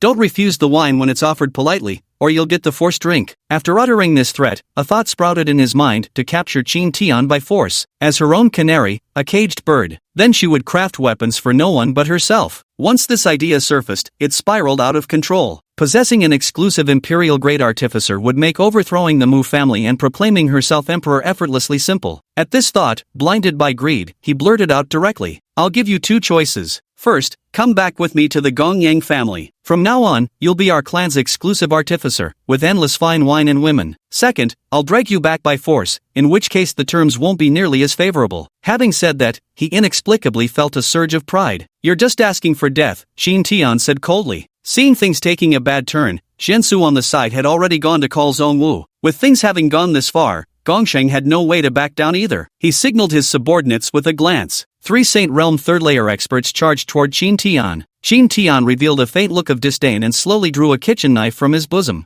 Oomph! With a single slash, Qin Tian directly cleaved through the heaven-ranked weapon of one among them. Witnessing this scene, all 3 displayed expressions of dread. Something's off. After scrutinizing him from head to toe, their gazes locked onto Qin Tian's blade. Gong Sun Sheng noticed it too. Could this be an emperor-grade weapon? At this thought, the smile tugging at his lips could no longer be restrained. The earlier probing had already proven Qin Tian was nothing special. Otherwise, it wouldn't just be weapons breaking just now. It would be necks snapping. The remaining 3 didn't engage Qin Tian in close combat again, opting instead for long-range attacks. Against this battle strategy, Qin Tian had no solution unless he forcibly unleashed his spiritual energy. At this moment, An Miaoling and Zhongwu arrived. Qin Tian retreated to An Miaoling's side and said, "Miaoling, I'll leave these 3 to you." And Miaoling was secretly moved. Her master had intentionally left these 3 experts behind to temper her. As it happened, she urgently needed a fierce battle to push herself to new limits, and these 3 opponents at the 3rd level of Saint Realm were just right. They posed a threat to her, yet remained within her tolerable limits. Though her current cultivation was only at the 3rd level of Semi-Saint,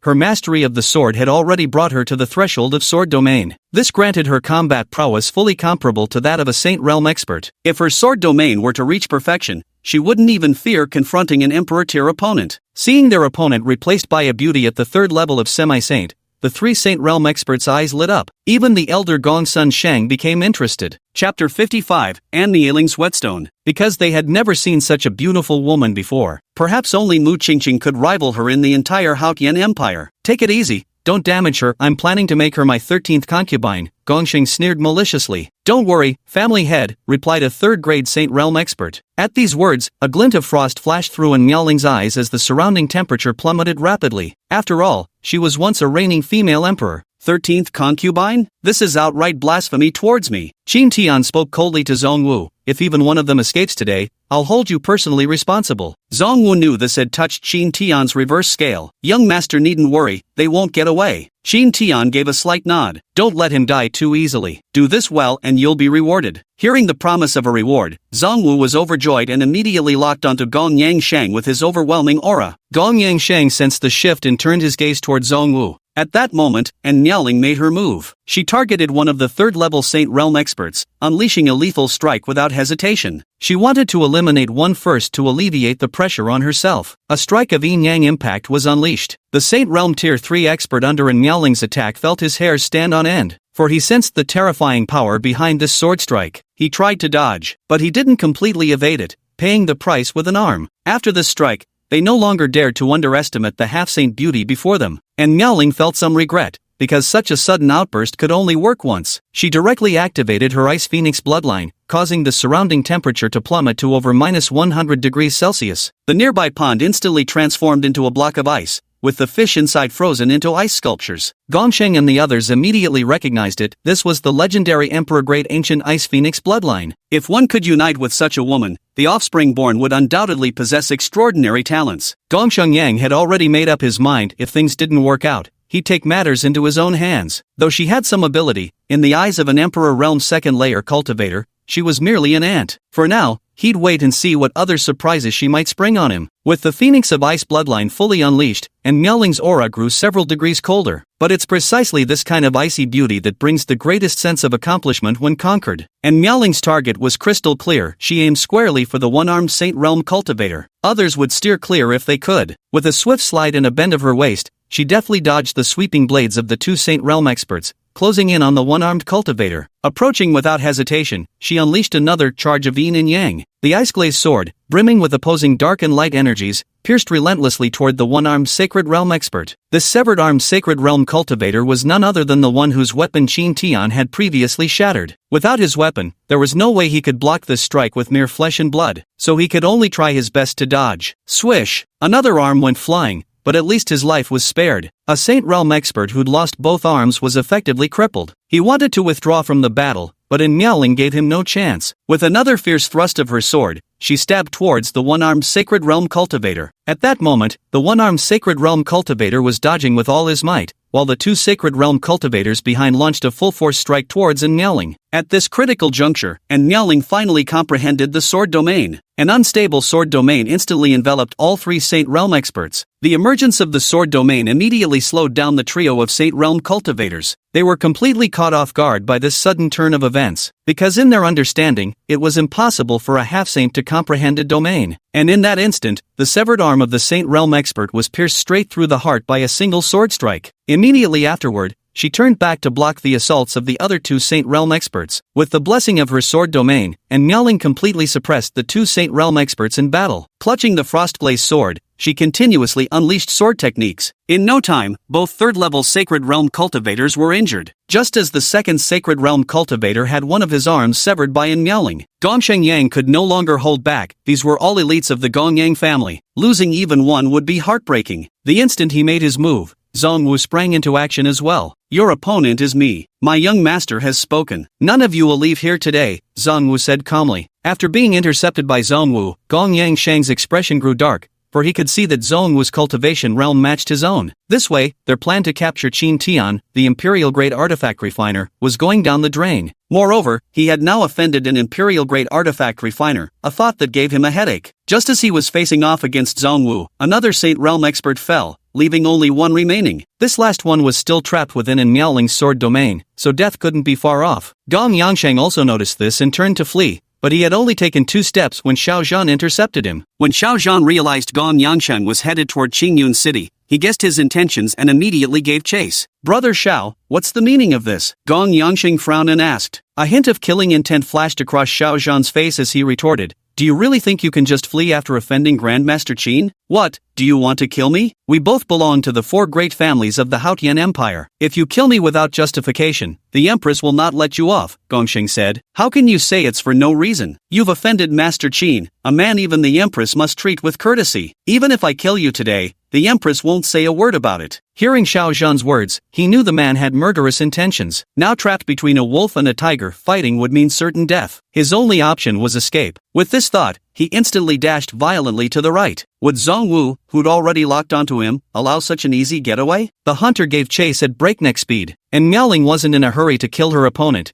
instead using this opportunity to practice the third form of the annihilation sword technique. Shattered stars. After dozens of attempts, she finally succeeded. A cyan sword light pierced through space with the momentum to destroy heaven and earth, rushing toward the third layer Saint Realm expert. Boom! Under that single sword strike, the enemy directly split apart, transforming into a mist of blood in the air. But before the blood mist could spread any further, it turned into crimson ice beads that clattered to the ground. After disposing of the enemy, and Miaoling sheathed her sword and happily approached Qin Tian. Thank you, Master, for leaving this opponent for me. Otherwise, I wouldn't have known when I'd get the chance to unleash my sword domain. Qin Tian maintained an outwardly composed expression, but inwardly he thought, if I could wield spiritual power, I'd have obliterated them instantly. After a while, Xiao Zhan and Zhongwu returned. Zhongwu respectfully reported, Young Master, I've taken care of that individual. Qin Tian nodded in satisfaction before retrieving the Emperor-grade Supreme Martial Technique, Sky Sundering Saber, and tossing it to him. When Zhongwu examined the Saber Technique manual, his face could no longer conceal his overwhelming delight. Like a child who just got New Year's money, once he masters this blade technique,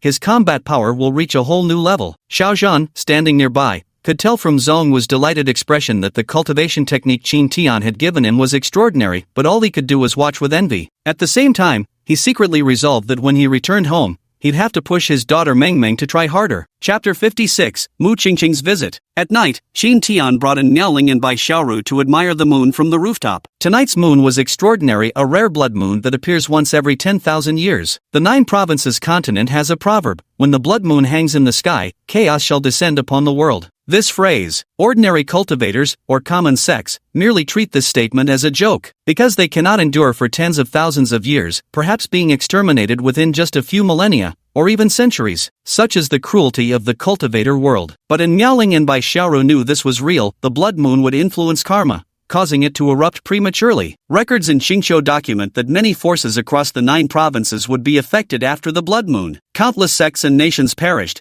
becoming mere dust in the annals of history. Even a power of Qingqiu's caliber cannot guarantee it will survive the coming storm. In ancient times, the demon race had over a dozen powerful forces openly, with many more hidden in the shadows. Now, only 3 remain visible on the surface. Back then, Qingqiu managed to survive because the Fox clan produced a celestial fox in their direst hour. This celestial fox turned the tide single-handedly, saving Qingqiu from destruction. Qin Tian's expression turned grave after receiving this information. Perhaps there wasn't much time left for them to grow and develop, because the 3 of them were involved in too many karmic ties. Haotian Empire, Haotian Palace. Xiao Zhan was reporting Gong Yang Shang's matters to the Empress. The female emperor said solemnly after hearing this, if she offended Master Qin, then she deserved to die. We must maintain good relations with such people. I'll send Xinger to visit him. Xiao Zhan smiled slightly and said, with Princess Mu Qingqing's peerless beauty, even Master Qin might find it hard to resist. Yet even as he spoke, a trace of worry crept into his heart. If the princess went, his own daughter would have even less chance. After Xiao Zhan left, the Empress summoned Mu Qingqing, who had just emerged from seclusion. When Mu Qingqing arrived and saw no one else around, she warmly called out Mother as she approached the Empress. The Empress patted her shoulder, thoroughly savoring this cherished familial moment. After a while, the Empress asked, What are your impressions of Master Qin? Are you talking about that Mr. Qin who helped me in the secret realm? The female emperor nodded. He's quite handsome and really capable. After saying this, Mu Qingqing looked slightly shy. Seeing her daughter's expression, the female emperor immediately knew she had taken a liking to Qin Tian. If our daughter could form a cultivation partnership with Qin Tian, it would be tremendous joyous news for our Haotian Empire. Perhaps the Haotian Empire could even advance further, rivaling the ancient noble families. Thus, the female emperor continued speaking. You might not know this yet, but he holds another identity, that of an imperial-grade artifact refiner. An imperial-grade artifact refiner? Mu Qingqing gasped in astonishment, covering her mouth with her hand. As an imperial princess of the empire, how could she not know the weight carried by an emperor-rank artifact refiner? No wonder during the previous secret realm exploration, and Miaoling refused the imperial weapon and chose cultivation resources instead. Noticing her daughter's astonished expression, she continued, he currently resides in Qingyun City. If you're interested, you can seek him out. Hearing her mother's words, she instantly understood what was implied. I'll go. Mu Qingqing agreed directly, since she would have to marry sooner or later anyway. If she could marry someone as handsome and formidable as Qin Tian, why wouldn't she? At this thought, a faint blush rose upon her exquisitely beautiful face. Then the Empress summoned an Emperor Realm Elder to accompany Mu Qingqing and ensure her safety. She also gave Mu Qingqing some weapon refining materials, asking her to seek Qin Tian's help in forging artifacts. Mu Qingqing was a clever woman. She didn't approach Qin Tian directly, as that would have been too abrupt. Moreover, she believed Qin Tian wasn't the type to be swayed by feminine charms. You can tell just by looking at him keeping such a beautiful disciple by his side. Upon arriving at Qingyun City, she first sent a voice transmission to An Miaoling. They had previously imprinted each other's voice transmission stones. Upon receiving the message, An Miaoling welcomed Mu Qingqing inside, as she still held a favorable impression of her. Mu Qingqing bowed respectfully and addressed Qin Tian as Master Qin. Just as well behaved as during their first meeting, she again left a favorable impression on Qin Tian. Subsequently, Mu Qingqing temporarily took up residence under the pretext of studying. By the time An Miaoling realized what had happened, it was already too late. She had already given her consent. She could only sigh inwardly, what a handful of a master. Then she began to reminisce about her days at Hidden Sword Peak, where although there was an additional by Xiaoru, but she could reluctantly accept that, unlike now when newcomers arrive every few days. And they're all so beautiful. After settling in, Mu Qingqing would occasionally strike up conversations with Qin Tian. When no one was around, she would even secretly give him shoulder massages. He found it quite an enjoyable experience to have a future empress massaging his shoulders. Approaching dawn, Qin Tian arrived at An Miaoling's room and pushed the door open without hesitation. An Miaoling was resting under the covers when she heard a noise and opened her eyes. She knew exactly who it was without even looking. Only her mischievous master would dare do such a thing. What are you doing here so late? I just came to check on you. You haven't seemed very happy lately. And Miaoling glanced at Qin Tian, surprised that he had noticed something she hadn't even visibly expressed. Qin Tian walked to the bedside and lay down directly. Fortunately, Qin Tian didn't crawl under the blankets, so An Miaoling scooted further inside. She clutched her blanket tightly with both hands beneath the covers, guarding against any possibility of Qin Tian slipping in. And Miaoling's strands of hair had fallen beside Qin Tian's head. He picked up a lock and sniffed it, instantly intoxicated by its fragrance. Did you bathe with rose petals? You peeked at me bathing again? And Miaoling asked angrily. Meanwhile, she puzzled internally. She'd clearly set up formations and been extremely careful. Am I that kind of person? I smelled it. Only then did An Miaoling realize she indeed carried that scent on her. Bloodhound knows, and Miaoling couldn't help but mutter under her breath. Qin Tian casually smacked An Miaoling's quilt and said, "Is that any way to talk to your master?" No sooner had he spoken than he realized something was wrong. He seemed to have patted her in a rather inappropriate place. He immediately withdrew his hand, but then regretted not having given it a squeeze or two. At this moment, Qin Tian felt the temperature beginning to drop again. Qin Tian sat up and said, "Actually, Master is here to tell you, I'm not a casual person. Get out." And Miaoling's expression shifted several times before she finally spat out two words. The next moment, he was pushed out by An Miaoling's spiritual energy, and the door slammed shut behind him. And Miaoling pulled the blanket over her face,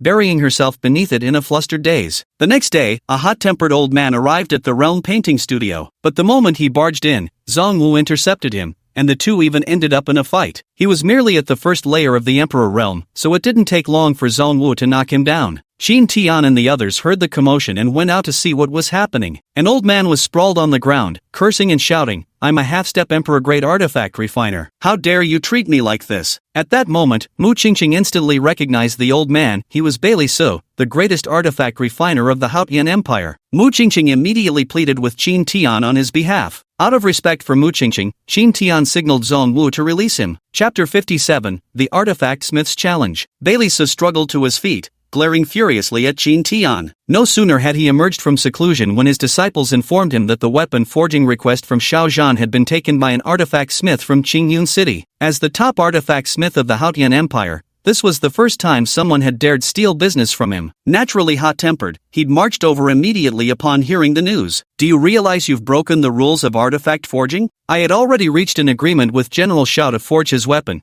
but you took advantage of my seclusion and stole my client," Bailey so angrily exclaimed. "Stole your client? What makes you think you're even worth stealing? Qin Tian's face was full of disdain, knowing full well the Haotian Empire had no imperial-grade forge masters. At this moment, Mu Qingqing stepped forward and said, Master Bailey, you've misunderstood. This Mr. Qin is a divine-grade artificer. It was General Xiao Zhan who actively sought him out to forge divine weapons back then. A divine-grade artificer? Forging divine weapons? Bailey scrutinized Qin Tian carefully. This mere youngster claims to be a divine-grade artificer? Do you take me for a naive 3-year-old child? Zhang Wu interjected. True skill isn't measured by empty words. If that's the case, how about we make a bet? Bailey asked. What sort of bet? Qin Tian showed some interest. We'll compete in artifact forging. Whoever wins becomes the Empire's #1 artificer. Not interested, Qin Tian replied. Bai Lish furrowed his brows before speaking again. Then let's use spirit herbs as our wager. With that, he produced 5 10,000-year-old Emperor-grade low-tier spirit herbs. I bet 5 10,000-year spirit herbs. Have you got what it takes? Bailey looked at Qin Tian with a smug expression. Because he thought that at Qin Tian's age, it was unlikely he could produce so many medicinal herbs. Moreover, he was extremely confident in his artifact forging skills. Regardless of Qin Tian's natural talent, it would be impossible for him to surpass him in artifact forging. Because of his youth, a master artificer's growth requires years of accumulated study. Qin Tian was well aware of this confidence too.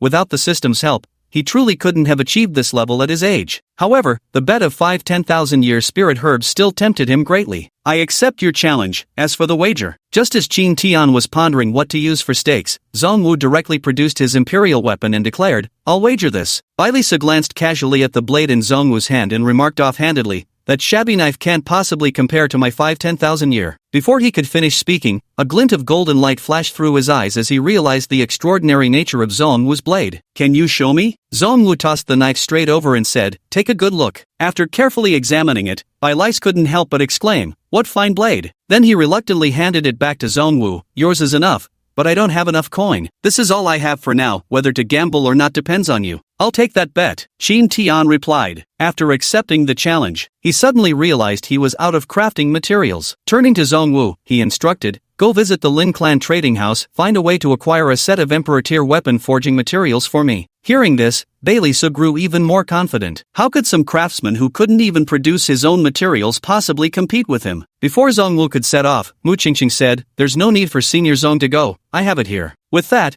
she took out a piece of Emperor-grade forging material and handed it to Qin Tian. Coincidentally, I'd like to ask you to forge an Emperor-level weapon for me. For success, 6 10,000-year spirit herbs will be your reward. Another batch of 10,000-year spirit herbs delivered to his doorstep. Qin Tian was naturally delighted. I'll forge it for you. Seeing Mu Qingqing's attitude, Bailey had a bad feeling, but there was no turning back now. Since we have all the materials, let's begin. Qin Tian gave a slight nod and lit the fire to start the first step. During the forging process, Bailey stole occasional glances at Qin Tian, but he noticed Qin Tian's hammer technique was quite extraordinary, perhaps even better than his own. Later on, she no longer had the heart to secretly watch Bao Tian and instead focused wholeheartedly on her own refinement. He wanted to push it to the limit. After finishing his own panting and hammering, he discovered that Qin Tian was still hammering away, and judging by his demeanor, he appeared to be in remarkably good spirits. This gave him a sense of urgency, but recalling that the second step was the crucial one, he eased his mind slightly. The fusion process in the second step is all about details and experience,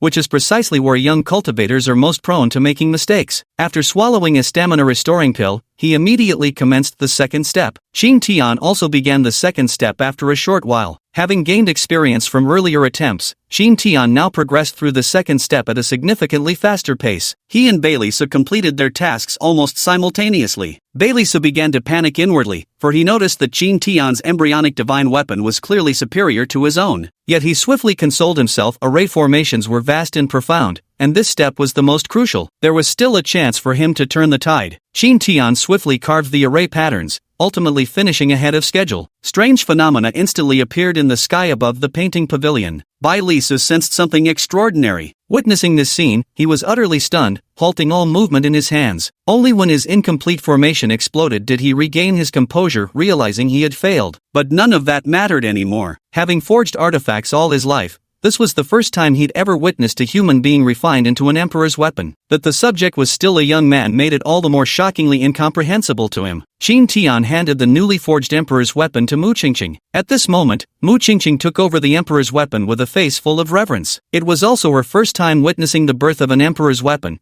and the celestial phenomenon was simply breathtaking. She then handed 6 10,000-year-old spiritual herbs to Qin Tian. After receiving Mu Qingqing's herbs, Qin Tian turned his gaze towards Bailey Su. Bailey Su produced 5 10,000-year-old spiritual herbs and passed them to Qin Tian. Then he immediately knelt on the ground. I beg the master to take me as your disciple. At this moment, dignity and such no longer mattered. An imperial-grade artificer was the greatest pursuit of his lifetime. This completely baffled Qin Tian. The contrast was simply too stark. He glanced at Bailey Su and said, "You're too old, forget about being a disciple." Bailey Su immediately grew anxious and quickly said, "Among emperors of my cultivation level, I'm actually not that old in age." Qin Tian thought for a moment before saying, "From now on, you'll serve as my guard like Zhong Wu did. Just address me as young master. Bailey Su was indeed talented and would be important for his current development, so Qin Tian decided to keep him. "Yes, young master," Bailey Su replied excitedly. Then, Qin Tian arranged for him to stay in the outer courtyard. The Lin family trading company's auction was still over a month away, so Qin Tian decided to teach Bailey Su artifact forging. The goal was to craft some higher quality semi-emperor grade weapons for the auction. As for auctioning an emperor grade weapon, after some thought, he ultimately decided against it. If news of the Emperor-Tier weapon spreads, certain forces might get undesirable ideas, but the strength of his people was too weak. In the end, it would likely result in more losses than gains. To wield an emperor's weapon, she would at least have to wait until her own power was unsealed. Bailey's talent for artifact forging was quite decent, so Qin Tian found teaching him relatively easy. The quality of the quasi-emperor weapons he forged was better than before, but to craft a true emperor's weapon, he still needed more experience. 10 days later, Bailey Su delivered 3 quasi-emperor weapons he had forged into Lin Zhou's hands. Lin Zhou was overjoyed. "Commence further promotion immediately," he ordered. For safety's sake, Qin Tian directly dispatched Sect 5 to handle the matter. For this auction, Lin Zhou had gone to great lengths, and it wasn't just the promotion efforts from the Haotian Empire that were exceptional. Nearby factions had also engaged in some promotional activities. This move was aimed at establishing their reputation and laying the groundwork for future branch expansions. Chapter 58. The Auction. As the day of the auction drew nearer, Xingyun City grew increasingly crowded. Even Imperial Realm experts arrived, nearly 20 of them, though most were only at the first level of the Imperial Realm. The venue Lin Zhou had chosen was vast, easily able to accommodate over 10,000 people. It was converted from a massive coliseum,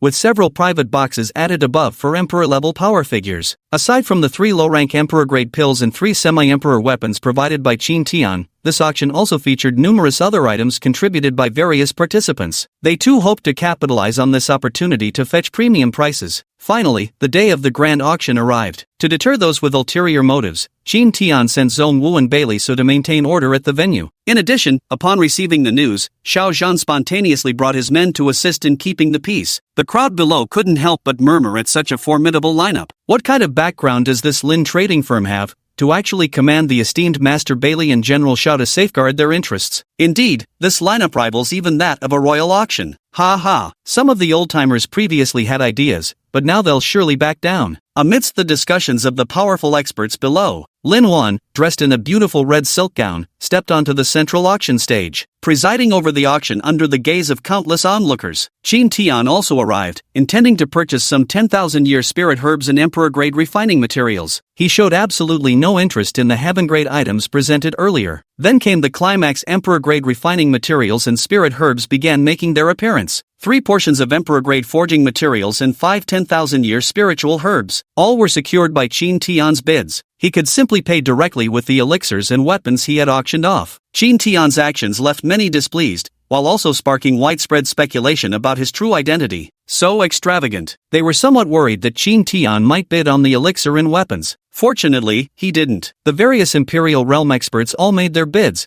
as such items were rarely seen. The auction concluded successfully, combining with the previous spiritual herbs and smelting materials that had been auctioned off. Qin Tian obtained a total of 6 emperor-grade forging materials and 9 10,000-year spirit herbs. After packing up his things, Qin Tian hurried toward the realm painting studio, but before he could get far, he was blocked by a first-level Emperor Realm expert. "Hand over the materials and spirit herbs you bought, kid, and I'll spare your life." Qin Tian glanced around, sensing the gazes of several Emperor Realm experts fixed upon him. The person before him was merely the first to stick his neck out. "Come and take it if you dare," Qin Tian said impassively. The Imperial Realm expert hesitated. His previous remark had merely been a probe, while secretly he'd already prepared to flee. He could sense something unusual about Qin Tian, precisely because he couldn't discern his cultivation level. But Qin Tian possessed such financial means and walked with fearless arrogance. He was clearly no ordinary man. Seeing the man didn't dare make a move, Qin Tian continued walking forward without pause. The Emperor Realm expert's face twisted with internal struggle, yet in the end, he restrained himself. While he held back, hidden in the shadows, a second-layer Emperor Realm demonic cultivator couldn't tolerate it, for he acted with utter confidence. Since no one dared to test the waters, he had no choice but to step up himself. The demonic cultivator wasted no words and immediately slashed with his blade. Qin Tian sensed the danger and drew his own sword to parry. Oomph! The demonic cultivator staggered back a few steps, while Qin Tian was sent sliding backward dozens of meters. He withstood this attack using only his physical body. The demonic cultivator chased after him and swung another blade strike.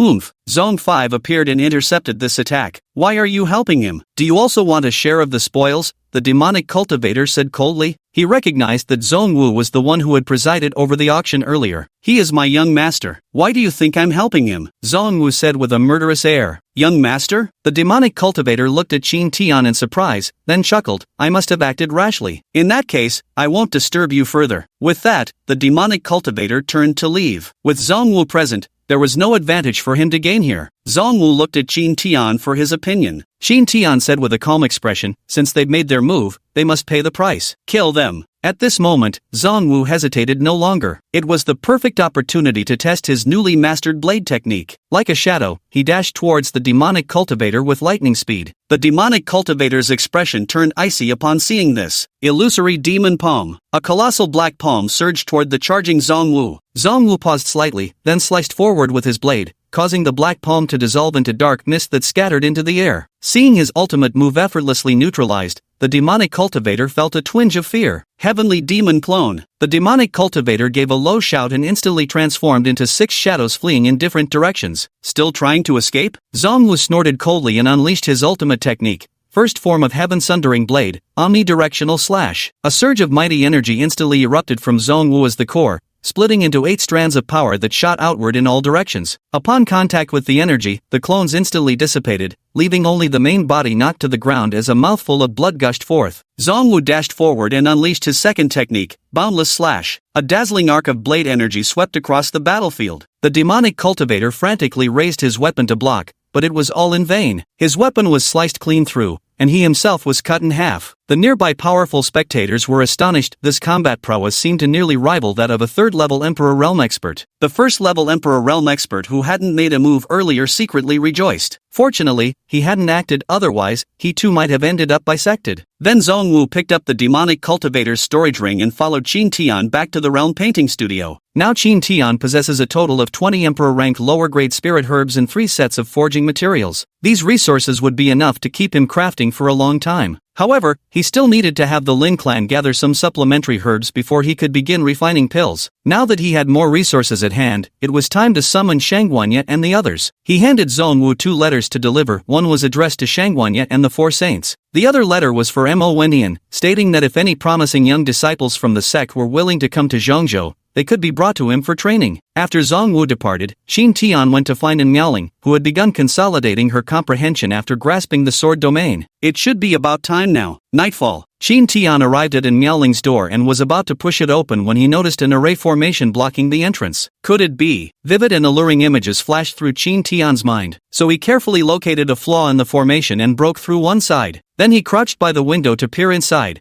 where the candlelight revealed an elegant figure undressing. 1 piece, 2 pieces. Miaoling usually wore 3 layers, still missing one. At the thought, his breathing grew somewhat rapid. After all, he'd never seen it in its entirety before. Just as he was about to see her true appearance, an indignant voice rang out. I'll fight you to the death if you keep staring. I screwed up. Qin Tian realized it was because he'd gotten too excited moments ago, causing his chi to become chaotic and revealing his presence. Having been discovered anyway, Qin Tian simply pushed the door open and strode in. You, and Miaoling hid shyly behind the bathtub. What are you hiding for? Your master knows you're still wearing an undergarment. Chapter 59, The Demon Emperor Attacks the City. And Miaoling was speechless. This master of hers was growing thicker-skinned by the day. How dare you act so righteous? Get out! There should be boundaries between master and disciple, and Miaoling said shyly. Ignoring her, Qin Tian strode forward and looked at Miaoling behind the bathtub. This area seems a bit thin. Tomorrow master will make you some papaya dragon hoof soup. And Miaoling instinctively glanced downward. her face flushing even redder. After a moment of hesitation, she simply straightened her posture and glared defiantly at Qin Tian. Anyway, this wasn't the first time she'd been seen like this. She refused to lose face after all. She was still an empress in her own right. "Get out, I need to bathe," and Miaoling pointed at the door and said. Watching Miaoling stand tall with her chest out,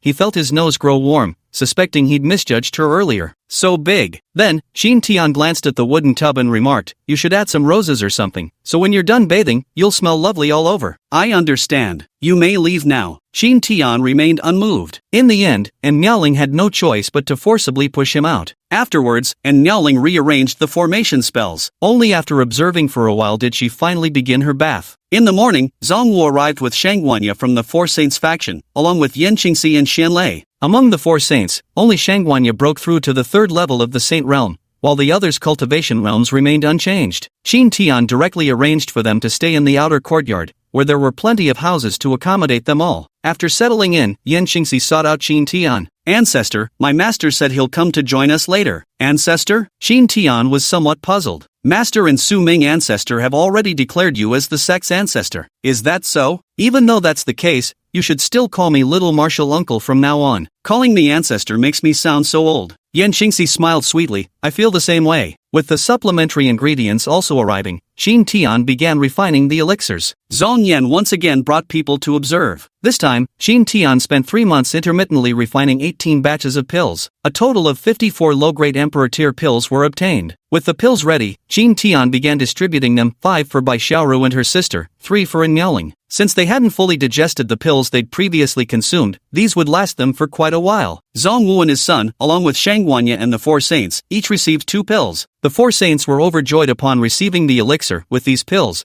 they could swiftly break through to the Imperial realm. Once they obtained Imperial-grade weapons, they would ascend to the pinnacle of their lives. Watching the foolish expressions on these 4 faces, Qin Tian could only sigh inwardly, backwater bumpkins who've never seen the world. Finally, Qin Tian also gave 1 pill each to Yan Qingxi, Xianlei, and Mu Qingqing. As for the remaining pills, he decided to keep them for now, planning to distribute them after everyone had digested the current batch. With the pills in hand, everyone immediately went into seclusion to cultivate. Qin Tian himself also consumed a pill to cultivate, eager to reach the Emperor realm sooner. Upon entering the Emperor realm, one's strength would soar dramatically. As the 1-year deadline drew nearer, the disturbances within Qingyun Mountain grew increasingly intense. One could say the demonic aura blotted out the heavens. Now no cultivator dared to enter those mountains. Basically, whoever went in would never come out alive. Qin Tian's peaceful days didn't last long before the city lord came knocking at his door. With a sorrowful expression, he said, "The demon emperor of the Qingyun Mountains is preparing to attack our Qingyun city." Qin Tian frowned and asked, "Are you certain?" The city lord nodded. "I once took in a demon beast who secretly informed me. They will launch their attack tonight. Go and inform the other factions. When the time comes,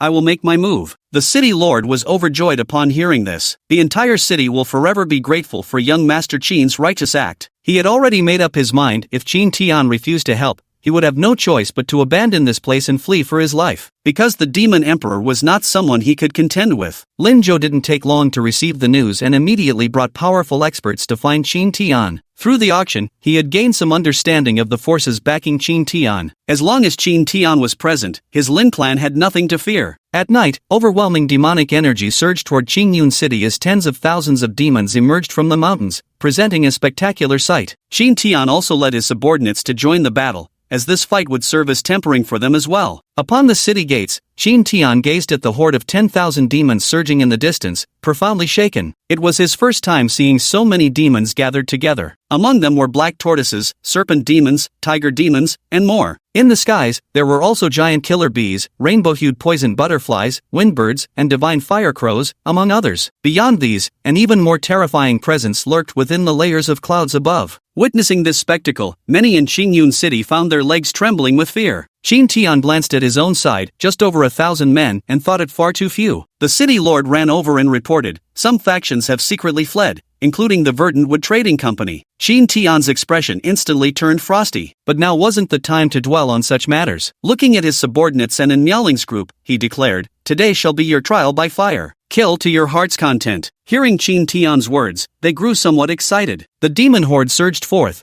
and when they were less than 3 kilometers from Qingyun City, Qin Tian gave the order, "Kill," and Miaoling and the others, who could no longer hold back, lined up and charged forward. Even Bai Xiaoru and her sister, Long Yi, Long Air, and the other demon clansmen hesitated not a moment longer before rushing forward. Some cultivators from Qingyun City gritted their teeth and followed suit. At this point, it was kill or be killed. After Miaoling and the others entered the battlefield, they reaped lives relentlessly like a meat grinder. The demon tribes fell continuously, no one could halt their advance. Seeing the demon tribes slaughtered without resistance, other powerful warriors regained their confidence. They became emboldened, but when they clashed with the demon tribes, casualties piled horrifically, because they lacked the combat prowess of Miaoling and the others. However, they were clever enough to move closer to Miaoling and her companions. This way, the demonic beasts would have some reservations. After the battle raged on for an hour, only about 1,000 demonic beasts remained. In Qingyun City, however, there were fewer than 300 people left. The battle was brutal, and there was nothing Qin Tian could do about such a situation. The presence hidden within the clouds could no longer restrain itself. Roar! A dragon's roar resounded across the battlefield. Then a 5-clawed golden dragon of the Emperor Realm's second level emerged from the clouds. A bunch of useless trash, forcing this emperor to take matters into my own hands. Zhongwu, who had been waiting for this moment,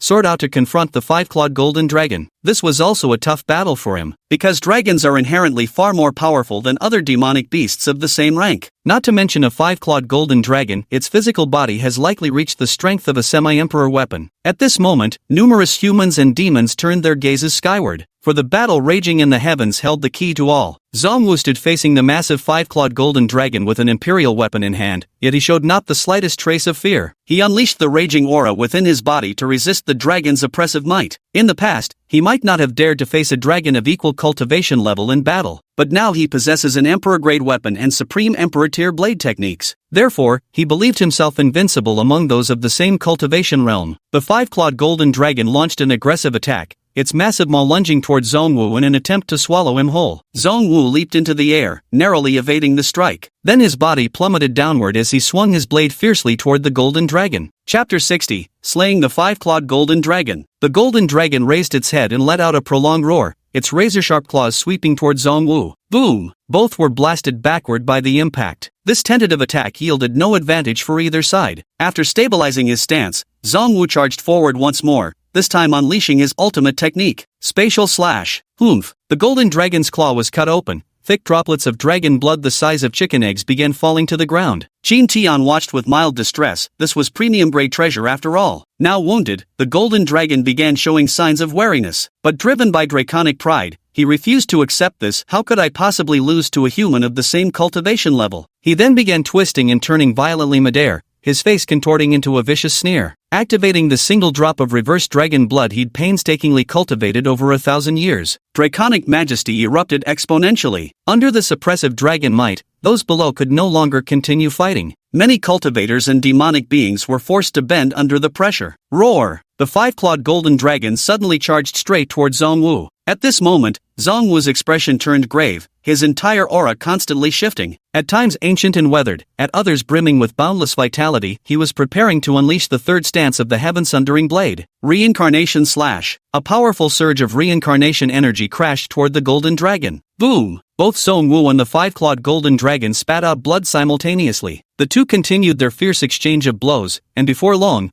both were battered and covered in wounds. But human flesh could never match that of dragonkind, so Zhongwu found himself at a disadvantage. Qin Tian decided to lend a hand. He activated his indestructible primordial body to its fullest potential, then drew his kitchen cleaver and hurled it fiercely toward the 5-clawed golden dragon. Sensing the attack, the golden dragon cast a disdainful glance at Qin Tian and the flying cleaver before swiping at it with a claw. Qin Tian was betting on his arrogance and underestimation, but by the time the golden dragon sensed something amiss with the cleaver, it was already too late. Swish! The cleaver plunged straight into the dragon's claw, sending blood gushing forth instantly. Roar! The golden dragon let out an agonizing roar. This instantly shocked Lin Zhou and the city lord. Qin Tian had actually severely injured the 5-clawed golden dragon with a single casual strike from a distance. The surviving cultivators finally understood who the most formidable person in Qingyun City truly was. Among them was Niu Shan, the first person Qin Tian had met upon arriving in Central Province. If he had known earlier that the person who saved him was this powerful, he should have visited often to foster good relations. The 5-clawed golden dragon had just endured this blow when Zhongwu's cycle slash came crashing down. It was evident Zhongwu had come prepared. The 5-clawed golden dragon's first instinct was to block with its claws, but they had already been crippled by Qin Tian. In that moment of hesitation, it took the full force of the slash head-on. The entire dragon body crashed to the ground. His eyes flickered a few times before closing unwillingly. The surviving demon saints, seeing the tides had turned against them, hastily scattered and fled, yet some were still left behind. Qingyun City had triumphed. Zongwu took out the vegetable knife, then stored the corpse of the five-clawed golden dragon into a blank storage ring before handing it all together to Qin Tian. As for the remaining demon kings, demon emperors, and demon saints, their corpses were collected by Lin Zhou, the city lord, and others. Qin Tian directly claimed 70% and had Lin Zhou take it to develop the Chamber of Commerce. The rest would be distributed among the battle participants, with each receiving a share. This was an enormous fortune indeed. Nightfall. Xing Hongming of the Greenwood Trading House hurried back to Qingyun City upon receiving the news. After all, his family's livelihood was rooted here, he couldn't simply abandon it. Upon returning to the trading house, he heard the city was distributing spoils of war. Every citizen had a share. The carcasses were all at least Demon King realm, which stirred his desire, so he dispatched his subordinates to claim their portion too. Then the people from the Greenwood Trading House joined the queue. When it came to the turn of one of their stewards, someone immediately recognized him. Instantly, the crowd erupted in fury. Damn it! These are people from the Greenwood Trading House. How dare you have the guts to come claim spoils? Yes, where's your shame? Where were you when we were fighting tooth and nail against the demon race? Because of this battle, both my father and brother died. And now you come to reap the rewards without lifting a finger? The manager of Qingmu Trading Company wiped his sweaty forehead and said, "Our boss insisted everyone should get a share. That's why we're here." This statement sparked another wave of condemnation. He never hesitated to profit off us in normal times, yet flees at the first sign of trouble. Our Qingyun City doesn't need merchants like this. Then some people spontaneously surrounded the Greenwood Trading House. Get out of Qingyun City! Get out of Qingyun City! Meanwhile, after hearing the news, the city lord and the Lin family trading house hurried to report the good news to Qin Tian. Qin Tian felt a surge of disgust upon hearing Qingmu's deeds. He then commanded, "Go find Zongwu and have him accompany you on this task. There is no longer any need for the Qingmu Trading House to exist. Yes, this subordinate will handle it immediately." Lin Zhou was overjoyed and hurried off to summon Zongwu. The Greenwood Trading Company has also been in business for thousands of years, so it must have plenty of hidden treasures in its collection. Before long, Lin Zhou and Zongwu arrived at the Greenwood Trading Company with a large group of people. Xing Hongming also directly summoned all the strong cultivators from the Greenwood Trading Company. In terms of numbers, Xing Hongming's side far outnumbered the Lin Trading Company. Many from the Lin clan perished in the earlier Great War. So few of you dare to attack my Azurewood Trading Company? Have you lost your minds? Xing Hongming mocked with a sneer. At this moment, he also began to nurture ambitions of annexing the Lin clan. "Since you've come courting death, I won't hold back then. I'll take good care of your daughter for you." With those words, Xing Hongming led a group charging forward. Zongwu stepped ahead, casting a disdainful glance at the rabble before him. 8 direction slash. The blade struck the ground, its aimless sword energy scattering forward like cannon fire. Ah! A chorus of agonized screams rang out as corpses littered the ground in an instant. Of Qingmu Trading Company's numerous elites, only Xing Hongming remained, shivering violently as Zongwu had intentionally spared him. "I'll leave the rest to you," Zongwu said before departing. The next day, Lin Zhou arrived before Qin Tian with a beaming face to announce the good news: he had fully taken over the Qingmu Trading House. He also handed over to Qin Tian a 10,000-year spirit herb and a low-grade Imperial-Tier forging material that had been discovered in Qingmu Trading House's treasury. After accepting them, Qin Tian gave him several Imperial-Tier pills in return. With his previous gains, he now had enough to expand his business throughout the entire Haotian Empire. Qingyun City had finally settled into peace. Qin Tian quietly waited for the emergence of the Azure Dragon Vein. Once it appeared, not only would his spiritual power be unsealed, but he would likely receive a generous reward as well. As time passed, the spiritual energy on Qingyun Mountain grew increasingly dense, making everyone believe a treasure was about to emerge. Thus, many ventured into the Qingyun Mountain range in search of the treasure. Seeing that the timing was about right, Qin Tian also set off into the mountains with An Miaoling and Zongwu. As for Bai Xiaoru, she ultimately decided against going. There were too many people around, making it easy for her to expose herself. She didn't want to cause trouble for Qin Tian. Upon entering the mountain range, Qin Tian immediately began searching for the place with the densest spiritual energy. Such a place was most likely where a dragon vein would emerge. This search eventually led them to a valley deep within the Qingyun mountain range. This valley seemed like a paradise away from the turmoil of the world, with its beautiful mountains and clear waters. Chapter 61, An Miaoling's Enemy. By now, there were already some people gathered in the valley. Qin Tian paid them no heed. Finding a secluded grassy spot, he proceeded to set up a formation around it. Zongwu, being sensible, went to scout the situation from afar. It was now mid-afternoon, with bright sunshine. Qin Tian immediately lay down on the grassy lawn, crossing one leg over the other as he basked in the sunlight, and Miaoling quietly sat beside Qin Tian, remaining still. Unknowingly, Qin Tian's gaze fell upon an Miaoling, bathed in sunlight, radiant, dazzling, pure, and transcendent. A face capable of toppling cities, a delicate nose like fine jade, skin as white as snow, and those mesmerizing eyes. And Miaoling grew slightly embarrassed under his lingering gaze. A faint blush crept onto her cheeks. Qin Tian patted the space beside him and said, "Keep your master company and lie down for a while." After a brief hesitation, and Miaoling lay down, though she kept a certain distance from Qin Tian. Noticing this, Qin Tian actively shifted closer, intoxicated by the maiden's fragrance. "Once we obtain the dragon vein, we'll go into seclusion for some time," he said. "Then, we'll begin your vengeance." Revenge? The word instantly tugged at her heartstrings, for this was something she had been constantly preoccupied with. "Let's gather more intel before making any moves," and Miaoling replied. After all, every one of her enemies were renowned third-level Emperor realm experts who had been established figures for ages. Just as Qin Tian was about to say something more, the surroundings grew noisy. Zhongwu came running back and reported, "Powerful cultivators from the Kuan-Yuan Empire have arrived." Qin Tian felt somewhat lost, as he wasn't familiar with the factions in the central continent. Yet he noticed in Miaoling's expression had turned frosty. Could this Kuan-Yuan Empire be Miaoling's enemy? Little did they expect that before they could seek them out,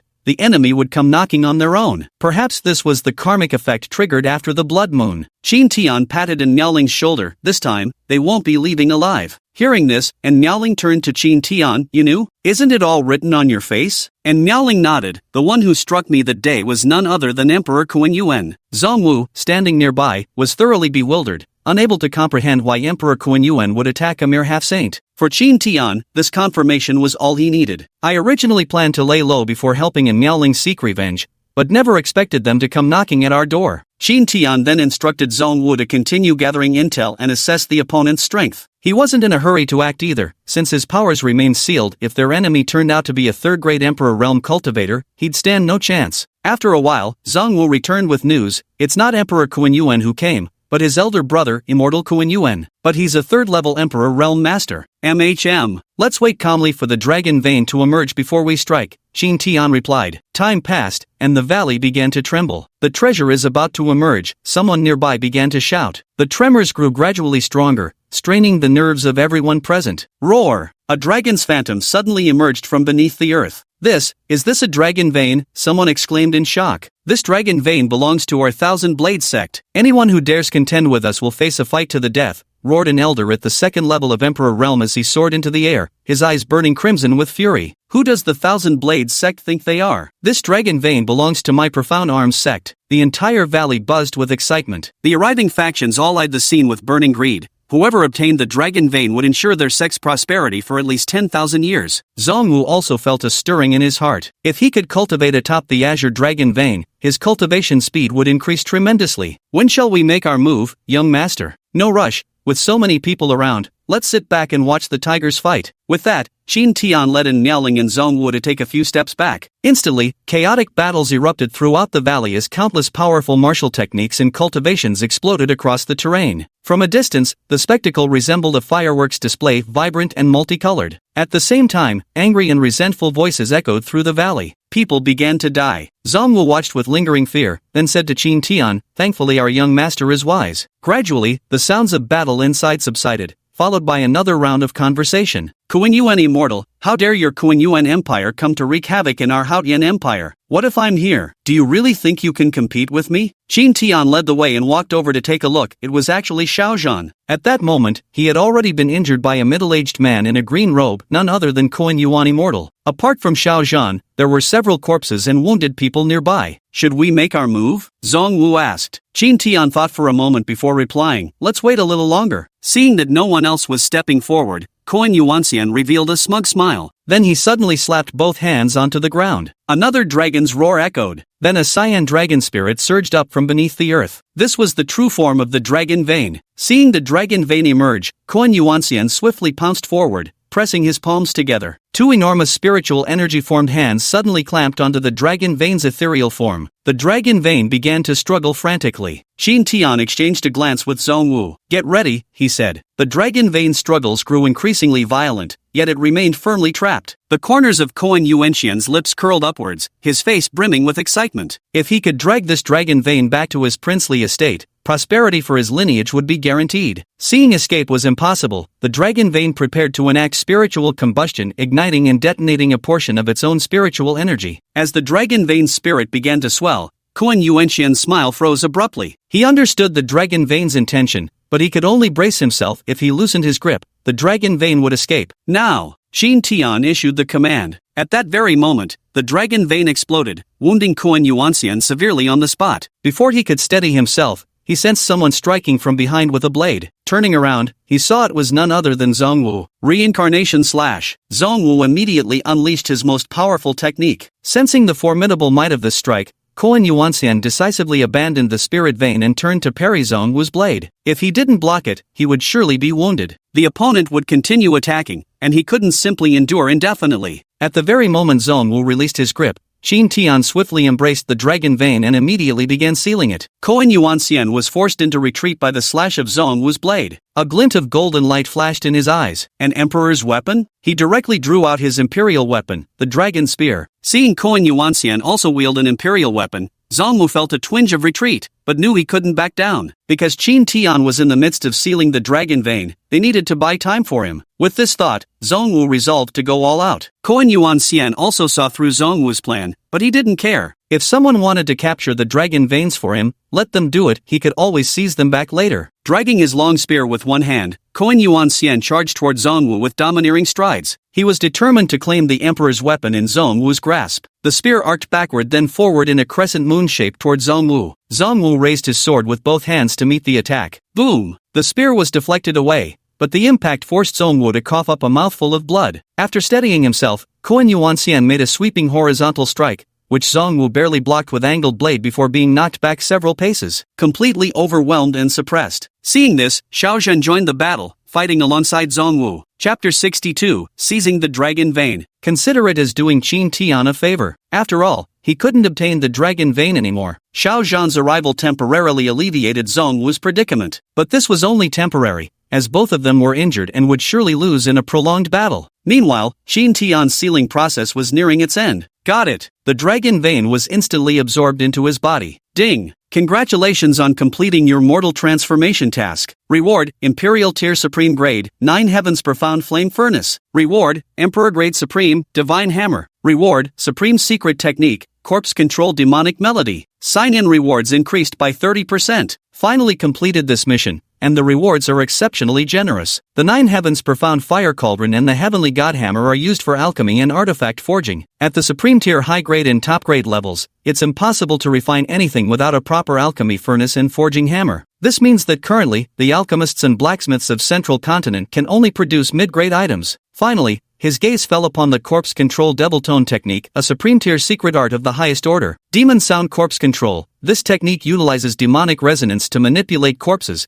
applicable to corpses up to the Supreme Tier. Each advancement in mastery allows control over an additional corpse. This secret technique is extraordinary at first glance. In other words, if one possesses the corpse of a Supreme Rank cultivator now, it would essentially gain a Supreme Rank subordinate. For the time being, this Kuan Yuan immortal before me could be controlled and utilized for now. Kuan Yuanxian had now completely suppressed Zhongwu and Xiaozhen. Qin Tian drew the life-death sword, bent his knees slightly, and leaped forward. In an instant, he appeared directly above Kuan Yuanxian. Star-shattering strike. The sword tip plunged downward with vicious force. The overwhelming killing intent made Kuan Yuanxian's hair stand on end. He realized he had gravely underestimated the young man before him. At this moment, all he could do was raise his spear to block the attack. Boom! The eerie power of shattered stars exploded at multiple points through the spear's shaft, wreaking havoc upon him. Only now did he feel a chilling wave of fear. Had his cultivation realm not been so advanced, that single strike would have instantly obliterated him. Zhongwu and Xiaozhen finally grasped Qin Tian's terrifying strength to grievously wound a third-level Emperor realm expert with one move. Such monstrous prowess. Later, Qin Tian also abandoned all sense of martial honor as the trio surrounded their prey, with him taking the lead. Their relentless assault left Kuan Yuan immortal grievously wounded, unable to escape even if he tried. Trapped within the encirclement of the three,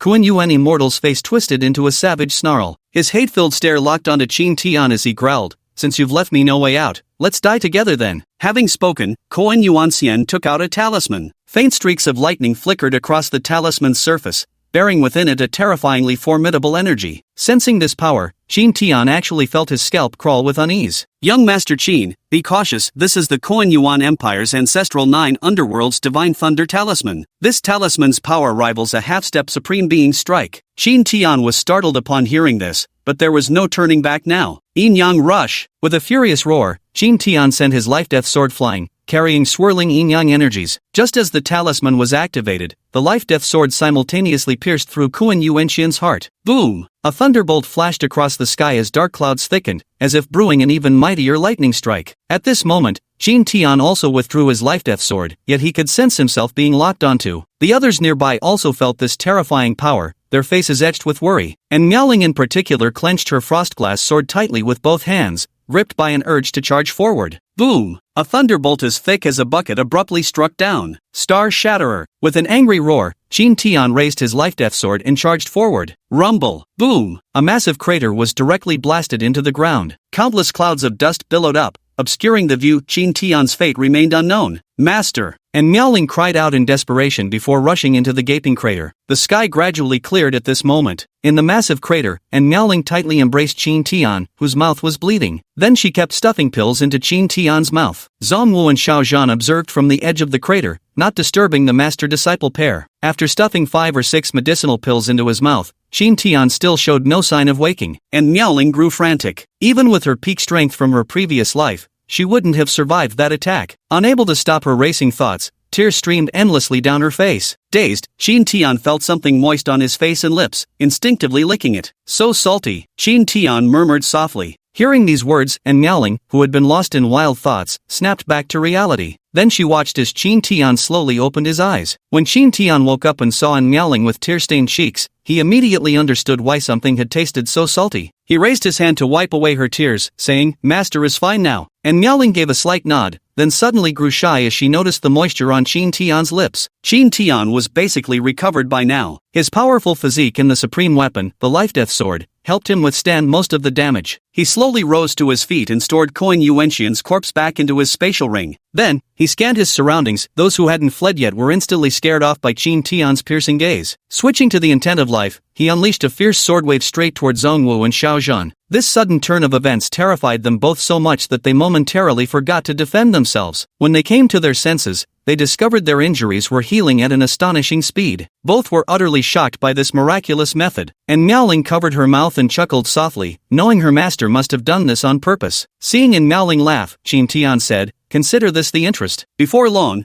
I'll take you to the Kuan Yuan Empire for a visit. MHM. And Miaoling responded softly, with all that needed to be said conveyed in silence. Then, Qin Tian feigned a weak state and returned to the Art of Implication painting studio with An Miaoling supporting him. Zhongwu and Xiao Zhan stayed behind to clean up the battlefield. There had been so many casualties, and the spoils of war were plentiful. After returning to the Art of Implication painting studio, Qin Tian prepared a medicinal bath using the essence blood harvested from the 5-clawed golden dragon he had slain earlier. Then he pulled An Miaoling, Bai Xiaoru, and himself into the medicinal bath together. Originally, the two women refused, but Qin Tian played pitiful, claiming his injuries weren't fully healed and that soaking alone was dangerous. In the end, the ladies agreed. Watching the two stunning beauties standing on either side in the undergarments he had bought for them, the sight was beyond words. As the medicinal power of the pool and the 5-clawed golden dragon's blood took effect, and Miaoling's breath became as fragrant as orchids, her cheeks flushed crimson. Soon, the two drew increasingly closer, and before long, their scorching bodies were entwined in embrace. Nearby, Bai Xiaoru blushed while stealing glances. Qin Tian sighed, "She's taking advantage of her master again." "Then you could have pushed her away," Bai Xiaoru said. Qin Tian didn't respond to that, instead saying,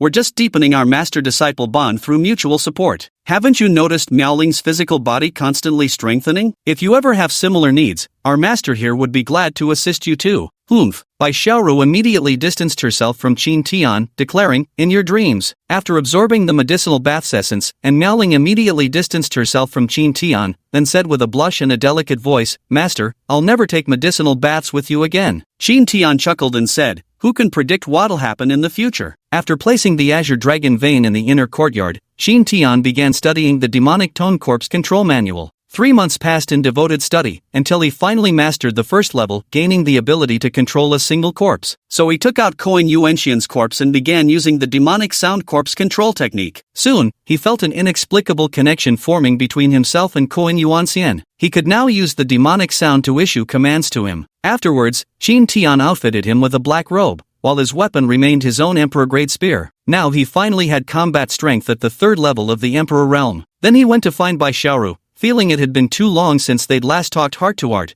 and he actually missed her a little. Just as he reached the door, he heard Bai Xiaoxiao say, "Has brother-in-law stopped loving you? It's been so long since he visited." Qin Tian pushed the door open. "Didn't I come to see you both right now?" Bai Xiaoxiao looked slightly embarrassed. She hadn't expected the person they were talking about to arrive right after she finished speaking. "Brother-in-law, I'm going out to play. Make yourselves at home," she said before darting away. At this moment, Bai Xiaoru was sitting quietly on the chair, still radiating her usual breathtaking beauty. Qin Tian walked over, swept Bai Xiaoru into his arms in one swift motion, and began carrying her toward the bed. What are you doing?" She was flustered by Qin Tian's sudden movement. Could he be trying to do that to me? At this thought, Bai Xiaoru's face instantly turned crimson. "No way, I must refuse him. I'd rather die than submit." Just as Bai Xiaoru was lost in wild imaginations, Qin Tian tossed her onto the bed and sat down beside her. "More spacious sitting here. Ha, that's it?" Bai Xiaoru had actually thought Qin Tian might try something with her. "Did you miss me?" Qin Tian asked. "Nope," Bai Xiaoru refused to admit. "Bring out your tail for me to lie on." Bai Xiaoru pouted unhappily. Qin Tian was fixated on her tail again. "I refuse. I am your master. You cannot refuse." "I will refuse," Bai Xiaoru said coyly. Qin Tian found Bai Xiaoru's pouting expression rather endearing. Since Bai Xiaoru wouldn't let him rest his head on her tail, he simply moved it onto her lap instead. Bai Xiaoru's face instantly flushed crimson. "Get up right now," she demanded. She strained to lift Qin Tian's head, but it seemed glued to her thighs. She couldn't budge it an inch. After struggling for a while, she gave up. "What brings you here today?" Bai Xiaoru asked. "I already told you I missed you. I bet you just miss my tail," Bai Xiaoru retorted angrily. "Isn't that the same thing? The tail is part of you after all." She knew she couldn't win an argument with Qin Tian, so she stopped speaking. The two fell into silence. Qin Tian lay on her lap, soft and fragrant, utterly comfortable. He could easily imagine lying there for 3 days and 3 nights. After a while, Qin Tian asked, "Do you hate your parents?" After a brief silence, Bai Xiaoru spoke up.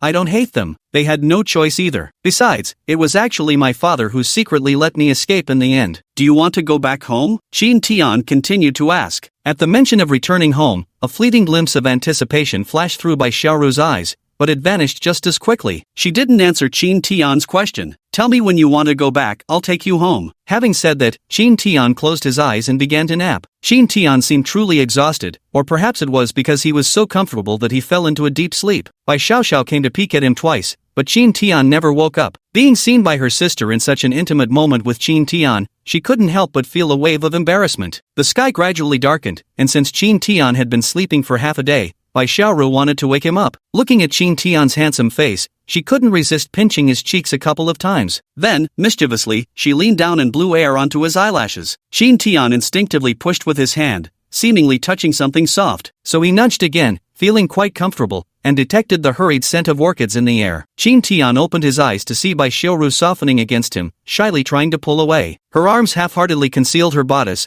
the opulent star-moon glass dress accentuating her voluptuous curves, though now, tiny creases and minor disarray marred the proud rise of her chest. Her long hair cascaded over her shoulders, her cheeks flushed with embarrassment. Bai Xiaoru's gaze, locked onto Qin Tian's, carried clear indignation and reproach, accompanied by a faint, resentful huff. Then, Bai Xiaoru hurriedly shrank back, shaking Qin Tian's head off her lap. Chapter 63, Mu Qingqing's Invitation. The two continued staring at each other. Whoever blinked first would be the embarrassed one. In the end, Qin Tian's shamelessness prevailed, and Bai Xiaoru had no choice but to relent. Yet at this moment, a subtle shift seemed to have emerged between them. Time flew by, and in the blink of an eye, several more years passed. During these years, everyone cultivated by consuming Emperor-grade lower-tier elixirs, so their realms improved. Of course, the tenfold spiritual energy amplification from the Azure Dragon vein also played a significant role. First is Bai Xiaoru, who has restored her cultivation to the 3rd level of the Saint Realm, just one step shy of regaining her Emperor Realm power. Next is In Miaoling, who has successfully broken through to the Saint Realm. Upon reaching the Saint Realm, her combat strength soared dramatically. Coupled with her top-tier Emperor-tier weapon, the Frostglass Sword, and formidable techniques like the Annihilation Sword art,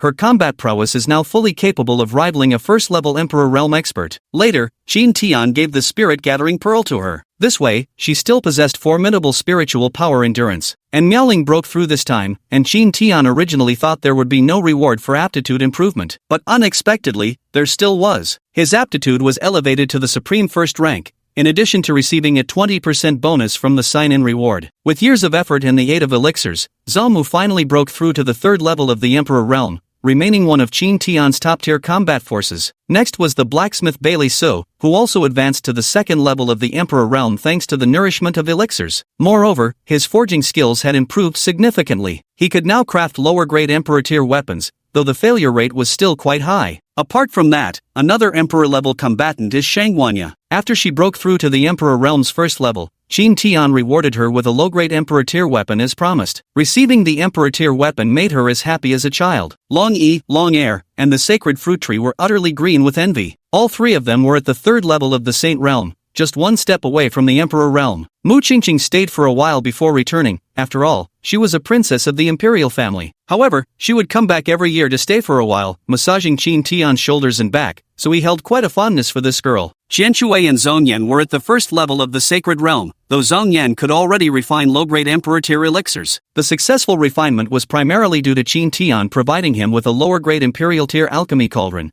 which boosted the success rate. Apart from these individuals, he didn't neglect those in the eastern continent either, sending a portion of the pills there. Some of these were specifically designated for Meng Ilian, as Qin Tian had special plans for her. Qin Tian's ability to supply so many people with pills was also enabled by the flourishing of his Lin Clan Trading Company. Thanks to Qin Tian's support, the Lin Trading Company has now become the top merchant house in the Hautian Empire. Moreover, branches have been established by other nearby factions, expanding beyond the empire's borders, full of promise for the future. Meanwhile, through years of contemplation, he himself has advanced his great art of self-realm transformation to the 14th tier. Fortunately, this has just compensated for the disparity between his martial techniques and his cultivation realm. Because his previous breakthrough to the third level of the Saint Realm was achieved through elixirs, his cultivation technique had not truly advanced. This was the first time he had broken through solely through his own comprehension. Being able to accomplish this was also due to his cultivation talent having risen to the supreme first grade level. Next, he began preparing to break through to the Emperor Realm. Hautian Empire. Mu Qingqing was writing a letter to Qin Tian. With the assistance of elixirs, she had successfully broken through to the first level of Emperor Realm. So Empress Bingxian decided to abdicate and pass the imperial throne to her. The coronation ceremony would begin in 3 days, and she wanted to invite Qin Tian to attend. After sending the letter, she felt somewhat anxious, because she wasn't sure if Qin Tian would come. All these years, she had always regarded Qin Tian as either her master or a senior figure, so she still hoped Qin Tian would come. The next day, just as Qin Tian finished absorbing the medicinal power of a lower emperor-grade pill, Qian Shui approached. Princess Mu Qingqing has sent a letter. After speaking, he took out a letter and handed it to Qin Tian. Qin tore open the envelope, and a delicate fragrance wafted out. Respected Uncle Qin, my coronation ceremony will be held in 3 days, so I sincerely request your presence. Following this were specific details about the time and some casual pleasantries. Apart from that, there was also a token that granted unrestricted access to the imperial palace. Qin Tian smiled faintly. He hadn't expected the little girl from before to become a regional overlord so swiftly. In the end, he decided to go after all, since they were still on Mu Qingqing's turf. Moreover, he had a rather favorable impression of her. Qin Tian went to find and Miaoling to go together, but unexpectedly, she had secluded herself in meditation. Bai Xiaoru was reluctant to go out, so he had no choice but to set off alone. Qin Tian calculated the timing and leisurely made his way there while enjoying the sights along the journey. Upon reaching the capital's main gate, he was just about to step inside when a group of imperial guards stopped him. The imperial capital is a forbidden zone, no unauthorized entry. Qin Tian froze momentarily,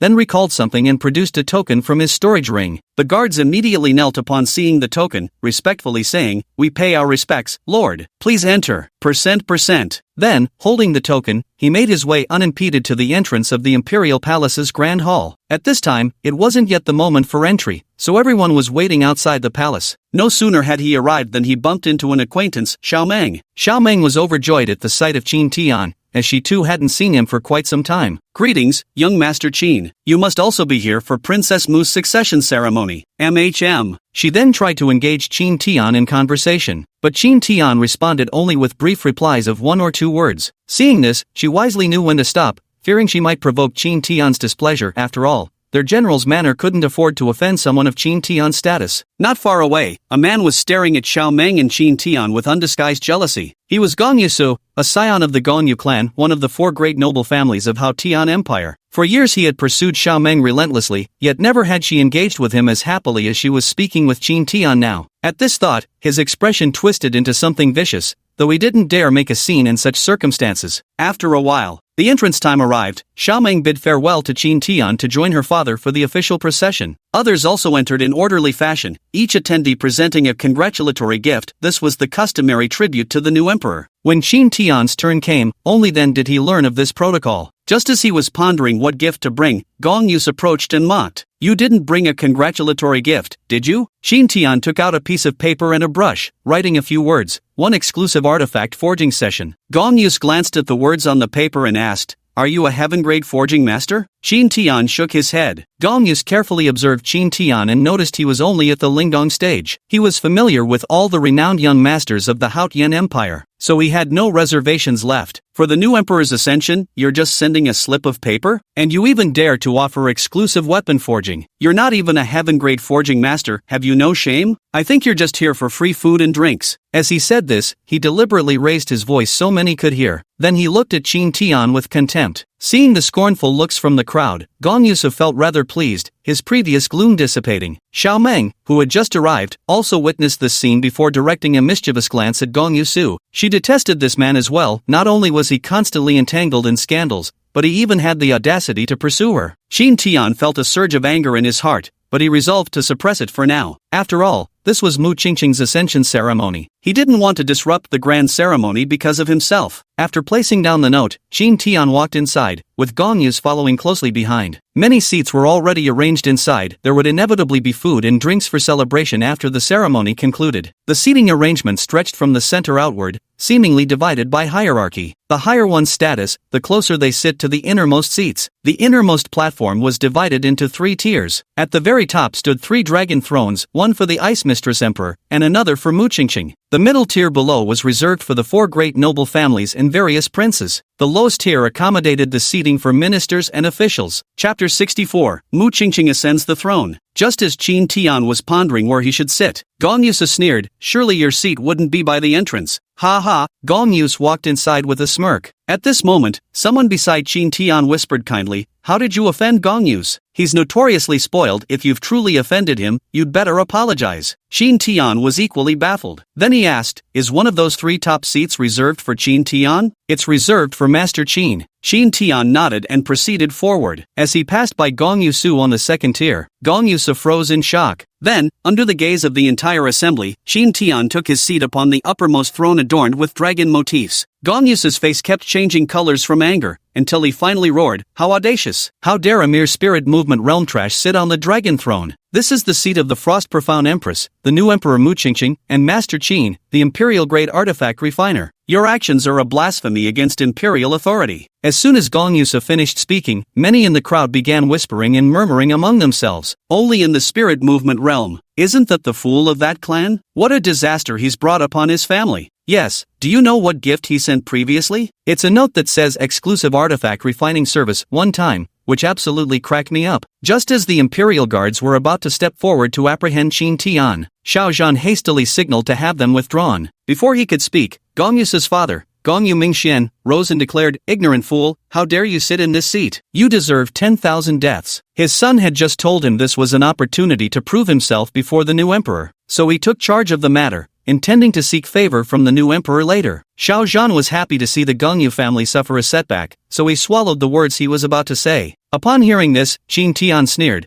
"What kind of thing are you to dare speak to this young master in such a manner?" The hall erupted in an uproar. Almost everyone was stunned by Qin Tian's words. One must know that Gong Yu Mingxian was the head of the Gong Yu family, one of the 4 great noble houses of the Haotian Empire, a second-stage emperor realm expert who could only be eclipsed within the empire by the imperial family itself. Now he was being publicly berated before the nation's most powerful dignitaries. This infuriated Gong Yu Mingxian instantly. "You seeking death?" With an angry roar, Gong Yu Mingxian leapt towards Qin Tian in one bound. Before he could get close to Qin Tian, Xiao Zhan stepped forward and repelled him with a single move. Why are you helping him? Who is he? Gong Yu Mingxian demanded in shock and suspicion. Then he wondered, could there be something special about Qin Tian's identity? Gong Yu leaned in and whispered in Gong Yu Mingxian's ear, her daughter is on good terms with this man. He probably wants to protect him. Gong Yu Mingxian nodded upon hearing this, feeling he had overthought things. Qin Tian was still young, with only the cultivation level of the agile spirit stage, clearly no great figure. As for the possibility of Qin Tian being an imperial-grade artifact refining master, he never even considered it. In his understanding, such individuals should either be elderly or at least middle-aged. At this moment, a plan formed in his mind. This was an opportunity to suppress the Xiao family. Since your Xiao family insists on sheltering this person, don't blame me for being impolite. After speaking, Gong Yu Mingxian charged toward Xiao Zhan while secretly transmitting a message to Gong Yu. So, I'll hold off Xiao Zhan, you seize that man. Rest assured, father. Subsequently, Gong Yu Mingxian engaged Xiao Zhan in battle while Gong Yu rushed toward Qin Tian. The assembled ministers watched in bewilderment, utterly baffled about why General Xiao would protect this unknown individual. As Gong Yu drew closer and closer to Qin Tian, everyone thought the matter was coming to an end. Gong Yu was at the Saint Realm's second level. Capturing someone at the Lingdong realm would be as easy as taking candy from a baby. Xiao Zhan sneered in disdain, viewing Gong Yu's actions as nothing short of suicidal folly. Xiao Meng had already begun silently mourning Gong Yu's impending demise. Qin Tian remained utterly unmoved as Gong Yu charged toward him, showing not the slightest intention to raise a hand in defense, because Mu Qingqing had already arrived. Swish! A surge of qi swept toward Gong Yu's legs. Gong Yu knelt down abruptly 2 meters away from Qin Tian. Sweat poured down his face from the pain as he realized his legs were crippled. The bones and tissues inside had been reduced to paste by the violent tremor. He struggled to raise his head and looked at Mu Qingqing,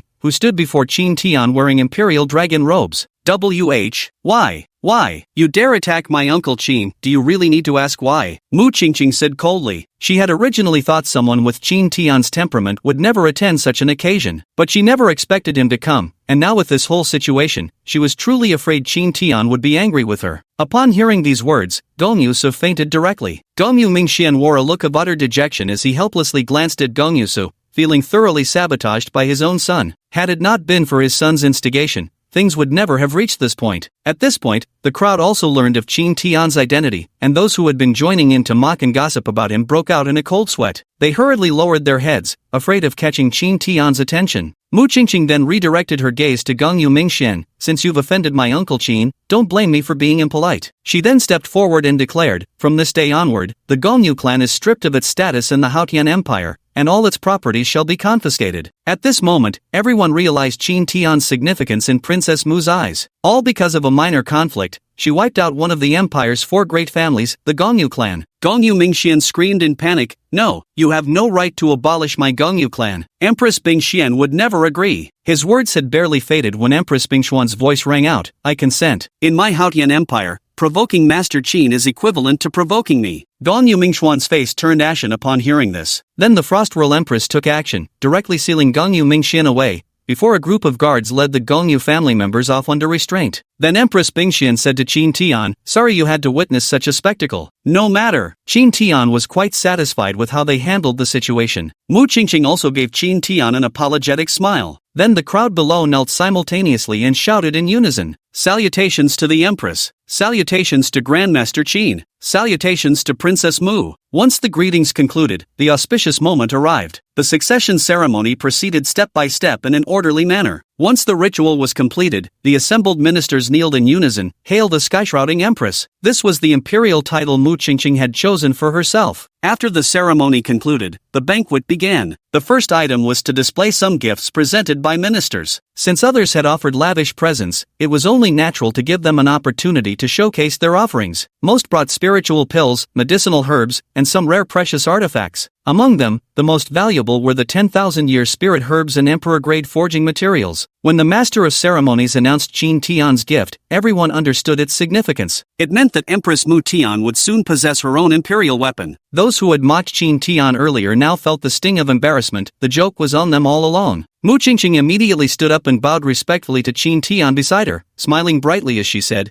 thank you for the gift, Uncle Qin. Qin Tian smiled and said, prepare the design and materials for your favorite weapon. After the banquet ends, I'll refine it for you. Chapter 65, and Miaoling arrives. These words made the crowd below green with envy. Who wouldn't want an emperor-grade weapon? The banquet lasted 3 days. After eating a little, Qin Tian got up and left. Mu Qingqing and Empress Bingxian also chased after them, wanting to have a word with Qin Tian. Speaking of which, Empress Bingxian had just met Qin Tian for the first time. The impression Qin Tian left on Empress Bingxian was that he was unfathomable. Even when she used the imperial family's secret technique, no matter how she probed, Qin Tian still appeared to be at the Lingong stage. After exiting the palace, Qin Tian said, "If you've prepared the blueprints and materials, I can help you refine them now." Mu Qingqing was delighted upon hearing this and quickly replied, "Ready." She took out the blueprint and materials from her ring, tentatively asking, "Uncle Qin, can you forge a mid-grade emperor's weapon?" Qin Tian fell silent, as forging a mid-grade emperor-tier weapon would take more than 10 days, a considerably long time. Mu Qingqing, seeing Qin Tian's silence, thought he might not be able to refine it and quickly said, "If it's not possible, forget it. I was just speaking idly." Qin Tian pondered and replied, "It's not impossible, just time-consuming." Mu Qingqing and her mother were startled upon hearing Qin Tian's words. They never expected Qin Tian could actually refine a mid-grade emperor-tier imperial weapon. Qin Tian's image grew even taller in their hearts. However, they also grasped the underlying meaning in Qin Tian's words. He simply felt it would take too much time. In that case, wouldn't it suffice to offer Qin Tian satisfactory compensation? After discussing between mother and daughter, Mu Qingqing said, "If possible, I'd still prefer Uncle Qin to forge a medium-grade emperor weapon for me. I'll offer you 2 mid-grade emperor-tier weapon refining materials, along with 1 mid-grade emperor-tier spiritual herb and 2 low-grade emperor-tier herbs as payment." Qin Tian was slightly surprised to hear about the mid-grade emperor-tier spiritual herb. "Deal, I'll refine them for you." Mu Qingqing was overjoyed upon hearing Qin Tian's agreement, then promptly handed over the materials and herbs to him. The middle-grade emperor-tier spirit medicine was a 15,000-year-old snow ginseng, radiating an intense spiritual aura. It was indeed far superior to the spirit medicine obtained the day before yesterday. After storing everything away, Qin Tian headed to the palace's forging hall, ready to begin closed-door cultivation for weapon refinement. With 2 sets of materials available, he planned to forge 2 emperor-tier weapons straight away and also intended to complete the middle-grade emperor-tier elixirs in the same session. Qin Tian placed the materials on the platform, then took out the divine hammer to begin refining. With the divine hammer, the first step became much more effortless, and the speed also improved somewhat. The Realm Painting Pavilion. After emerging from her secluded training, and Miaoling saw her master's message saying he had gone to attend Mu Qingqing's succession banquet, Mu Qingqing had also sent her an invitation. She checked the time. Today was just the 2nd day of the banquet, so she decided to go take a look as well, treating it as a way to unwind. Of course, it might also be because she wasn't entirely at ease with that mischievous master of hers, and Miaoling brought along a black-robed figure on this trip, someone Qin Tian had arranged to protect her. The two of them left Qingyun City and hurried swiftly toward Haotian City. As they were about to arrive at Haotian City, and Miaoling covered her peerless beauty with a veil, she then walked towards the imperial palace, accompanied by the black-robed figure. Even though Miaoling wore a veil, many male cultivators still couldn't help but turn their heads to look at her. After all, even in Haotian City,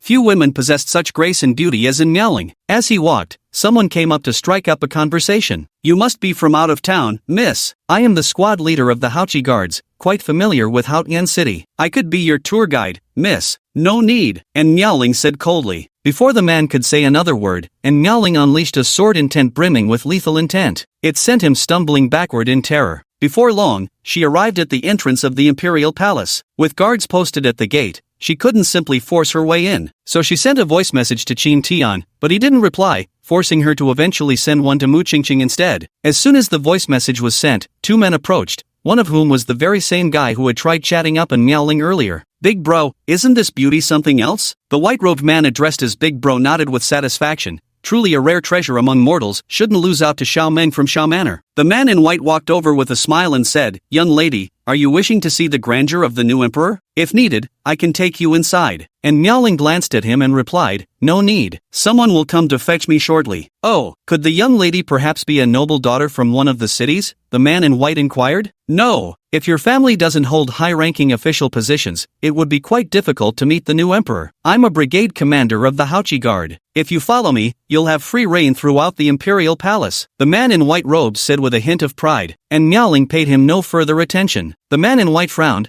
thinking to himself, "Hold on, I'll decide what to do after figuring out this woman's identity first. Before long, the dragon-robed Mu Qingqing arrived gracefully. The man in white and the others promptly knelt down. Observing In Miaoling standing motionless, the white-clad man hurriedly urged, "The heavenly Empress Mu has arrived. Why aren't you kneeling?" Instead of kneeling, En Miaoling stepped forward and declared, "Congratulations, I just came out of seclusion." Mu Qingqing replied with a smile, "Sister-in, your presence alone is enough." En Miaoling wasn't one for polite platitudes, so she cut straight to the point, "Where's my master? I sent him a message but got no reply. Uncle Qin is in seclusion refining artifacts, he probably hasn't seen it yet." The white-robed man kneeling aside was already breaking out in cold sweat upon hearing the conversation between the two women. Who would have thought En Miaoling was actually a disciple of Master Qin, the imperial great artifact refiner? Previously, the Gongyu clan, one of the imperial capital's 4 great families, had been wiped out precisely for offending Master Qin, let alone a mere captain like himself. Then he began to recall every word he'd previously spoken, wondering if any of them had offended En Miaoling. The two women exchanged a few words before heading deeper into the imperial palace, with the black-robed figure following closely behind. Just as the man in white thought he had escaped unscathed, he heard En Miaoling speak a sentence. That person just now said he had free reign in the imperial palace. The white-robed man was shaken to his core and fiercely slapped himself in the face, thinking, "I swear I'll never act pretentious again." En Miaoling had a small drink with Mu Qingqing before asking her to assign a room for rest. She preferred tranquility. She ended up waiting for half a month, yet Qin Tian still hadn't emerged from seclusion. Mu Qingqing had just ascended to the throne and was busy with affairs of state, so she rarely came to visit En Miaoling. Thus, En Miaoling decided to go out for a stroll herself, while also checking if the imperial capital had any beautiful new dresses to offer. After all, wearing the same few outfits all the time might make her master grow tired of looking at her. She brought along the hooded figure Koan Yuanxian to the largest royal trading house in Haotian City. Koan Yuanxian waited downstairs while she went up to make her selection. The dresses here were of heavenly grade supreme quality, far superior to those she had seen in Chongming Kingdom. Thus, En Miaoling inspected them with meticulous care. With Qin Tian not by her side, she felt no embarrassment, especially when selecting undergarments. She ended up buying 3 pieces in total, blushing slightly when selecting the last one, because that particular piece was made of rather thin fabric. While making the purchase, she thought to herself, "I'm just collecting these, I won't actually wear them. Unless, well, that can wait until after I've taken my revenge." Later, she picked out another celestial-grade top-tier rainbow-sleeved phoenix-tail pleated skirt for herself. After finishing her own selection, she went to browse men's clothing, intending to gift something to Qin Tian. All these years, it had always been her master giving her things. It seemed she had never bought anything for him in return. After much deliberation, she finally settled on a light silk cloud-patterned robe, thinking it would complement Qin Tian's refined demeanor perfectly. After buying the clothes, she walked out of the shop, but had only taken a few steps when she spotted someone. Then her expression turned cold, and a chilling killing intent surfaced. Because this person was Xue Qingquang, the son of her nemesis, the Blood Domain Patriarch. Seeing Xue Qingquang heading toward the city gates, she quickly followed. She also preferred not to act within the city walls. Chapter 66 First Encounter with the Blood Domain Ancestor. After putting some distance between himself and Haotian City, Xue Qingquang came to a stop, for he had already sensed someone following him. "Who's there?" En Miaoling stepped forward and said coldly, "The one who will take your life." Blood Madman's pupils contracted as he turned to look at En Miaoling. "Who are you?" "Your executioner. Taking your life today shall be merely collecting a small installment of interest." With that, En Miaoling drew her frost glass sword. Blood Madman showed no trace of fear at the sight. If anything, his eyes even took on a lecherous glint. Because En Miaoling was at Saint Realm First Layer, while he was at Saint Realm Third Layer. Given the vast difference in their cultivation realms, he didn't regard En Miaoling as a threat at all. Xue Qingquang drew his long blade and charged at En Miaoling, declaring as he attacked, "After I capture you, I'll interrogate you properly." Watching Xue Qingquang rapidly charging toward her, En Miaoling remained expressionless. Swish! She unleashed her sword domain and raised her sword with an upward flick. TSK. After the saber and sword collided, Xue Qingquang, despite being 2 realms higher, was forcefully repelled. "This is a sword domain?" Blood Maniac was utterly shocked. His power had been severely suppressed at this moment. Defeating En Miaoling, who had mastered the sword domain, was nearly impossible. If the battle dragged on, he would surely be the one at a disadvantage. At this thought, he immediately turned and fled. En Miaoling was well prepared, controlling the frostglass sword to strike from afar. Xue Qingquang sensed the powerful energy surge behind him and had no choice but to turn and defend himself. Thus, he became entangled with her. Shattered stars. En Miaoling directly unleashed her killing move, thrusting forward with a momentum capable of piercing through stars. Xue Qingquang's expression first turned to fear, then twisted into ferocity. Just as En Miaoling's sword was about to strike Xue Qingquang, a jade pendant around his neck shattered. A golden light suddenly burst forth, and an ethereal form began to rapidly enlarge. And Miaoling's sword thrust struck directly at the spirit entity. The spirit shuddered slightly but remained unharmed, then retaliated with a sweeping palm strike. And Miaoling crossed her sword to block, only to be sent sliding backward by the force. The spirit roared at Miaoling, "Who are you, daring to kill my son?" The spiritual entity was none other than the Blood Realm ancestor. He found the girl before him somewhat familiar. However, with Miaoling wearing a veil and wielding swordsmanship, he failed to recognize her at first. At this moment, Miaoling was slightly trembling with agitation, her grip on the sword unsteady. She had finally encountered her nemesis again, though only in spiritual form. She could still recognize him from his silhouette and aura. Although the blood domain ancestor didn't recognize Miaoling, she could clearly sense his murderous intent. "Father, capture her alive. I want to have my fun with her later," Shui Qingquang said with bloodshot eyes. The blood domain ancestor nodded in agreement, appraising Miaoling as he remarked, "She is quite the beauty indeed." Upon hearing their conversation, Miaoling had reached the peak of fury. Shattered stars! She swung her sword again in another strike. The blood realm ancestor raised his arm and extended 2 fingers with force, effortlessly intercepting Miaoling's sword strike. With a flick of his arm, the blood domain patriarch increased his force once more, sending Miaoling flying backward. After stabilizing her stance, Miaoling called out behind her, "Hold him off for me." The blood domain ancestor furrowed his brow as he glanced at the black-robed spear wielder flying toward him. Unconsciously, his eyes grew markedly more solemn. Koan Yuanxian charged over and immediately launched an assault on the blood domain ancestor's spiritual form. Then, he unleashed a frantic onslaught of unrestrained attacks. The blood domain ancestor was merely a spirit entity, and with the considerable distance between them, he could only barely match Koan Yuan immortal blow for blow. Seeing the blood realm ancestor ensnared, Miaoling once again charged toward Shui Qingquang. The blood domain patriarch had just rushed to lend aid when Koan Yuanxian's sweeping strike sent him flying back. He could only roar in desperation, "Run, Quanger!" Shui Qingquang also sensed the situation and began to flee. But Miaoling would not let him have his way, first controlling her flying sword to entangle Shui Qingquang. Once the distance was sufficient, another star-shattering strike was unleashed. Oomph! After this blow, Shui Qingquang's blade was directly severed in two, and his body was left bleeding from multiple wounds. The blood domain ancestor grew frantic, yet he was utterly powerless to intervene. Koan Yuanxian was holding the Divine Emperor's weapon, so he was repeatedly blocked. Had he personally wielded the Divine Emperor's weapon in battle, he could have swiftly dealt with Koan Yuanxian without issue, but now he could only sigh in resignation. The wounded Shui Qingquang had fallen into panic, showing no intention to fight back. Seeing no chance to escape, he fell to his knees in terror, pleading, "Don't kill me, don't kill me." Witnessing his son kneel and beg for mercy,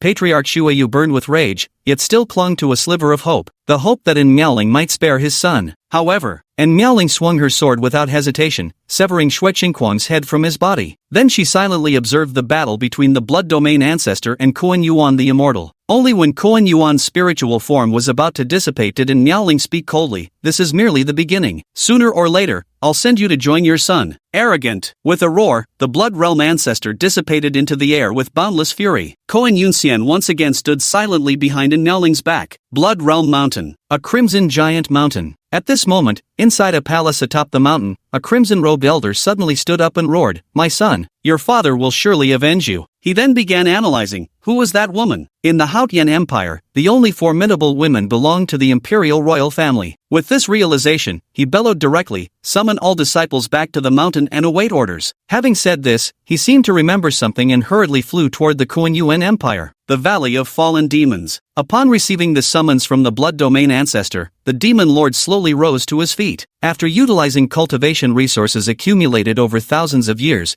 his strength had barely recovered to the second level of the Emperor realm. The newly cultivated lifebound goo was relatively weak. Later, he found Rahu, who had successfully completed his body possession, though his cultivation was only at the first level of the Emperor realm. "The ancestor has summoned me to attack the Haotian Empire this time. You'll come with me. We might be able to ask the ancestor to help us seek revenge when the time comes." Rahu didn't hesitate. "I'll go with you." Then the two of them rushed toward Blood Domain Mountain. When the Blood Domain ancestor arrived at Koan Yuan Imperial Palace, he went straight to find the Koan Yuan Emperor. The two could be considered old acquaintances, having collaborated to trap and kill many people together. "You've been at war with the Haotian Empire all along, haven't you? This time, I'll lend you the might of the Blood Domain Mountain." Upon hearing Blood Realm Ancestor's words, Emperor Koan Yuan was somewhat surprised. "When I asked for your help before, you refused. Why the sudden urge to strike against the Haotian Empire now?" Master of the Blood Domain suppressed his emotions as he spoke, my son died outside the walls of Haotian City. The woman who attacked must be from the Haotian Empire. Upon hearing this, Koan Yuan Emperor was also shocked. The blood domain ancestors' cultivation techniques made it extremely difficult to conceive offspring. He had lived nearly 10,000 years before finally fathering this only son. Now that his son was suddenly dead, his fury could well be imagined. So whether the Haotian Empire was responsible or not, he had to attack first and ask questions later. The two then began discussing profit distribution and battle plans. Chapter 67, The Nation's War Begins. After returning to the imperial palace, and Miaoling had secluded herself indoors, awaiting Qin Tian's emergence from seclusion. Another half-month passed before Qin Tian finally concluded his closed-door cultivation. Master, Uncle Qin. Just as Qin Tian stepped out,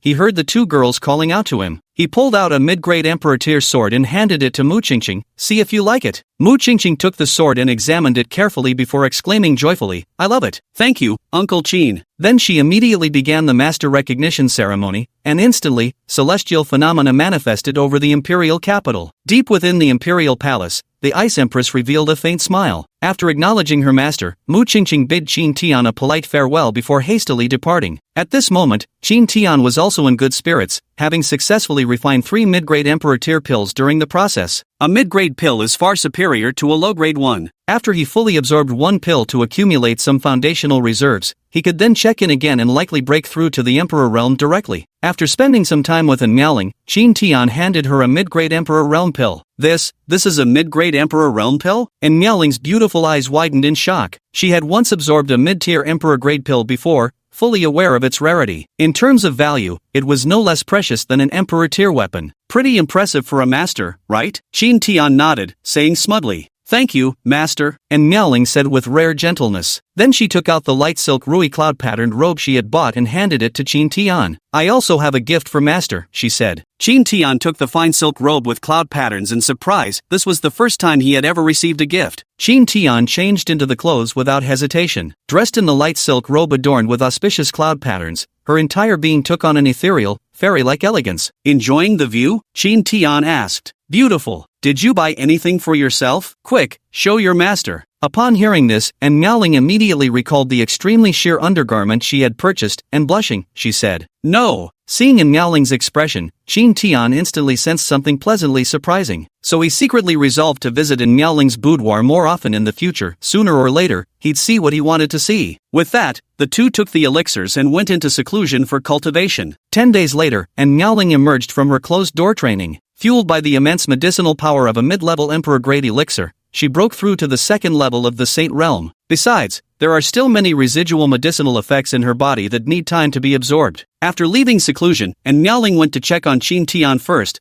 but he was still in closed-door cultivation. From his aura, she could sense that Qin Tian's power had grown stronger. Seeing this, she chose not to disturb him. Later she learned that the Koan Yuan Empire and Patriarch Blood Domain had joined forces to launch an attack on the Haotian Empire. Within just over 10 days, the Haotian Empire had already lost 9 cities. Now the entire Haotian Empire has plunged into panic. At this rate, the Haotian Empire will be destroyed within 2 or 3 months. Upon hearing this news, and Miaoling felt troubled, her enemies had actually united against her. Blood Domain ancestor likely took action because she had slain his son in the past. Eventually, she resolved to join forces with the Haotian Empire to confront both the Blood Domain ancestor and the Koan Yuan Empire. First, she left a message for her master, then went to find Mu Qingqing, only to discover that she had already headed to the front lines. After confirming the location, and Miaoling headed there with Koan Yuanxian in tow. To accelerate their progress, the Koan Yuan Empire and Patriarch Blood Realm divided their forces to launch a 2-pronged attack against the Haotian Empire. Chu Yuan City. Mu Qingqing, her aunt Mu Yun, and an elderly woman were locked in battle with Patriarch Blood Realm's underlings. Among them were the Demon Lord and Rahu. Engaging the Demon Lord was Mu Qingqing. Though only at the first level of Emperor Realm,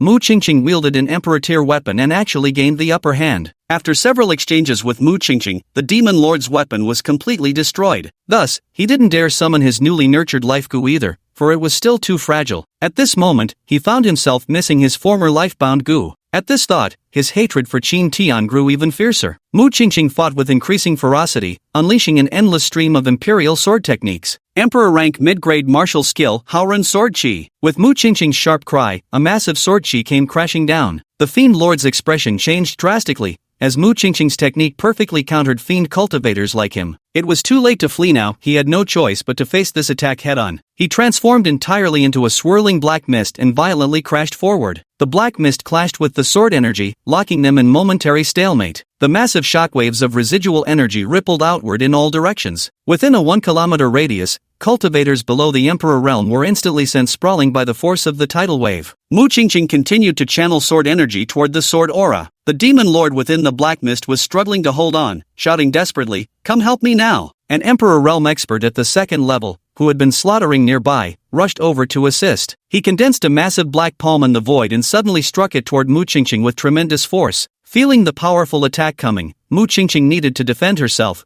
but she was reluctant to do so, because with just 3 more seconds, she could have slain the demon lord. Abandoning the attack now would still leave her injured. Just as she was about to give up and block the colossal black palm, a streak of silver light shot forth, crashing into the colossal black palm. Boom! The colossal palm was instantly shattered by the silver light, dispersing into black mist that vanished into the air. When the silver radiance finally settled, the crowd realized it was a sword-wielding maiden. The young woman possessed breathtaking beauty, though her expression remained icy. Once the crisis was averted, Mu Qingqing suddenly erupted with energy, pressing downward forcefully. Boom! The demon lord's black mist form was instantly scattered by the shockwave. Then it reverted to its original form, plummeting downward to the ground. Mu Qingqing turned her head and said gratefully, "Thank you, sisterin." And Miaoling nodded slightly and said gravely, "The Blood Realm ancestor is my enemy as well. We'll help each other." Upon hearing this, Mu Qingqing's lips curled into a lovely smile. Since Miaoling joined, Qin Tian would likely join as well. This would perfectly compensate for their lack of top-tier combat power. At this moment, the severely wounded demon lord trembled as he struggled to his feet, attempting to flee. But he had barely taken a step when Miaoling struck him down with a single sword stroke from across the void. With the loss of a second-tier Imperial Realm combatant,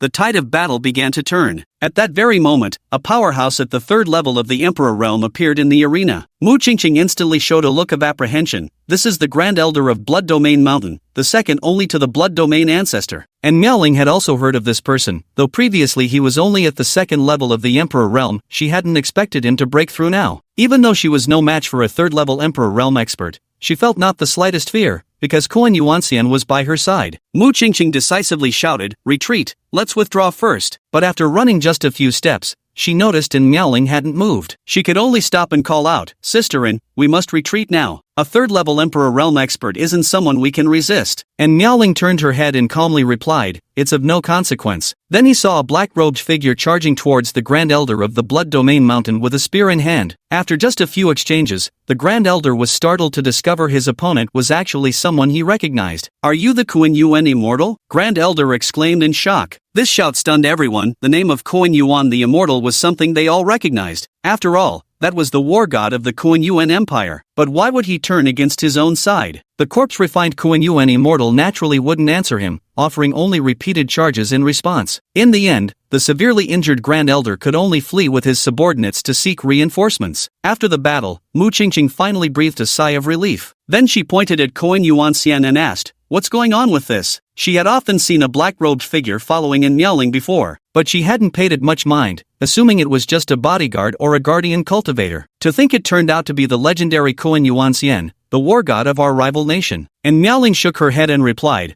"I'm not entirely sure about the specifics. My master arranged for her protection. She's probably under his control now." "She's under control?" Mu Qingqing was stunned. A third-level Emperor Realm expert, subdued just like that? The mere thought of such terrifying methods sent shivers down one's spine. Chapter 68, Qin Tian's Heavenly Tribulation. Just as Mu Qingqing and the others were cleaning up the battlefield, Qin Tian finally began his check-in. "Ding! You have accumulated 5 years' worth of check-in points. Would you like to claim your reward?" "Claim." Ding! Check-in reward, Supreme Secret Technique, Primordial Tao Chant, First Layer. Upon chanting the Primordial Tao, it can induce sudden enlightenment in listeners. Only effective for each person's first hearing. Side effect, 3 days of weakness. Check-in reward, the great art of unconstrained transformation has been upgraded to the 15th layer. Sign-in reward, demonic sound corpse control technique upgraded to tier 2. The moment the reward was obtained, a flood of insights about the other shore unfettered technique poured into his mind. Simultaneously, Qin Tian felt a surge of pure spiritual energy disperse through his body. His cultivation realm had finally broken through to the Emperor level. A domain also manifested around him. He discovered he could now manipulate gravity within the nearby area and even conceal spiritual energy. It's a shame the eternal indestructible body didn't improve this time, that would have been truly remarkable. Upon reflection, it's probably because my accumulated check-in points weren't sufficient for the eternal indestructible body to level up. Still, reaching the second tier of the corpse-controlling demon sound technique isn't bad at all. I'll find another opportunity to capture a third-level Emperor Realm expert, that way I can get by Xiaoro a bodyguard too. Finally, he began examining the supreme secret technique, the celestial chant. This cultivation method was exceptionally formidable. It could grant a person one moment of enlightenment, though only the first instance would be effective for each individual. Yet this alone was extraordinarily heaven-defying,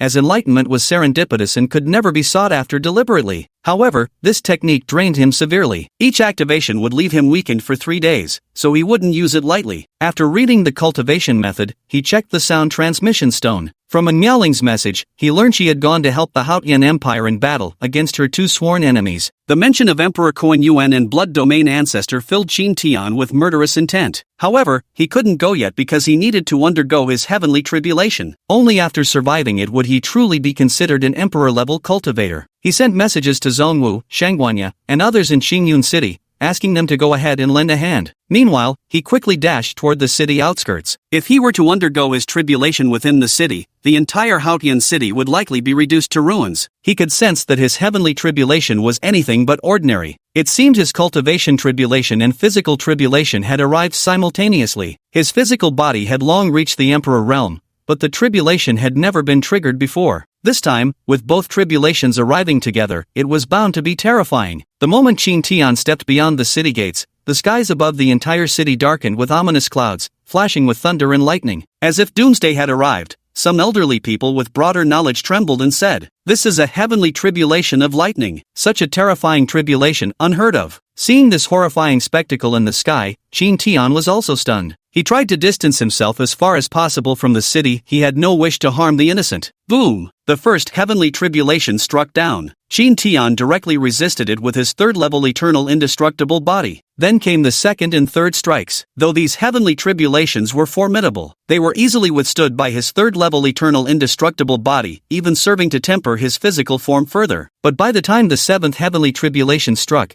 his physical body began to falter, tiny wounds appearing across his skin. He was injured, and the eighth strike descended swiftly. Boom! Blood surged from Qin Tian's mouth as his legs began to buckle. The blood vomiting resulted from the lightning strikes, but the buckling knees were caused by the oppressive might of the heavenly Tao itself. Qin Tian strained against the pressure, refusing to yield. He suddenly raised his head toward the sky, and the life-death sword materialized in his hand. An immense fighting spirit radiated from him as his legs gradually straightened. The final, most formidable tribulation lightning began brewing in the heavens. The heavenly thunder had now condensed to 3 meters thick, its violet hue deepening into near black. The thunder tribulation looked unervingly thick to Qin Tian, who had read records about such phenomena. According to historical accounts, Imperial Realm tribulation lightning never exceeded 1 meter in diameter, yet he distinctly felt the heavenly Tao was singling him out. Before he could ponder further, the ninth thunderbolt descended with terrifying pressure. Boom! Gritting his teeth, Qin Tian unleashed his newly comprehended sword technique. The fourth stance of the Annihilation Sword Technique, Devour Sun and Moon. He intends to devour this heavenly tribulation. Rumble! Boom! The collision between the heavenly tribulation and Qin Tian's sword technique was as terrifying as a nuclear explosion. A massive crater spanning 3 miles instantly formed in the vicinity, sending clouds of dust swirling into the air. Qin Tian barely survived the tribulation at the cost of severe injuries,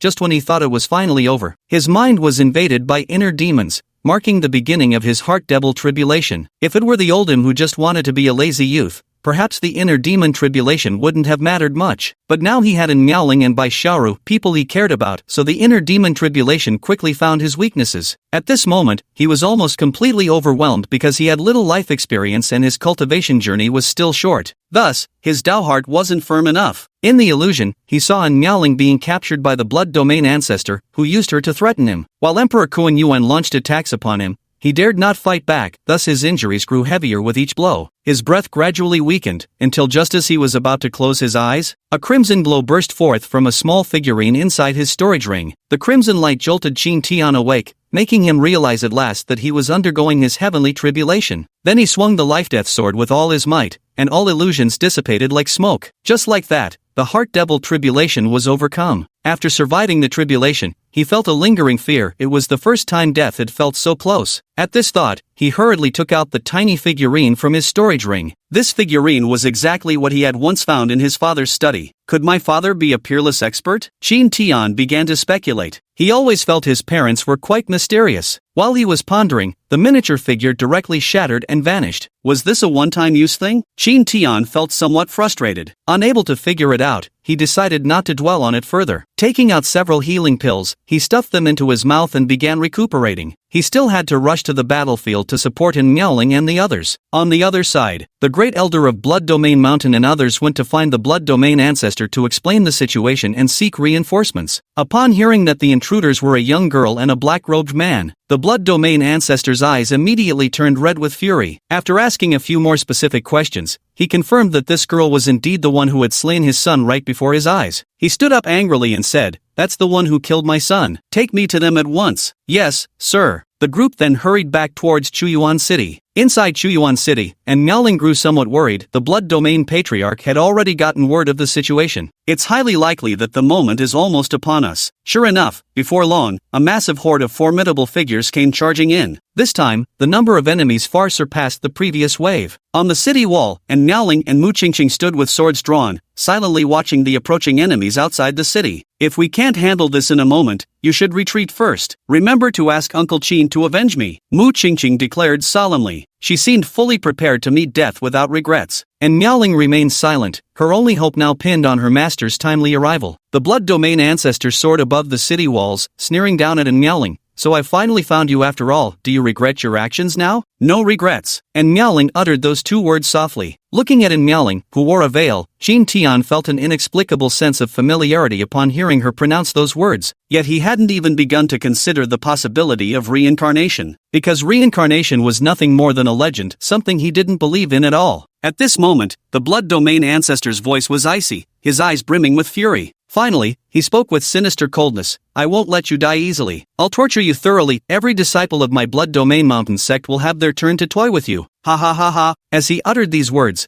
the Blood Domain ancestor burst into maniacal laughter. Upon hearing this exchange, Mu Qingqing finally understood that Miaoling harbored deep-seated enmity with the other party, and no trifling grudge at that. She had some suspicions in her heart, but she kept them to herself. At that point, saying anything else would have been meaningless. The Blood Dominion ancestor drew his Emperor-Tier weapon and barked his command. "Kill them all. Leave none alive. Kill, kill." A swarm of powerful cultivators surged forward, and Miaoling's forces also charged forward to attack. The Blood Domain ancestor spotted Miaoling and charged directly toward her, but before he could reach her, Kuan Yuan Xian blocked his path. "You again?" The Blood Domain ancestor was somewhat annoyed, though he didn't pay it too much heed. "Blade of the Blood Domain." The Blood Domain ancestor swung his saber down with a surge of bloody chi filling the sky. Kuan Yuan Xian thrust his spear forward in a charge. Boom! Kuan Yuan Xian was instantly sent flying from the impact. Witnessing this scene, and Miaoling's beautiful eyes widened in shock. Blood Domain ancestor was actually much stronger than Kuan Yuan Xian. Could he have reached the half-step sovereign realm? Above the Emperor realm lies the half-step sovereign and the true sovereign realm. In her past life, she had encountered powerhouses at the half-step sovereign level,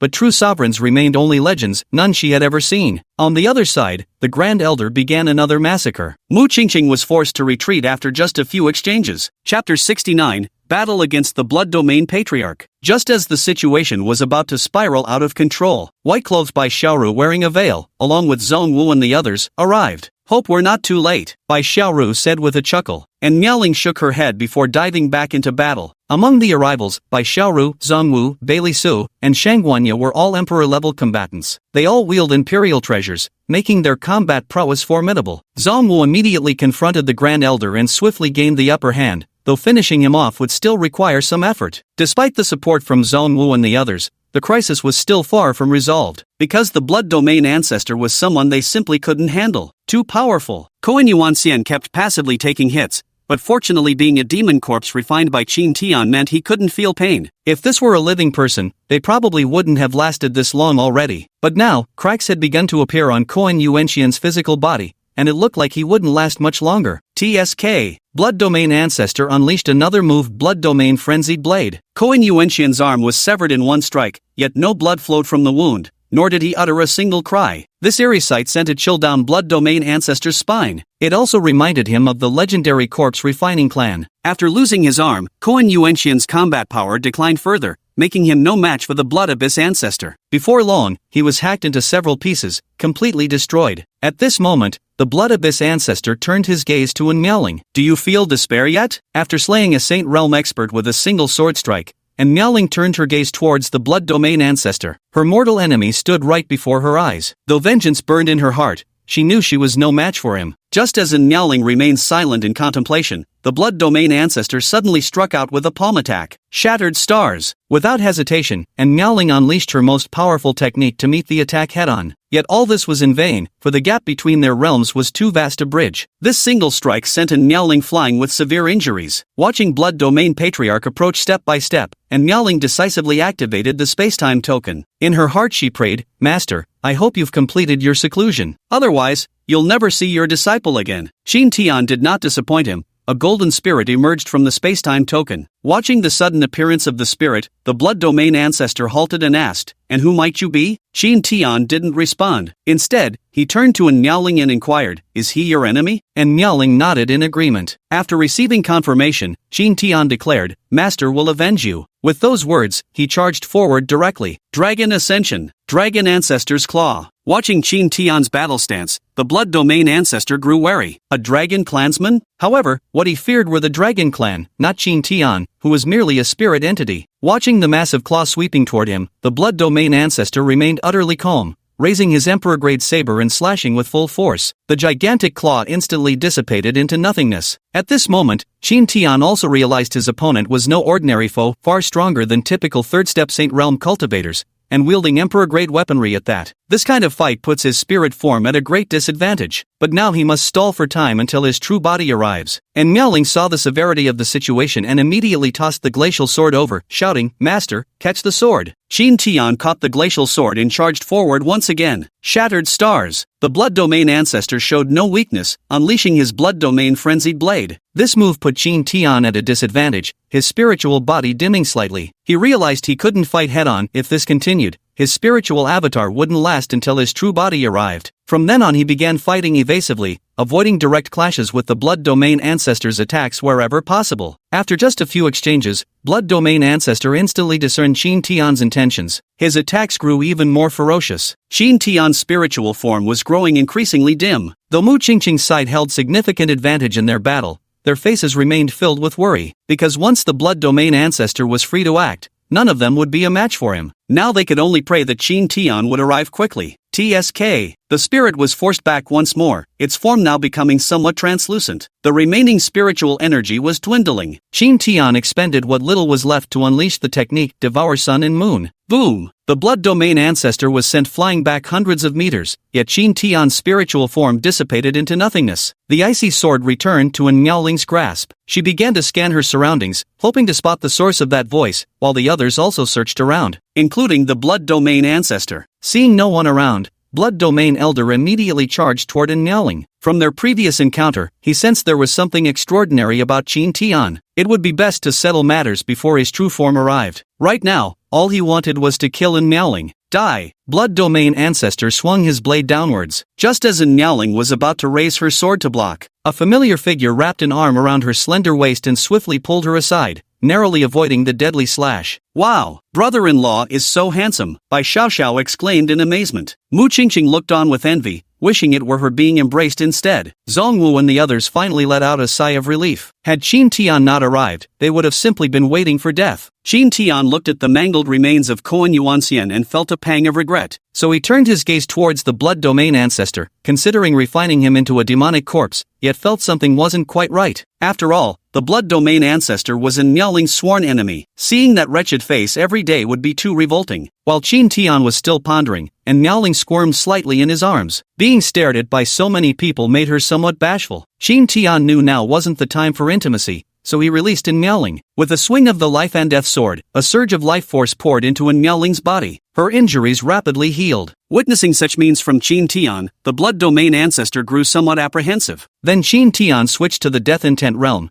activating his eternal indestructible body, instantly causing his aura to grow even stronger. The Blood Domain Ancestor slashed with his Blood Domain Frenzied Blade, seeking to test Qin Tian's limits. Qin Tian thrust forward with full force, Star Shatterer. Boom! The sheer power of Qin Tian's sword technique pierced straight through the Blood Domain Ancestor's blade, dealing direct damage to his body. Bang! Bang! 2 wounds appeared on Blood Domain Ancestor's body. After being injured, Blood Domain Ancestor hastily retreated. This brief exchange made him realize Qin Tian had become much stronger than before. Qin Tian gave him no chance to catch his breath and pressed the attack once more. They began fighting at close quarters. But after a few exchanges, the Blood Domain Ancestor discovered his Emperor-grade weapon had actually been nicked. Could that be a top-tier Emperor-grade weapon? The Blood Domain Ancestor exclaimed in shock. Qin Tian shook his head and continued attacking. Clang! The Blood Domain Ancestor's Emperor-tier weapon finally snapped in half. Hearing this sound, the crowd on the scene was utterly shocked. How could an Emperor-tier weapon actually be broken? After the Imperial weapon shattered, the Blood Domain Ancestor lost all will to fight. He no longer even thought about revenge. Blood Shield. With a loud shout, the Blood Domain Ancestor transformed into a mist of blood and fled at incredible speed. Qin Tian swiftly swung his flying sword. The blade's speed actually surpassed the Blood Domain Patriarch's bloody shield. Seeing the flying sword slash toward him, the Blood Domain Patriarch decisively abandoned his physical body, his Emperor's soul drifting away. By the time Qin Tian gave chase, it was already too late. The Emperor's soul, empowered by the bloody shield's force, was simply too fast. Qin Tian looked apologetically at Miaoling and said, "A careless mistake, I actually let his Emperor's soul escape." And Miaoling shook her head calmly. Without his physical body, his Emperor's soul is much easier to deal with. We'll track him down eventually. Qin Tian nodded.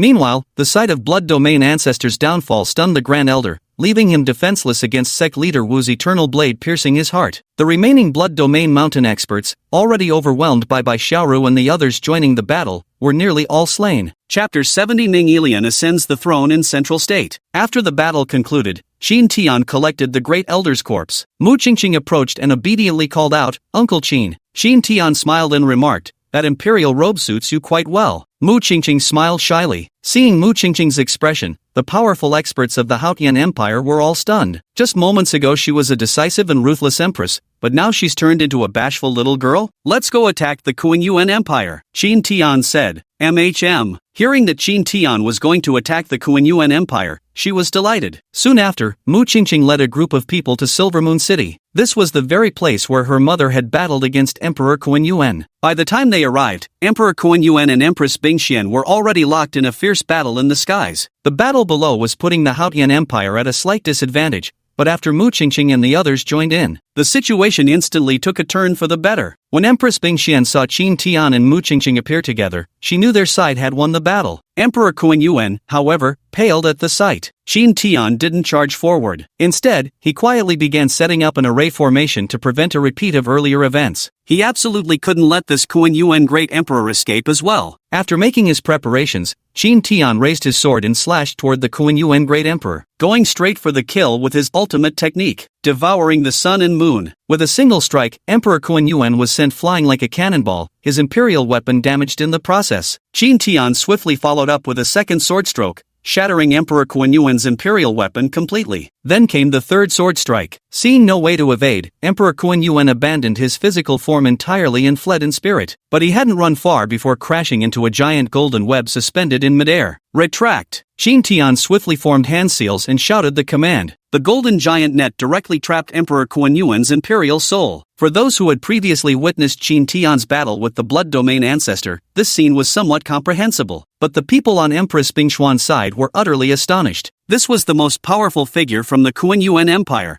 which had contended with their Haotian Empire for millennia. Such a supreme expert had actually been slain by Qin Tian in just 3 strokes. The contrast was so stark it felt like a dream. Before this, Empress Bingxian had still carried some of an emperor's arrogance when facing Qin Tian, and now, she almost dared not address Qin Tian as an equal. The colossal net in the sky gradually contracted, completely sealing Emperor Kuan-Yuan's soul before flying back to Miaoling's side. "Handle the rest for me," Qin Tian said to Miaoling. The trapped Emperor Kuan-Yuan glared fixedly at Miaoling, sensing something oddly familiar, and Miaoling removed her veil and said, "What, don't you recognize me? Weren't you dead?" Emperor Kuan-Yuan's eyes widened in shock as he exclaimed. Back then, the 3 of them had witnessed Miaoling being refined with their own eyes. And Miaoling snorted coldly, "The heavens revolve in cycles, this is just karma." With those words, and Miaoling thrust her sword forward. Thus, the sealed sovereign Kuan Yuan dissipated into nothingness, and Miaoling had finally slain her first sworn enemy. She had originally thought vengeance would require waiting 1,000 years, never did she expect it to come so swiftly. After resolving the Kuan Yuan Emperor, Qin Tian and his group advanced all the way to the Kuan Yuan Imperial Palace. They encountered almost no resistance, as none of the city lords dared to stand in their way. After thoroughly ransacking the Kuan Yuan Imperial Palace, Qin Tian obtained 13 low-grade Emperor-Tier spiritual herbs and 2 mid-grade Emperor-Tier spiritual herbs. In addition, there were some artifact crafting materials. Among them, the relatively precious ones consisted of 8 inferior Emperor-grade materials, 3 mid-Emperor-grade materials, and 1 superior Emperor-grade artifact crafting material. Qin Tian took the mid-grade and superior-grade materials for himself, leaving the remainder for Bailey Su and Zhongyan. As for the treasures from the Blood Domain Ancestors' Horde, Qin Tian yielded them to the Haotian Empire. Originally, Mu Qingqing wasn't going to accept it, but Qin Tian insisted on giving it to her. As for the territory of the Kuan Yuan Empire, Qin Tian did not hand it over to Mu Qingqing. He only returned the lands they had previously lost to them. This country, he decided to entrust to his nominal disciple, Ming Ilian, to govern. Mu Qingqing and the others naturally didn't dare to voice any objections. Qin Tian's current plan was to spend some time settling the grudges for Miaoling and Bai Xiaoru, then train a group of powerful subordinates to help him gather cultivation resources. That way, he could continue lazing around with Miaoling and Bai Xiaoru while cultivating peacefully. Qin Tian sent someone to invite Ming Ilian over while also sending a message to Mo Wendian to see if they were willing to come. On the other hand, he settled into a large mansion in Kuan Yuan City. 2 days later, Ming Ilian, Mo Wendian, and the others arrived. Ming Ilian respectfully called out, "Master." Qin Tian had been thinking of her, even sending her elixirs before. For this, she felt deeply grateful. When Mo Wendian saw Qin Tian, he felt somewhat conflicted, unsure how to address him. Calling him ancient ancestor seemed far too strange. Call him Qin Tian, but he felt somewhat afraid, having always scolded and berated him in the past. He feared Qin Tian might use this opportunity to settle old scores with him, and Miaoling found Mo Wendian's awkward expression quite amusing. She vividly remembered the scenes of Mo Wendian reprimanding her master in the past. Qin Tian also noticed Mo Wendian's hesitation, but he chose not to press the matter. He knew Mo Wendian was a decent fellow after all, a responsible sect leader. So he directly had Mo Wendian take his men to settle down on a nearby mountain first. At the same time, he introduced the Lin Merchant Guild to them, asking the guild to lend some support. After Mo Wendian's group left, Qin Tian discussed with Ming Ilian the matter of her becoming emperor. Though she had some speculations, she was still shocked when she heard it. "Master, I'm only at the first level of the Saint Realm. Wouldn't it be inappropriate for me to proclaim myself emperor?" Ming Ilian hesitated. "What your master values in making you emperor is not your strength, but your ability to govern a nation. From now on, the Kuan Yuan Empire shall be renamed the Chongming Empire, and Kuan Yuan City shall become Chongming City. I'll be staying at the Qin residence. Come find me if you encounter any problems. Shang Wanyet and the others will also go to the Imperial Palace to assist you." Upon hearing Qin Tian's words, Ming Ilian no longer hesitated. This disciple will govern the Chongming Empire well and not disappoint master. As she spoke, she felt a surge of excitement. Becoming emperor of the central province had been her previous goal,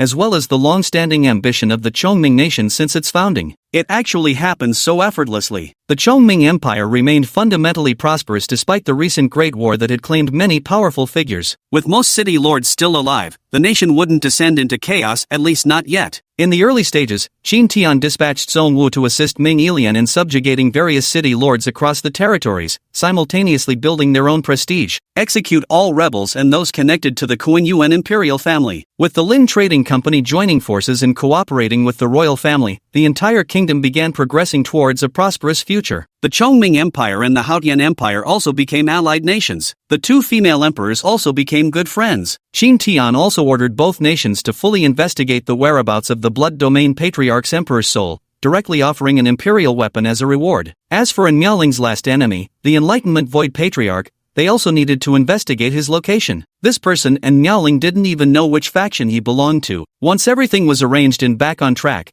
Qin Tian refined the Grand Elder's corpse into a demonic puppet. Named him Demon 1, and even equipped him with a mid-tier Emperor-grade blade. Chapter 71, The Voice of the Great Tao, Universal Ascension. Qin Tian mysteriously gathered all his subordinates and disciples together, preparing to unleash the voice of the Great Tao once. Among them were Mu Qingqing, Yan Qingxi, Mo Wentian, and Su Ming. After everyone gathered in the inner courtyard of the Qin residence, powerful arrays were activated throughout the entire estate, because after using the voice of the Great Tao, he would be weakened for 3 days. Witnessing this scene, the crowd began to anticipate what would happen next. Not even in Miaoling or Bai Xiaoru knew what Qin Tian was up to. Qin Tian walked before the group and said mysteriously, "Today, I'm going to bestow upon you a great opportunity. But this opportunity will come at a considerable cost to me. I'll be weakened for some time. That's why I've kept it so secretive." Hearing that this would cause Qin Tian significant harm, most of them wore expressions of concern, and Miaoling and Bai Xiaoru stepped forward and asked, "How severe is the damage? Maybe we should forget about it." As the two women finished speaking, Ming Yilian, Mu Qingqing, and the others chimed in agreement. Seeing their genuine concern for him warmed Qin Tian's heart. "Don't worry,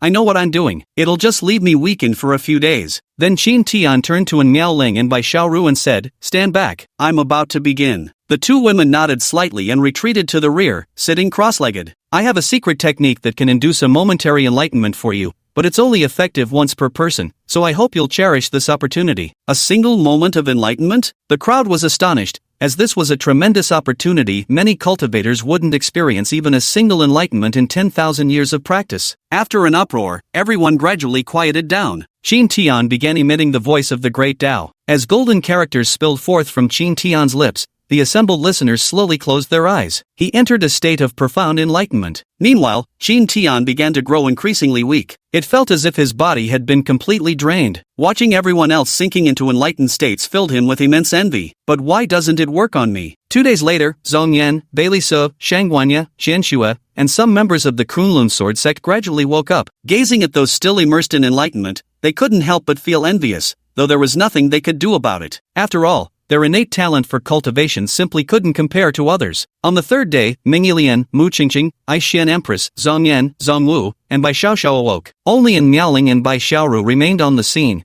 as their talents were the most exceptional. Thus, they were still in deep enlightenment. By the third day, Qin Tian's weakened state finally came to an end. He controlled the formation to isolate Miaoling and Bai Xiaoru individually, ensuring they wouldn't be disturbed. Many were ready to begin their breakthroughs, while those who hadn't yet reached that stage had gained sufficient enlightenment in the Tao. They simply needed to pile on some cultivation resources to push through to the next level. Beyond their cultivation techniques and Tao comprehension, they'd also gained insights into martial skills. It can be said this was a comprehensive improvement. Both Zhong Wu and the Frost Whisper Empress, at the third level of Emperor Realm, were also attempting to advance towards half-step sovereign. The two women continued their enlightenment uninterrupted until the 7th day when they awoke simultaneously. Their cultivation realms had directly broken through as well, and Miaoling reached the Saint Realm's 3rd level, with her next goal being to break through to the Emperor Realm. Meanwhile, Bai Xiaoru had recovered to the 1st level of the Emperor Realm. Apart from that, her comprehension of the 2nd level of the Emperor Realm was also profound. She needed only a brief period of consolidation to make the breakthrough. Right when Bai Xiaoru regained the Emperor Realm, Qin Tian received his reward. Ding! Congratulations, host! Bai Xiaoru has broken through to the Emperor Realm, 1st layer. Reward: host's cultivation aptitude has been upgraded to Supreme Grade 2. Reward: sign-in rewards increased by 20%. After receiving these rewards, Qin Tian felt that his Great Tao resonance had finally yielded some returns. The others began to break through one after another. Among them, Long Yi, Long Air, and the Sacred Spirit Tree reached the Emperor Realm. Qin Tian gifted each of them a divine emperor weapon to aid them in their tribulation. Holding the divine weapons, the 3 demons were overwhelmed with gratitude. They all congratulated themselves for following Qin Tian back then. Otherwise, forget about emperor weapons.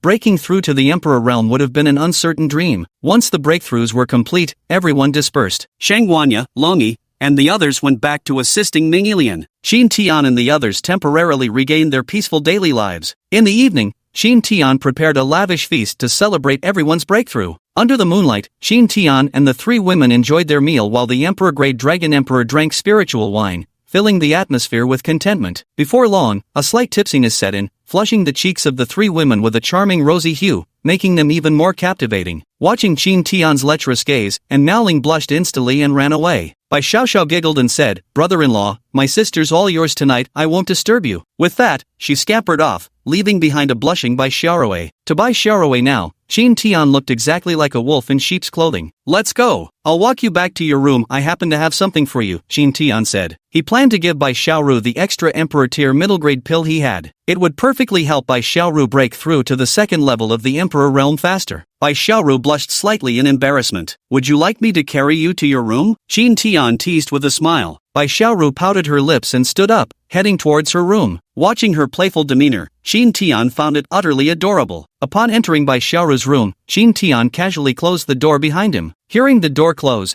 Bai Xiaoru felt a pang of nervousness, her mind spinning with uncontrollable anxious thoughts. She thought it only natural for a man to act impulsively when faced with a peerless beauty like herself. "Come take a seat on the bed, there's more space," Qin Tian said. Bai Xiaoru hastily shook her head, glaring at Qin Tian with unmistakable wariness. Her meaning was clear: "Don't even think about taking advantage of me." Seeing Bai Xiaoru's coy demeanor, Qin Tian lost his patience and strode forward to scoop her up in a princess carry. Blushing furiously, Bai Xiaoru began struggling to free herself from Qin Tian's embrace, but Qin Tian held her tightly, making escape impossible. Glancing down at the fox spirit in his arms, Qin Tian said, "Stop squirming. When you were a fox, didn't I carry you around every day without complaint?" After speaking, Qin Tian placed Bai Xiaoru on the bed and sat down beside her. Bai Xiaoru tightly clutched the quilt's edge, just when she thought Qin Tian was about to do something unexpected. Qin Tian took out a pill and said, "This is a mid-grade Emperor-Tier elixir. It should help you break through to the second level of the Emperor realm in a short time." Seeing it was just such a trivial matter,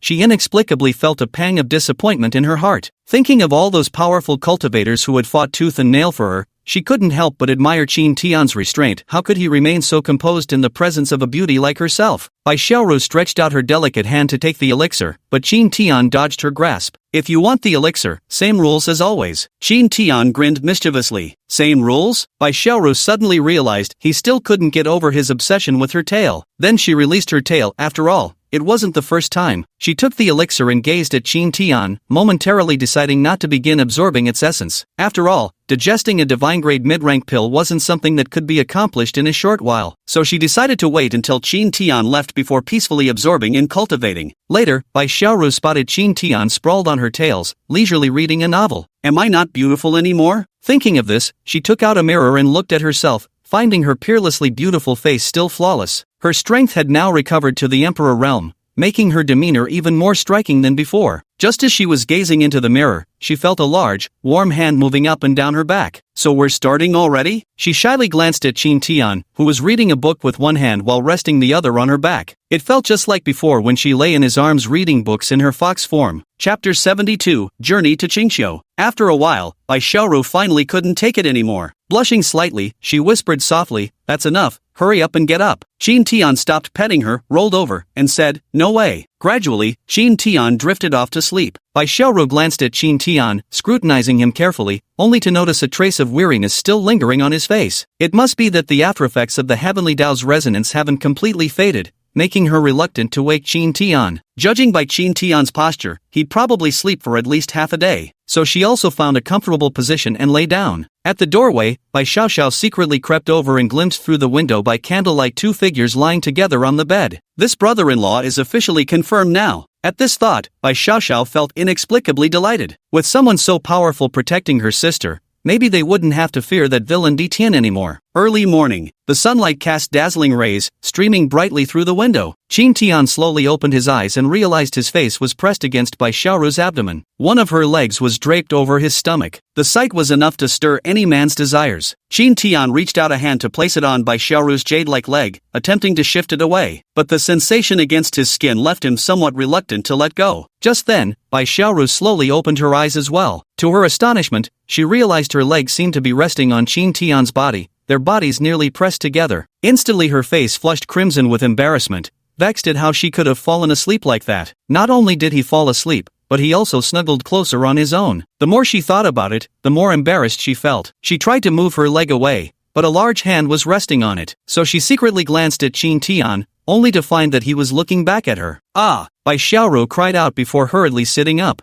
When did you wake up? Earlier than you, Qin Tian replied. So you didn't wake me? You took advantage of me on purpose? Bai Xiaoru said bashfully. Qin Tian patted Bai Xiaoru's jade-like leg and said, if anyone's taking advantage, it's you taking advantage of your master here. Bai Xiaoru was left speechless and lapsed into silence. Qin Tian slowly sat up, gently stroking Bai Xiaoru's head as he changed the subject. How about I accompany you back to Qingqiu to visit your family in 3 days? Just as Bai Xiaoru was about to shake off Qin Tian's hand, she froze in shock. Back to Qingqiu? Bai Xiaoru's body trembled slightly, her seductively charming face showing a hint of excitement. Yes, prepare yourself these 3 days, and take the time to absorb those medicinal pills too. Hearing Qin Tian's words, Bai Xiaoru still seemed somewhat worried. Qin Tian patted Bai Xiaoru's back reassuringly, saying, I'm just taking you home to visit relatives, not going to battle Di Tian and his lot.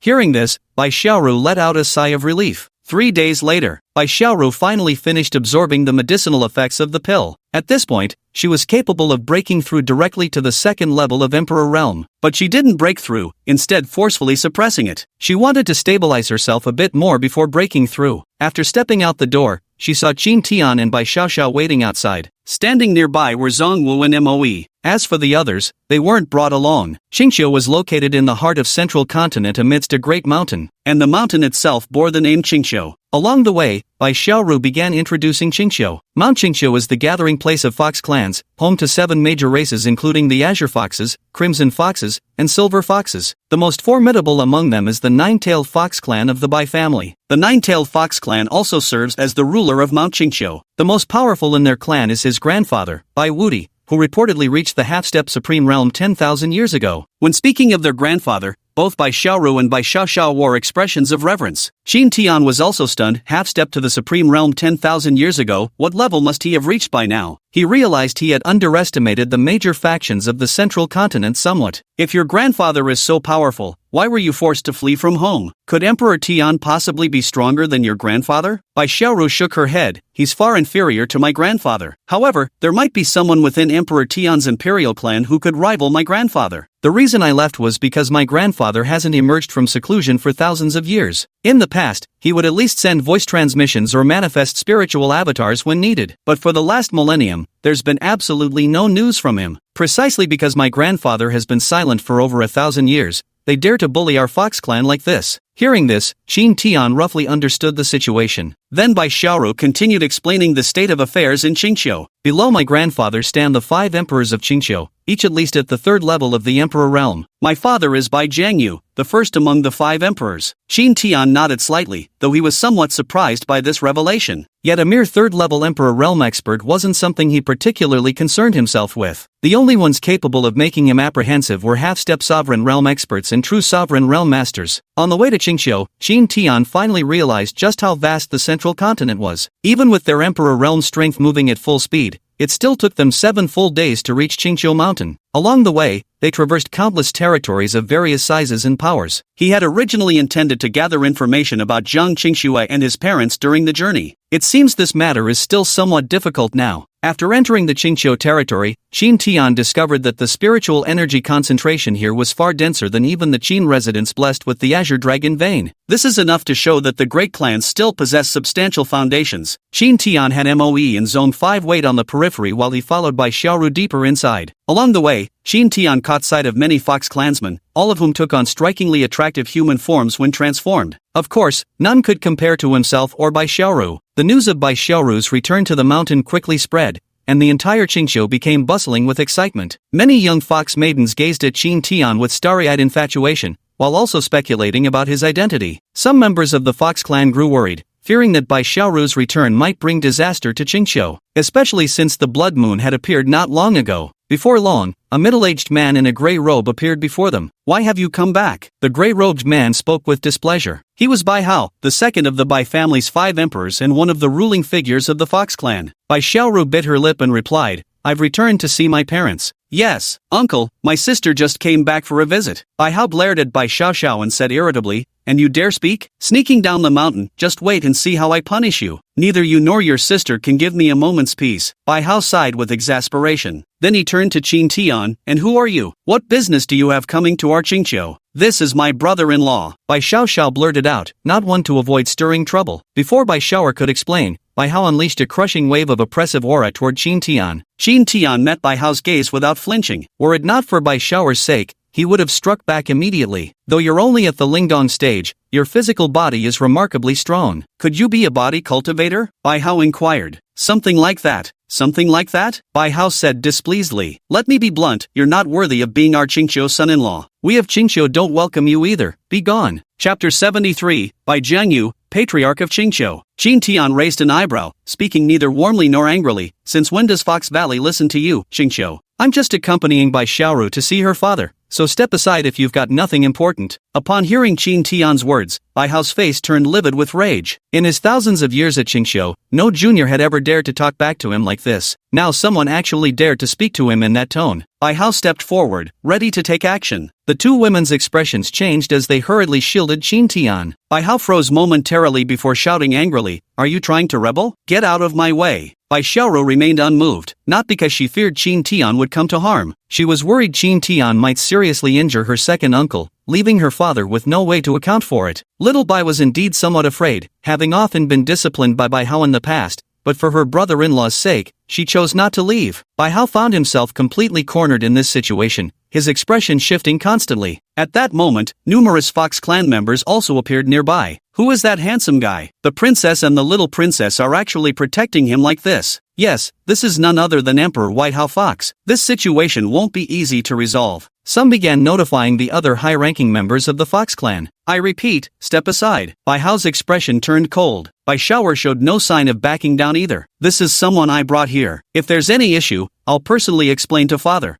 That's right, my sister is correct. Bai Xiao puffed out her chest and chimed in. Having mustered the courage to stand firm against Bai Hao for once, she felt a touch of smug satisfaction. After all, she had Qin Tian backing her up, and she had personally witnessed just how formidable he was. The former Qin Yuan Emperor and Blood Domain ancestor, both third-level Emperor realm experts, had been utterly crushed by Qin Tian's hands. Bai Hao reached the peak of fury. Since you refuse to listen to reason, as your elder, I have no choice but to discipline you properly. With that, he raised his large hand, gathering energy in midair with a sweeping motion before thrusting it forward. A powerful palm force surged towards Bai Xiaoru and her sister. Bai Xiao quickly hid behind Qin Tian, tugging at his sleeve to imply he should beat up Bai Hao. But Qin Tian remained motionless. Bai Xiaoru activated the Heavenly Demon Pearls enhancement and struck out with a Heavenly Demon Claw technique. Boom! The Heaven Demon Claw and Bai Hao's palm force collided before dissipating. This scene shocked the onlooking crowd nearby. None doubted that Bai Hao had held back, as the residual shockwaves from this clash alone forced many bystanders to retreat. Wasn't it said the Imperial Princess's strength fell below Semi-Saint realm after sacrificing her tail? Yes, I'd heard about it too,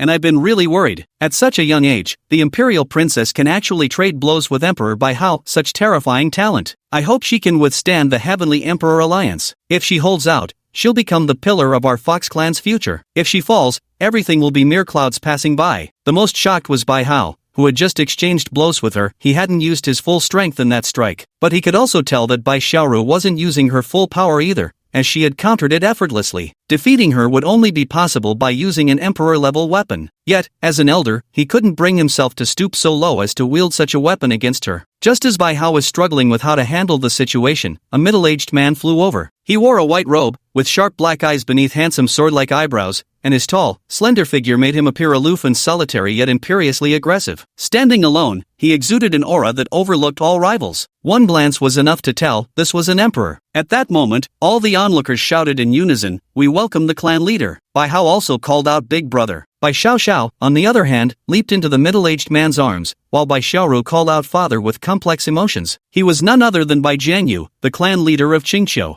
Although Qin Tian recognized Bai Jiangyu's status, he found himself momentarily at a loss for how to address him. In the end, he still addressed Bai Jiangyu as an elder and called him uncle. Bai Jiangyu glanced at Qin Tian without a word, then turned his gaze to Bai Xiaoru. He had just witnessed the moment when Bai Xiaoru exchanged blows with his younger brother Bai Hao. This left him somewhat shocked. Back when he secretly let Bai Xiaoru go, he had been following discreetly. As a father, he couldn't completely stand by and do nothing. Time and again, he endured the sight of his daughter sacrificing herself, for he knew there was someone lurking in the shadows, no weaker than himself, keeping watch over him. The moment he made a move, that person would strike as well. The final outcome was plunging the entire Fox clan into an extremely perilous situation. During the incident at Two Realm Mountain, he had been prepared to intervene upon seeing his daughter reach desperate straits. Fortunately, Qin Tian stepped in and rescued Bai Xiaoru. Only after witnessing his daughter's rescue did he return home with peace of mind. Back then, he had personally witnessed his daughter being reduced to a single tail. Yet look how quickly the years have passed. Not only has her strength fully recovered,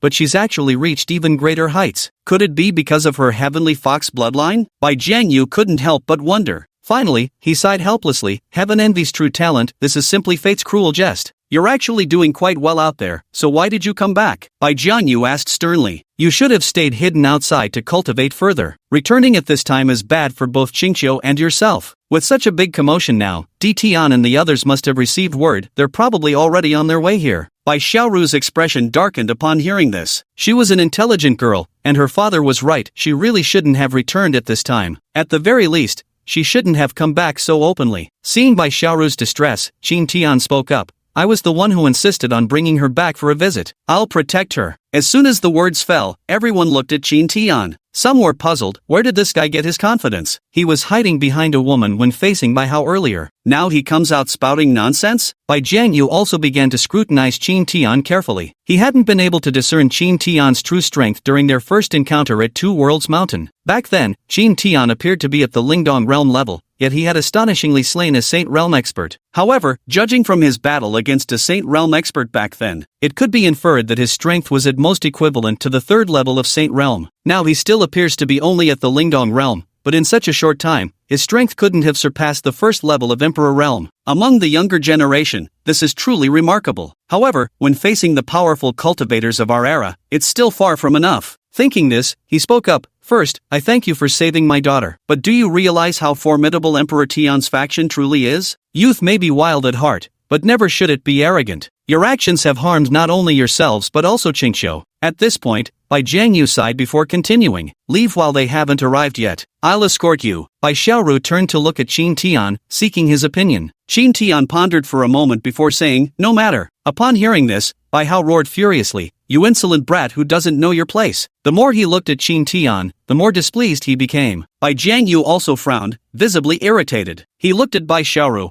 hoping she would heed his advice. Seeing the confident expression on Qin Tian's face, Bai Xiaoru said, I believe in him. I believe too. Brother-in-law is amazing. Brother-in-law? Bai Jiangyu's eyes sharpened. What is your relationship? Bai Xiaoru's delicate face flushed as she turned to Bai Xiaoxiao. You little brat, stop spouting nonsense. I certainly am not. I saw it with my own eyes, the two of you sleeping together. Bai Xiaoxiao blurted out shockingly. What? Our Qingqiu's empress was slept with? A crowd of watching Fox clan experts reacted with both astonishment and indignation. Especially among the younger male foxes, every single one of them had once harbored fantasies about Bai Xiaoru. Bai Jiangyu even drew his top-grade Emperor-Tier weapon, the Sky Demon Sword, glaring furiously at Qin Tian. Their precious cabbage had been dug up by some outsider. Seeing this situation, Bai Xiaoxiao realized she had caused trouble and silently lowered her head. We didn't have that kind of relationship, Bai Xiaoru explained with a flushed face. What exactly happened? Bai Jiangyu roared. We were just talking, then accidentally fell asleep. Bai Xiaoru's voice grew increasingly quieter as she spoke. Bai Jiangyu's expression finally improved a bit. At this moment, Bai Xiaoxiao spoke up again. Actually, Qin Tian would make a pretty good brother-in-law. He can forge Emperor-grade weapons, refine Emperor-grade pills, and his strength is formidable too.